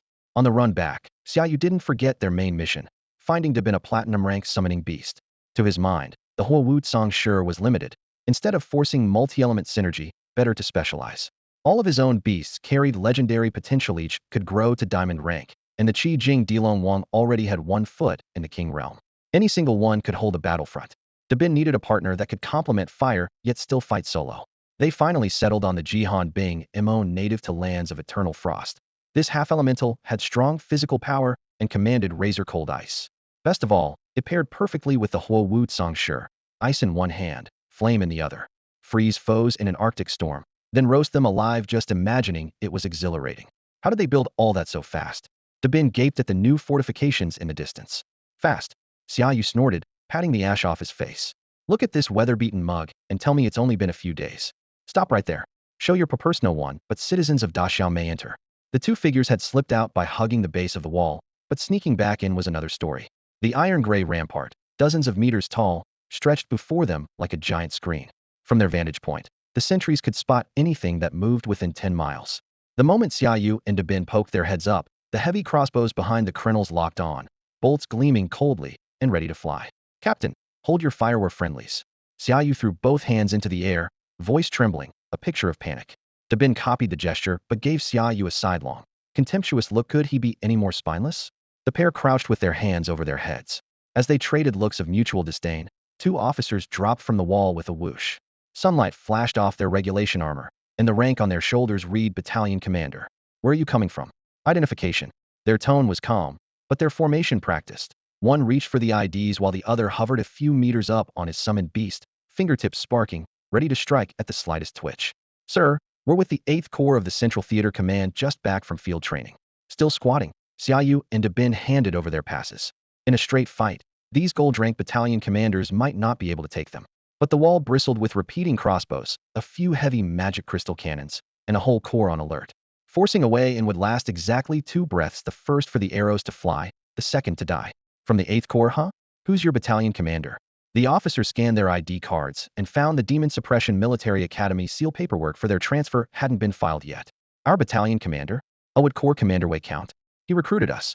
Caught flatfoot. The two exchanged a glance and dropped Wei Yun's name. Oh, you did your homework, know about Commander Wei. The officer snorted, snapped the IDs shut, and pocketed them. Since your status is unclear, you're under supervision. He'll escort you inside for verification. No summoning beasts on the way. Any suspicious move, and you're dead clear? Crystal clear, sir. Well, follow orders. Move. He stepped aside and motioned them to take point. Lord Winged Dragon, Lord Ghost Wolf. That's the current status of our temporary garrison. Anything to add? Inside the command tent at City Center, 30-odd officers sat in a semicircle. At the head, the Winged Dragon King, Zhang Haoyan, and the Ghost Wolf King, Ji Su, sat shoulder to shoulder. Once the spatial rift grew wide enough, they'd rushed straight to the battlefield. Luck had it that the moment Zhang Haoyan reached the 8th Corps lines, an oblivious undead creature crossed his path. Still simmering, he unleashed a grand tier strike and left it limping away in tatters. Nothing to add, you've done well. Holding and building most of a city with just 1 corps, I know how much that costs. When Wei Yan finished his report, Zhang Haoyan rose, his gaze sweeping across every face in the tent. From today on, you won't have to push yourselves the way you used to. The winged dragon king stood at the head of the long table, spreading his broad wings as his voice rumbled through the command hall. Our 3 legions are already assembled on the outskirts of the planar battlefield and can advance at any moment. More reinforcements are on the way. This will be the place where we face the extra-dimensional creatures once and for all. Every one of your names will be carved into the monument of victory. The speech had everyone fired up when an ill-timed call sounded at the door. Report. Enter. Wei Yun turned, shot the winged dragon king an apologetic look, and answered. A company commander stepped in, snapped to attention, and saluted. Commander, while guarding the main gate, we found 2 people trying to enter the fortress. They claim to belong to the 8th Legion and say they were personally recruited by you. Summer visions of Xiaoyu and Deng Bin flashed through Wei Yun's mind. Those 2 had only been drafted yesterday and slipped out this morning. Did they really think no one would notice? Let a couple of rookies sneak out under the core commander's nose. He might as well go home and babysit. The winged dragon king lifted an intrigued brow. Oh, Commander Wei is notoriously selective. I'm curious to see what kind of talent moved you to bend the rules. Wei Yun shrugged. Bring them in. Inwardly he muttered, with all my officers watching, surely a king-tier beastmaster won't poach right in front of me? The door opened again. Report. Soldiers Xia Yu and Deng Bin of the 8th Legion have returned from field training and request to rejoin their unit. The 2 entered, froze at the sight of the winged dragon king and the ghost wolf king, then quickly saluted Wei Yun. Xiaoyu felt a chill. Seriously? I sneak out for a few hours and come back to a full tribunal of big shots? Worse, the winged dragon king hasn't taken his eyes off me since I walked in. Wei Yun rapped the table. Perfect timing. Most of the 8th Legion's senior officers are here.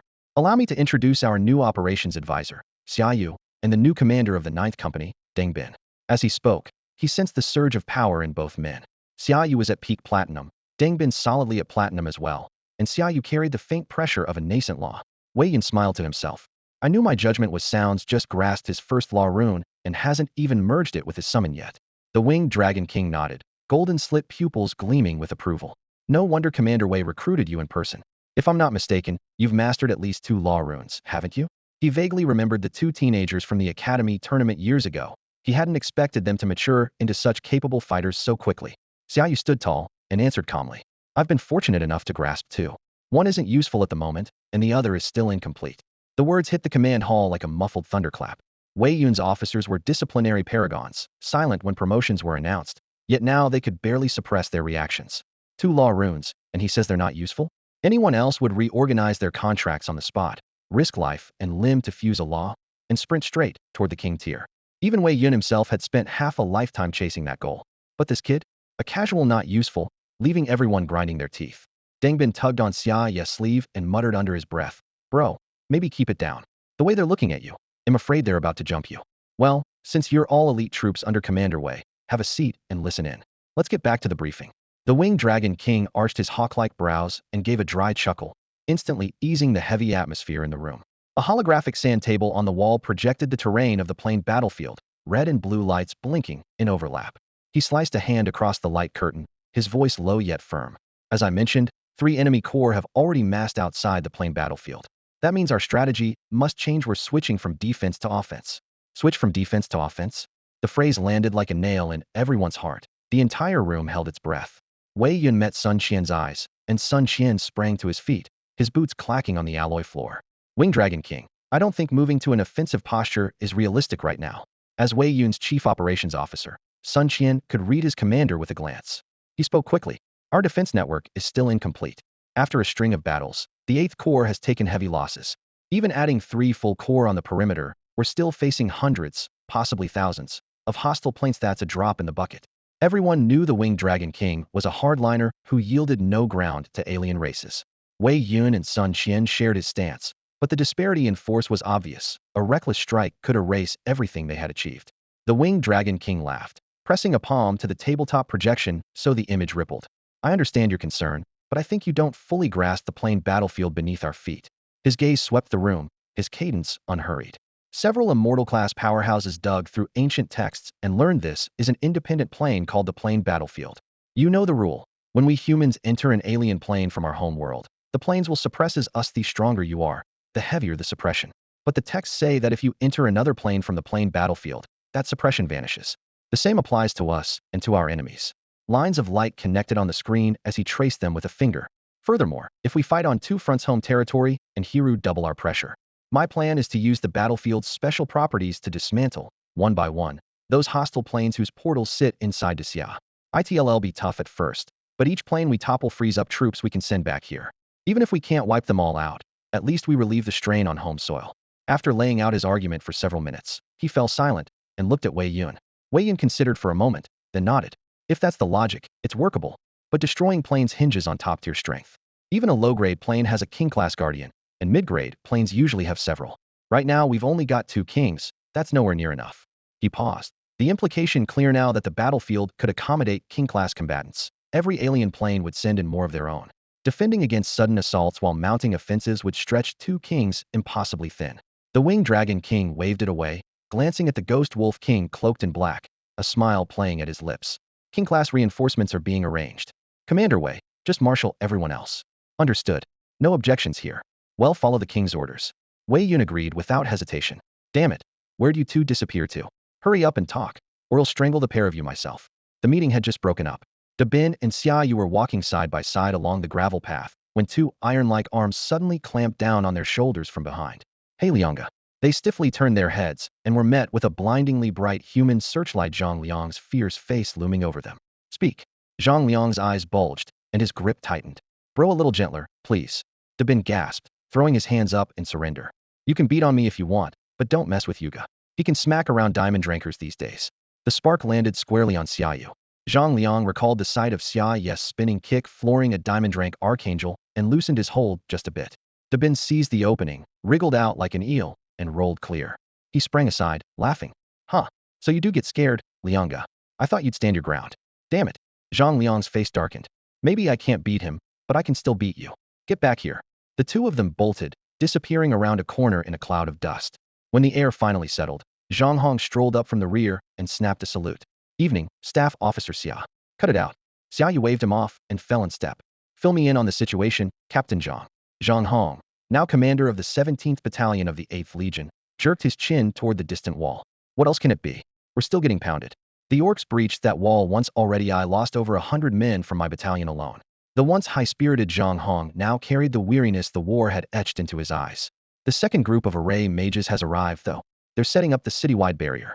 Hold on a little longer, and things should ease up. What about Zhang Liang? He's a battalion commander too now? Zhang Hong gave a wry smile. The 8th fights with its officers at the very front, so casualties are brutal. You know Lianga where the fighting's thickest, that's where he charges. General Wei Yun spotted him and talked him into leading the 3rd Battalion. Xiaoyu nodded. It made perfect sense. Zhang Liang in battle was a walking bloodroom. Zhang Hong added. Same story with the 9th Battalion they just handed to Dabin. Their old commander was killed, the ranks are shredded. He's going to be busy. He sighed, eyes drifting to the figures working atop the wall. Remembering the Worm King's assessment, Xiaoyu spoke softly. At least the tide's turning. The losses aren't in vain. Zhang Hong laughed. They should have made you political commissar instead of operations officer. You're a natural morale booster. Screw that. I'm not here to comfort you. Xiaoyu kicked him lightly. Both men were only in their early 20s. The mood bounced back as fast as it fell, their fighting spirit reignited. Whoa. A deep, ancient horn sounded from the wall. Zhang Hong's brow twitched. Hell, the bastards are back. He swung an arm, summoning his timber colossus. The towering wooden guardian slammed onto the ground. 2 flexible branches extended, wrapping around Zhang Hong and Xiaoyu. With giant strides, the colossus charged straight for the city wall. The horn blared, and everyone inside the city instantly dropped what they were doing and assembled by battalion. It was the 17th and 18th Battalions' turn on watch. Zhang Hong set Xiaoyu aside the moment he stepped onto the wall and snapped, Report. Which plane are they from? And how many? Captain, enemy from the Ogre plane, approximately 5,000 strong. The front-rank soldier replied without hesitation. The 8th Legion's reputation as elite was no exaggeration. Despite the sudden attack, every officer and soldier on the wall stayed calm and answered orders in perfect sequence. Good. Everyone to your posts and await commands. Zhang Hong shouted after a rapid scan of the field. Xiaoyu did the math silently. 5,000. Our 2 full battalions are only 1,000 men. We won't hold. Remember, this isn't the siege against the undead plane. We're on defense, and we've got this. Zhang Hong patted the black steel monster core cannon beside him and motioned for the gunner to step back. This is the pinnacle of alchemist craft. Its power is beyond imagination. You'll see in a moment. Outside the walls, on the plain stripped bare of trees, waves of 3 turtle ogres charged forward, roaring and swinging massive bone clubs. Unlike creatures from other planes, these hulks lived for one thing: food, whether fresh or spoiled. Drawn by the scent of gathered flesh and blood, they converged on the city. Monster core cannon, ready. Zhang Hong stood at the breach, grabbed a matching elemental core from the ammunition box, and slid it into the array slot. Always load the same element core, he warned while working. Mixing elements makes the barrel explode. Alchemists still can't offset that repulsion. It was Xiao's first close look at the cannon. Exactly how powerful is it? He asked. See that two-headed ogre? One shot will turn it into paste. Zhang Hong pointed at a charging behemoth. A normal adult ogre was already gold rank. Evolving into a two-headed ogre pushed it to platinum. Above that were two-headed blood fiends, and, worse, two-headed blood fiend kings. Luckily, there were no fiend kings in this wave. Only 3 two-headed blood fiends led the charge. The cannon can threaten diamond rank targets, but it can't one-shot them, and it needs time to charge, so we usually use it to clear everything under platinum, Zhang Hong explained, adjusting the barrel. As for those 3 two-headed blood fiends, we'll be counting on you. Zhang Hong kept his eyes on the battlefield, though the outcome had long since been mapped out in his head. No problem, they'll just make up for the kills I've missed lately, Xiaoyu said with a grin, instantly volunteering to hold off the 3 diamond-class, twin-headed blood demons. 3, 2, 1 fire. Almost before the words were spoken, a tide of ogres surged to within a kilometer of the wall. Zhang Hong didn't hesitate. Several magic crystal cannons roared as one. Boom, boom, boom. The deafening blasts made the parapets quiver. Dozens of thick, multicolored beams tore through the night and erupted in the middle of the ogre horde. Xiaoyu saw that nearly every shot had locked onto a platinum-class, twin-headed ogre. The first volley erased dozens of elite targets, and the expanding shockwaves carved down swathes of lesser ogres, a brutal demonstration of the cannon's power. Damn, with guns like these, even 50,000 of them couldn't reach the wall, Xiaoyu muttered, then frowned.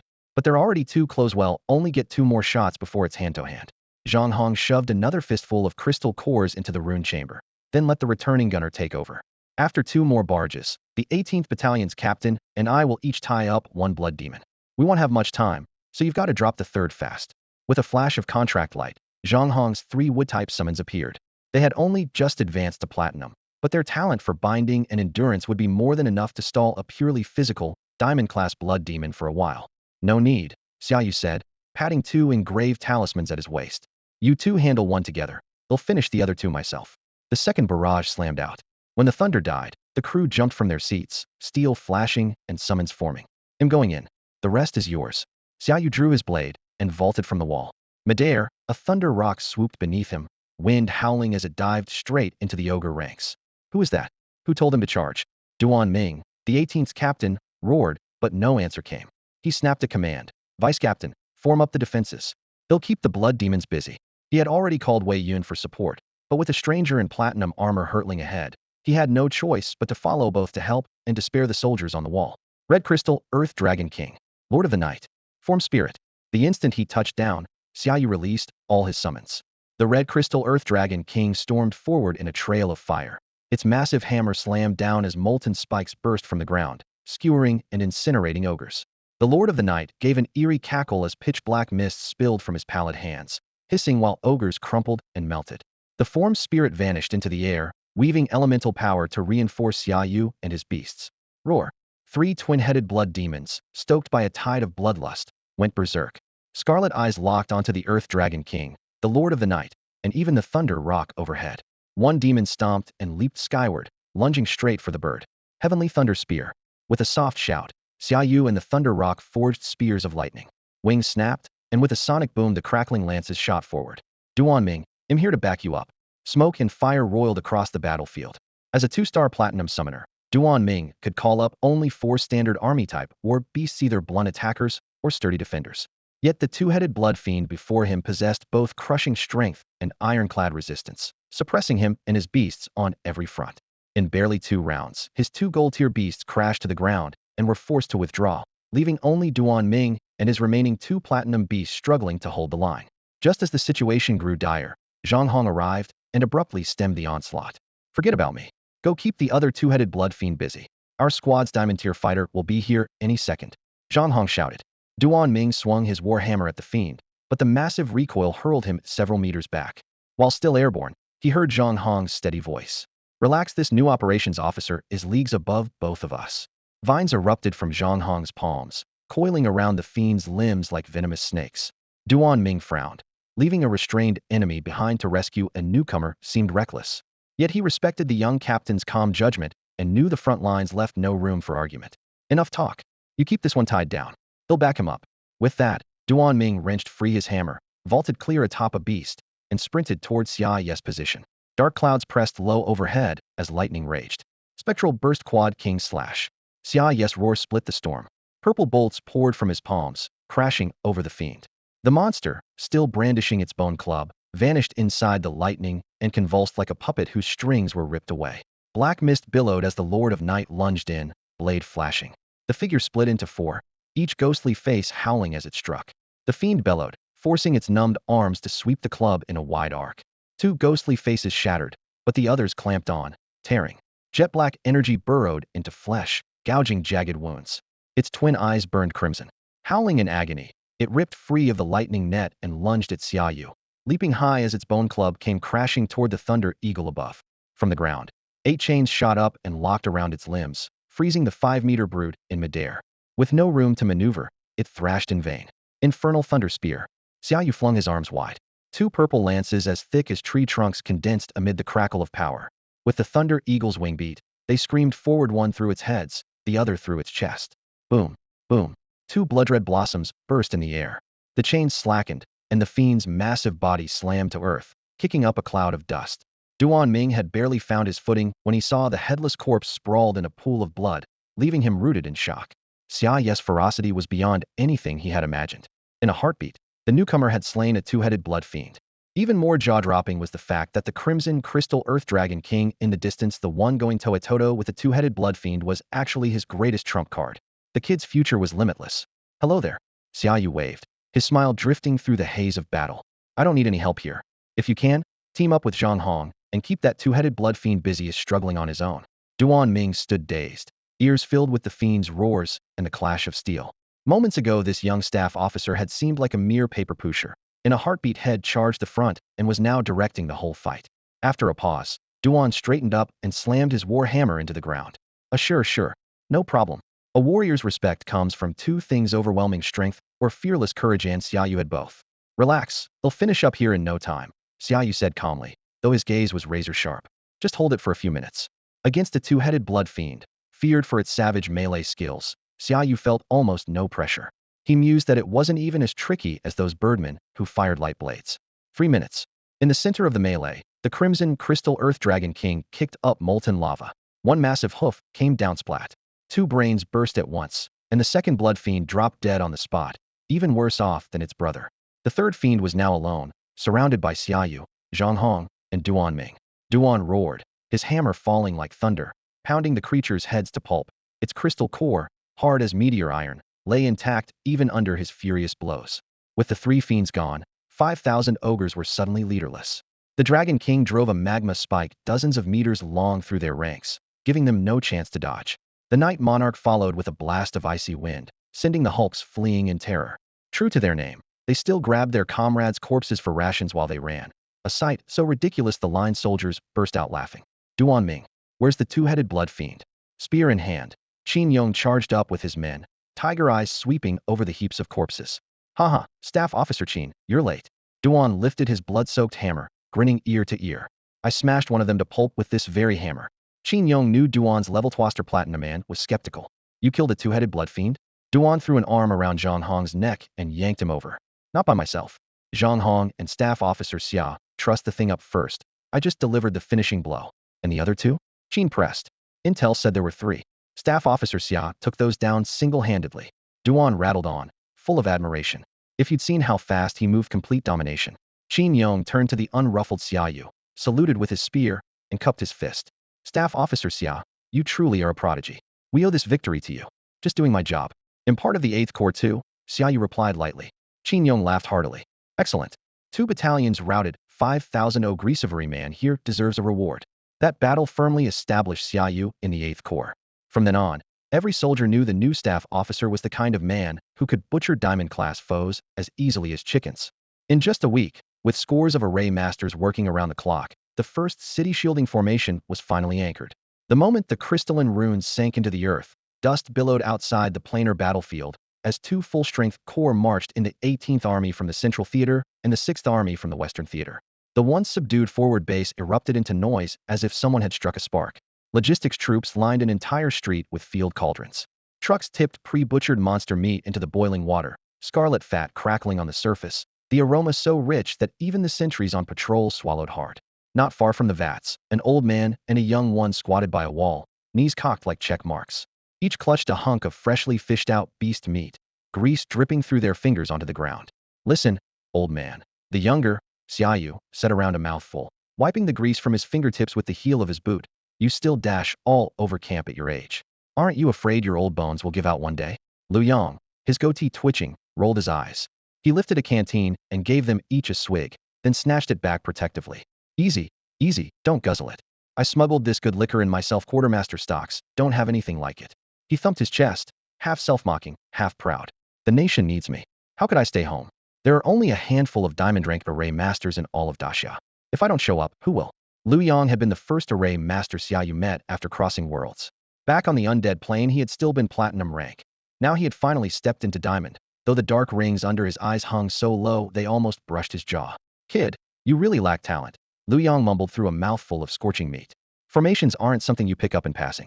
You've been at this for ages, and still know only a handful. Aren't you ashamed? Xiaoyu wasn't about to back down. He arched a brow and shot back. My formation spirit is already platinum rank. It took you practically a lifetime to scrape into diamond, but in this little bit of time, I've pushed my spirit to platinum. Do we really need to compare? When you were still gold, my spirit could have flattened you. TCH. Lu Yong curled his lip, not even bothering to look straight at him. Care to test that? Let's see what makes a diamond rank array master special. As a member of the transplanter army, Xiaoyu had never bowed to anyone. Pride was everything. If I lose, I'll admit I'm useless. If you lose, every composite formation you know becomes mine. He declared it with perfect composure, without so much as a blush. Lu Yong snorted. I'm not falling for that. For all I know you only know 1 or 2 formations. I want stake everything on a bluff. Xiaoyu's eyes flicked. Fine, he'll take a smaller cut half. A third tops. Lu Yong tucked the flask into his coat. Less isn't worth it, more I want give. I still don't know how many formations you actually command. Deal. Final offer 1/4. Any less, and I'm not interested. Xiaoyu scratched his scalp and grumbled, impatience dripping from every word. Across from him, the goat-bearded old man Lu Yong snorted, rose, brushed the dust from his clothes, and turned to leave. If you want to learn, find 3 kneelings, 9 kowtows, and you call me master. Dream on. 3 kneelings, 9 kowtows. Who's ever seen someone who can drop a diamond rank, bow to another diamond rank for training? At least find a king rank. With a king rank mentor, who'd still worry about formation magic. They traded barbs, sparks flying, until both flicked their sleeves and stormed off. Night crept in. Only after the dimensional battlefield had linked to the myriad realms did this land know true dusk and dawn, and now the starlight above wove a frigid net across the sky. A bonfire roared in the center of the camp, fist-sized chunks of magic beast meat skewered on an iron spit beside a cauldron. Fat dripped into the flames, sending tongues of fire hissing upward. There was no wine, but for warriors who had lived on edge so long, the meat alone was a rare luxury. Meanwhile, lamps blazed inside the main command tent. Officers from the 3 legions, rank of staff officer and above, sat shoulder to shoulder with representatives from several major merchant guilds, filling a huge round table. Meetings of this level had never allowed civilians before. Their presence now made the reason obvious: the army expected the guilds to bleed. The session was chaired by the Wyvern King. Never one for ceremony, he opened bluntly. Given the current situation, we will launch the counteroffensive at once. He added, we have formed a coalition front with other national teams and will advance on multiple lines. Each force will clear the rifts within its own borders. They may pin the enemy, but the real bone-gnawing falls to us. He turned and lifted a wall-sized battle map. Newly charted areas overlapped known territory, hundreds of dimensional rifts marked in dense clusters. First target the Thunder Plane. The Wyvern King tapped a red-inked circle. A minor plane, 2 king-rank creatures. Any objections? A full minute passed in silence. No objections. Here are the orders. His gaze swept the room like a hunting hawk. Well, coordinate with the troops already stationed in the Thunder Plane. He'll lead personally. The entire 8th Legion moves out, and every guild member of platinum rank or higher goes with us. His eyes stopped at the guild seats. Elder Feng of Tianbao Pavilion, any problem? Among the guilds, Tianbao Pavilion took the lead. A silver-haired, broad-shouldered elder rose and bowed. Tianbao Pavilion follows the Wyvern King's command. As a diamond rank beastmaster, Feng Yu knew the king rank commander before him was not to be crossed. If he wanted to profit here, he needed the Wyvern King's blessing. Refusal was unthinkable. Good. Make your arrangements. We move the moment orders come. Understood. The brief meeting ended. The crowd filed out, and the night wind outside carried the smell of roasting meat, a reminder that this might be their last moment of ease. Once they left the camp, only endless bloodshed awaited. Inside, only the Wyvern King and a black-robed Ghost Wolf King remained. You stay. He'll go. The Ghost Wolf King's voice was a rasp. Keep dreaming. The Wyvern King snorted. Things are worse here. I brought you in for the grunt work. Hold this camp. While I'm gone, we can't afford a single slip." He stepped back to the map, eyes fixed on the vast region outlined in red, his fist tightening. "Someday," he murmured, "he'll wipe every last one of these alien planes from existence." Inside the roomy tent, an oil lamp licked greedily at its glass chimney. Life on the march looks like this, with no defenses in place. Nobody dares to hope for comfort. We're off to a fight, not a vacation. Whyd you haul all this junk along? Zhang Hong muttered as he rifled through the bags. Xiaoyu sat by the lamp, both sabers laid across his knees. Producing a battered towel from who knows where, he methodically polished the new blade's head just collected from supply. His old pair was chipped beyond recognition, and as a dual-blade fighter, he hated carrying only one. "Come on, are you even human? That's my face towel." Zhang Hong snatched it back. The cloth was slashed and speckled with rust. He grimaced. "They only issued one towel, and now I can't even wash my face." With a sigh, he tossed it at Xiaoyu again. Xiaoyu arched a brow. "Captain Zhang, how long do you think it takes to wipe out a small plane?" "Month, maybe 2, Zhang Hong answered after a beat. "A month or 2? Even a small plane has hundreds of millions of people.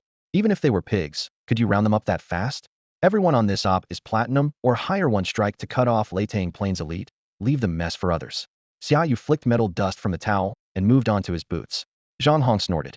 "I know your insight. You treat every rumor as gospel." He tossed his pack to the foot of the cot and lifted the flap. "Out, Advisor Xia. Your subordinate needs sleep. Go back to your own palace."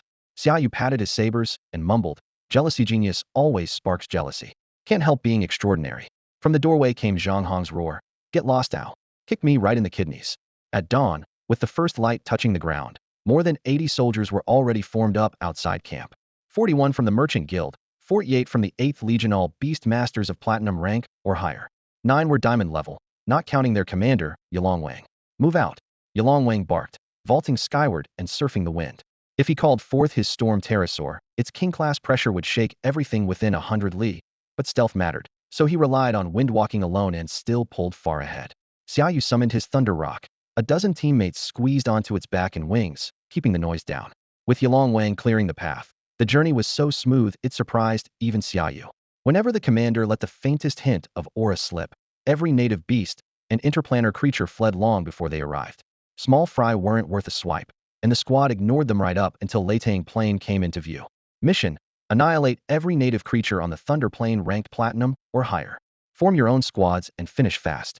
The pterosaur king hovered at high altitude, its wing beats whipping up a violent gale. Between its upturned palms a blade of compressed wind took shape. The instant it swept forward it ballooned, and by the time it struck the defenses outside the wormhole, it had become a pitch-black tornado 100 meters tall. The savage column ripped up the ground, flinging countless Thunderplane natives skyward, shredding them midair, then drenching a 10-li radius in blood. The rift's most critical fortification collapsed, leaving the gateway wide open. More than 80 elite demon suppression troops poured through without a pause and drove straight into the plane's interior. Where to? Once the formation scattered, Zhang Liang, Zhang Hong, Dabin, and Xiaoyu naturally grouped up. "Well, say something. Where are we headed?" Zhang Liang asked again, craning his neck towards Xiaoyu. "Why's everyone staring at me?" Xiaoyu shrugged. "Only one option: push straight ahead. Rendezvous with the frontline garrison. Plenty of platinum targets waiting." "Perfect. Let's charge in and wipe out these extra-dimensional punks." Zhang Liang waved, and the dragon-patterned spirit rhino thundered into view. The rhino had risked its life in nearly every plane battle. Combined with the trove of rare treasures Zhang Liang bought with his military merits, its strength had rocketed to platinum 3-star. As Dabin often sighed in the Demon Suppression Corps, bravery is scarce, but resources are not. You 3 spread out 5 kilometers apart, advance in a fan. He'll stay airborne for support. Remember one rule: see it, cut it down. Xiaoyu slapped the Thunder Rocks back and, amid flashing skyfire, man and bird climbed higher. "Woohoo, charge!" Dabin hooped as the flame-dancing azure lion bounded forward on searing flames. Zhang Hong followed close behind, while Zhang Liang urged the spirit rhino into a bellowing charge. Crack boom! Bolts of lightning as thick as tree trunks slammed down while thunder rolled. The Thunder Rock skimmed through the clouds, folding and unfurling its wings to slip between the silver serpents that lashed from above. The Thunderplane sky is storm-shrouded year-round, and its natives are pure lightning aspect. Xiaoyu's first reaction on seeing them was a half-swallowed curse of amazement. They looked exactly like the super scions of childhood memory. Human-sized, muscle-bound, wrapped in dancing arcs of electricity, their hair standing on end under the electromagnetic field. Sadly, their power fell far short of the cartoon. A typical adult Thunder Warrior reached only silver rank. Their lightning couldn't leave the body, merely sheathing fists and feet with electric bite. Gold ranks could barely fling lightning outward for hybrid elemental strikes. Against 4 platinum beast tamers, unless a diamond warrior appeared, the outcome was only a matter of time. The map showed more than 200 cities on the Thunder Plain, 2 of them royal capitals ruled by rival Thunder Kings. Unlike the Centaur Plain, unified under Brother Kings, this world had always been split between 2 monarchs in perpetual war. Only when the human wormhole opened did they grudgingly cooperate, and even that truce was tissue thin. The route Xiaoyu plotted ran through 18 ordinary cities and skirted 1 royal capital. His thinking was simple: mow the grass and scoop up any rabbits, grab what they could, and bolt the moment things felt off. After all, a king-level foe was far beyond what the 4 of them could handle right now. 2 platinum ranks, 24 golds, the rest all silvers, and they're sitting on the high ground. If we charge straight and lying on a grassy slope, Dabin squinted at the low fortress ahead and broke down the numbers in a whisper. Hey, did you forget why we're here? Zhang Liang chewed on a strip of jerky and planted a boot in Dabin's backside. The mission is to wipe out every native creature above platinum, not storm the dam walls. All right, force of habit. I see a city, I want to take it. Dabin laughed awkwardly. Cut the chatter. Fill your stomachs and follow me. We're cleaning this place out. Zhang Liang stuffed the rest of the jerky into his mouth, took a long swig from his canteen, and wiped the crumbs away. Listen up, there could be diamond ranks inside. We don't know how many. If it gets messy, fall back. They'll cover the retreat. Xiaoyu rose and nodded. They'll stay on the perimeter. If things go sideways, I've got the bailout. Good call. Zhang Hong stood as well. First time working together, caution won't hurt. Xiaoyu patted his shoulder. Battle had tempered Zhang Hong into a meticulous strategist. Dabin and Zhang Liang were the bruisers. He was the tactician. Move out. Fast and clean. Blades flashed free as 2 giant flying beasts, the Thunder Rock and the black-winged saber vulture, shot skyward. Stormfall. Using the charged weather of the Thunder Realm, the rock unleashed a barrage of lightning, thicker and denser than ever before. Yet when the crackling torrent struck the battlements, every bolt was swallowed by the walls without a single spark. Heads up, those walls absorb lightning. Xiaoyu warned. They can swallow lightning, can they swallow my fist? Perched on the vulture, the bald, broad-shouldered Zhang Liang snorted, then hurled himself downward. He hit the parapet with a boom, crushing 2 thunder warriors under his boots. You and you, both of you, step up. He pointed at the remaining pair of platinum thunder warriors. A summoning circle flared, the soul-devouring spider queen crawled out, limbs spread wide, aura terrifying. Zhang Liang's iron fists hammered down. Lower rank or not, his brute force drove his foes back step by step. Seriously? How many platinums does this dump have? The commotion couldn't be hidden. Reinforcements poured in. Known diamond rank and 10 more platinums. 2 platinums were already locked with them on the wall, leaving 8 in the incoming wave. The Thunder Rock folded its wings and landed on the rampart. Blade in hand, Xiaoyu glanced back. How many can you hold? Dabin drew his sword, its edge glinting coldly. 1. He'll handle the diamond. You cut down the platinums fast. Dabin knew he could, at best, stall 2 or 3 platinum rank thunder warriors, and not for long enough for Xiaoyu to finish the rest. Rather than let both of them become mired, he decided to lock down the lone diamond rank fighter, so Xiaoyu could quickly wipe out the platinums. Maybe that would tilt the odds. Blazing wildfire slash. His war saber swept out, a crimson arc exploding like a flaming ribbon, almost setting the air ablaze. Without giving Xiaoyu a chance to protest, Dabin charged, blade flashing, his summoned beast at his side, straight at the diamond rank thunder warrior. Hold him. Xiaoyu understood immediately and wasted no breath. Every heartbeat mattered. The longer they lingered, the closer Dabin edged toward death. He released 4 summoned beasts and, saber in hand, met 2 platinum rank thunder warriors alone. In an instant, the rampart split into 3 battlefields, shockwaves so fierce that weaker thunder warriors dared not approach. The Thunder Rock wheeled overhead. Its lightning element meant little against kin, but the gale of its dives and its talons and beaks still carved bloody furrows in steel-hard hides. The Night Monarch and the Crimson Crystal Earth Dragon King needed no babysitting.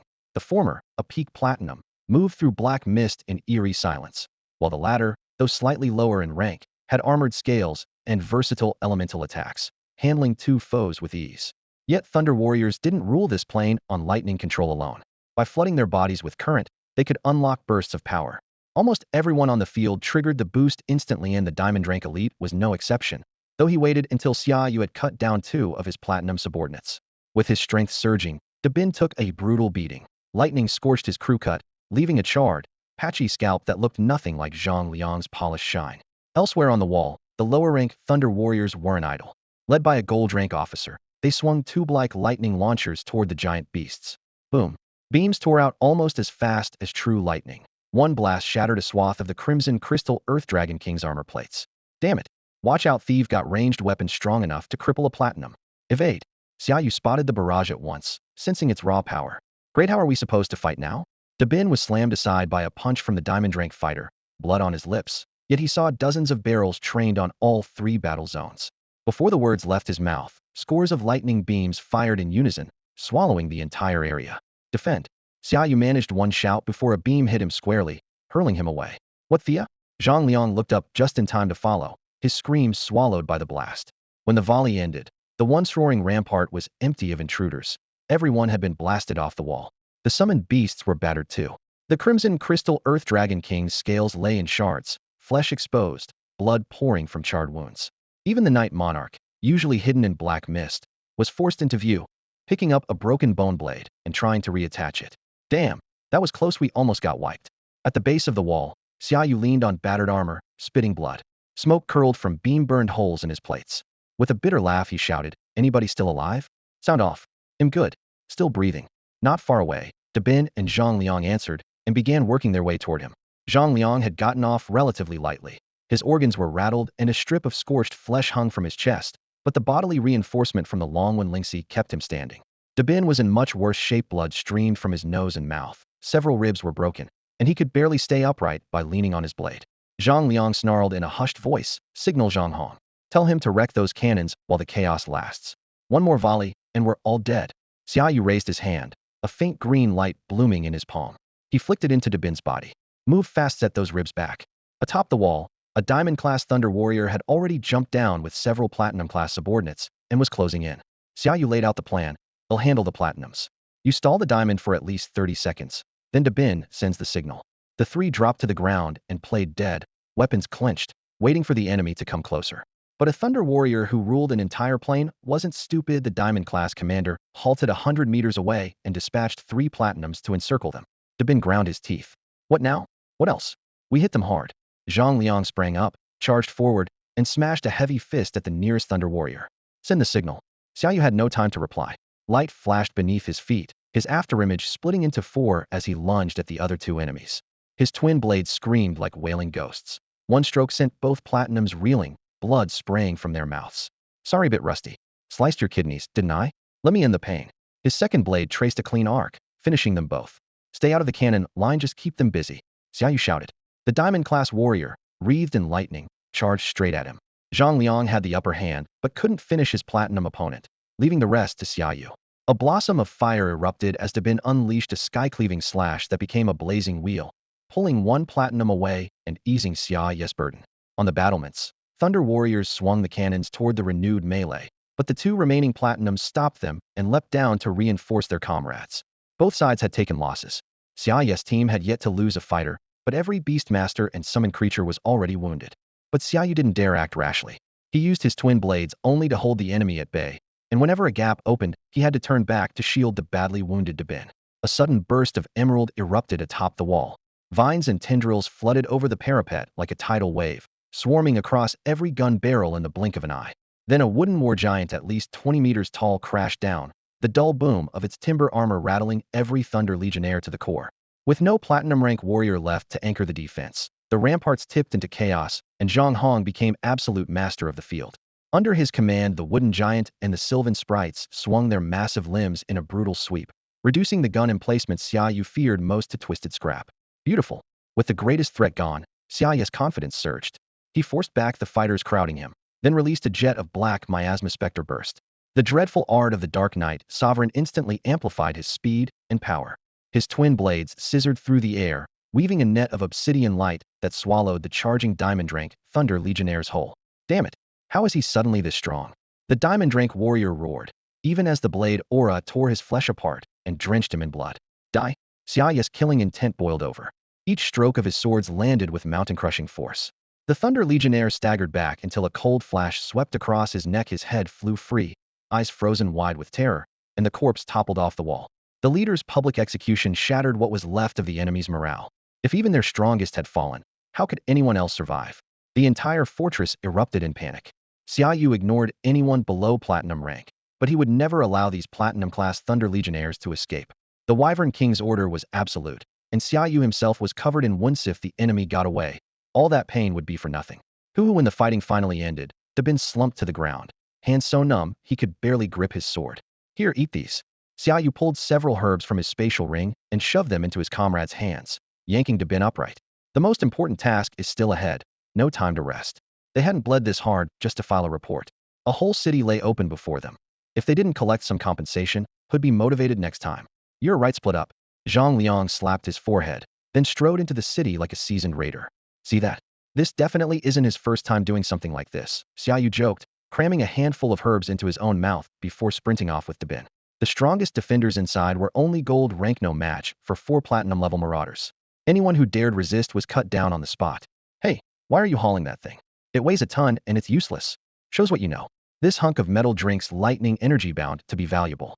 Really? I may not read much, but I've got a good head on my shoulders. Good, huh? You're lugging around a cannon barrel like some hillbilly with a mortar. Do you even know how to use it?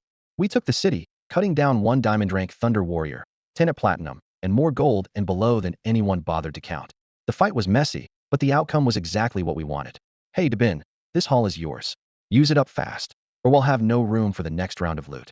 While they sorted the spoils, Xiaoyu spotted the team's weak link. Zhang Liang could solo 2 or 3 platinum opponents without breaking a sweat, but Dabin and Zhang Hong were still a step behind. If the next city was the same size, they could easily get wiped. So Xiaoyu divided the plunder into bulky sacks, tossed one to each man, and issued a hard order. Burn through every last resource before they reached the next city. Can we really pull that off? Dabin stared at the heavy bag in his arms, then glanced at Xiaoyu, who was popping crystal cores into his Thunder Eagle's beak like candy. Resources weren't exactly rare in the Demon Guard, but no one wasted crystal cores like this. Of course we can. It's called fighting wars with the spoils of war. If you don't feed a beast, how do you expect it to fight? Zhang Liang was already dumping stones into his long one Lingxi's mouth while reaching out to Xiaoyu. Got another sack? My spider's still hungry. He's right. Let's splurge for once run it dry, then steal more. Xiaoyu flipped him another bag, grinning like a man with money to burn. Splurge? Then let's splurge. Fired up, Dabin ripped the bag open and draped a string of crystal cores over his Firedane's Azure Lion's mane. The giant cat roared, burned 2 sacks worth of fuel in a heartbeat, and shot forward like a gale. Dabin hooped, one word rich. Forget arguing about mileage or bargain rides. That was loser talk. Had never touched a luxury car in his last life. And now he was driving a scarlet crystal Earth Dragon King closer to a main battle tank than an off-roader. Heart pounding, he urged the beast straight toward the next city. Sire, urgent news. 11 of our cities fell in a single night. Top-tier fighters wiped out. Inside the Royal Tower of Lightning, arcs sparking across the air, a diamond-rank Thunder Warrior crashed into the hall, trailing violet electricity. What? 11? Flu Luke dares to strike me himself? He'll rip out his throat. Ba Kali's crown bristled as he surged toward the exit in a crackle of thunder. Your Majesty, it wasn't Flu Luke. The warrior clung to him in panic. It was humans. Survivors say humans attacked the cities. And word is, Flu Luke lost 9 cities the same night. Nonsense. Impossible. Ba Kelly roared, lightning dancing in his eyes. 20 cities lost overnight. That would take an army on a scale we've never seen. Why hadn't he received even a shred of information beforehand? Your Majesty. The guard fell to one knee, his voice ragged. According to the survivors, nearly every city was struck by only 3 to 5 human raiders, yet all of them were platinum class or higher, and some were even diamond class. Worse still, wherever they broke through, not one Thunder Warrior above platinum lived to tell the tale. Impossible. Barkley slammed the table, arcs of lightning exploding from his fingertips. Nobody knows the strength of the humans stationed on the Thunder Plain better than I do. If I weren't wary of the army behind them, I'd have wiped out their 2 cities long ago. The guard swallowed hard. Judging from the lost territories, the enemy must have slipped in through the planar battlefield's wormholes and is now pushing back along the tunnel that links to the human realm. Damn it, how could this happen? Barkley was momentarily speechless, the light in his chest flickering. What are your orders, sire? The Thunder Warrior asked softly. Mobilize the troops. Barkley snapped back to himself. Send the main force to reinforce the core cities, pull back the outer defenses, concentrate every high-tier fighter. The humans are coming for the entire Thunder Plain. He looked up at the churning thunderclouds overhead and spoke in a low growl. They'll find Fluke and fight beside him. If we can stall the enemy for a while, the pressure on their army in the planar battlefield will force them to retreat. With that final command, he shot from the castle in a streak of lightning, leaving only crackling sparks dancing atop the tower. Whether these measures would work, no one could say. A team needs one thing above all: sacrifice. Xiaoyu, Dabin, and Zhang Hong stood outside another city, arms linked as they shoved Zhang Liang forward. The Buddha said, if I want go to hell, who? Cut it. Dabin snapped. Let someone else go to hell. Xiaoyu nodded. Dabin's right. Sending you in as bait isn't just for convenience. We're out here to save the world. He pulled a fist-sized crystal core from his coat and stuffed it into a thunder rock's beak. Lightning surged, and the bird leapt from platinum 1-star to platinum 2-star on the spot. Save the world? Zhang Liang straightened his back. Fine. I'm going in as bait for all living beings, not for your loot. My image stays spotless. He flexed his wrists, bones cracking like firecrackers. Gentlemen, for the sake of the world, I'll lead the charge. With a click, the hornblades in his bracers snapped into place. He stomped, spiderweb cracks spreading beneath him, then vaulted onto his dragon-patterned spirit rhino and tore toward the city wall. Should we throw a shield on him? Zhang Hong asked, pity clouding his eyes. Yeah, give him one. Xiaoyu rubbed his temples. Formation spirit. Lighten him up and stack a shield prey, he takes a few fewer hits. Woo woo woo. A shrill alarm shrieked. The lightning cannons on the wall locked onto the lone rider almost instantly, blue-white beams weaving a net that swallowed Zhang Liang whole. Xiaoyu had expected them to fire, but not with such ferocity. Lightning cannons sit beside magic crystal artillery in strategic value. Terrifyingly powerful, yet notoriously hard to activate. Now a single man had triggered a deluge of fire far beyond their predictions. Shit. A green shield and a cyan formation flared at once. Zhang Liang was nearly blasted from his saddle and greeted the sky with a heartfelt curse. Those damned bastards set me up again. Damn it, 4 of them after me. Leave me too. The earth finally stopped shaking as Zhang Liang, covered in dust, dashed back into formation. His battle robe hung in rags, and plates kept dropping from the close-fitting armor every time the dragon-edged rhinoceros pounded forward. Wiping the blood from the corner of his mouth, he clenched his teeth and roared. He had chosen these teammates himself. The only place to vent his fury was on the unlucky pursuers behind him. The fight broke open at once. Zhang Liang took on 2 Thunder Warriors alone, while the Bin and Zhang Hong each pinned down 1 more. Xiaoyu stayed outside, directing the perimeter. The moment the 4 angry pursuers stepped into the kill zone, their fate was sealed. The rest can't be many. Let's finish this. The gun barrel is mini go wild. Xiaoyu cast a glance at the 4 Thunder Warrior corpses and lifted a hand to summon the Thunder Rock. Last time they hadn't known the enemy had a lightning beam cannon. Now they did, so the barrel became the top priority. The Thunder Rock was immune to lightning, and Xiaoyu also commanded the Crimson Crystal Earthfire Dragon King, thanks to his fused rune. With a shriek of wings, a swarm of meteors tore across the sky, blanketing every cannon barrel along the wall. Move. Fire. Blow those rocks apart. Thunder Warriors on the ramparts scrambled to swing the cannon around, but the meteors fell faster than they could track. Brilliant explosions pitted the wall, built from some unknown alloy, and blood trickled through fresh cracks. Huh. No cannon. Let's see what you use now. Kill them. Zhang Liang leapt onto the dragon-edged rhinoceros, sword flashing, and charged. If had been wearing a hat, it would have flown off. This city's defenses were weaker than the first. The 4 of them thundered through and wiped out the resistance in no time. The loot followed the familiar recipe. Pack it up, strap it to their summons and stop luxury self-service. I doubt the next fights will be this easy, Zhang Hong said, jumping down from the Giantwood Warlord's branches and walking over to Xiaoyu with a frown. Because there were clearly fewer people inside? Standing shoulder to shoulder on the battlements, they watched stray low-rank Thunder Warriors fleeing in the distance and reached the same conclusion. They're probably massing at the royal city. That won't be a fun battle. Are we still going? Of course. Why not? They're falling back. Our people are pressing in. We're just turning Hitandran into a final showdown, nothing but futile resistance on their part. Xiaoyu's voice was calm but confident. He waved to the others. Come on. We can still make good timing. Wait too long, and there's nothing left to take. A dark shape swept overhead. The Thunder Rock let out a piercing cry and landed in front of Xiaoyu. Everyone climbed aboard. Next stop, move out.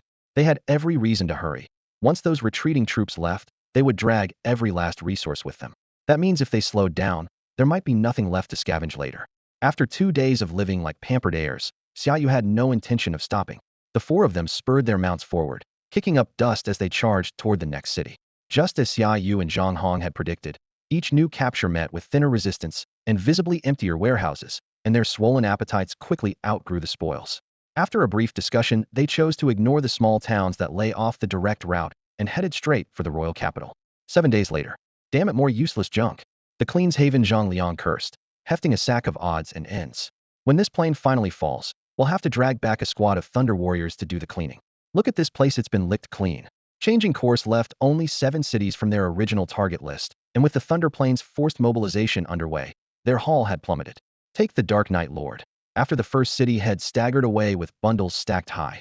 Now, after a fight, he picked through the vault and left with only a few crystal cores, clearly thinking the rest beneath him. Seriously, even beggars complain about stale bread, Zhang Liang muttered, grateful they'd run into no real resistance. Otherwise the losses would have been brutal. After a short break, Zhang Hong looked up at Xiaoyu. Straight for the capital? Straight for the capital, Xiaoyu agreed. Every town on the way is probably stripped bare Dino Point and dawdling. He tied the remaining odds and ends into a bundle and tossed it to Zhang Hong.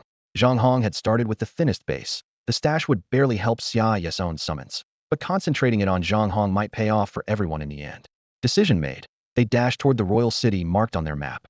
On the way they poured every scrap of loot back into themselves. Zhang Liang advanced to Platinum 5-star, while the Bin and Zhang Hong both reached Platinum 3-star. Movement ahead. Zhang Liang, riding point, yanked his dragon pattern rhinoceros to a halt and lowered his voice. Hold your positions. We'll take a look. Riders were approaching from the opposite side. Zhang Liang signaled the group, then nudged his mount forward at a walk. Overhead, Xiaoyu circled on his Thunder Eagle, keeping a bird's-eye view yet staying out of easy range on a foreign plane. Even allies required a safety buffer.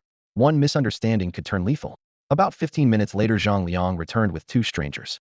Both wore demon-suppressing army uniforms, their shoulder patches marking them as 8th Legion members, faces unfamiliar to Xiaoyu's squad, but legitimate nonetheless. Staff Officer Xia. The two riders straightened on their beasts and saluted. Xiaoyu might not recognize them, but they knew the Legion's rising operations officer at a glance. Haha, brothers, we're about to strike it rich. Zhang Liang yelled before either newcomer spoke. They found a natural thunder field up ahead packed with premium loot. Those two men, Tong Lei and Zheng Bo, were both platinum-class combat strategists. Ever since they set foot on the Thunder Plain, they had been inseparable, though the squad actually numbered 5. Even with the 2 platinums already at the 9-star apex, trying to storm a city on the Thunder Plain would still get them nowhere. Among the 5, Xiaoyu had met one before, Qin Yong, a diamond-class strategist whose strength was impressive even for his tier. What stopped Xiaoyu's party was exactly the natural lightning zone Zhang Liang had mentioned. Like the ancient forest and the lava field Xiaoyu had crossed on other battlefields, this zone was a single biome area shaped by an extreme environment. The real headache for Qin Yong was the native creatures stationed at its entrance. The zone was brimming with resources, and although the Thunder Warriors had generally pulled back, they still held this spot and had even strengthened its defenses.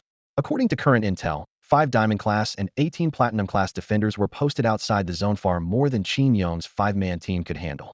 Even if we add your people, this bone is still too tough to chew, Qin Yong said with a helpless shrug. Xiaoyu was secretly pleased by the briefing, though he kept a frown on his face. Seeing the look, Qin Yong laughed. Besides you, another squad has agreed to join in over the past 2 days, so we should finally have enough manpower, he said, glancing around before adding, Xiaoming's team 1 diamond, 3 platinums.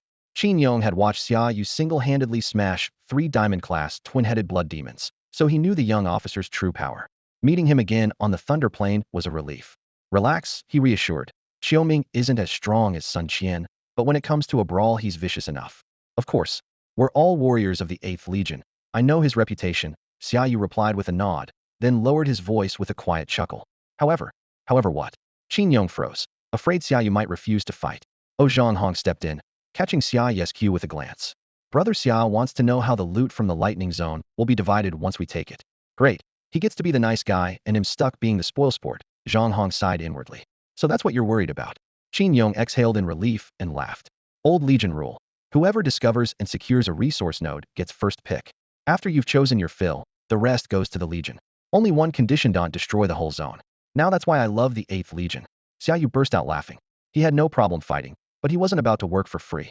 Straightforward as always, Brother Xia. Qin Yong laughed as well, giving Xiaoyu a friendly slap on the shoulder. Brother Qin, what's the plan? Let's hear it. Throwing around a casual brother here and a friendly mate there, Xiaoming used his grin to close the distance between them. Qin Yong flicked his cloak and answered crisply, it's simple. Xiaoming, Xia, and I will take the 5 diamond rank opponents. The remaining platinum ranks are theirs. Arrogant as it sounded, no one doubted him. Qin Yong hadn't become Wei Yun's frontline general for nothing. I've got a formation spirit, Xiaoyu said, pressing his right hand to the creature's spine. Lights ran along the intricate ridges as he flung several glowing orbs into the soil. 2 arrays. Lure them in later. They want kill diamonds, but they'll cripple platinums and lift some weight off your shoulders. 10 platinum Beastmasters up against 18 platinum Thunder Warriors. Pressure was real, especially with Zhang Hong, and had been only recently promoted to Platinum 3-star. Xiaoyu's setup earned instant gratitude. Thanks rose on every side. No big deal, he replied, waving it off. He swept his gaze over the group, then nodded at Qin Yong. Strategist Qin, I'm ready. Good. You all heard him, Qin Yong shouted. After Counselor Xia went to all this trouble, you'd better hit those bastards hard. He'll start the fireworks. He pulled his warlance free, lightning crackling along the blade, and summoned his bonded Beasta Diamond 7-star Thunder Horn Dragon. Swinging up onto the dragon's back, he drew 2 more lance segments from the sheath. The 2-meter weapon telescoped to 5, thick as a pillar. Wedge formation. The spear head straight through them. With a low bark, the thunder-horned dragon pounded forward on thunderclad hooves. At the entrance to the lightning realm loomed the largest fortress yet, its parapets bristling with barrels that melded into a wall of iron proof of the plane's value to its king. Dragon shield. A rain of laser-bright beams poured from the ramparts. Qin Yong slammed a palm onto the dragon's spine.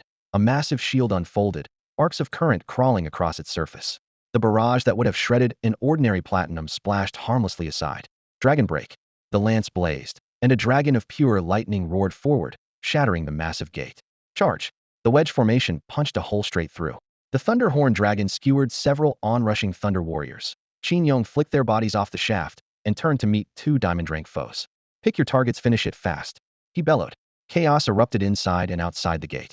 Not far away, Xiao Ming, wings unfurled, gripped his flame claw gauntlets while his spirit fire crow wheeled overhead, heat rippling the air. He called out to Xiaoyu, Counselor Xia, let's take the other 3 together. Xiaoyu smiled calmly, eyes steady. Gladly. Neither side bothered with any probing attacks. The moment they clashed, the fight escalated to a fever pitch. In the span of a single breath, the battlefield split in 2 diamond-rank combatants at the center, platinum, and below forced to form a distant ring, waving flags and shouting, unable to intervene. Lightning cracked through the air, yet no one dared unleash large area skills. The melee was too tight, and the slightest miscalculation would wound an ally. Xiaoyu, Xiao Ming, and Anya Junju were outnumbered 3 to 5, yet they held the Thunder Warriors at bay and were gradually turning the tide. Xiaoyu anchored the defense, Xiao Ming darted in and out, and Anya Junju filled every gap. Their rhythm never faltered. Within minutes, their pressure forced 3 Thunder Warriors to trigger berserk mode. Filaments of lightning crawled over their bodies, but even that failed to regain the advantage. Soul-devouring shield. Xiaoyu's guttural chant rolled out. A jet-black shield shaped like a demon's face solidified, swollen with surrounding wraith energy. Howling phantoms absorbed the enemy's lightning barrage, the shield reverberating like a war drum. As the shockwave rippled, Xiaoyu stamped the ground seismic magma. Jagged fissures split the earth, and pillars of lava as thick as barrels erupted skyward. The scarlet glow washed over 3 Thunder Warriors, forcing them to scatter. In that instant, a crimson blur dove from above. Xiao Ming hit the ground with a thud, spewing a torrent of flame that swallowed a Thunder Warrior who had yet to turn. Amid the firelight, his talons flashed cold. He plunged both arms beneath the target's ribs and ripped outward, spraying blood. The warrior's berserk lightning flickered and died, leaving him all but incapacitated. It was their first time fighting together, yet their combat experience eliminated any need for adjustment. In mere minutes, they crippled one opponent with lightning speed. Nice work. My turn, Xiaoyu shouted. His twin blades scissored out, releasing 2 Ghost King slashes that hissed through the air. Simultaneously, ghostly mist surged at his feet. He blurred, reappearing between the 2 Thunder Warriors who had regrouped. Courting death. Snarling, the pair swung thunder-charged fists, sonic booms ripping the air. Ever since reaching diamond rank, only the 2 Lord-class beings on the Thunder Plane had forced them to respect anyone until now. Gravity field. Xiaoyu's blade struck first, and a crushing force slammed down. The warriors sagged, their punches yanked off course and detonating harmlessly in the air. Xiaoyu's blades bit an inch into their necks, not decapitating them, but carving deep furrows. Blood spurted in crimson jets, splashing along the blade edges. Faces contorted, the 2 retreated in panic, their armor slick with red. Trying to run now? Too late. Xiaoyu snorted. Anya Junju cackled, and 4 obsidian chains whipped out, coiling around the wounded men. Blue ghost fire danced along the links. Cold necrotic energy poured into their wounds, turning the blood from scarlet to inky black. Impressive technique, Xiao Ming called from a distance, watching Xiaoyu pin down 2 Thunder Warriors by himself. Even I have to admit that's masterful work. The 3 diamond-grade Thunder Warriors lasted less than 10 minutes against the combined assault of Xiaoyu and Xiao Ming. The final 2 Thunder Warriors also fell to Qin Yong's brutal onslaught. One had his throat skewered by a spear and died on the spot, while the other was smashed by the shaft, his bones splintering as he hit the ground. In pure unknown strength, Qin Yong still outclassed Xiao Ming. Xiao Ming stayed behind to keep the situation under control, blasting apart lightning turrets and singling out any enemy who tried to run off with spoils. Meanwhile, Qin Yong took Xiaoyu, urged the one-horned Thunder Dragon forward, and sprinted toward another platinum-grade battlefield. Earlier, several Beastmasters from the Jinma army had followed Xiaoyu's plan. They sparred with a dozen platinum-grade Thunder Warriors while luring them into a prepared formation. By the time Xiaoyu and Qin Yong arrived, the trap had already sprung. Thunder Warrior bodies lay sprawled everywhere. No one on their side had been killed, but 2 soldiers were badly hurt and were being carried out by their comrades. Even so, the Jinma army still held the field. De Bin, Zhang Liang, and Zhang Hong were not the strongest fighters present, yet their teamwork allowed them to tie down 5 Thunder Warriors. Seeing the wounded, Qin Yong frowned, tightened the reins, and drove his spear into the fray. There's nothing wrong with sharpening your skills in battle, but letting our own men get hurt when we've got the advantage is just plain stupid. He barked while charging. With 2 more Diamond-tier Beastmasters joining in, the fight ended in an instant. None of the remaining Thunder Warriors escaped. Every last one died where he stood. Damn it, give me 2 more minutes, and I would have cracked that bastard's skull. Zhang Liang grumbled, shaking the numbness from his arms and glaring at Xiaoyu. I believe you. Qin Yong laughed. But Xiaoyu meant well. We've got more fights ahead. What I really want to know is why these guys were willing to spend so much to defend this place. Dabin stepped up to lighten the mood. If you're curious, we can just go inside and take a look. Qin Yong slid his spear into its sheath and walked beside Xiaoyu. Brother Xia, this lightning field is ours now. Take whatever you like, but try not to damage the terrain. This place will keep producing resources. Once we secure a plane, population is one thing, but unique resources are the real treasure. 8th Legion will split the loot fairly. Sounds good. Xiaoyu never turned down a profit. I've never seen a natural lightning field before, so I won't be polite. Haha, that's the spirit. Qin Yong waved for the wounded to be carried away, and the group headed for the nearby city that no longer had any high-level defenders. Above the city, Xiao Ming hovered on fiery wings. Every so often he raised a hand and fired a beam of searing flame, picking off Thunder Warriors who were trying to flee with supplies. Losers could run, but they weren't taking any loot. All right, they're probably scared witless by now. Qin Yong called, beckoning to Xiao Ming. Come check the city warehouses with us. When the Jinma soldiers strode in, murder in their eyes, the Thunder Warriors still clogging the gate lost their nerve at once. They pressed themselves against the walls, squeezing together until a clear path opened, and the newcomers strolled through as if out for a walk. Spread out and search. Call for help the moment you find anything, Qin Yong reminded them. Though no one left in the city could threaten a platinum-grade beastmaster, he preferred to be safe. Then he turned to Xiaoyu with a grin. Brother Xia, let's go straight to the warehouse. Inside the city's warehouse, rows of stone chests stood neatly in formation, made from the very same rock as the fortress walls. Let's open one, Qin Yong said. He ran a hand across a chest's surface. Its rough texture matched the ramparts. Grinning, he drew the short blade at his waist. A flash of cold light, and the thick iron chain fell in two. Huang Leiju. The moment the lock hit the floor, Xiaoyu felt a surge of wild, crackling energy rush past him, like muffled thunder striking nearby. He stepped closer, and the scene inside came into view. Rows of thumb-sized violet beads lay quietly in the box, silver-purple arcs leaping across their surfaces and bathing the chest in an eerie glow. Huang Leiju. What are those? Xiaoyu asked. He had only ventured into the other plane a few times and knew little of its native treasures. Qin Yong laughed. They form naturally in a thunder realm after years of absorbing lightning. Most thunder realms can produce them, but the price never falls. Lightning-type summons, alchemists, array masters, they all need them. Demand never stops. He lifted a bead to the light. Lightning patterns slithered across its surface. Good quality. Looks like the local thunder realm's energy is intense. If we have Huang Leiju, there should also be Lei Hunju. Pocketing the bead, he glanced around, eyes narrowing on a shadowed corner. There. He strode over, where 2 stone racks held more dark chests. Qin Yong lifted one down and flipped open the lid. Inside rested a single bead no larger than a fingernail, so dark a purple it verged on black, with tiny sparks dancing across it. Peer closer, and a miniature lightning bolt writhed within. Lei Hunju, just as I thought. Qin Yong crowed. This haul is worth a fortune. He snapped the lid shut and counted rapidly. 1, 2, 3. When he finished, he turned. Brother Xia, your big eagle's lightning type, isn't it? Ride a thunder rock, Xiaoyu replied. Qin Yong's smile widened. Luck's on our side. Lei Hunju only form in the fiercest storms. Each one holds a trace of lightning law. Pity there aren't more. Most were probably shipped out already. He kept one hand tight on the lid. Only you and I can use them. There are 128 in total, split, even, 64 each. In that case, they'll gladly accept. I won't claim any other spoils. Let the others have them, Xiaoyu said readily. Lei Hunju carry the essence of lightning and can be fed straight to a summon. He wasn't about to pass that up. Had been wondering how to ask, but Qin Yong's offer saved him the trouble. The bulk of Huang Leiju mattered less to him. Pure as they were still little more than crystal cores. Head take the meat and leave the broth for the team. This fight hadn't been his alone. Xiaoyu stowed all 64 Lei Hunju in his spatial ring and left the warehouse. How the remaining loot was divided was Qin Yong's call now. If Qin Yong's plan held, the party would probably linger here another 2 days. Because the city is so vast, stripping it clean will still take time. After leaving the storeroom, Xiaoyu paused on the shattered ramparts and gazed at the distant, deep purple thunder field. Since he had come to a plain saturated with lightning, How could he miss the chance to witness the most extreme natural storm firsthand? In a flash, he shot several hundred meters forward, charging straight into the storm. Thunder boomed overhead, and purple bolts as thick as cisterns slammed down like giant hammers, the acrid scent of ozone mingling with flickering arcs. You want to come out? In his mind, the Thunder Rock's desire blazed hotter.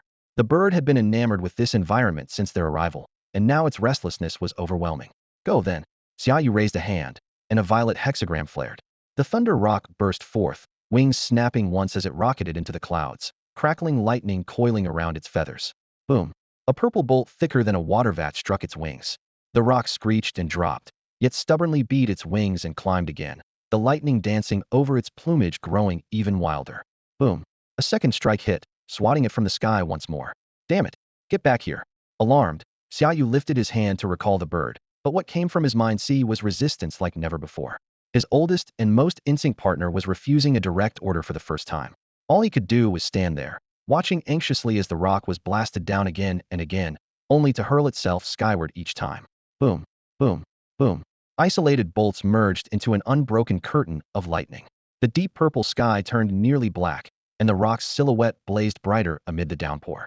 What's ya? Your Thunder Rock is comprehending a law. The deafening crashes had already drawn Qin Yong and the others from the city. Seeing the majestic bird amid the storm, Qin Yong was both shaken and envious. As a Diamond 7-star Beastmaster, his own Unicorn Thunder Dragon had only brushed the law's threshold, still far from inscribing a rune. Only after engraving one could it qualify to advance to Monarch. Yet here was a young platinum-rank Beastmaster about to carve a rune. Qin Yong almost cried. Is this kid even human? He knew that grasping a law depended on insight and fortune. Some broke through in a flash, while others failed despite a lifetime's effort.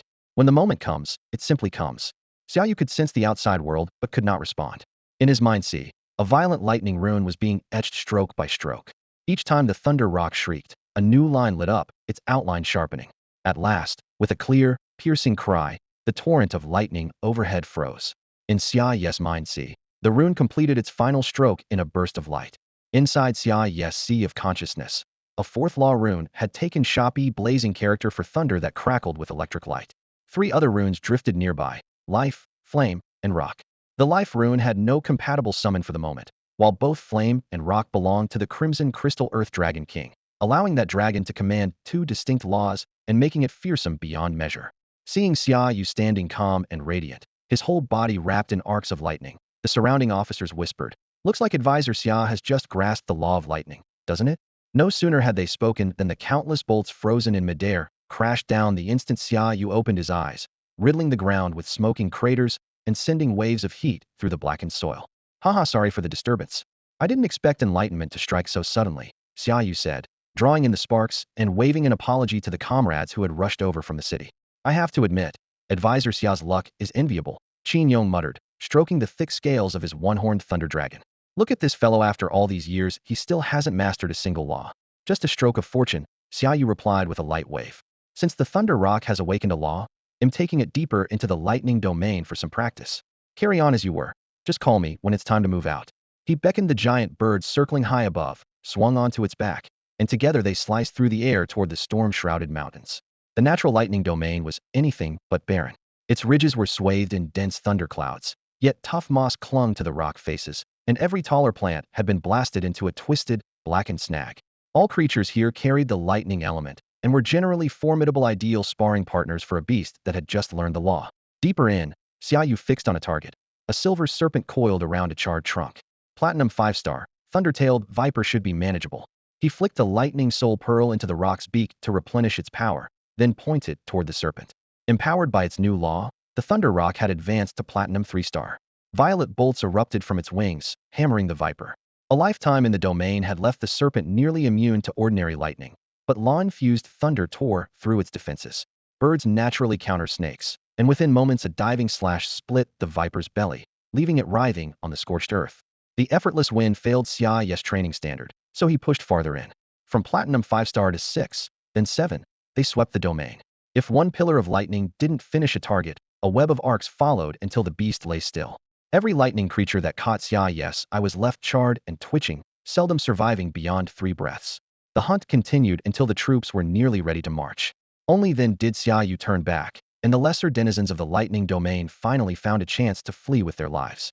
The city's been stripped of anything useful, and the relief force is racing over. No point hanging around here. What's your plan? Dust-covered Qin Yong faced Xiaoyu, who looked leaner than ever in his fitted black armor, the cuffs neatly rolled to reveal sculpted arms. As they spoke, Qin Yong instinctively placed this 20-year-old quasi-king on equal footing with himself, perhaps even higher. Anyone who could reach that threshold at such an age would never settle for the title of combat advisor. He might very well become the next Wyvern King, or something greater. Xiaoyu swept his gaze over the empty streets, his voice calm. The royal city was always the objective. Everywhere else is a dry, well-known platinum-rank Thunder warriors daring to show themselves. If we hadn't met you, the four of us would already be stuck at the city gates. Whether we'd break through would depend on what was waiting. Qin Yong grinned, a sharp light in his eyes. Right, anyone above platinum has already crawled back to their nest after our sweep. Since we share the goal, let's head straight for the capital. With this many people, we're bound to find an opening and cash in. They now fielded more than a dozen fighters above platinum, 3 of them diamond. With that kind of power, Qin Yong was confident they could make something happen as long as no true king showed up. But if a king appeared, 3 extra diamonds would be mere dirt mounds. The gulf between diamond and king was vast. The group hurried down the dry stone road in silence. In a realm whose ceiling was only king class, little seemed likely to go wrong. 10 li from the royal city, however, the scene shattered that expectation. Hide tents stretched unbroken, forming a thick wall. Massive chains ran between iron stakes, banners stitched with lightning sigils dangling from them. Soldiers in suit-dark armor patrolled in formation, cold blades gleaming against muscular thighs. The royal city symbol of the Thunder Clan's supreme power was sealed inside an airtight siege. Qiu Ming arched an eyebrow. Qin Yong glanced again and gave a knowing smile, as though he had expected it. Xiaoyu turned in confusion. Qin Yong pointed at the banners. 20th and 38th armies of the Central Theater. They made their move as soon as we entered the Thunder Plain. They were a third closer to the capital than we were, and we lost a few days in that natural storm field, so of course they arrived first. For all his rough-and-ready appearance, Qin Yong's rise among combat advisors was never about muscle alone. Come on. The Legion commanders are probably all here by now. On the eastern side of the city, Wei Yun's command tent stood a head taller than the rest, its black drapes snapping in the wind. Because of delays on the road, Xiaoyu's party was almost the last to arrive. Nearly all other units and the guild's combined teams were already assembled. Compared with the 8th Legion's veterans, the guild contingents looked battered. Of their 5 diamond-rank fighters, 1 was dead and 2 were gravely wounded, stable for the moment, but in dire shape. The Platinum Beastmasters had fared even worse. Accustomed to cushy assignments in the home realm where they earned tons of money solving problems for the guilds, they were no match for soldiers who fought demons year-round. Legion Commander. After spotting the command tent, Qin Yong led Xiaoyu, Qiu Ming, and the others through the gate. Qin Yong, Qiu Mingda, and Xiaoyu. Wei Yun shrugged off his command cloak and grinned. So, you didn't lose anyone on the way, did you? No casualties, Qin Yong reported, patting his breastplate. We took a couple of light injuries clearing one of the storm zones, but nothing that'll slow us down when we take the city. Good. I can always count on you 3. Perfect timing. Come in, and let's figure out how to bring this city down. The standoff is over, Wei Yun murmured from the head of the table. Our troops are nearly in place. We can strike whenever we choose, and I doubt the man inside that city can still sit still. He had arrived a week before the main force and had already mapped every inch of the royal stronghold. The city belonged to the Thunder Clan king, Buckley, who had packed every available soldier behind its walls, clearly determined to fight to the end. The human legion encircled the city without attacking, not out of weakness, but because of their strength. 10 days earlier, the Wyvern King, Zhang Haoyan, had descended from the sky, traded a few blows with Buckley, and then vanished. In one corner of the command tent, Zhang Liang scratched his head and scowled. Wait for what? We're waiting for our own men, and the guy in there is waiting for an auspicious day to bury himself? Wei Yun chuckled. That's not what he's thinking. He's already begged another Thunder King, Fluke, for help. Fluke is simply slower than we are. Zhang Liang was the newly promoted captain of the 8th Legion. He had arrived late but fought hard, so Wei Yun valued him as a fearless warrior, and no one minded his blunt tongue. Then why don't we take Buckley down before Fluke shows up? Once those 2 join forces, can even the Wyvern King handle them? Never underestimate anyone who bears the title of king. Wei Yun shook his head, his tone unwavering. Zhang Haoyan is waiting for both Thunder Kings to assemble. Then he can wipe them out in one strike and save a second trip. He dragged a horizontal line across the side of the wooden cup before him. The 8th Legion covers the eastern wall. We don't use rank-and-file soldiers, so forget massed assaults. Our job is to snipe any Thunder warriors of platinum level or higher who try to break out on our flank. I expect the campaign will end in a few days. Get ready. Everyone rose, saluted, and filed out of the tent. Days of skirmishes had padded their purses and sharpened their skills, but they were exhausted. Sleep, however, was a luxury denied them. The Thunder Warriors within the walls had no intention of letting anyone rest. Every few hours they launched a raid. They never gained ground, but they kept the sentries wide awake. Damn it. My turn on watch, I'm going to smash their skulls. At first light, Zhang Liang cursed, hefted his broadsword, and stormed out of the barracks. Him coming. Dabin, just as sleepless, ducked into his hut, grabbed his sword, and followed in a fury. Roar. As the two men marched out, ready to demand justice. A chilling roar tore through the sky from the direction of the Thunder Clan's capital, and a wave of oppressive power swept over the camp. Xiaoyu had just stepped over the threshold when he jerked his head up. A colossal shadow vaulted into the Havinsa primate behemoth nearly 100 meters tall. Its silver-white fur flashed coldly in the sunlight, tusks jutted from its jaws, and arcs of bluish lightning coiled around its massive arms. Standing upright, it hammered its chest with crazed fists, thunder exploding outward as bolts rained down on the demon suppression core garrison. I gave you a chance, Quanlei Jingang. The deep voice cracked through the air. The winged dragon king rose into the sky, and with a sweep of his right hand conjured a shield of howling wind that swallowed the descending lightning pillars. If you insist on meddling, be ready to pay the price. Roar. Quanlei Jingang's gravelly bellow carried the clarity of spoken language. You are strong, but the plane of lightning has 3 kings. Before the last syllable died, 2 streaks of electricity leapt skyward. Barkley and Fluke of the Thunder Clan hovered beside the giant, wreathed in crackling bolts. Only 3. The winged dragon king smiled faintly. 2 enormous hexagrams flared behind him, braided from emerald and silver light, as though the air itself were being torn apart. With a piercing draconic cry, 2 dragons 100 meters long surged out of the arrays. One rode the gale, wings churning storm clouds the tempest wyvern. The other wore plates of shining metal, every movement shrieking like grinding steel the ironclad wyvern. Their king-class auras stacked upon each other, making the very atmosphere shudder. It was the first time Xiaoyu had seen the winged dragon king summon 2 king-class beasts at once, and the sight thundered in his chest. He had known a titled king was formidable, but he had never imagined force so visceral. 3 against 2. Don't think you can swallow the plane of lightning so easily. Buoyed by reinforcements, Barkley sneered. 3 against 2? The winged dragon king cast him a sidelong glance. Barkley, have you forgotten an old friend of mine? Even as he spoke, an even heavier surge of power blasted skyward from the core encampment. A crew-cut titan, while over 2 meters tall, vaulted into view. When he landed, the ground boomed, and a geyser of dust burst upward. Black Armor King, Wei Yun blurted. Tension had already drawn him from his tent. Now he stood at Xia Ye's side. Xia Ye's eyes blazed as he sought confirmation. Yes, the Black Armor King, Wei Yun answered quickly. Best defense among the kings, almost no one at the same rank can break his body shield. With 2 titled kings now standing shoulder to shoulder, the balance tipped at once. Barkley and Fluke's faces darkened like storm clouds. Damn you. Even if you're here, we'll drag you down with us. Barkley roared. Muscles bulged beneath arcs of lightning as his power flared. Mutual destruction only works when the sides are equal, the winged dragon king snorted. He flicked his wrist, and the 2 king-class wyverns screamed into a dive, leaving their foes no room for another word. At the same moment, the Black Armor King completed his summon. The black summoning circle shattered, and a king-class dark gold Aegis turtle lumbered onto the field. Obsidian plates glinted with cold light, its limbs thick as pillars, its presence as oppressive as a mountain. Damn. Power really changes everything. Even a giant turtle looks badass when it's that strong.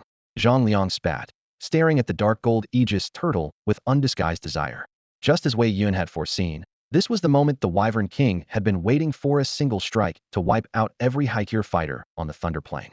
Barkley moved first, and in a heartbeat 5 king-class powerhouses were locked in a furious tangle. Facing 2 enemy kings alone, the Wyvern King stayed calm and aloof, wings folded in midair.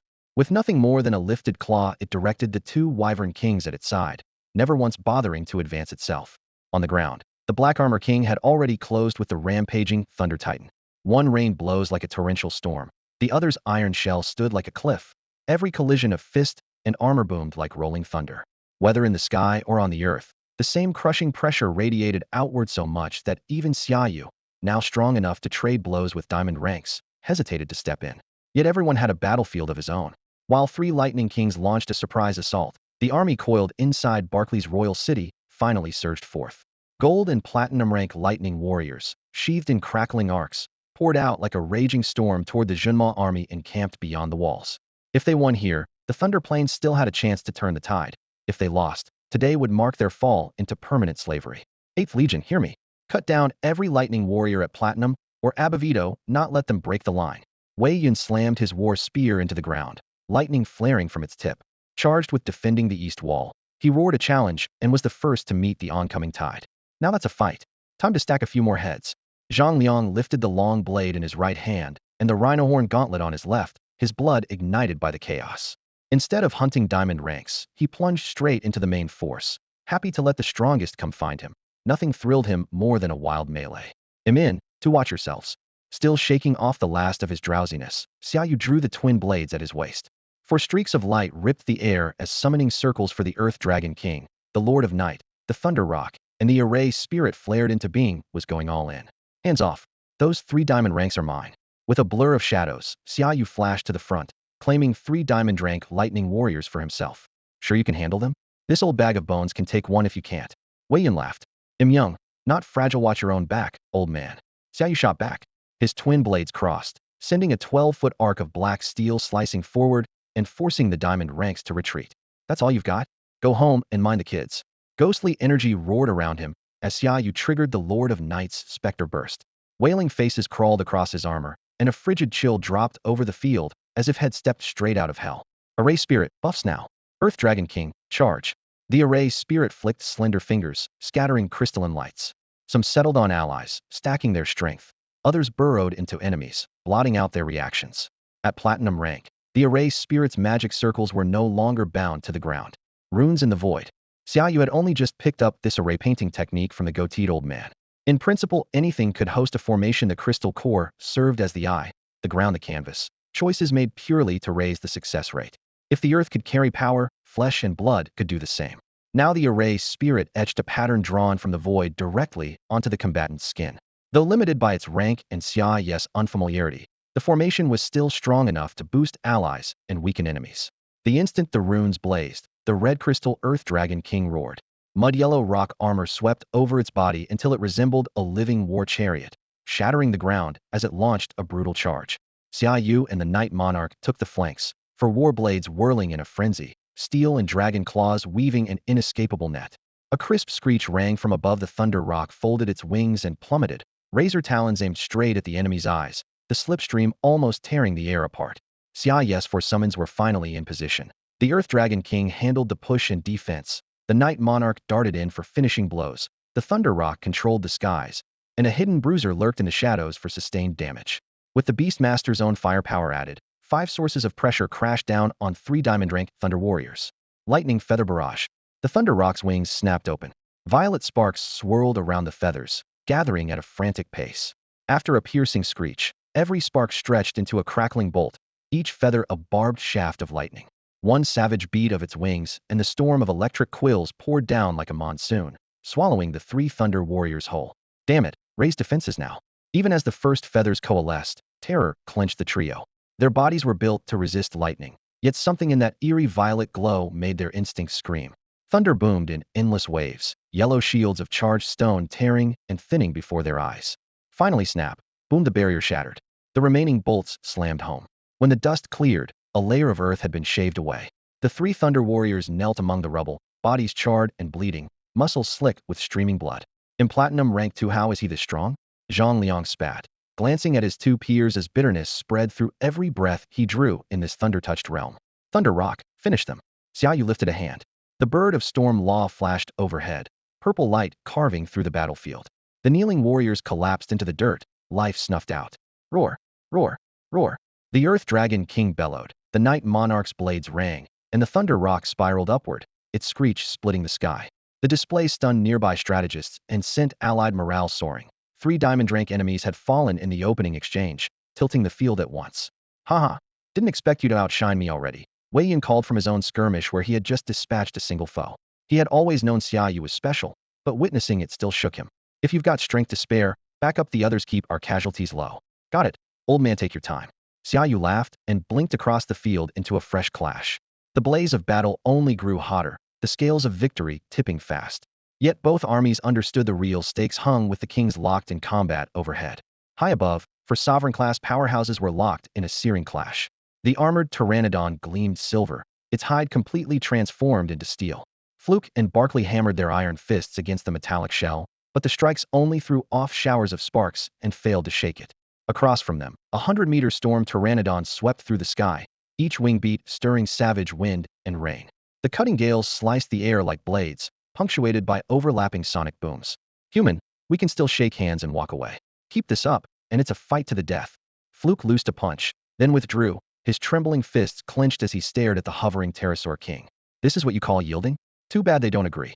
The Pterosaur King sneered, eyes flicking toward the two pterosaurs before him. Roar.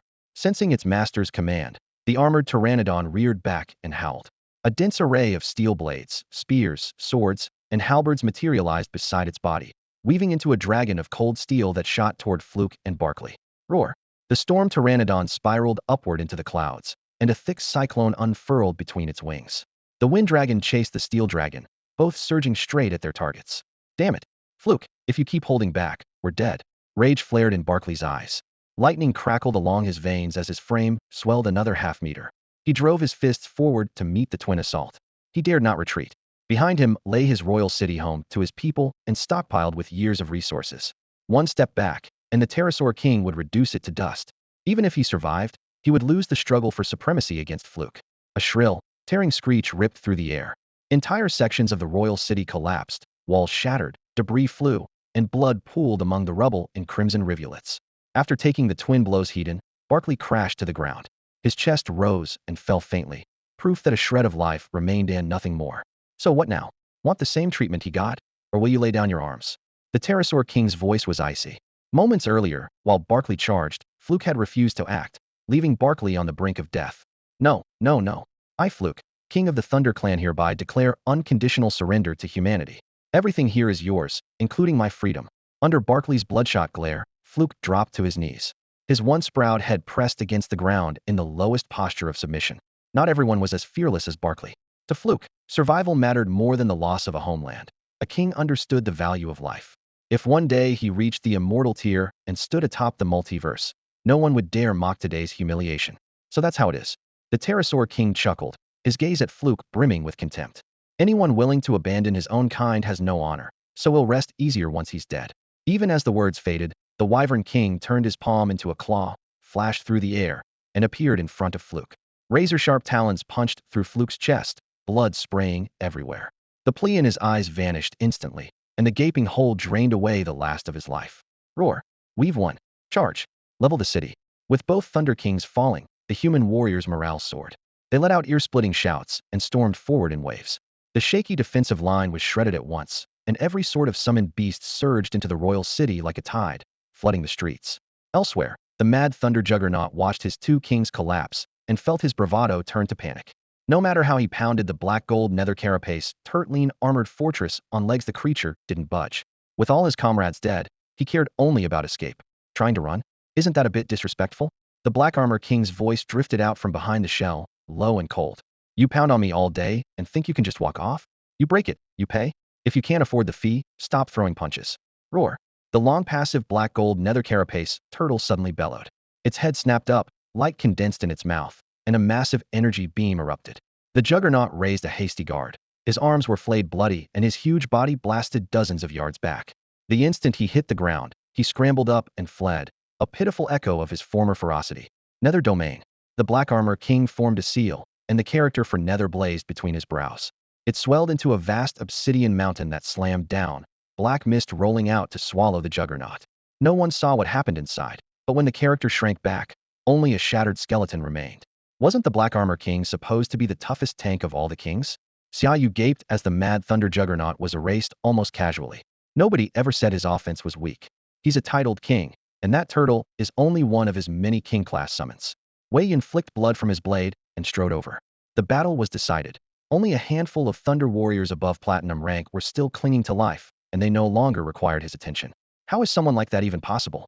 His defense is broken. His offense brutal. How's an opponent supposed to live? Are you the protagonist, or am I? You're hogging the spotlight. Huh, you're hardly less monstrous. You're only Platinum, yet you took out 3 Diamond Drinkers. Looks to me like you're the one blocking everyone's path. The more Wei Yin looked at Xiaoyu, the more he liked him. The kid fought hard, hit like a truck, and their personalities clicked. Heh, if you put it that way, I can live with it. Xiaoyu laughed and glanced at the thoroughly breached royal city. Commander, the Thunder Plain is basically ours now. The royal city must be brimming with loot that matches the Thunder Rock's attributes. How are we dividing the spoils? You've been looting non-stop on the way here. Stop eyeing the city's stash. Wei Yin saw through Xia Ye's little scheme and snorted. We haven't even settled the appearance fee for the two kings, and Amir Platinum wants to get paid first? Both corps mobilized, they deserve at least some hazard pay. Quit while you're ahead. Qin Yong told me you made a killing on the way here. Human figures filled the royal city of Barclay, brazenly building bonfires on the castle walls and throwing a lavish evening party. Tangerine flames lit the gray stone, and joyful shouts mixed with the clink of mugs echoed through the night. On a high parapet, Xiaoyu stood with his arms folded, staring at the ink-black sky. On the thunder plain there was no moon or stars, yet silver-violet lightning occasionally split the darkness like a blade. It may look gorgeous, he thought coldly, but without strength you can't even control your own race's fate. Beside him stood the Lin Zhonghong. Sun-bronzed skin sharpened his features, and a hard glint flickered in his eyes. The man seemed like an unsheathed combat knife. Noticing Xia Ye's gaze, Zhonghong wiped a hand across his face. Do I have something on me? No. Xiaoyu looked away, just lost in thought. How's your brother these days? The two had met because of that somewhat spoiled young heir. Zhonghong chuckled, instantly following the reference. He's been named successor to our branch, tagging after father every day to learn the business. His power's nothing special, but at least he stopped stirring up trouble. He shrugged. That's family. I joined the demon suppression army, so he has to stay home and inherit the estate. The rear line's safer, at least it comes with guarantees. Huh, what are you two kids whispering about? Wei Yun ambled over with a smile. Xiaoyu curved his lips and shot Zhonghong a look. Nothing much, just wondering what perks our Legion commander plans to hand out. He raised his voice on purpose. Zhonghong says you're stingy and won't spare a single resource. I don't buy it. To build up the 8th Legion, you'd shortchange yourself before shortchanging us. Wei Yun froze. When had the usually steady Zhonghong learned such tricks? The boy clearly needed less time around Xiaoyu. Wei Yun cleared his throat. You won't be shortchanged. Once we're back, he'll allocate you some resources. Grow well. He clapped Zhonghong on the shoulder, then turned to Xiaoyu. As for you, I doubt I need to worry. The Winged Dragon King wants to see you. The perks will be considerable. The Winged Dragon King wants to see me and offers benefits? Xiaoyu frowned. He was only platinum rank, hardly worthy of an audience with a king. It had to be another pretext. Still, played right, it might become a real opportunity. Wei Yin pointed toward the bonfires below. He's down there. Go. Then I'll go find out what's in it for me. Suspicion still on his face, Xiaoyu burst out laughing and jogged into the castle. Zhonghong watched the retreating back and sighed. I never thought that moment when we seemed just one step apart would turn out to be the closest we'd ever be. Firelight danced in his eyes, illuminating both the road ahead and the distance between them. Everyone walks a path of their own, one that's already laid out. Yours and his were never meant to be the same. Don't lose heart. As far as I'm concerned, you're worth cultivating. Stay with me and do your job. Well, one day your voice may carry as much weight as his. Beside the railing, an old man and a youth stood shoulder to shoulder, watching the distant figure recede while trading quiet remarks. A light breeze whisked dust from the eaves, and the fading sunlight stretched their shadows thin. No one asked another question, only thoughtful silence remained. Report. Operations Officer Xiaoyu of the 8th Corps, Central Theater Command, reporting for duty. Chest squared and voice clear, Xiaoyu halted at the door. The heavy wooden panels shut out the din outside. Within, a single word answered enter. He stepped inside. A faint sandalwood scent lingered in the air, and a dark carpet marked the reception space in the center of the room. Elon Wang and Xuanjiao Wang sat side by side. Greetings, Lord Elon Wang, Lord Xuanjiao Wang. Xiaoyu snapped to attention. Even as he spoke, a barely perceptible pressure rippled outward. The air seemed stretched between two invisible currents while unseen probes swept him from head to toe. The weight kept building, yet never crossed the line into real harm. At last Elon Wang spoke. 4. It's definitely 4. He and Xuanjiao Wang exchanged a knowing smile. Good to see you again. We met in the 8th Corps Command tent, Elon Wang said, withdrawing the pressure and offering a genial smile. He gestured for Xiaoyu to sit. If I recall, our first encounter was at the Academy tournament. Xiaoyu took the seat opposite them. That's right, back then, I was a competitor from Jimon Military Academy. He remembered how he had still been only a gold-rank beastmaster. It felt like a lifetime ago. Elon Wang glanced at Xuanjiao Wang. He was gold-rank then. Xuanjiao Wang nodded and asked directly. If I'm not mistaken, you've mastered 4 lost sigils and could break into diamond rank at any time? Yes, sir. Since they had already seen through him, Xiaoyu chose candor. Honesty often won more respect at this level. Xuanjiao Wang laughed. Excellent. Looks like Da Xiao will soon have another king-rank beastmaster. His tone shifted. After watching my fight with Kuanglei Jingang, what did you think? Xiaoyu recalled the scene. Your strength is overwhelming, sir. I sensed you using the power of laws, but the field was shrouded in black mist. I couldn't see what happened inside, and then the battle was over. That was a domain one way to wield a lost sigil. You have to perceive it, not look at it, Elon Wang explained. He turned his hand, and a thumb-sized jade slip appeared in his palm. Take this. It contains notes on cultivating and using law sigils. Do not share it. The jade slip traced a tidy arc through the air, landing squarely in Xia Ye's hands. Hey, Lao Zhang, that's not fair, Xuanjiao Wang protested with a crooked smile.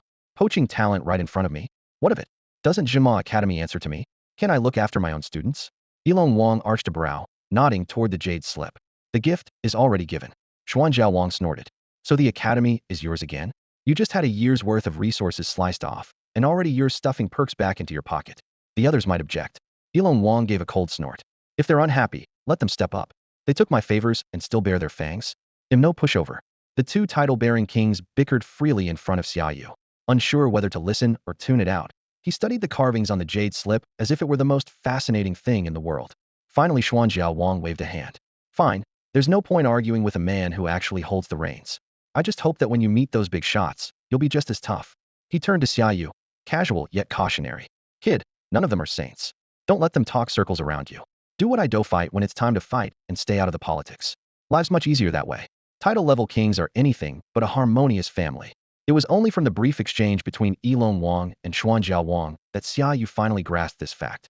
In the Great Xia Kingdom, immortal rank powerhouses are treated like nuclear warheads, immense strategic deterrents who seldom meddle in day-to-day affairs. As a result, every military or political decision, even interplane war plans, is settled by king-rank beastmasters. Real authority lies with them, and within that circle the few title kings form several rival factions. One such faction is the Academy block headed by Yilong Wang. Arrayed against it are the 5 military districts, each commanded by a title king, the few guys Xuanjiao Wang just referred to. Xiaoyu, born and bred in the Demon Suppression Army, overlaps with the Academy block only because his corps received some of its resources this year. Yilong Wang latched onto that. If you take my resources, you count as my man. Everyone knew that if Xiaoyu reached the king rank unscathed, whichever camp held him would gain enormous clout. Beyond these 6, Great Xia has another 6 title kings. 2 hail from ancient martial clans and speak for the family factions. 2 serve in the city guard, representing urban defenses. The remaining pair are Xuanjiao Wang and Guilang Wang. The last 2 are notorious for shirking duty. Xuanjiao Wang loafs about, while Guilang Wang shuns people whenever possible. Strangely, Guilang Wang has always stood firmly behind Yilong Wang, and in recent years Xuanjiao Wang has edged closer as well, the 3 of them nearly acting in concert. By the way, which 4 runes do you have? After the small talk and faction rundown, Yilong Wang returned to the subject he cared about most. Stone, flame, life, and lightning, Xiaoyu replied. 3 already have matching summons. Only life is still vacant. I plan to wait until I hit diamond rank before finding a beast for it. In front of 2 kings he didn't mind revealing his details. He wasn't looking to retrace their paths, but to avoid the pits they'd fallen into. Life, so it specializes in healing and vitality restoration? Yilong Wang nodded. Good choice. He tapped the armrest, then looked at the man beside him. Old Xian, you've still got a spiritwood sprite lying around, right? It's wasting away. Why not give it to him? Seriously? First you claim he's yours, now you want my sprite? Xuanjiao Wang's brow shot up. Who says I don't need it? My people want one too. People my foot. Yilong Wang snorted. You're alone, can't even find a wife. If you told me you were saving it to propose, I might believe you. Hand it over. If I come across another good one, they'll replace it for you. 2 dignified kings were now bickering like market fishwives right in front of Xiaoyu. Stuff it. So having a wife makes you superior? Xuanjiao Wang flicked his sleeve. Fine, he can have it, but you owe me a favor. With that, he pulled an ancient, wood-grain bracelet from his spatial ring and tossed it to Yilong Wang. Well, yes or no? Give me a straight answer. You want to win him over, but can't bring yourself to pay the price, huh? If you're that tight-fisted, I'll give him something instead. Once I do, though, the kid's mine, and you'll owe me a favor. With a casual flick of his arm, Yilong Wang stirred a breeze that wrenched the dark bangle from Xuanjiao Wang's palm and sent it floating steadily into Xia Ye's arms. Haha deal. Xuanjiao Wang laughed, slapping Xia Ye's shoulder. Kid, you just hit the jackpot. This Hanu Yao was captured by me on the fairy plane, born a legendary beast with dual nightmare and what attributes the only one of its kind over there. Hearing that, Xiaoyu tucked the bangle even deeper into his jacket, as if afraid to drop a priceless gem. What a treasure, in Yilong Wang is as generous as ever. 2 gifts in a single visit. You're far richer than Commander Wei. Yilong Wang feigned impatience and waved him off. Well, you've taken the loot now, scram. 3 kings worked all night, and I'm the only one taking a loss, so there's nothing left for you. Haha, thanks for the presents, seniors. If you ever need me, they'll be there in a heartbeat. Xiaoyu sprang up and snapped a crisp military salute, looking every bit the obedient youngster. If he weren't afraid of overdoing it, he would have jumped into Yilong Wang's arms to cuddle. Hold on, Yilong Wang added. Study the part of the law runes about constructing a domain. It's vital. Yes, sir. He'll remember. Leaving the room, Xiaoyu skipped the rooftop party altogether. The bangle in his pocket felt like a burning coal. Who could think of a bonfire now? He headed straight out of the city to claim the Hanmuyao. To contract a legendary pet, he had to reach diamond rank first. The Qijing Dilong Wang was enormous. Breaking through inside the walls would cause a stir, so outside the gates it was. Beyond the royal city, the stench of blood still hung in the air. Scorched earth stretched for miles, and the shaken Leitang clan was fleeing through the night. Xiaoyu spared them no glance, summoned the Leitang Juiying, vaulted onto its back, and soared into the sky. This spotted Doquiet and deserted. After 10 or 15 minutes of flight, he guided the giant eagle down into a wide, empty basin. Go keep watch from above, but don't attack anything alive. With that, he released the Qijing Dilong Wang onto the ground. Gugu the Leitang Juiying shook its head, wings churning up dust, but refused to take off, clearly angling for payment. So you've learned to haggle, have you? Xiaoyu chuckled, fished a Leihun pearl from his spatial ring, and tossed it over. The eagle snapped it up, swallowed it whole, then shot into the clouds, finally satisfied. Don't pick up its bad habits, it's probably the Anya Junsa's influence. Keep your distance from that one, Xiaoyu said earnestly, patting the Qijing Dilong Wang's massive hind leg. The dragon flicked its tail in agreement. Xiaoyu level, Platinum 9. Summoned beasts. Leitang Juiying Platinum. Anya Junju Platinum. Zhiling Platinum. Qijing Dilong Wang Platinum. EXP available, 8.35 million. Evolution points, 1.25 million. Rune shards, 0. EXP or evolution points can be spent. After leaving the system untouched for quite a while, Xiaoyu found that his stored experience had soared to more than 8 million points, with over 1 million evolution points as well. A new tab had quietly appeared at the bottom of the interface, labeled Rune Shards. The current count was 0, yet both experience and evolution points could be exchanged for them. He figured the shards had something to do with the law runes he wielded, an extra boost to his mastery of universal laws, though the exact effect was still a mystery. Suppressing the urge to experiment right away, he spent 1 million experience points to level up the Crimson Crystal Earth Dragon King. Crimson crystal plates spread rapidly across the dragon's hide, its aura climbing until it broke into Diamond 1 star in the blink of an eye. With his contract beast ascending, Xiaoyu himself stepped into the diamond tier and even unlocked another available contract slot.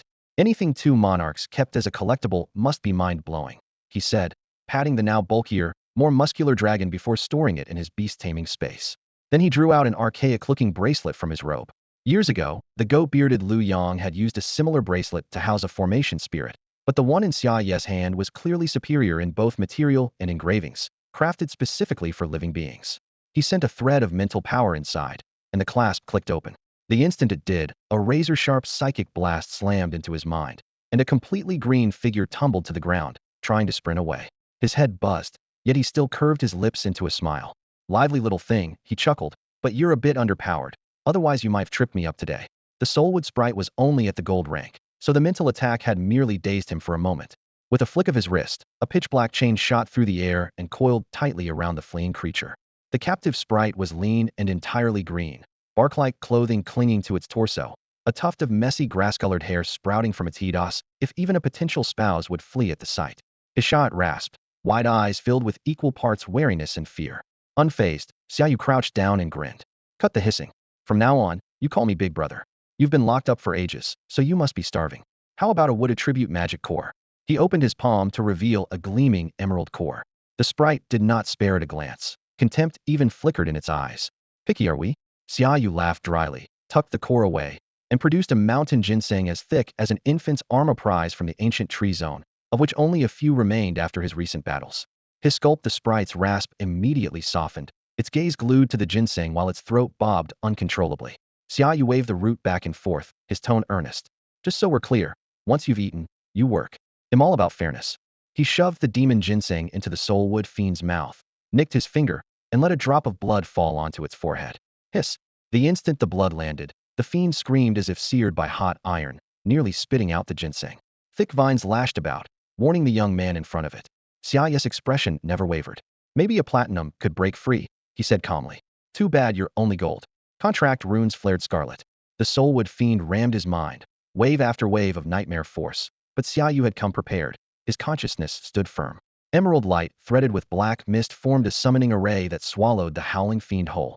When the glow died, Xiaoyu exhaled, his mind crystal clear. Psychic types really do sharpen your thoughts. Work done, time to study. Humming, he recalled the thunder rock with a flick of his wrist and flew back the way he came. The Winged Dragon King's 2 gifts, the Soulwood Fiend, and a jade slip were in hand. The fiend only needed experience to rise. The slip required hard study. Knowledge has no shortcuts, and specialized practice material was already a rare fortune. Night deepened.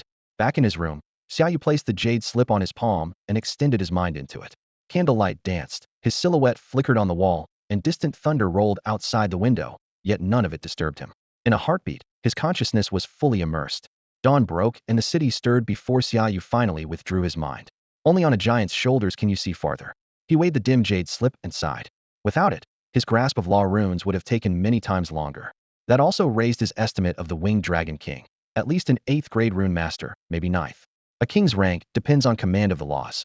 Xiaoyu held 4 rune stone, flame, lightning, and life, each only 1st grade, able to tap a sliver of the world's laws.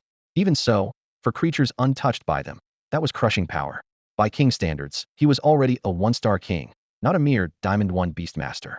The slip also outlined a domain, using law runes as a base to build a space under absolute control. For a king aiming at a mortal, forming a domain is the key. Once it grows into an independent pocket world, an immortal becomes omnipotent inside it. Possessing 2 or more runes was enough to attempt a domain, so Xiaoyu met the mark. He decided. Step 1. Fuse stone and flame into a lava domain. Step 2. Weave in lightning and life, giving it both destruction and rebirth. Perfect. He could already picture scarlet magma, purple lightning, and blooming lifelight. The winged dragon king's notes vouched for the path. It shouldn't take long. With luck, head finished before the evacuation. How are things on the planar battlefield? Buckley's castle was dimly lit. In the council chamber, the winged dragon king and the dark armor king sat opposite each other at a long ebony table. Leaning back in a cushioned high-backed chair, the winged dragon king tapped the armrest and replied, not encouraging. The early chaos has been absorbed by the other races, and those creatures who've been eyeing humanity can't wait any longer.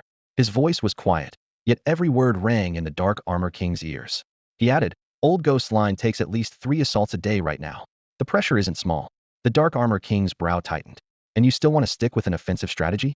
Among Desia's 12 titled kings, 5 were frontline commanders, for supported the winged dragon king's plan, while the 5th along with 4 kings from the noble houses and city garrisons objected. Thanks to a single vote edge, the winged dragon king had won the right to test a preemptive strike. The good news was that every move remained on track. The winged dragon king let out a cold laugh and stood, his black cloak lifting. Got a better plan? Sit down and negotiate with people who want to devour us. We both know that's a fantasy. He paced a few steps, then stopped to issue orders. I'm pulling Zhou Tao off the ice demon plane. You'll handle the defense there. For the thunder plane, round up a batch of slaves and throw them into the fight, cut our own casualties. The dark armor king lowered his gaze, then nodded. Zhou Tao can leave at once. Slaves will take time. They'll send hunters right away. A long sigh rumbled from his chest. Fighting beside, you makes me almost regret it. No farm mule ever got worked this hard. With that, he pushed the door open and left. The wooden panel thudded against the stone wall, its echo lingering. Done. Elsewhere, Xiaoyu's chamber was so quiet that only the hiss of bubbling magma could be heard. His tightly shut eyes sprang open, flames dancing deep in his pupils. Resting on his right palm was a tiny domain of molten rock. Scorching lava flowed slowly, warping the surrounding air. Rise. At his command, the calm magma roiled. Pillars of lava shot upward, froze midair, then merged into a fire phoenix forged of molten rock. Its feathers rippled, radiating waves of heat. Xiaoyu clenched his fist, and the lava domain vanished. The room's temperature fell. He exhaled. Interesting, but I need more practice. He opened his system panel. The rune fragment slot was blank. After a brief hesitation, he spent experience points. Exchange successful. 1 million experience consumed, 1 rune fragment obtained. 1 million experience vanished, leaving a lonely 1 beside rune fragments. Select target. The moment he tapped use, the panel shifted. 4 runes of different colors floated before him. Flame. The flame rune flared, then went still. Dead silence. Xiaoyu's gaze flicked between the 0 now in the fragment slot and the unchanged panel. The corner of his mouth twitched. That's it. Damn, did the system just scam me? That was 1 million experience points. He couldn't let all that effort go to waste. Xiaoyu stared at the figures on the light screen, clenching his fist. Within minutes, he confirmed the Yin rune had indeed advanced. According to the notes Elon Wang left in the jade slip, the rune was now tier 2. Its power more than doubled since tier 1. Spending 1 million experience points for that upgrade was a steal. One more time. He glanced at the remaining experience points and evolution credits and decided to go all in. First, though, he had to deal with the underleveled Hanwu Yao that was dragging the team down. The little creature was talented by nature, but had joined late and fallen behind. Without hesitation, Xiaoyu poured 4.5 million experience points into it. shoving the Hanmu Yao from gold 1-star straight to platinum 5-star. With the Hanmu Yao handled, about 1,000,000 experience points still sat unused, so he exchanged them for another rune fragment. The evolution credits couldn't just sit there either. Every summon he owned was already legendary grade, so he converted the entire 1,000,000 credits into 10 more fragments. That made 11 in total. Gazing at the 11 fragments and 4 law runes, he mused. The Yin rune is already tier 2. The others should match it. After the first round of fusion, the remaining 3 law runes all climbed to tier 2, leaving 8 fragments. Knowing the system's stingy nature, he doubted a single fragment would push a rune to tier 3. Sure enough, the first fragment produced no reaction. The moment the second merged, the Yin rune flashed. A quick scan confirmed tier 3. Well, no point dragging this out, let's finish it. With 6 fragments left, he divided them evenly, 2 per rune. One after another the 3 law runes upgraded. In a blink, the 11 fragments were gone, and all 4 law runes stood proudly at tier 3. He sighed. In his previous life, had run himself ragged chasing money, and after reincarnating, he was still a wage slave. Keep grinding, worker. Staring at the freshly emptied panel, Xiaoyu let out a wry laugh, stretched, and pushed the door open. Outside, dark clouds still churned overhead, thick bolts of lightning ripping the sky apart. Move it. Anyone who lags gets the axe. Armored soldiers herded chain-bound members of the Thunder Clan through the streets, shouts, and the crack of whips echoing everywhere. After a full circuit, he saw no familiar faces, so he flagged down a passing soldier. Excuse me, sir. The soldier straightened and saluted, a moon-sized sphere resting on his shoulder, clearly a battalion-level officer. Catching sight of Xiaoyu's epaulets, he snapped to attention. Do you know where Elon Wang, the 8th Legion, and the Trade Guild delegates went? Sir, I'm afraid I don't. The officers of the 8th Legion left 2 days ago, destination unknown. Lord Elon Wang's whereabouts are also unclear. All right, that's all. Thanks. Xiaoyu patted the man's shoulder, smiled, and walked away. Great. Had buried himself in training so long that the whole unit had packed up and left, and he was the last to know. Still, it wasn't too late to head back. With 2 Monarch-class powerhouses on site, they wouldn't miss one more soldier anyway. 7 days later, Xiaoyu stood at the gateway that connected the lightning plane to the battlefield between realms, and he was not alone. News that his teammates had already returned made him eager to head back, but 2 Legion commanders stationed on the lightning plane stopped him. They asked him to escort the first batch of Thunderfolk captives, and with nothing urgent on his schedule, he readily agreed. The convoy numbered more than 50,000 prisoners, all rounded up by the commanders over the past few days. Most were silver tier, with a sprinkling of gold tier fighters. Since every platinum tier combatant had been eliminated, gold tier was now the pinnacle of the lightning race's strength, hardly a threat against overwhelming power. Hold position. They'll scout ahead.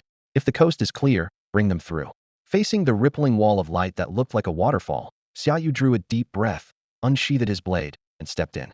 The battlefield was the same chaotic expanse as ever, a jumble of scorching heat and bitter cold, lightning flashes mingling with poisonous mists, punctuated by the roars of unknown creatures.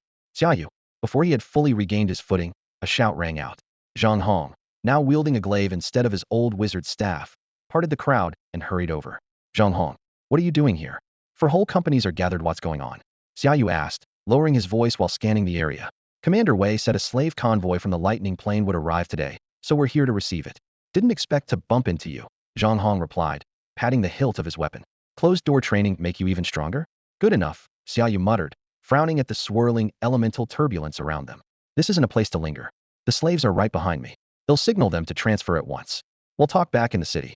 On this battlefield, you could run into an ambush just stepping away to relieve yourself. It was safer to save conversations for the fortified cities. Moments later, the 50,000+ captives formed ranks on the far side of the light curtain, and the handoff went smoothly.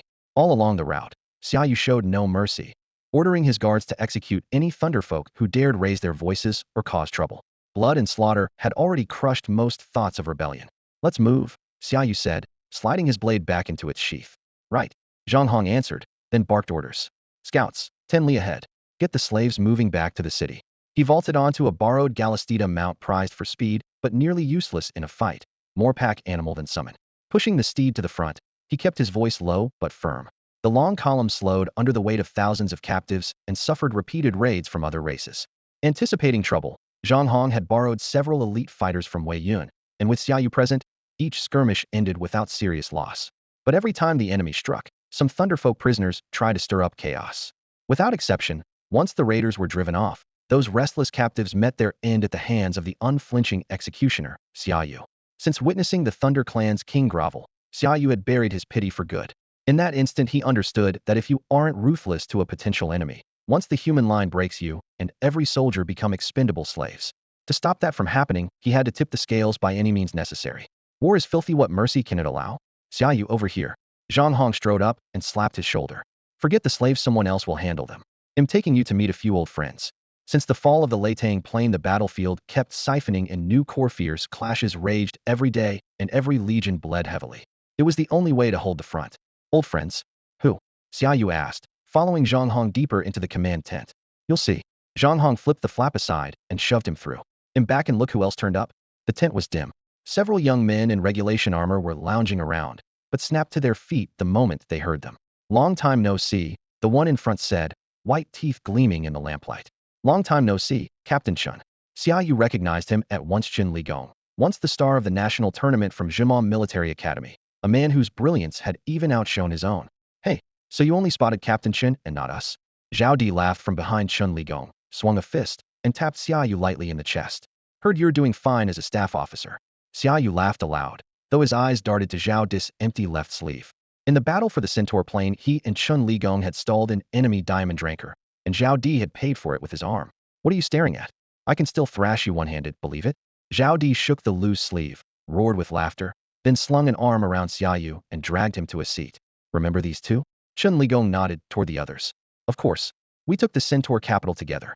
Xiaoyu named them without delay: Song Tianlong and Qin Lang. Song came from Moto Academy. Qin Lang had led Jingdu Academy's team. They had graduated, stayed on as instructors under Elon Wang's command, and now had been mobilized again. Song Tianlong stood in a corner, a black iron staff on his back. His first war beast had been a silver-fanged tyrannosaur, a monster Xiaoyu recalled vividly. Qin Lang was silent, hand resting on his blade, eyes like frost. Elon Wang has cleaned out the cupboard, Zhang Liang said, rubbing his gleaming bald head. Every academy instructor has been pulled in. That's not all, Song Tianlong added.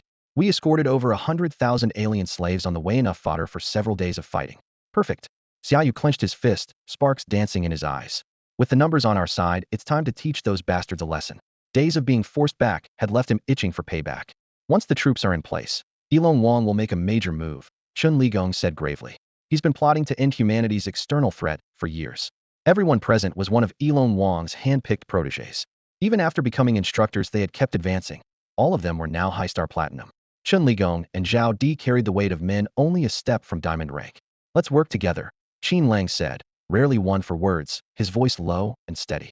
Even if we can't erase the threat entirely, we must buy our people a century of safety. The tent was filled with men in their early 20s, vibrant, proud, and burning with ambition. A heavy horn blared across the city. Guards still manned the ramparts, but every armored soldier below dropped what he was doing and sprinted for the parade ground. Damn it! Which idiot's crashing in this time? Can a man get 5 minutes of peace?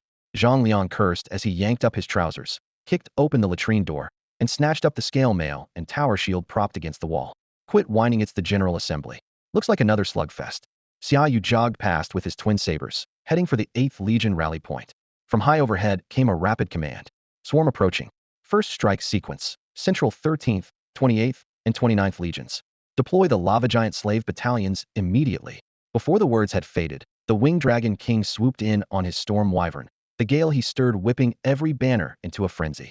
The swarm now, that's a tough nut to crack, Zhang Hong muttered, eyes on the horizon, his brow furrowed into a knot. If orcs, angels, or demons were attacking, he wouldn't mind. They knew when to cut their losses. The swarm was different. Once the brood mother gave an order, they fought to the last body. Worse was their obscene breeding rate. Give the mother food, and she would hatch forever. On their own plane, scarcity kept them in check, but on this battlefield, corpses in combat were endless. They were parasites of the worst kind. What are you staring at? We're second wave. Xiaoyu barked. Yeah, on it. Zhang Hong nodded and hurried off to muster his unit. Xiaoyu finally found a bare patch of ground and sat, but his armor hadn't even warmed when two figures skidded to a halt in front of him. Xiaoyu, on your feet. The Winged Dragon King wants you with a special assignment. Chen. Zhao? What assignment? He brushed the dust from his trousers as he stood. Explain on the way, no time. The hot-blooded Zhao Di snapped, yanking his arm. Move first. The normally calm Chen Ligong added, uncharacteristic urgency in his voice. The three of them sprinted toward the left wall. Inside the left gate, 100 men stood in silent formation.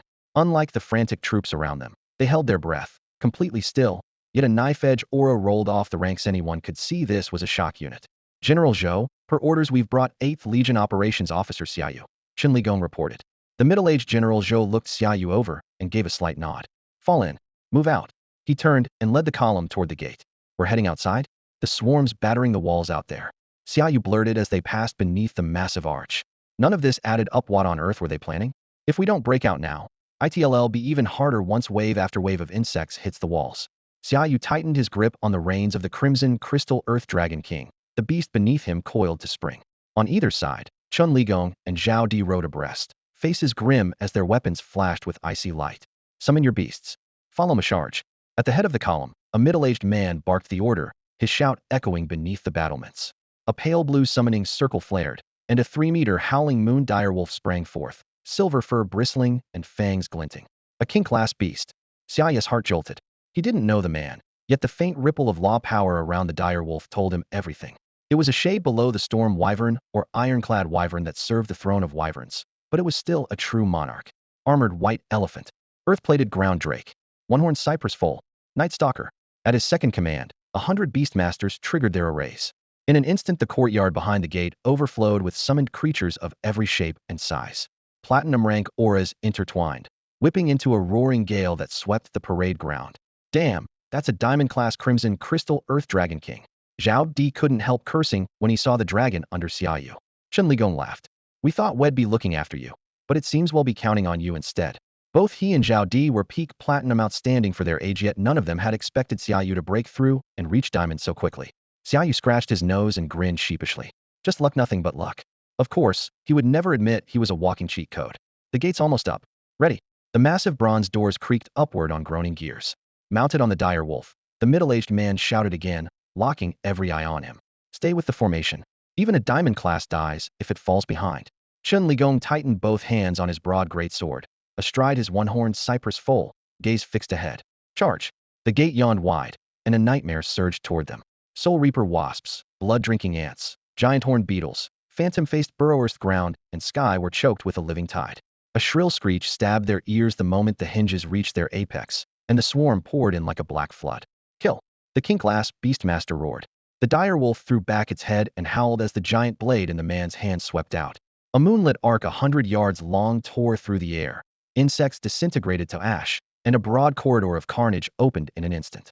With that single stroke, the column surged several hundred meters forward, a spearhead driven straight into the heart of the horde. His name is Zhou Tao, Zhao Di explained to Xiaoyu during a brief lull. King-class beastmaster. We call him General Zhou. He's the overall commander. With a king leading us, how can anything go wrong fighting through a bunch of mostly silver-rank bugs? Chun Ligong joked, though the memory of that 100-yard blade still lingered with Xiaoyu. What about the rest of these people? Pulled from the legions? No, Chun Ligong replied softly. Like us, they serve the throne of Wyvern's Academy instructors on loan. Over 100 platinum-rank beastmasters sent out while the insects are in full assault? This mission's anything but routine. Xiaoyu urged the crimson crystal Earth Dragon King onward while he spoke through the gaps between them. Zhao Di drew a deep breath, eyes locked on the advancing tide. Our target is the insectoid realm itself. As long as it has enough food, a broodmother can spawn vast numbers of swarm insects for battle, and that is the swarm's greatest strength. Even worse, every new clutch comes out stronger than the one before it. The first batch is usually only bronze 7 or 8, but a dozen generations later the hatchlings may reach silver 7 or 8. The higher the average tier, the more food they devour. The law of energy conservation is never broken. Almost every broodmother is monarch class. On its own, it has little attack power and thin armor, but it is always surrounded by an astonishing number of high-level guardians. To make matters worse, when a broodmother reaches the end of its natural life, it consumes a mountain of food and trades the last of its strength for one final spawning, hatching a monarch-class offspring on the spot. Qin Ligong had operated on the swarm plane before, so he knew all of this by heart. As they advanced, he shared every bit of intelligence with Xiaoyu and Zhao Di. So besides the broodmother, we might run into other monarch-class insects on this job?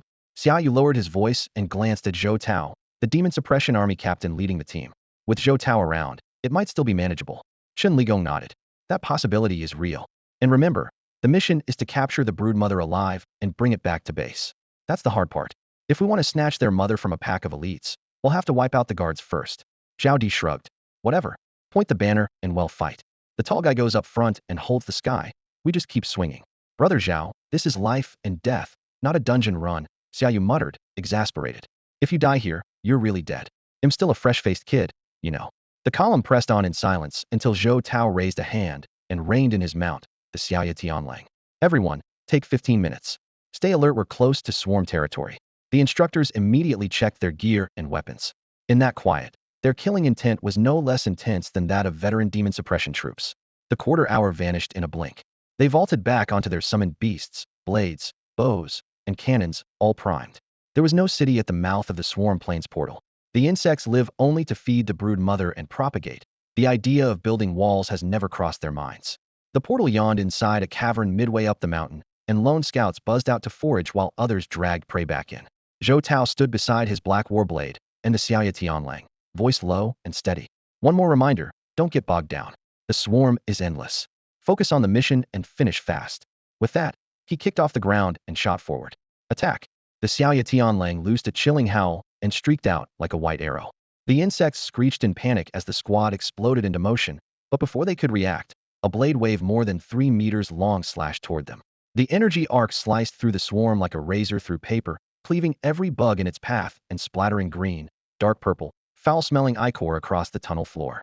The 100-meter gap vanished in a heartbeat as the 100 elite fighters surged after the strike and dived into the pitch-black cave. The entrance was low and narrow. Shrieking insects hurled themselves out only to be cut down in midair, their bodies piling against the stone walls. After barely 3 minutes of sprinting through darkness, the team reached the tunnel's end, where a planar rift shimmered like a curtain of liquid sapphire. Get ready. Zhou Tao's voice echoed off the rock. The brood mother will sense us the moment we cross. A horde will be on us. Inside this cramped passage, the insects' sheer numbers meant nothing, and stopping a king-rank beastmaster was impossible. But once they stepped through the portal, the space would open up, and Zhou Tao alone couldn't hold the line. They stepped into the light. The screeching doubled, stabbing at their ears. A dun-yellow wasteland stretched before them, sand and dust boiling on the horizon, and tens of thousands of insects of every shape and size poured toward them. They'll cover the left flank. Zhou Tao barked rapid orders. Zhao Di, watch the sky. Xiaoyu, mind the ground. The swarm could fly, burrow, launch poison stingers, even unleash psychic attacks. One lapse meant death. Worse, their venom was brutal. Take a few hits, and even a platinum tier fighter would buckle. The squad was ready. Their formation snapped open, blades, lightning, and wind razors overlapping to gouge a path through the tide. Moments later they burst free, the drone of frustrated wings fading behind them. While running, the wounded sprayed anti-venom and sealant on their cuts. Each insect here was a pair of eyes for the brood mother, and no one dared slow down. Even after breaking clear, Zhou Tao kept them at a dead sprint. Blood ran in rivers ahead of them, the ground carpeted with insect corpses. At last a brown mound hundreds of meters high loomed on the horizon, its surface crawling with bugs whose jagged mandibles tore at fallen prey, human limbs among them. Damn it! General Zhou, say the word. A soldier roared. They feed on our comrades, I'll rip their heads off myself. The sight of devoured friends stoked a fury no speech could match. 100 battle-hardened men clenched their weapons, bloodshot eyes fixed on Zhou Tao. Listen up, he thundered. Anything that isn't one of us, kill it. He leapt first, warblade trailing wind and thunder as he hurtled toward the hive. Kill. Smash them all. The others roared, their rage honed into steel that hacked straight into the nest. In a heartbeat the brood hive became a slaughterhouse. Flames roared, ice locked, lightning arced. Each elemental blast harvested insects by the dozen. The Platinum-class squad spun like a giant saw blade, grinding everything in its path to paste. But the saw began to slow. Platinum-grade insects had arrived, and the brood mother was still nowhere in sight. Platinum bugs already, and we still haven't found the core. Chen Ligong cleaved a razor-tailed wasp in half and wiped blood from his face. Doesn't matter, he grinned. We'll blow the whole place to hell. The brood mother will show. Xiaoyu snorted, law runes flaring around his fingers. Jets of molten lava erupted from the ground, swallowing the onrushing swarm. With those laws behind him, a casual flick of the wrist carried apocalyptic force. The former Lord of Lightning now looked more like an arsonist, but when it works, it works. Xiaoyu stepped forward. Xiaoyu had been wreaking havoc at the rear of the formation when Zhou Tao suddenly called his name. He froze for a heartbeat, glanced instinctively at Chen Ligong and Zhao Di, then forced his way to the very front. Watch this strike carefully. Zhou Tao's voice was calm. He lifted his blade, and a vicious arc of energy roared out. Wherever the light swept, the insects were severed at the waist, yet not a single pebble stirred. When the blade aura faded around a bend in the tunnel, Xiaoyu finally understood its terror. Nothing had seemed special before the swing, but afterward the cut was hair perfect. Only the insects were touched, the rock was flawless. Ultimate control. Exactly. Zhou Tao nodded and went straight to the point. Your runic technique is rough. You're only stacking basic power, and the excess energy is spilling everywhere. You open the path, and it'll save my strength for the king-class bugs. He sheathed his weapon, vaulted onto the Xiaoya Tianlang's back, and folded his arms. Xiaoyu understood at once. His power had skyrocketed too quickly for his control to keep pace, and the runic boost that let him duel 9-star diamonds had blinded him to his flaws. With a master of this caliber watching, he could not waste the chance to learn. He drew his warblade, flames racing along the edge. Swinging under the eye of a blade grandmaster meant even a few words could outweigh years of lonely practice. Zhou Tao spared him a glance, but said nothing. Earth, fire, lava cleave. Xiaoyu stamped, and the ground 10 meters ahead erupted. Molten rock spewed out, roasting a swath of insects to charcoal and filling the air with the stench of burnt chitin. Crossing his twin blades, he tore a crimson cross through the swarm. The blow lacked Zhou Tao's crisp finality, yet its power was still terrifying. Gold and platinum rank insects packed the charge, and few in the squad could fell a cluster with a single swing. Ugh, still a long way to go. He reddened as stray stones rattled away from his own energy. Without Zhou Tao's example, he would have been proud, but beside a true master, every flaw was magnified. Again, he barked the word, stepped forward, and plunged straight into the heart of the swarm. General Zhou, this is reckless. Murmurs rose in the ranks, but a single cold glance from Zhou Tao silenced them. Damn, he's this strong now? I didn't oversell him, did I? Zhao Di stared at Xiaoyu mowing down insects, stunned. No, you only said you'd protect him. Hey, race your chance. Friends and honor, a double harvest. Chen Ligong's broadsword was as wide as a door plank. With one sweep, he batted away the insects lunging in, his face utterly calm. Damn it. If you're that eager for a funeral feast, just say the word, "I'll die right now." Meanwhile, Xiaoyu had tuned out the world until only the instinct to swing remained. One strike, two, three, dove alone into the swarm like a machine that never tired. Seated on the back of the howling moon Finra, Zhou Tao was in no rush. He merely flicked his blade now and then, gathering the scattered bugs and subtly pointing the way if he let Xiaoyu hack ahead without guidance. No one knew where they might end up. As time passed, a ripple finally broke across Zhou Tao's once placid face. The blade was the same and the man still Xiaoyu, yet the momentum behind every stroke kept rising. Each slash seemed to split the air itself, the space around him pulsing with his breath. The will of the blade, Zhou Tao thought, startled. As a master of the saber, he sensed Xiaoyu tapping into the force of heaven and earth, a law far rarer than fire, water, wind, or lightning. A spear holds intent, a blade holds momentum. This pinnacle of martial arts is something most never touch in a lifetime. Though Xiaoyu drew that cosmic force over only a few yards, every shred of energy within obeyed him, packing a punch no weaker than flames licking the blade. Unaware, he simply felt the weapon grow smoother, the bladiki denser, his control sharper. Bzzz. No one knew how long he had been swinging when the sudden swell of insect noise snapped Xiaoyu from his trance. They were no longer in a craggy tunnel, but in a cavernous stone hall 100 feet high. Rounded, polished walls, clearly sculpted by the insects, gleamed with an eerie sheen. More terrifying was the horde inside. Soul eaters, ironclads, gilt-back mantises, venom tails, black steel cicadas, ghost-faced scorpions, every last one at least gold rank, with several platinum mutants mixed in.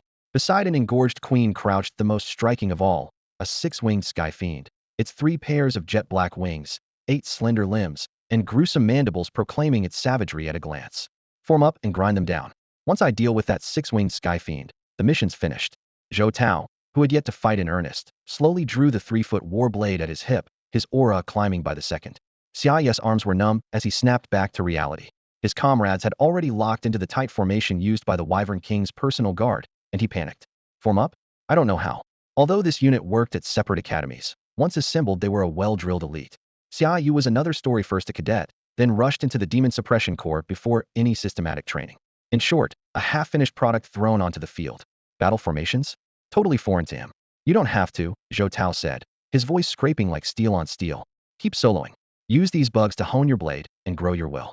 By now Zhou Tao's aura had peaked. He was a bloodthirsty war blade incarnate, and even from afar one could feel its savage edge.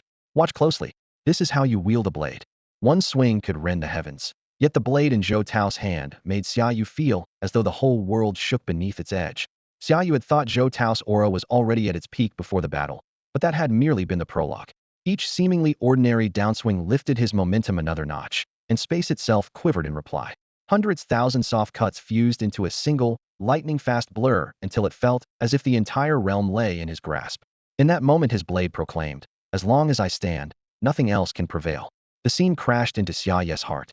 He suddenly realized had been too cautious. A bladesman should charge forward. In his world there were only cleave, through, or die. Fear had no place. Kill.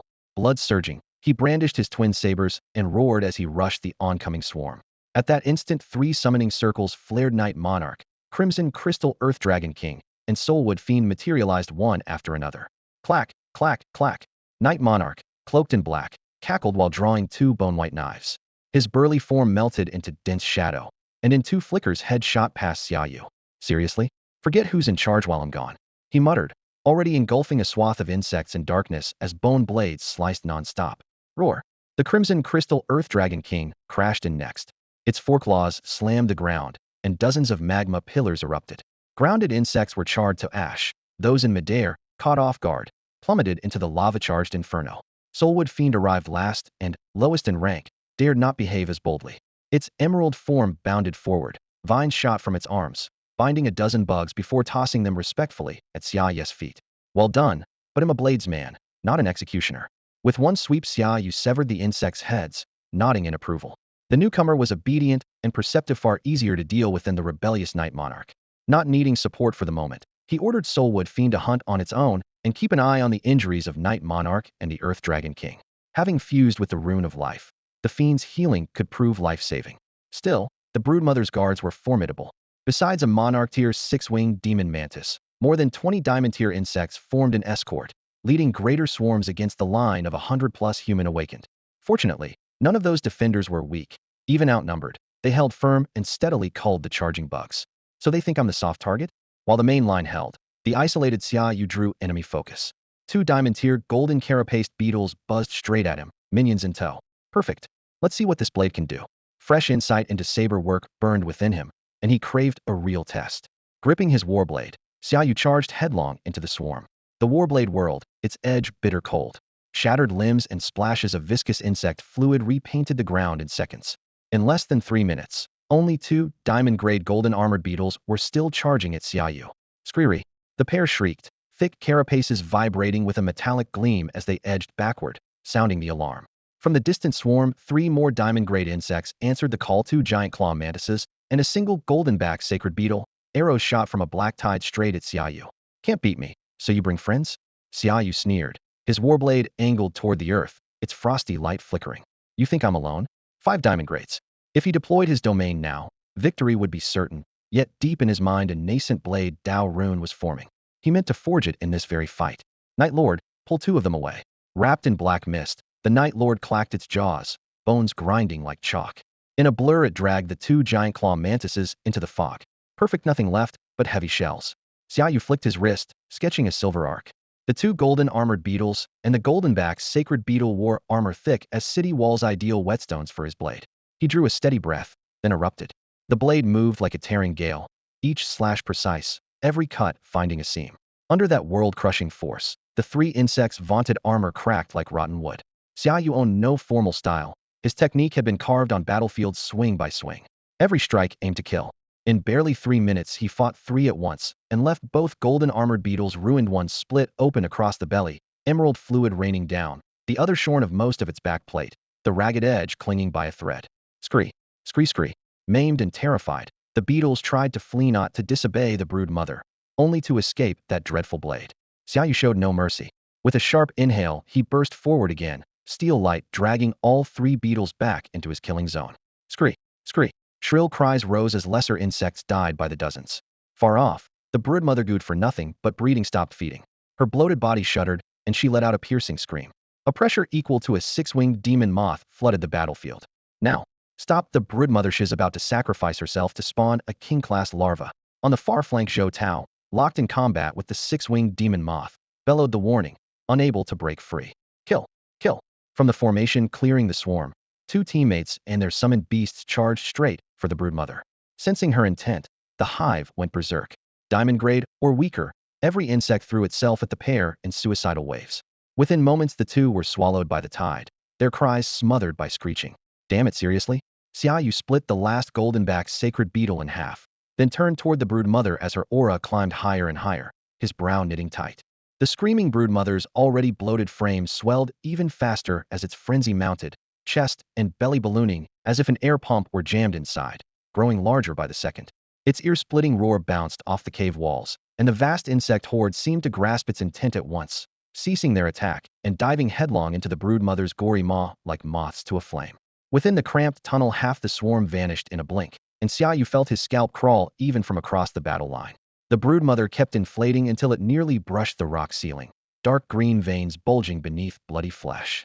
In the next instant trip, its stretched hide burst like a torn sack, and two jade green blade arms punched through the mist of gore. King Tyr, Shadow Stalker, someone gasped.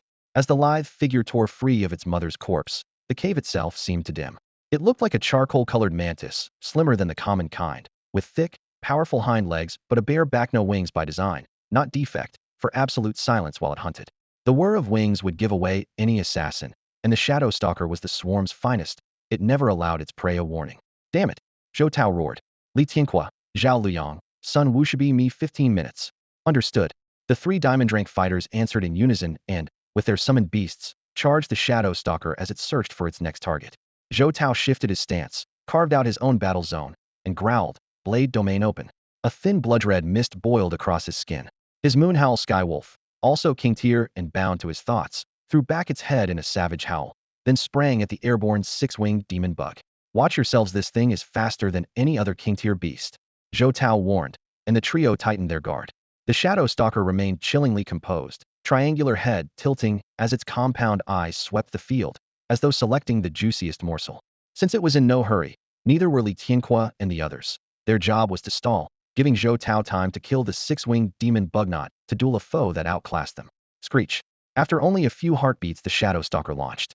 Its powerful hind legs slammed against the stone, hurling the emerald body like an arrow from a bowstring. The afterimage stretched into a straight line. Look out! The shout overlapped with the dull thump of blade meeting flesh. Sun Wusher twisted aside at the last possible moment, yet his right arm was sheared clean off, blood spraying. Clamping his left hand over the stump, veins standing out on his forehead from the pain, he forced out, "Forget me. He'll have my beast cover, you just keep it busy." With that he strode toward the rear line, and at his command the Silvermoon Thunder Dragon lunged forward. The Silvermoon Thunder Drake, a ground-dwelling lesser dragon, earned its name from the crescent mark on its brow and its raging lightning aura. It is famed for overwhelming offense and ironclad defense. Blinding arcs of electricity danced across its scales. With a sweep of its massive tail it sent shards of stone flying, then lunged at the Dark Stalker in a thunderous charge.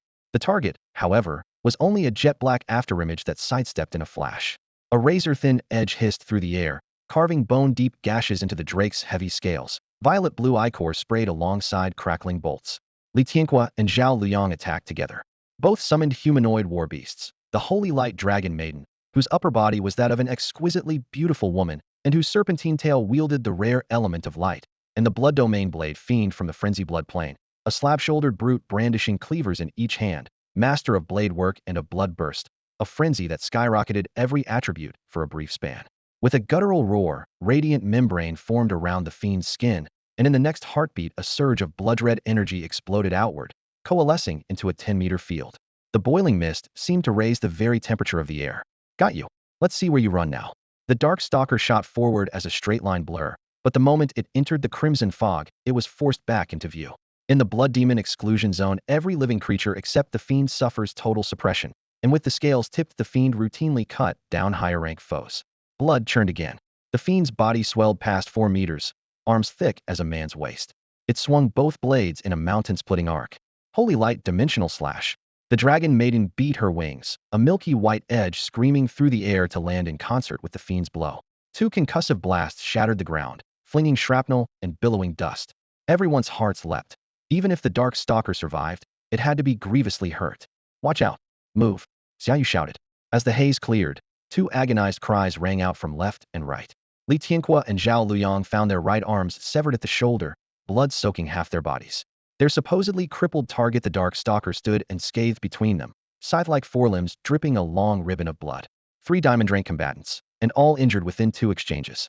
Silence filled the field, broken only by their ragged breathing. Fall back. The laws it wields will crush you. Xiaoyu drew a deep breath and stepped forward. He knew that without him the 100 or so fighters behind them would never hold out until Zhou Tao finished off the 6-winged demon moth. Moments earlier he had felt it clearly, a ripple of world law. The Dark Stalker had torn apart the Blood Demon exclusion zone with invisible rules, then used the dim surroundings to instant shift to its prey. Against power of that level, no amount of technique mattered. Don't go. You can't stop it alone, get back here. Zhao Luyang roared through clenched teeth, fighting the pain. In his eyes, Xiaoyu was someone Zhou Tao valued for extraordinary potential, destined to become a pillar of their tribe. If Xiaoyu died here, it would be a monumental loss. Lava domain open. Only a law can counter another law.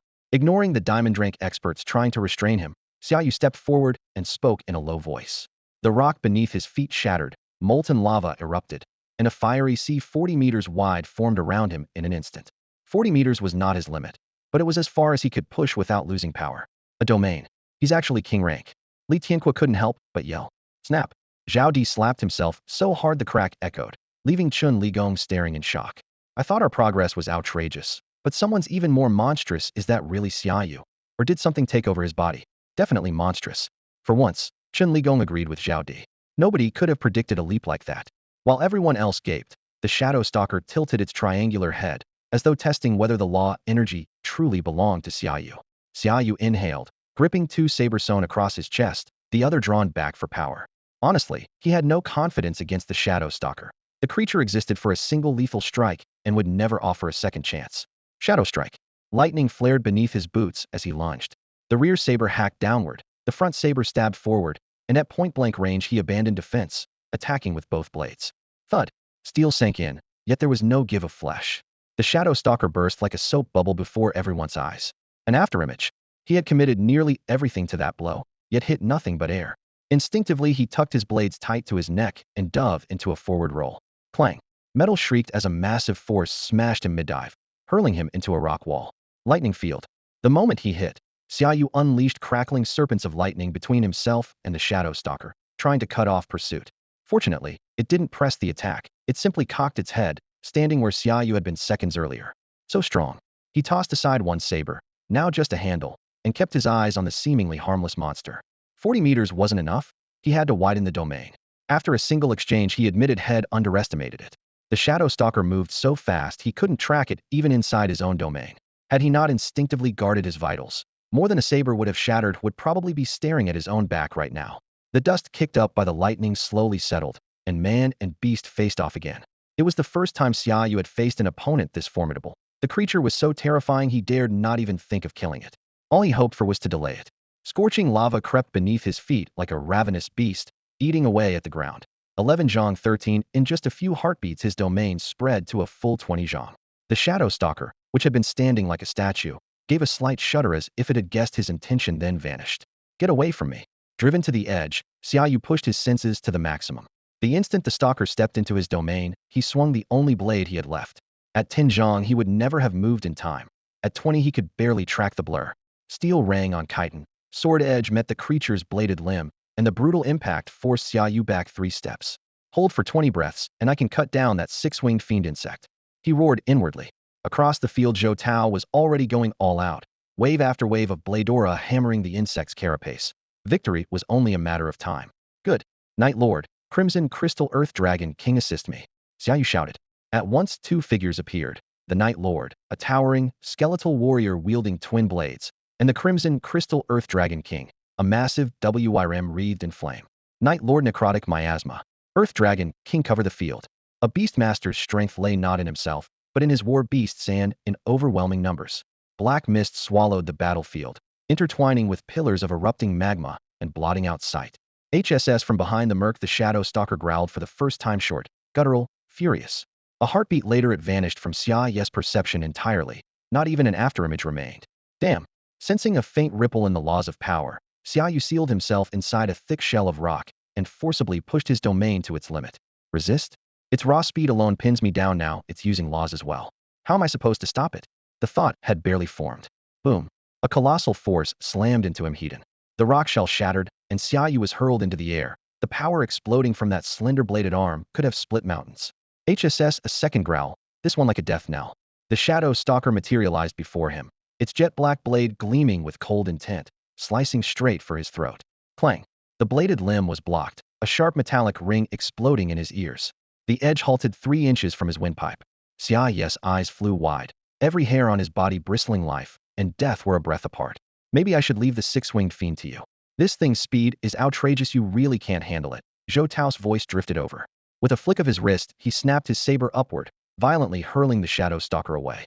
For a swordsman, every brush with death only makes the blade sharper.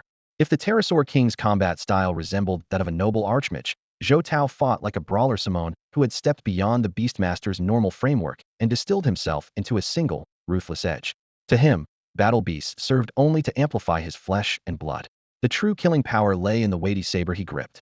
The Shadow Stalker had once forced Xiaoyu into a desperate corner, yet it looked feeble before Zhou Tao. The moment it tried to slip into the void, his blade cut straight across its path. He set up no defenses at all. Every movement declared, "Nothing can stand while I am here."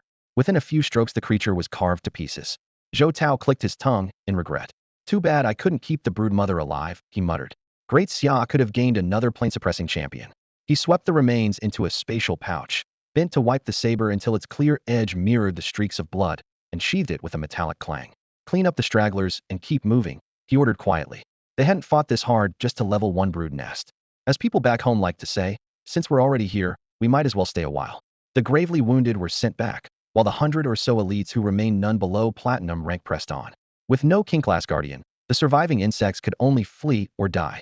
Anything they couldn't carry, Zhou Tao let Xiaoyu burn. Flames roared, Zerg corpses fell to ash, and thick smoke rolled from the tunnel mouth. Next, Zhou Tao let a lightning strike on the second nest. There was no brood mother gambling everything on a last-ditch spawn, only a single 8-armed mantis king standing its ground. Its 8 sides snapped in the saber's glow, and the massive body crashed down. Seeing this, the brood mother self-destructed, and a spray of green fluid left the squad reeking. The stench became a beacon, drawing swarms from every direction. Wherever the team went, they met suicidal charges in waves. Eventually they ran heading into a vast tide led by 3 king-class insects. To fight on would cripple the platinum rank core of the force and betray the Blitz's goal of efficient slaughter. Weighing gains against losses, Zhou Tao chose to end the incursion here. On the way back, Xiaoyu kept asking about Saber Domain secrets. "I don't know how you unlocked a domain at diamond rank," Zhou Tao admitted, "but you clearly qualify for the Divine Court of Beastmasters." They sparred throughout the journey, covering everything from footwork to mental intent, and Zhou Tao held nothing back after all. Meeting another Beastmaster who had mastered the Saber Domain was rare. "But against a true king-class foe, you're still far from ready," he said, giving Xiaoyu's shoulder a solemn pat. "Rank may mean little to a pure saber cultivator like me, but you're not just a blade monk. Raising your level to king is the most important thing now." Xiaoyu agreed with the assessment completely. When he had faced the Dark Hunter, Head held the advantage in terms of laws, yet his limited mental strength kept him from expanding his domain and left him on the defensive. Had he already reached king rank, that speed-dependent creature would have died without suspense. A glance at his system panel now showed a string of zeros. After his experience, bar leveling wasn't the problem. But letting the Crimson Crystal Earth Dragon King beneath him level up every step in front of everyone would be far too conspicuous, so he forced down the urge. By the time they returned to the city anchoring Great Xia's plain battlefield, the swarm that had once blackened the plains was gone. Lacking supplies, the besieging bugs could no longer make waves. Pacing along the wall, Xiaoyu studied the multicolored splatters on the bricks and asked, "We're perfectly capable of eradicating that insectoid plane. Why pull back after only 2 hives? In any minor plane inside our borders, if it isn't guarded by an immortal tier, we could wipe it out with a snap," Zhou Tao replied. He recalled his war beast, slung his blade across his back, and walked beside Xiaoyu. Though his tone was casual, he kept his voice low. "Resource extraction, population relocation, or simply a training ground for the Legion so long as it stays under control, we don't usually slash the roots. Only when they cross a red line, or when we must eliminate future trouble, do we hit with all we've got and erase them." Having brushed the edge of high-level strategy, Zhou Tao said no more. When they looked up, they were already outside the main command tent. "I need to report to Winged Dragon King," Zhou Tao said, pausing at the entrance. "You helped plenty this time come along. I'm guessing he wants a word with you too." Xiaoyu lingered outside, squatting by the flap and idly tracing circles in the dirt with a twig while he considered the king's possible agenda. Before he sorted it out, the flap lifted. Zhou Tao poked his head out, motioned to him, and ducked back inside. Xiaoyu tossed the twig aside, drew a steady breath, stepped in front of the entrance, and barked, reporting. "Combat Staff Officer Xiaoyu of the 8th Legion requests permission to enter." "Come," Winged Dragon King answered crisply. The lanterns inside burned steady. Besides Zhou Tao and the Winged Dragon King, Ghost Wolf King was present as well. For once the usually hooded figure had thrown back his Calfin frame. Features chiseled like stone, skin deathly pale from years spent in darkness. Winged Dragon King's gaze was direct. "Zhou Tao says you've already formed a domain. Show me." "Ah, yes, sir." Xiaoyu invoked his law. Instantly the 3-meter radius around him became molten lava. Heat billowed. Gravity deepened the twin-based domain of flame, and stone roared through the air. Runes flashed across the king's pupils. High heat and heavy pull still second-tier runes. With a single glance Head seen the structure. He nodded. I want to ask how you manage this at Diamond Tier. Everyone walks his own path. You can dismiss it. The domain faded. The floor cooled and cracked into sooty scales. Winged Dragon King went on. You've mastered runes and shaped a domain. There's no bottleneck left between you and king rank. Bringing you into the beast-taming royal court ahead of schedule poses no problem. He exchanged a glance with Ghost Wolf King, flicked his wrist, and light flared from the spatial ring on his finger. Two items appeared on the table before Xiaoyu. This spatial ring is standard issue even if you already have one. You still get it. The other is an identity token that also serves as a link to every other king. Whenever you need guidance, ask through it. All of Great Xia's kings are in the network, and with a bit of luck, even an immortal might answer.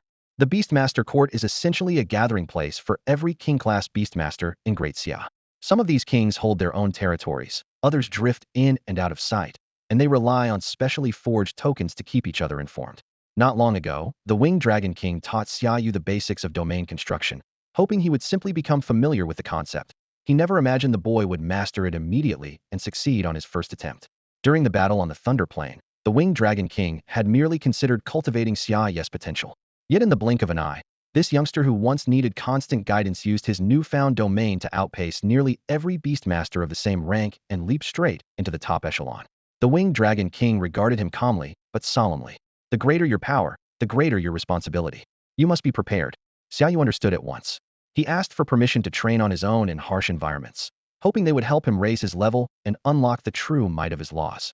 The city was crowded and full of prying eyes, so this request came at the perfect time. After a brief pause, the Winged Dragon King nodded. Very well, but if you want to enter another plane, you must teleport from our homeland's native plane. You are not to force your way in from a battlefield rift. He added, seek out places as extreme as the Thunder Plane. You have mastered a few law runes, but the number is still too small and their variety is limited. The Winged Dragon King lifted a hand, showing a simple gesture. That old ghost, for example, has condensed no fewer than 100 runes from the laws of darkness and specter alone. He has almost fully assimilated both laws and that is true mastery. Instinctively, Xiaoyu glanced at the pale-faced ghost wolf king, the old ghost in question. 100 law runes, all tied to the darkness and specter lines. Each rune represented a unique facet of a law. 100 meant 100 facets. No one knows how many facets a complete law might hold, but 100 is enough to cover everything currently recorded, and it explained the ghost wolf king's terrifying strength. The comparison made Xiaoyu feel like a frog at the bottom of a well. Thought he had glimpsed the sky, only to realize he was still staring up from deep within the shaft. He clasped his fists in earnest respect. I will remember your teachings. The Winged Dragon King nodded again and tossed him a jade slip. Since you already possess king-level combat power, you should understand the wider war in other realms. Inside you'll find intelligence on several high-grade planes, abyssal demons, undead, beastmen, angels, and dragons. Each of these 5 races fields immortal class leaders and plenty of kings. They pose the greatest threat to humanity at present. These 5 high-grade planes lead the front line against humankind. No covert war is ever fought without their shadow. Xiaoyu scanned the jade slip with his soul imprint and found details as specific as the habits and battle beast lineups of particular immortal powerhouses. Memories of his first march with the demon-subduing army into the undead plane resurfaced deserts of bones, ghostly fire in the sky, and the care and protection of those older veterans. Warmth stirred in his chest. I won't forget, he said with conviction. The Winged Dragon King waved dismissively. Go and rest. Cultivation requires both tension and release, and insight into law runes demands a balanced mind. His tone softened. You fought long enough. Recover first, then move forward. Xiaoyu bowed once more and turned to leave. With a final wave, the Winged Dragon King signaled that he was free to go. Ha ha ha, another king-class fighter under my banner. And not just any king, a domain-bearing king at that, ha ha. The moment Xiaoyu's back vanished through the flap of the command tent, the Wyvern King's usually stern face cracked wide open. He threw back his head and laughed, the sound rumbling through the camp like distant thunder, thumping the Ghost Wolf King on the shoulder while pride blazed in his eyes. That kind of king? I could take 3 of them on my own. The Ghost Wolf King snorted, tugged his hood into place, and stalked off, unwilling to hear another word of bragging. Stepping out of headquarters, Xiaoyu felt a rush of relief and broke into a jog toward his quarters. At last, I'm getting out of here. He drew a deep breath of blood-scented air, lightness flooding his chest. Even the fiercest killer has limits, and he had never seen himself as a butcher. After so long in fire and gore, body and spirit were both worn thin. There were only 2 ways off an active front: on a casualty stretcher or with written approval from a legion commander or higher. Out of tens of thousands, he was the one fate had tapped, and the privilege thrilled him. With a spatial ring, packing was child's play. He tapped each belonging inside, then sought out Zhang Hong for a quick farewell. He still held an official post, and while his men bled on the line, he was walking away. Paperwork or not, people would talk. Saber at his side, he slipped into the convoy that escorted the badly wounded and left the blood-soaked battlefield behind. The undead plane lay beneath a ceiling of low gray mist, broken bone walls creaking in the wind. Old Joe, this assignment just hit my desk. Can your battalion take it? The speaker was Mole. After breaking through to platinum rank and piling up merit, he had been promoted from company commander to operations staff officer, now wielding real authority over 5 battalions. Unlike Xia's nominal posting, Mole dealt with hard frontline business every day. The dark-skinned giant called Old Zhou bore a jagged scar from his left eye to his jaw. He was Zhou Dingtian, current commander of the city guard. No problem. Leave it to me. A glance at the dossier was all he needed before he agreed.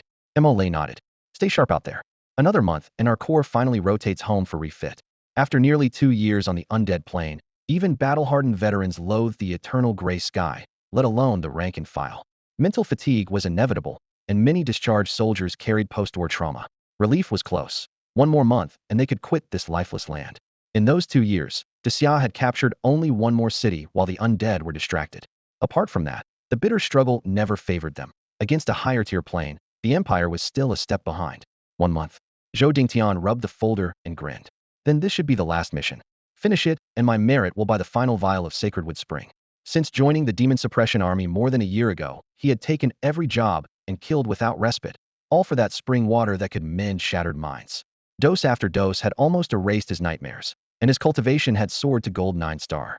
If it still isn't enough, no worries, Mole said, patting his arm. I've got spare merit. Before we pull out, your problem will be gone for good. Zhou Dingtian let out a booming laugh, his broad chest rising and falling. That's why it pays to follow the right boss, but I probably won't need the help. When I get back, drinks are on me. With that he thumped his chest, grabbed the spear beside the table, and strode out. In the dim forest, a 500-strong detachment advanced in a broad line. Interlaced dead branches choked the scant light, and the damp earth was strewn with fresh footprints and splintered bones. Directly ahead, a mass of clattering skeleton soldiers surged forward, brandishing broken weapons like an onrushing tide.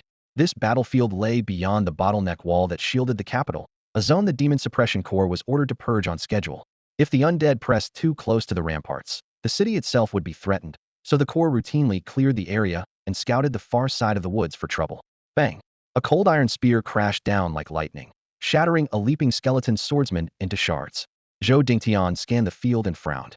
Captain, something's off. The undead are thicker than before, the lieutenant said, regulation saber flashing as he fought his way to Zhou's side. You're right, it's abnormal. Zhou flicked his spear and sent another skeleton flying. Signal the unit to tighten up, hold formation, and no one breaks ranks. He had carried out countless sweeps like this. A spike in numbers was still manageable, so he chose to contract the line rather than pull back. Report. Scouts from the flanks stumbled in. Another wave coming out of the woods at least 1,000 undead. 1,000? What about elites? Zhou asked. So far, only 3 Death Knights and 2 bone-plated Dire Bearsnow Platinum class threats. 1,000 undead led by 5 gold rank monsters was alarming, but not disastrous. After a quick calculation, Zhou ordered, we're taking them down, but hold the Linedo, not charge. Of the 5 gold rank undead, he took on 3 alone. As a gold 9-star veteran, he had few peers. Years of combat had welded man and war beast into one. Spear thrusts and the creature's charges struck in perfect rhythm, and within moments all 3 targets were decapitated. Bleached bone fragments sprayed outward, and the surrounding soldiers roared their approval. In the Demon Suppression Corps, a powerful commander meant a better chance to live, and a company led by someone of Zhou's caliber was rare. But the cheers died as though a hand had closed on every throat. An instant later, an even heavier pressure rolled over them. Clack, clack, clack, sound of colliding bones echoed from the depths of the forest, and the ground trembled. They had yet to see the enemy, but everyone knew that what was coming could swallow them whole. Retreat. Gold rank officers and above stay behind and hold. Everyone else fall back and call for support. Zhou bellowed, sweeping his spear in a glittering arc that smashed the lingering undead to pieces. As the column pulled away, an ear-splitting bellow ripped through the air. Bracing on his spear, Zhou glared at the colossal shape tearing through the canopy. It was a skeletal beast nearly 100 meters long. Stunted forelimbs hugged its chest plate, hind legs stood thick as pillars of stone, and sawtooth jaws glinted even in the gloom, black necrotic vapor seeping from every seam in its bones. A diamond-class monster, the bone tyrannosaur. Every time its massive foot crashed to the ground, the earth quaked, and every heart trembled. What are you standing around for? Get back and report what you saw. Zhou Dingshan's face was blank, as though he had foreseen the scene before him. We raise soldiers for 1,000 days for moments like this. He barked. Whoever stays, buy us time. The rest of you run like hell and get the intel back as fast as you can." With that, his expression hardened. He hoisted his spear with one hand and charged straight at the white-boned Tyrannosaurus beast. The monster roared, soul fire blazing in its skull, and swung its claw to meet him. Clang! Metal struck bleached bone. The spear shaft snapped in two, and the rebounding claw flung Zhou Dingtian through the air. In that heartbeat, his battle beast lunged and tore a shard of crystal bone from the monster's hind leg, but nothing more. Trading wounds was meaningless against such overwhelming power.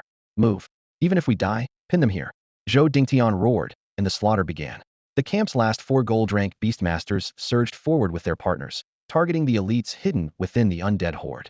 Every second they stole might be the second the message got through. They knew the odds were slim, yet they clung to that final sliver of hope. Huff huff huff. Within 2 brief exchanges, the 4 other gold-rank beastmasters had been torn to shreds. Zhou Dingtian was gravely wounded, and his last surviving beast lay crushed to pulp beneath the white-boned Tyrannosaurus beast's foot. It was the same nightmare all over again, but this time there was no chance to turn the tide. Scalding breath washed over him, and a vast shadow loomed. He braced himself on the broken spear and stared the titan down. The white-boned Tyrannosaurus beast bellowed, raising its colossal foot to mash him into paste. Zhou Dingtian screamed, eyes blazing with resolve. "If I'm going to die, I'm taking one of your bones with me." He thrust the broken spear toward the descending claw. Lightning drop. A cascade of violet bolts erupted, swallowing the raised bone palm before it could land. "Damn it again, I'm right under this thing." The current jolted Zhou Dingtian as well, but the monster absorbed most of it, leaving him only numb. "Touched? Admiring my heroic silhouette? Don't cry, bro, this is what brothers are for," a teasing voice called from above. Xiaoyu swooped down on his thunder rock, flicking half-dry bangs from his eyes. "Get lost. I was ready to die a martyr now, all that dramatizing was for nothing." Zhou Dingtian shouted back, yet the blood-smeared grin on his face betrayed his relief. Xiaoyu snorted. "If you'd rather not waste your big moment, I'll leave. There are a few diamond rank clowns over there, but judging by your condition, we won't need them." He summoned his soulwood dryad and invoked the law of life to heal Zhou Dingtian. "Sit tight. I'll clean up these blind fools." Turning to the surging undead army, Xiaoyu let out a soft chuckle as 3 summoning circles shimmered into being before him. Beneath the dim sky of the undead plain, a magnificent giant eagle wreathed in violet lightning streaked past like a shooting star. Its wings shuddered, bolts of purple electricity arcing in every direction, tearing visible scars into the air. Half kneeling on its back, Xiaoyu steadied himself, eyes sharp as blades. One hand pressed against the bird's feathers, he drove the mount forward with his own thunderous power. Hours earlier he had rescued Zhou Dingtian.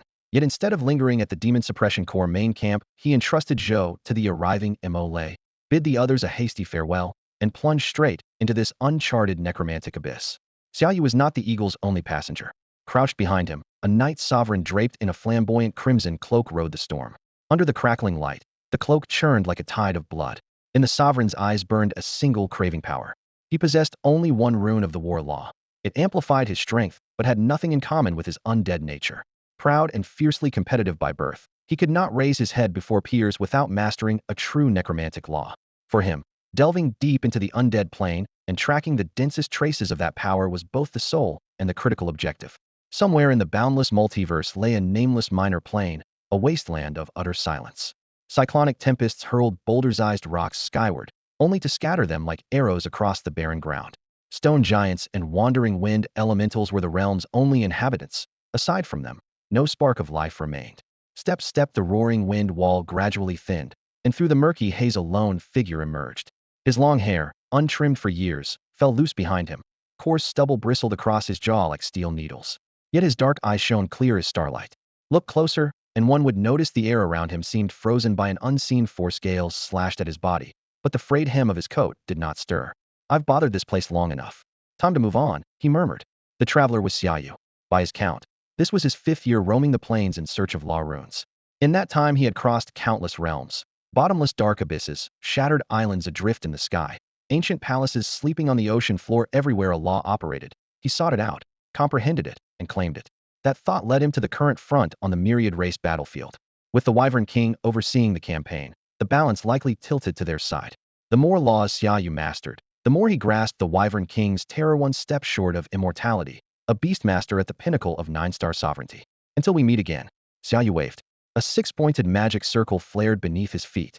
A colossal thunder eagle burst from the array, its screech splitting the heavens as it carried him through cloud and mist, leaving a trailing wake of lightning hundreds of meters long. On the battlefield between planes, every faction poured in fresh troops, and the flames of war blazed higher. In the command hall, a rotating three-dimensional map of the entire front displayed terrain, troop placements, and lines of advance in immaculate detail. Heavy chairs lined both sides of the table, and commanders from every force took their seats in turn. This campaign has been under your direction from the start, Wyvern King, a senior officer said. Give everyone the latest report. On the seat of honor to the left sat a middle-aged man in uniform, his blade-cut features set in stern resolve. This was Bing Sun Wang Lei Ming, commander of the Central Theater, foremost among Daxia's 5 military regions. Beneath the army banner, his authority was unquestioned. Ilon Wang occupied the chair to Lei Ming's right. When everyone had assembled, he rose, slid a command baton from beneath the sand table, and wrapped it smartly against the metal rim, drawing every eye. Ladies and gentlemen, Ilon Wang began. You all know that after searching the ancient archives of our allied nations, we have sealed every other gateway to human territory. This place is now the only battlefield. He pointed the baton at the center of the table. Glowing dots converged, outlining the theater in razor detail. The combatants divide into 5 major factions. First, humanity. Second, the orcs muscle-bound, myriad in tribe, and backed by most Halford planes. Third, the holy light angels, masters of radiance who also rule several planes. Fourth, the Abyss Undead Coalition. When these longtime partners unite, their powers for 7 to 12 titled demon gods stand among them, and they dominate every tier of strength. Fifth, the Yaogwai, a mix of beast and plant spirits whose ace is the dragon plane. Without it, they would have been carved up long ago. The baton swept across the sand, pausing over 5 blue lights. Thanks to our early advance, we have founded 5 fortified cities behind the human line, each tied to a military region. At the extreme front sits the Central Theater, taking the full brunt of abyss and undead assaults. Those creatures never tire and launch several full-scale attacks daily. The northern and eastern theaters guard the flanks. The north faces the orcs' Hedon, while the east, crisscrossed by waterways and home to our only standing naval formations, must confront the Yaogwai. He paused, letting his gaze sweep the officers. Fortunately, Daxia is not alone at the gate. Other nations have committed their finest troops. All major factions seem to share a tacit goal: settle the score on this plane first. Even so, humanity is still at a disadvantage. The seal is only a stopgap. If we fail to gain decisive superiority before it lifts, they will invade our homeland, force us into multi-front war, and our losses will multiply. Bing Sun Wang Lei Ming replied in a measured voice, "Leave the main front advance to me." The brief statement brimmed with unshakable confidence, even with the Abyss Undead Coalition arrayed before him. Ilon Wang nodded. Very well. Seniors Nangong and Li, and Commander Xiao, will hold the Central Theater with Lei Ming. Commander Bai will lead the Southern Corps in support. 4 figures answered at once, each a peaked combatant bearing the title of king. Nangong Sun, the Jinlong King, heir to an ancient martial clan, once stormed an undead plane solo to slay a skeletal monarch of equal rank. Li Chengfeng, the Longmang King, likewise of a martial lineage, whose fire-scaled Longmang now rules more than a dozen planes. Xiao Jing, the Bloodrealm King, leader of the City Guard sequence, whose Bloodsky Battle Kings have crushed Gateway Beast tides time and again. Bai Yun, the Phantom Insect King, the sole woman among the 12 titled kings, and perhaps the most fearsome, for her summoned creature is a Zerg Queen and her doctrine is pure swarm warfare. Daxia has only 12 title-level kings in total, and Ilon Wang alone has already pulled 5 of them to the same city. Even so, the gap remains huge compared with the undead and abyss planes. Fortunately, an alliance of other nations is sharing the pressure on the front lines, so Daxia does not have to bear the full brunt by itself. However, if Bing Sun Wang pushes too far ahead, no one can guarantee that the undead and abyss armies won't change course and focus their main assault on Daxia. Both flanks move up for simultaneous support as well, Ilon Wang said, rapping his knuckles on the tactical sand table. You're all veterans. I don't need to explain what happens to an isolated spearhead. Advance in a fan formation. We may not be able to wipe out those planes, but we must tear a bloody chunk out of them and buy the next generation time to grow. His tone shifted, calm yet unyielding. Humans live shorter lives than most races, yet we still stand toe-to-toe with the other planes. We owe that to generations of sacrifice. I once enjoyed the breathing room our predecessors bought with their lives. Now it's my turn to repay that debt. The 2 senior generals seated below Bing Sun Wang nodded. Hanbing Wang Xueling, commander of the Northern Theater, and Husha Wang Fangyu, commander of the Eastern Theater, both towering figures in their own right. Ilon Wang continued issuing orders. He'll leave the northern and eastern fronts entirely in your hands, Xueling and Fangyu. Luosha Wang Qinzhan and Xuanjiao Wang will accompany you. Luosha Wang Qinzhan, one of only 2 title-level kings in the City Guard, had led his 8-armed Luosha Legion for years, felling countless powerhouses from alien planes. As for Xuanjiao Wang, His peerless defense needed no further praise. As long as he stood on the city wall, the section beneath his feet would never fall, even if the rest of the wall collapsed. Wang then pointed to the two remaining cities on the sand table. He'll personally defend the one beneath our feet. The other goes to the Western Theater under Commander Jiang. Jiang Buwei, Yinma Wang, was famed for his unpredictable offensive so elusive that even Guiling Wang, forever shrouded in deathly aura, could only trail in his wake. Under this deployment, 11 of the 12 title-level kings each guarded a sector, while Yilong Wang deliberately kept Guiling Wang in reserve as a mobile trump card against any unforeseen crisis. Just then, a scout stumbled into the hall, voice urgent. Report. Cities in the central, eastern, and northern theaters are under alien assault, with king-class enemies already sighted. Enough. Everyone knows their duty, said Lei Ming, the true helmsman of the military headquarters. He rose to his feet, his gaze sweeping across every title-level king. Let the couriers fill you in on the details. Right now, the entire line moves. As his words landed, his figure blurred and vanished amid ripples in the air. The others followed suit, tearing through space, streaking light, or melting into shadow as they sped toward their assigned fronts. Outside the dimensional battlefield, the towering gateway still stood, but a massive alloy door had been welded beside it, matching the passage's height. Xiaoyu, Clean's haven and freshly shorn after 5 years of wandering, had rushed here the moment he returned. So much has changed. He looked up at the light screen overhead. Streams of people surged forward, demon suppression troops, city guards, and civilian beast tamers in every kind of attire, forming several long lines as they filed through security barriers toward the front. A place that had once been deserted now burned with fighting spirit. Flying contract beasts swooped overhead, leaving razor-sharp cries in their wake. 5 years away, and there are this many beast tamers now? Xiaoyu wondered, his eyes sweeping over layer upon layer of cordons. Have we really united the whole battlefield in just 5 years? Has this place really turned into a proving ground for beastmasters? Seriously? In just 5 years, humanity's strength has soared this high? If I trained for 5 straight years only to end up hanging on to the tailgate, that would be a joke. With doubt in his heart, Xiaoyu quietly joined the end of the line. Thanks to his title of operations officer for the Central 8th Legion, he enjoyed green lights all the way. No paperwork, no questioning. A guard even pointed him onward. The Central War Zone is stationed in City 5 now. City 5. Xiaoyu frowned. When he left, they had barely finished the first fortress here. In 5 short years, the dimensional battlefield had clearly been turned upside down. Open the gates.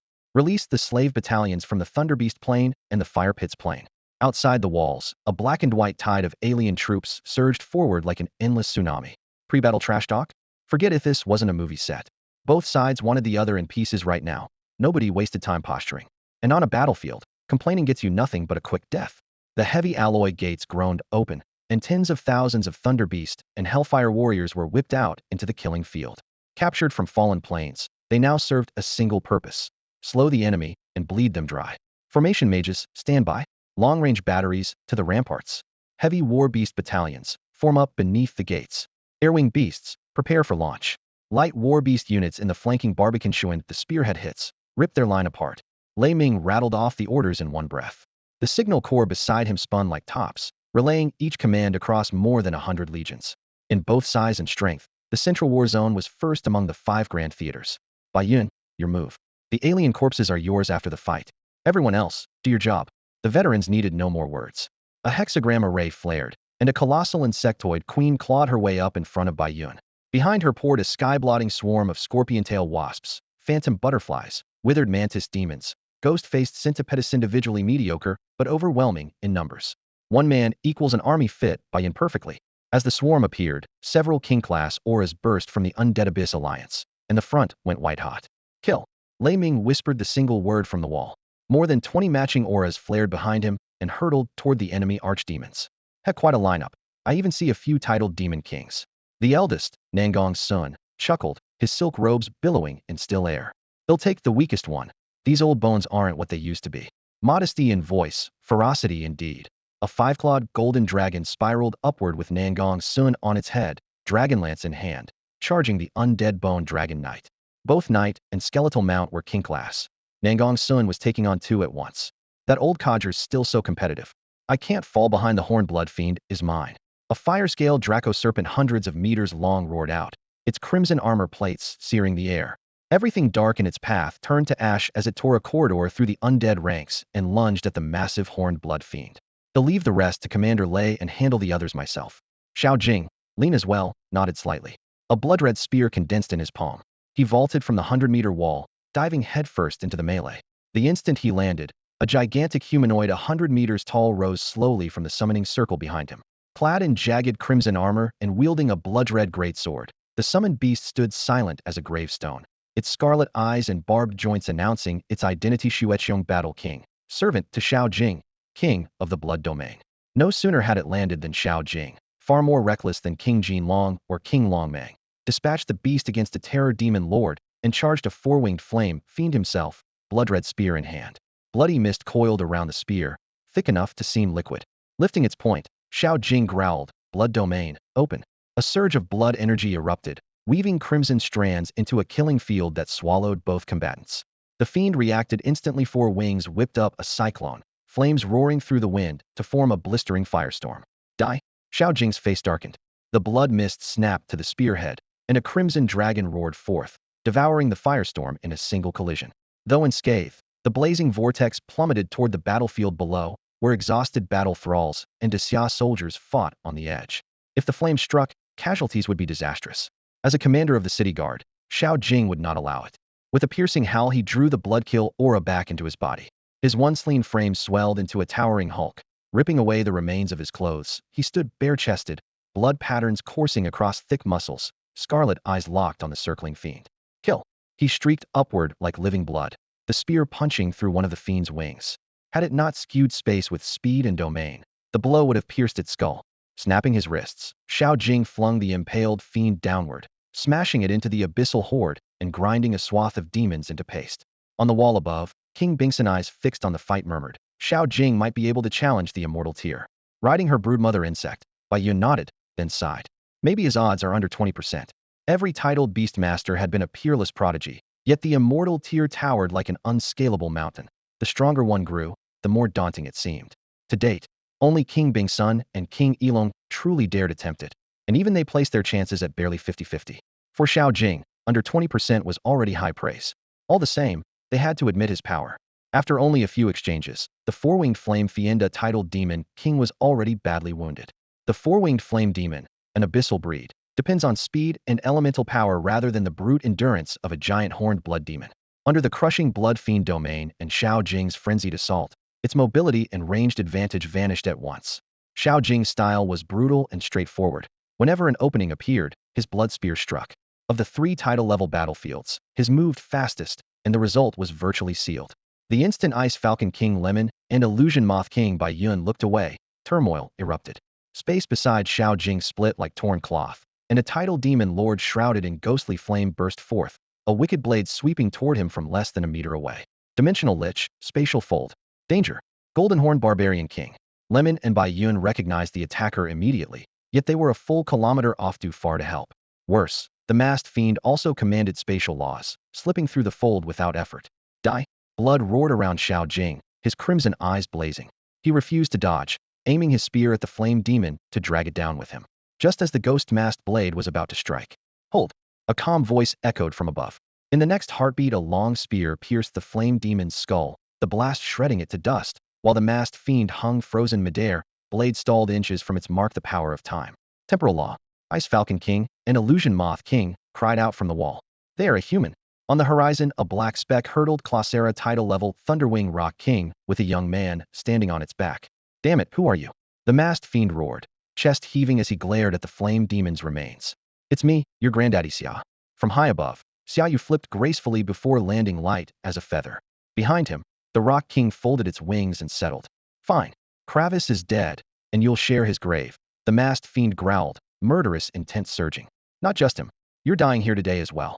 The cold retort came from Ice Falcon King Lemon, who descended on a blast of frigid wind to stand behind Xiaoyu. Nearly losing a tidal warrior to a sneak attack had ignited his fury. Leave him to me. I want him as part of the blood fiend domain. Xiao Jing, still bristling from the ambush, spun his spear and started forward. No need for a sledgehammer to kill a chicken. Let me test myself, seniors. 5 years of trials had left Xiaoyu hungry for a title-level foe, and his blood already boiled for the fight.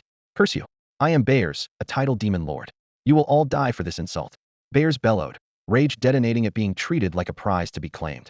With a roar, Bears raised his ghost-face blade and charged straight at Xiaoyu. Bowls, a demon king who commanded the laws of space, ranked near the very top of the abyssal hierarchy. After enduring 3 consecutive humiliations, he finally lost all patience. His towering figure flickered once, erasing every inch between himself and Xiaoyu. A ghost-masked saber whistled through the air, its blade light flashing toward its target. Spatial art such a nuisance. Xiaoyu's lips curved faintly, yet he didn't move at all, allowing the icy edge to cleave straight at him. Squelch. The saber tore through the air but cut only a billowing swirl of black mist. When the fog churned a few breaths later, the victim who should have been split in two was nowhere to be seen. An umbral decoy, trademark skill of the Evernight Monarch. As the haze cleared, Xiaoyu materialized before the Stormwing Eagle King. Beside him stood a crowned skeleton clutching twin-bone sabers, evolved undead ruler, the Evernight Monarch. Another king-class familiar, and a dual undead shadow type. At that, the Blood Fiend King's tiger eyes widened as he shot a disbelieving glance at Ice Falcon King Lei Ming. Two king-class familiars, both versed in the laws of time, and their summoner looked barely more than a youth. In Grand Xiao's history, no one had ever heard of him. Lei Ming shook his head. He was just as baffled. Still, the battlefield made one thing clear. This young beastmaster was their ally, every bit as hostile to the invaders as they were. Evernight Monarch, Stormwing Eagle King's yours, Xiaoyu said, eyes firm. Make it clean. This is my first fight after stepping back into the world.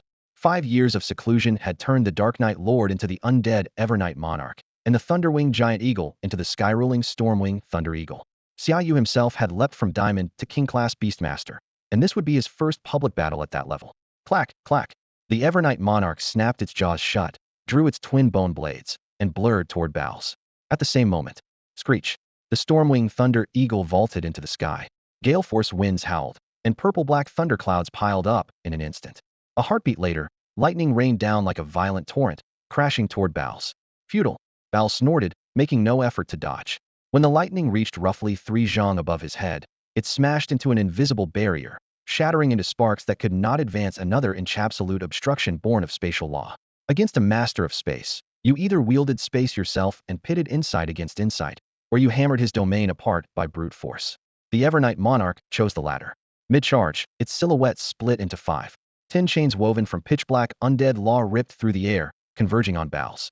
If they pierced the barrier, 10 bone blades wreathed in wailing spirits would follow, ghost-green soulfire dancing along their edges. Crack. The 10 blades fell together, and space at Bowles' flank rang out like shattering glass, fine fractures spidering from each wound. Screech. Before he could catch his breath, a violet sphere of lightning detonated overhead. Dragging a bolt as thick as a barrel, it plunged at breakneck speed, arriving before him in a single blink. The Stormwing Thunder Rock was wrapped in rule-born lightning. Thunder coursed across its vast wings and, as if they were twin steel blades, those wings shredded the crumbling pocket of space. The shattered dimension erupted in a violent gale. Without losing momentum, the rock dove on Bowles amid rolling thunder, its razor wings aimed straight at the Demon King's skull. As a monarch of the abyssal demons, Bowles was no weakling. He hovered with his great sword leveled, deep violet hellfire spiraling down the ghost mask blade. Xiaoyu had witnessed the terror of this race back on the abyssal plane. There he mastered the law of blood and granted it to the Eternal Night King. Once the king drew an enemy's blood, he could seize control of it, and lesser foes were sucked dry in a single heartbeat. Now the Eternal Night King and the Stormwing Thunder Rock pressed Bowles from front and rear. Leaning on the law of space, Bowles blinked and warped, trading blows with the 2 king-class summons, yet anyone could see he was being driven steadily back, reduced to mere defense. I want an outright rout, not a back and forth, Xiaoyu said calmly from the edge of the sky, arms folded. Eternal Night King, if he's not down in 3 minutes, forget about coming out for the next 3 months. Kaka. The Eternal Night King cackled at the threat of confinement and snapped his bone blades forward. Oily black ghost mist spurted out, dyeing the blades pitch black and sharpening their edge.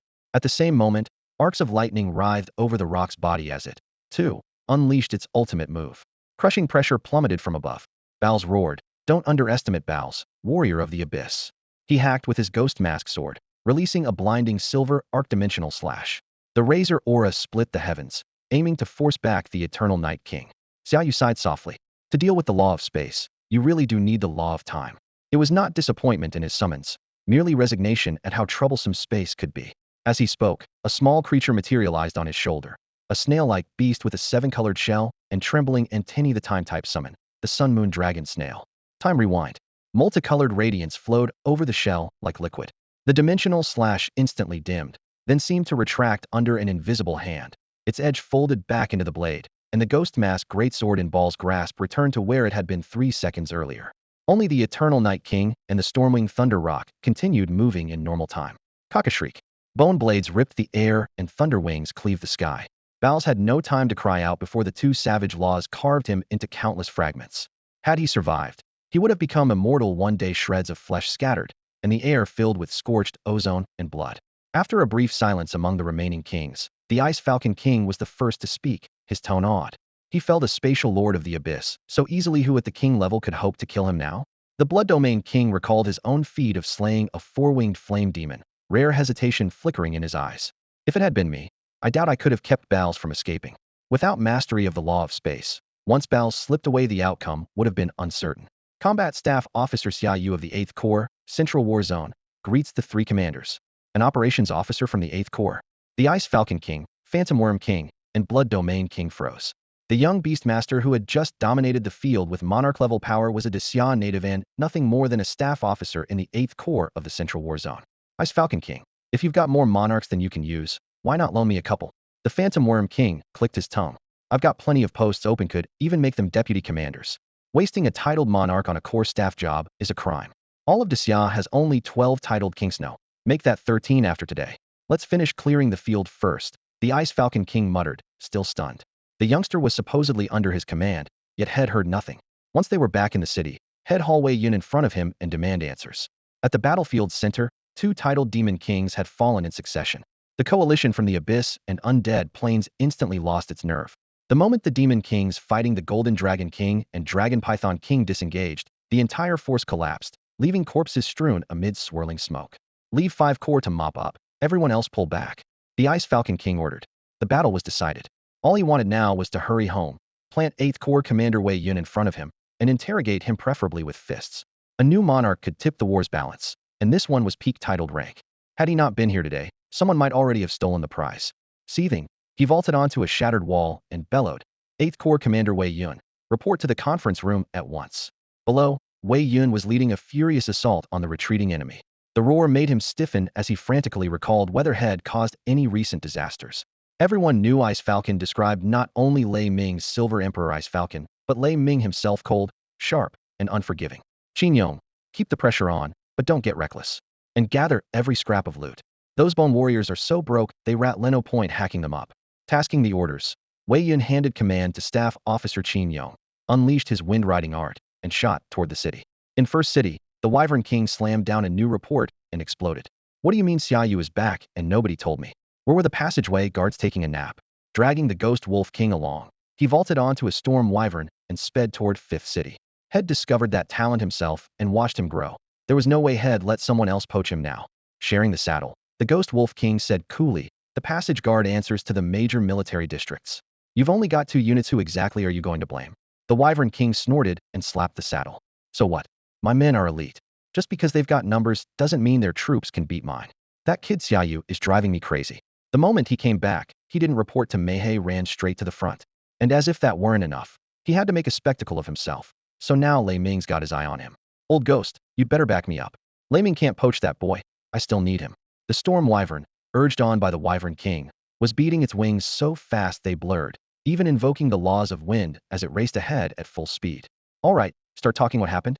Ice Falcon King's fury cooled the instant Wei Yun arrived, still reeking of blood. Despite his frosty exterior, Ice Falcon King cared about his people. Long time no see, Captain Wei. Xiaoyu, when did you get back? And why didn't you report to the Legion? Wei Yun, trying to decide what to say, looked up and found the operations officer Hood vanished years ago. It all happened so fast. ID just entered the plain battlefield. Before I could check in, I felt a huge surge of combat energy and walked right into the fight. Come on, be straight with me. What level are you now? You feel stronger than I am. Don't tell me you've stepped into the king tier. As luck would have it, when Xiaoyu joined the battle, the 8th Legion was forming the 2nd assault wave under the city gate, so they missed his display. By the time they attacked, the Abyssal Demon King Bales was already dead. This was Wei Yun's first sight of Xiaoyu in City 5. I just got lucky and found a few opportunities out there, Xiaoyu said with a shrug and a chuckle. Figures. I guess I need to get out and wander too. I've been stuck at this bottleneck for years, and now you've passed me. Wei Yun had been a seasoned powerhouse even when Xiaoyu left, already 9-star diamond. Several years later had only reached the peak of diamond, half a step from the king tier. Ahem. I called you here to file a report, not to reminisce. Ice Falcon King barked. Well, sir, you didn't tell me what to report. I've been in City 5 following orders where you pointed. I fought. I haven't done anything else, Wei Yun said with an awkward smile. Back when headquarters was far away, a Legion commander could do as he pleased, and Wei Yun could be a little reckless. Now, with over 100 commanders crammed into one city under the Marshal's direct gaze, he couldn't stir up trouble even if he wanted to. Tell me about him. Why didn't you file a timely report? If he hadn't acted today, I'd never have known there was a titled king in your legion. What's the plan? Grow in secret and break away from Central Command. Titled king. Wei Yun's mind went blank. That can't be right. When he left, Xiaoyu was barely 9-star diamond. How could anyone advance that much this fast? Across all Great Xia, only 12 Beastmasters have ever become titled kings, and he just strolls off and comes back with the title? Get out, get out. Those two bulbs on your head aren't giving off a single watt. I'm seriously reconsidering whether you're fit to remain a Legion commander. Ice Falcon King waved him toward the door. Oh, you're giving me leave? Works for me. Qin Yong's solid let him take command of the 8th Legion. He'll travel too. Maybe you'll find some fortune and come back a titled king myself. Grinning, Wei Yun snapped a crisp salute, spun on his heel, and dashed out. Ice Falcon King cursed under his breath. Ice Falcon King let out a sigh, realized he could get nothing from Wei Yun, and motioned Xiaoyu to sit down. Allow me to introduce myself. I'm Lei Ming, acting commander of the Central War Zone, Ice Falcon King said, his voice low and forceful. Although Xiaoyu was nominally attached to the Central Zone, his strength spoke for itself, so Ice Falcon King pulled a chair level with his own, showing no trace of aloofness. Sir, Xiaoyu greeted. No need for formalities, Ice Falcon King waved it off. We're both king-class combatants fighting for Great Xia. There's no hierarchy between us. I'm only filling in as commander at the request of a few seniors. His eyes sharpened. Now that the Central Zone has gained another king-class fighter, our power has surged. But with your ability, you're wasted as a mere staff officer. Hey, raise my proposal. We have 26 king-class fighters in the Central Zone. I used to command them directly, now I'd like you to lead them. What do you think? Young, formidable, brimming with potential, Lei Ming was clearly pleased with this newly emerged king-class fighter and made no effort to hide his intent to grant real authority. Xiaoyu had just opened his mouth to reply when an explosive shout crashed in from outside. Absolutely not. A burst of wind accompanied the newcomer. Wyvern King shoved the door open, his stride whipping up a faint air current. Planting himself beside Xiaoyu, he clamped a hand on the chair back. I poured my heart into training this man, and with one sentence you want him under your banner? How is that acceptable? Ice Falcon King raised an eyebrow and looked to Xiaoyu, as though requesting an answer. Senior Wyvern King really has helped me a lot, Xiaoyu thought, then spoke candidly. Senior Wyvern King has indeed given me considerable help. In fact, his Diamond-class contract beast, the Soulwood Demon originally part of Ghost Wolf King's collection, had come to him through Wyvern King's connections. But that's just providing resources. We're neither master and apprentice, nor does he instruct me daily. Ice Falcon King replied evenly, every word on point. We're all members of Great Xia. Seniors supporting juniors is only natural. Right now, he serves in my 8th Corps of the Central War Zone. I'm merely issuing a routine internal transfer. What's the problem? Wyvern King faltered, then dropped heavily into a chair, frustration written all over his face. And you call yourself commander? You really don't see what I'm aiming at? I'm not here to steal your people. He jabbed a finger at Xiaoyu. This kid's promotion to king is only a matter of time, and I was grooming him as a sledgehammer against the other planes. ID planned a surprise strike on the abyssal and undead realms. What happens? The moment he shows up, he kills bears, 18th in the Demon King rankings, and now both planes are on high alert. My entire plan's in ruins. With that, Wyvern King spread his hands and let out a long sigh. Ice Falcon King remained unmoved. And how does appointing him deputy commander of the Central Zone interfere with any of that? Your plan existed only in your own mind. The glory he earned was his doing, not mine. I'm simply eager to put talent to good use. How is that a crime? Transfer my ass. The kid's been stealing the spotlight under your command, and the sovereign-class Demon Kings will zero in on him. The Wyvern King growled, tugging his cap down. His voice rumbled like iron wheels over gravel. Besides, your front has turned into a slogging match, and I don't see a breakthrough coming anytime soon. His brow nodded, eyes narrowing to knife slits. Just hold the line. Before the news spreads, swing our attention to the orcs. A brand new titled king popping out of nowhere will blindside them. And with luck, will cripple one of their planes and ease the pressure on Great Xia. The Abyss Undead Coalition couldn't be budged for now, so the Wyvern King simply shifted his sights to the orc plane in the northern theater. With only Xueling and Qinzhan over there, can they hold? Lei Ming asked. I can shuffle Xiao Jing to your side, he offered. No need. Xueling, Qinzhan, this kid, and the two of us are enough, the Wyvern King said, slapping the table. Besides, the allied nations have to bleed too. Every time we swing the blade, Great Xia isn't the only one that should feel relief. On the planar battlefield, humanity had been forced into two camps, self-reliant Great Xia and the huddled allied nations. Because they relied on each other, humanity hadn't been torn apart by the endless hordes. If Great Xia had to stand alone, even its deep reserves wouldn't survive the current flood. Fine, but the kid's only on loan. He still belongs to my central core, Lei Ming reminded him. The Wyvern King couldn't be bothered to answer. He beckoned to Xia Yu, and with the Ghost Wolf King in tow they blasted out of City 5, bypassed City 1, and headed straight for City 3, held by the Northern Army. In front of City 3, the Orc Plain had committed only part of its forces, yet that part was still a living mountain thanks to Orc fertility. Contact the allied nations, the Wyvern King ordered in the war room, switching on the illuminated sand table. Have them strike first to draw the Orcs' attention, then send no fewer than 5 titled kings as support. Ice King Xueling and Rakshasa King Qin Zhan nodded on the spot. The plan met almost no resistance, and not solely because of the Wyvern King's rank. 5. In your dreams, Xueling snorted. If those bastards cough up 3, we should light incense. He had fought the Orcs at knife point for too long not to know the Alliance's ways. We never expected them to fight to the death, Qin Zhan shrugged. All we need are 2 hostages. As long as they show up, it's enough.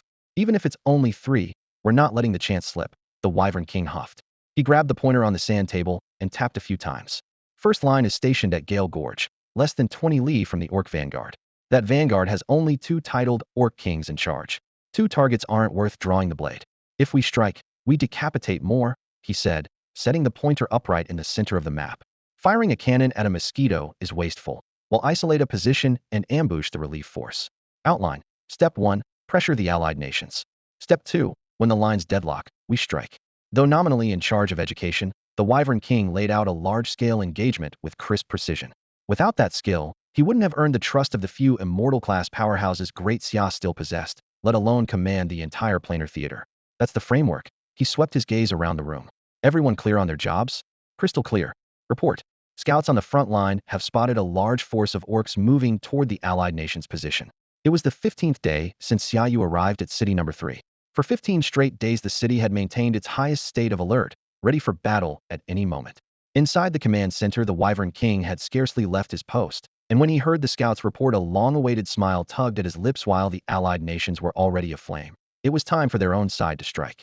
Send orders. Frost King Xueling and Rakshasa King Qin Zhan are to rally their troops at once, march to Gale Gorge, and crush the Orc Vanguard first. The Wyvern King's voice was soft, yet every word carried a razor's edge. Understood. Qin Zhan had been cooped up for half a month and was itching for action. As soon as the signal flag fell, he shot from the command center like an arrow loosed from a drawn bow. The Wyvern King added, Commander Xue, remember trap them, don't kill them. Stick to the plan. Got it. Xueling thumped his chest in reply, then hurried after Qin Zhan. Once they were gone, the Wyvern King turned to the Ghost Wolf King and Xia Yu, battle lights sparking in his eyes. Get ready. We're up next. Let's see how many fools run into us. He stretched lazily and stepped away from the sand table. Oh, and inform those 2 the allied nations sent over. Their strength doesn't impress me, but a title is a title. He snorted. The coalition had promised 5 titled kings after bargaining. At least 3 yet only 2 had arrived, and one was from St. He, a country so small he barely remembered the name. Their value was obvious. The fighting had not yet begun, and the Wyvern King was in no hurry to depart, but he knew that once the front shifted they would need to overhaul the entire plan in an instant. Meanwhile, war horns thundered through city number 3. Columns of armored soldiers formed up, metal gleaming in the sun, and poured through the gates. The churned-up dust rose into a gray dragon stretching for kilometers, carrying their battle lust toward the horizon. Outside the Gale Mountains, the Frost King and Rakshasa King arrived first. Joining the troops already stationed in Gale Gorge, they launched a sudden assault. Arrows rained down, cold wind followed, and then infantry charged with ferocious cries. The orcs in the camp were caught completely off guard. Die, weak two-legged sheep. How dare you attack the camp of orc warriors? Tear them apart. The rough bellow echoed among the tents. The speaker was Ba Koe of the Bearfolk, one of only 2 titled kings in the Orc Vanguard. He had been feasting, the meat in his hand still dripping with blood. When news of the attack reached him, he slammed the carcass to the ground, licked his fangs, and burst from the tent. Showtime. High above, Qin Zhan had been waiting. The moment Ba Koe appeared he laughed low. They said no killing, but nobody said I can't cripple him, right? Before the words had faded he drew 2 blood-red curved blades from his back and dived like a dark crimson lightning bolt. From the sky above, Xueling called a warning. Easy, or you'll wreck the plan. You know the consequences. The Ice King chose not to argue and simply offered a quiet reminder. Beast, look over here. The descending Rakshasa King bellowed, clearly furious at Ba Koe's indifference. As the chieftain of the Bearfolk renowned for brute strength, Ba Koe erupted in rage when mocked in public. His muscles swelled, His frame shot up several meters, and paws the size of barrels swept toward the Rakshasa king with a howling gale. Yet the Rakshasa king did not retreat, nor did he bother summoning a war beast. Twin blood-red scimitars spun in his hands, their arcs forming crimson afterimages that met Ba Kuei's mountain-splitting blow. Heathen. What a lunatic, Ice King Shui Ling muttered, uncertain whether fighting beside such a battle-crazed ally was a blessing or a curse. He soon had no time to watch the melee, for another king from the orc vanguard had arrived. An elderly ram-horned priest draped in furs and dangling a variety of bone relics stepped forward. This was Shan Hu, a rare orc shaman who wielded elemental power rather than brute force. Ice Wraith, cripple him, Shui Ling commanded. A summoning sigil flared beneath his feet, and the temperature plummeted. Amid swirling snowflakes, a crystal-white humanoid elemental slowly took shape. Icy Domain. Shui Ling did not call upon his famed frost war god. Instead, the Ice Wraith moved to the front line. With a flick of its finger, dozens of ice lances materialized, shrieking through the air toward the chanting Shan Hu. Damn you, Shui Ling, are you declaring full-scale war on the orcs? Shan Hu snarled. He tore a skull talisman from his belt to block the attack, retreating while layering multiple protective spells around himself. The two sides had clashed often enough to know each other's limits, which was why Shan Hu and Ba Kuei had felt safe easing off earlier. This time, however, Shui Ling and the Rakshasa king opened with killing blows, leaving no room for probing strikes. Calling this full power makes little sense. What were we doing before? Shui Ling folded his arms, eyes glittering with frost. He knew exactly how strong the ram and the bear were. If not for the wider battle, he would have sent them to meet their so-called beast god long ago. Now they could still serve a purpose. Fortunate, in a way. Caught off guard, the orc vanguard was soon encircled by the coalition forces, forced to tighten its formation under relentless pressure. Go, Shanmi. Get to the war tent, meet the beast king, and request reinforcements. Shan Hu shouted, panic flooding his voice as their lines crumbled. After taking a spear of ice to the shoulder, he hurled a diamond-drank ram warrior named Shanmi beyond the encirclement. Exactly what I was waiting for, Shui Ling murmured, watching the fleeing ram with a faint smile. Ice Wraith, unleash everything. Minister Zhang, the situation is under control as planned. Both titled king-level orcs have been badly wounded, and the messenger we released according to the plan has broken out with the two diamond-class orcs. Nothing will keep them from returning to the orc plane. The moment the fighting ended, the Ice King Shui Ling produced a thumb-sized token and reported the battle at Furywind Gorge directly to the Wyvern King.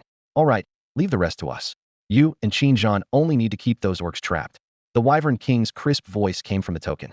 In truth, he already knew every detail of the battle in the Furywind Mountains, because he himself was lying in ambush on the mountain's outskirts with the Ghost Wolf King, Xiaoyu, and two other titled kings. Phase 1 is complete. Take your positions, the Wyvern King said, looking around. You two stay here and handle any surprises that come out of the range. The two titled kings from the multinational alliance breathed a sigh of relief. They were famous for fighting only when the odds favored them and disappearing the moment things turned grim. Their lack of allegiance to people, or even to nations, lay at the heart of that attitude. Guarding a single corner suited them perfectly. As you wish, they said, cupping their fists to the Wyvern King before huddling together. Better to face the enemy in a group than alone. The safety of numbers mattered more to them than anything. The three-man support squad spread out in a fan formation, each 20 li apart, blocking every path the orc reinforcements could take. Normally reinforcements would charge along the shortest route, but to be safe the Wyvern King widened the arc as far as possible to cover every option. He'll take the front, Xiaoyu said, claiming the direction most likely to see combat. He released the Stormfeather Eagle King and shot into the forest like a black shadow. Look at him, being so considerate, the Wyvern King chuckled, exchanging a glance with the Ghost Wolf King. They made no move to stop him. With the speed the three of them possessed, 20 li was nothing. Whoever ran into trouble could be rescued in a heartbeat. To them, Xiaoyu had just volunteered for the dirty work. Had Xiaoyu known what they were thinking, he would have laughed. Who knew that snatching kills could double as a way to earn favor? Xiaoyu hadn't taken the front out of bravado but for cold, hard profit. After advancing to king rank, the experience he needed had skyrocketed. His summoned beasts needed experience to evolve, and upgrading runes required additional evolution points. No matter how many diamond-class creatures he killed, the gains were limited. Kings were different. Beings that commanded the laws of nature existed on a higher plane, and the experience they yielded was immense. On average, 2 king kills were enough to raise one summoned beast by an entire level. That was why he was so eager. Boom, boom, boom. Leaning against an ancient tree as thick as a bowl, he was still calculating how many kings he could take down when a series of deep rumbles shook the ground like a hammer smashing an anvil, one blow after another. Within the thunder rolled several unrestrained, colossal auras, all racing straight toward him. Screech. High above the treetops, the storm-winged Eagle King let out a sharp cry, warning Xiaoyu that enemies were closing in. Look at that, quite the welcoming party. He swung down from the branch and landed in the middle of the forest path, excitement gleaming in his eyes. To him, every opponent racing toward him was nothing but walking experience points. Move. 6 orc reinforcements burst through the undergrowth. 2 harpies dove first, but were intercepted in midair by the Eagle King, while the remaining 4 king-class orcs hit the ground running. Leading the charge, the tiger-headed Tai Ching gathered his strength and swung a fan-sized palm at Xiaoyu. Humans were supposed to be fragile, and he could almost taste the blood already. Underestimating your enemy is a bad habit. Xiaoyu didn't even shift his feet. A 6-pointed summoning sigil flared before him, and a behemoth clad in crimson crystal armor roared as it intercepted the blow. Blazing light burst from between its plates. The beast didn't so much as flinch, while Tai Ching's thick palm pads charred black and began to smoke. A title-level king. Tai Ching jerked his hand back, realizing they had walked straight into a trap. Just you? He snarled, scanning the clearing. Except for Xiaoyu, no one else was visible. Hardly. Xiaoyu replied with an easy smile. With my partners, taking you down will be no trouble at all. For more summoning circles flared into being. 1. Necromancy Lord of Eternal Night. 2. Formation Array Spirit. 3. Fey Ancient Soul Sprite. 4. Time Solar Lunar Dragon Snail. Counting the storm-winged Eagle King overhead and the Magma Crystal Dragon King already on the field, Xiaoyu now commanded 6 king-class beasts. With this lineup, I can rank among the top 5 title holders in Great Xia, he thought, determined that none of his foes would leave alive. Go. All 6 beasts surged forward. Instantly, laws of multiple elements shredded the surrounding space, jagged shards whirling in chaotic currents. Beneath the ash-gray sky, the Magma Crystal Dragon King roared as lava pillars erupted and flaming meteors streaked across the battlefield. The Lord of Eternal Night grinned coldly while cracked earth spewed legions of skeletal dead that howled toward their prey. Stars glittered on the array spirit's back. Diagrams unfolded in midair, expanded, and bound several orcs in chains of light. The ancient soul sprite hovered aloft, murmured nightmares slamming into orc minds like hammers and driving the stone-splitting brutes to their knees. Perched on Xiaoyu's shoulder, the solar lunar dragon snail flashed with 7-colored light, replaying every moment of their pain. Above them, the storm-winged Eagle King cried its clear note, dispersing the last of the spatial turbulence. The piercing screech echoed, and the torn space knitted itself back together. On the ground, the 4 orc kings lay motionless, dark blood slowly soaking into the earth beneath them. The shockwaves of the battle did not escape the keen senses of Ilong Wang and Guilang Wang, but by the time they arrived, only Bao Ling was still trading blows with 2 harpies. 4 orc title-level kings lay neatly arranged on the ground, blood-soaked and lifeless, while the stench of scorched flesh and iron hung in the air. Guilang Wang's hooded face was etched with shock, and Ilong Wang's pupils tightened, yet they exchanged only a glance and asked no questions. Feng Bao Ilong, join the fight and keep those 2 harpies here, Ilong Wang commanded. The 2 harpies, already shaken by their comrade's sudden death, tried to break away, but Bao Ling hounded them relentlessly and held them inside the battle circle.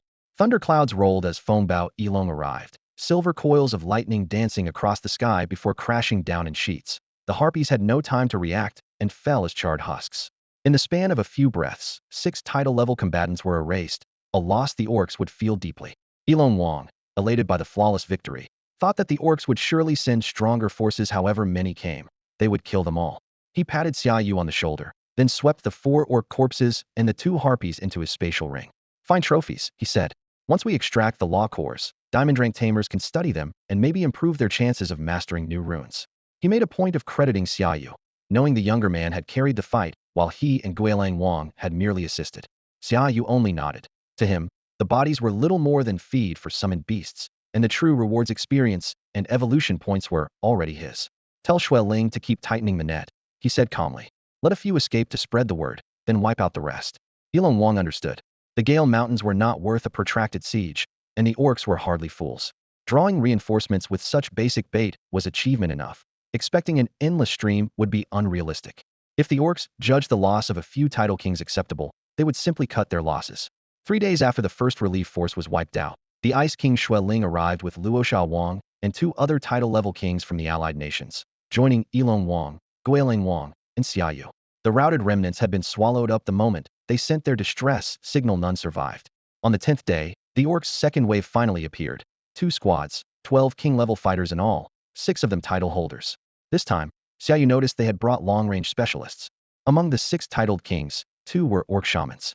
In contrast to their broad-shouldered, muscle-bound kin, the shamans looked downright scrawny, their hide robes dragged across the ground, and the wooden staffs they leaned on jingled with dangling fangs, claws, and bits of skull.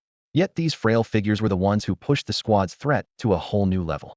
Every time a buff totem flared, the strength of the four melee orc kings doubled. They charged again and again, fearless of death, howling even as bones cracked and blood sprayed. This time, however, Xiaoyu was not alone. 5 titled kings from Xia closed in together, giving their opponents almost no room to breathe. Within minutes, all 6 enemy kings lay dead, their bodies and weapons stuffed into the Wyvern King's spatial ring. Only 5 from Xia joined the fray because, the moment the battle began, the 2 kings from the multinational alliance had dashed straight toward the shamans and brawlers, abandoning every lofty claim about their warrior spirit. A clash of 12 titled kings never before had Xia scored such an overwhelming victory on the planar battlefield. News of the triumph spread like wildfire. In all the celebrations, Xiaoyu shone brightest. He had only just ascended to the king tier, and no one matched his kill count. He was duly granted a new epithet King of Evernight. Damn those alliance bastards. Luosha King Qin Zhan slammed the table in the nearly empty conference room, cursing nonstop. They hid in the back and sent 2 pieces of trash to fight, but the moment it was over they swarmed in like rabid dogs to grab land. Unbelievable. Couldn't agree more, Blood Domain King Xiao Jing added. If they reach out again, just chop off their hands and feed them to the beasts. No point spoiling them. Who's going to defend all that extra territory, you or me? The door swung open. The Wyvern King entered first, the Ice Falcon King right behind him. The latter's voice was icy enough to smother the clamor at once. Commander Lei had a point. We earned the victory, but the larger the territory, the more people we need. Compared with the alliance, we're short-handed and under more pressure. He paused, then raised a hand. Still, we won't let them have it for free. Any land they swallow must pay us 20% of its annual output. That's the deal. The Wyvern King held up 2 fingers toward the hot-tempered kings. Elderly will chair the meeting. Behave yourselves. If you get beaten up, don't say I didn't warn you. Both firebrands fell silent at once. Xiaoyu, on the other hand, perked up. Anyone the Ice Falcon King called elder had to be an immortal-level powerhouse. As a newly minted top-tier fighter, he had never seen a true immortal before. Moments later the elder appeared, silver hair to his shoulders, coarse linen clothes, a straight-backed figure who projected no oppression at all, looking no different from an ordinary old man. Yet every titled king in the room stood respectfully, leaving no doubt about his identity. Sit, said Dragon King Li Chun, waving everyone back to their seats. His voice was gentle, yet brooked no refusal. I ran into 2 youngsters from the Angel Plane on my way here and had to dispose of them, so I'm a little late. Thank you for waiting. I hear Xia has won a splendid victory today and produced a young hero. Which one of you is he? That's all for today. Thank you so much for watching. I hope you guys enjoyed. If you wish to have another part of this recap, please give us at least 1,000 likes. Please don't forget to comment and subscribe to our channel for more content like this. Until next time.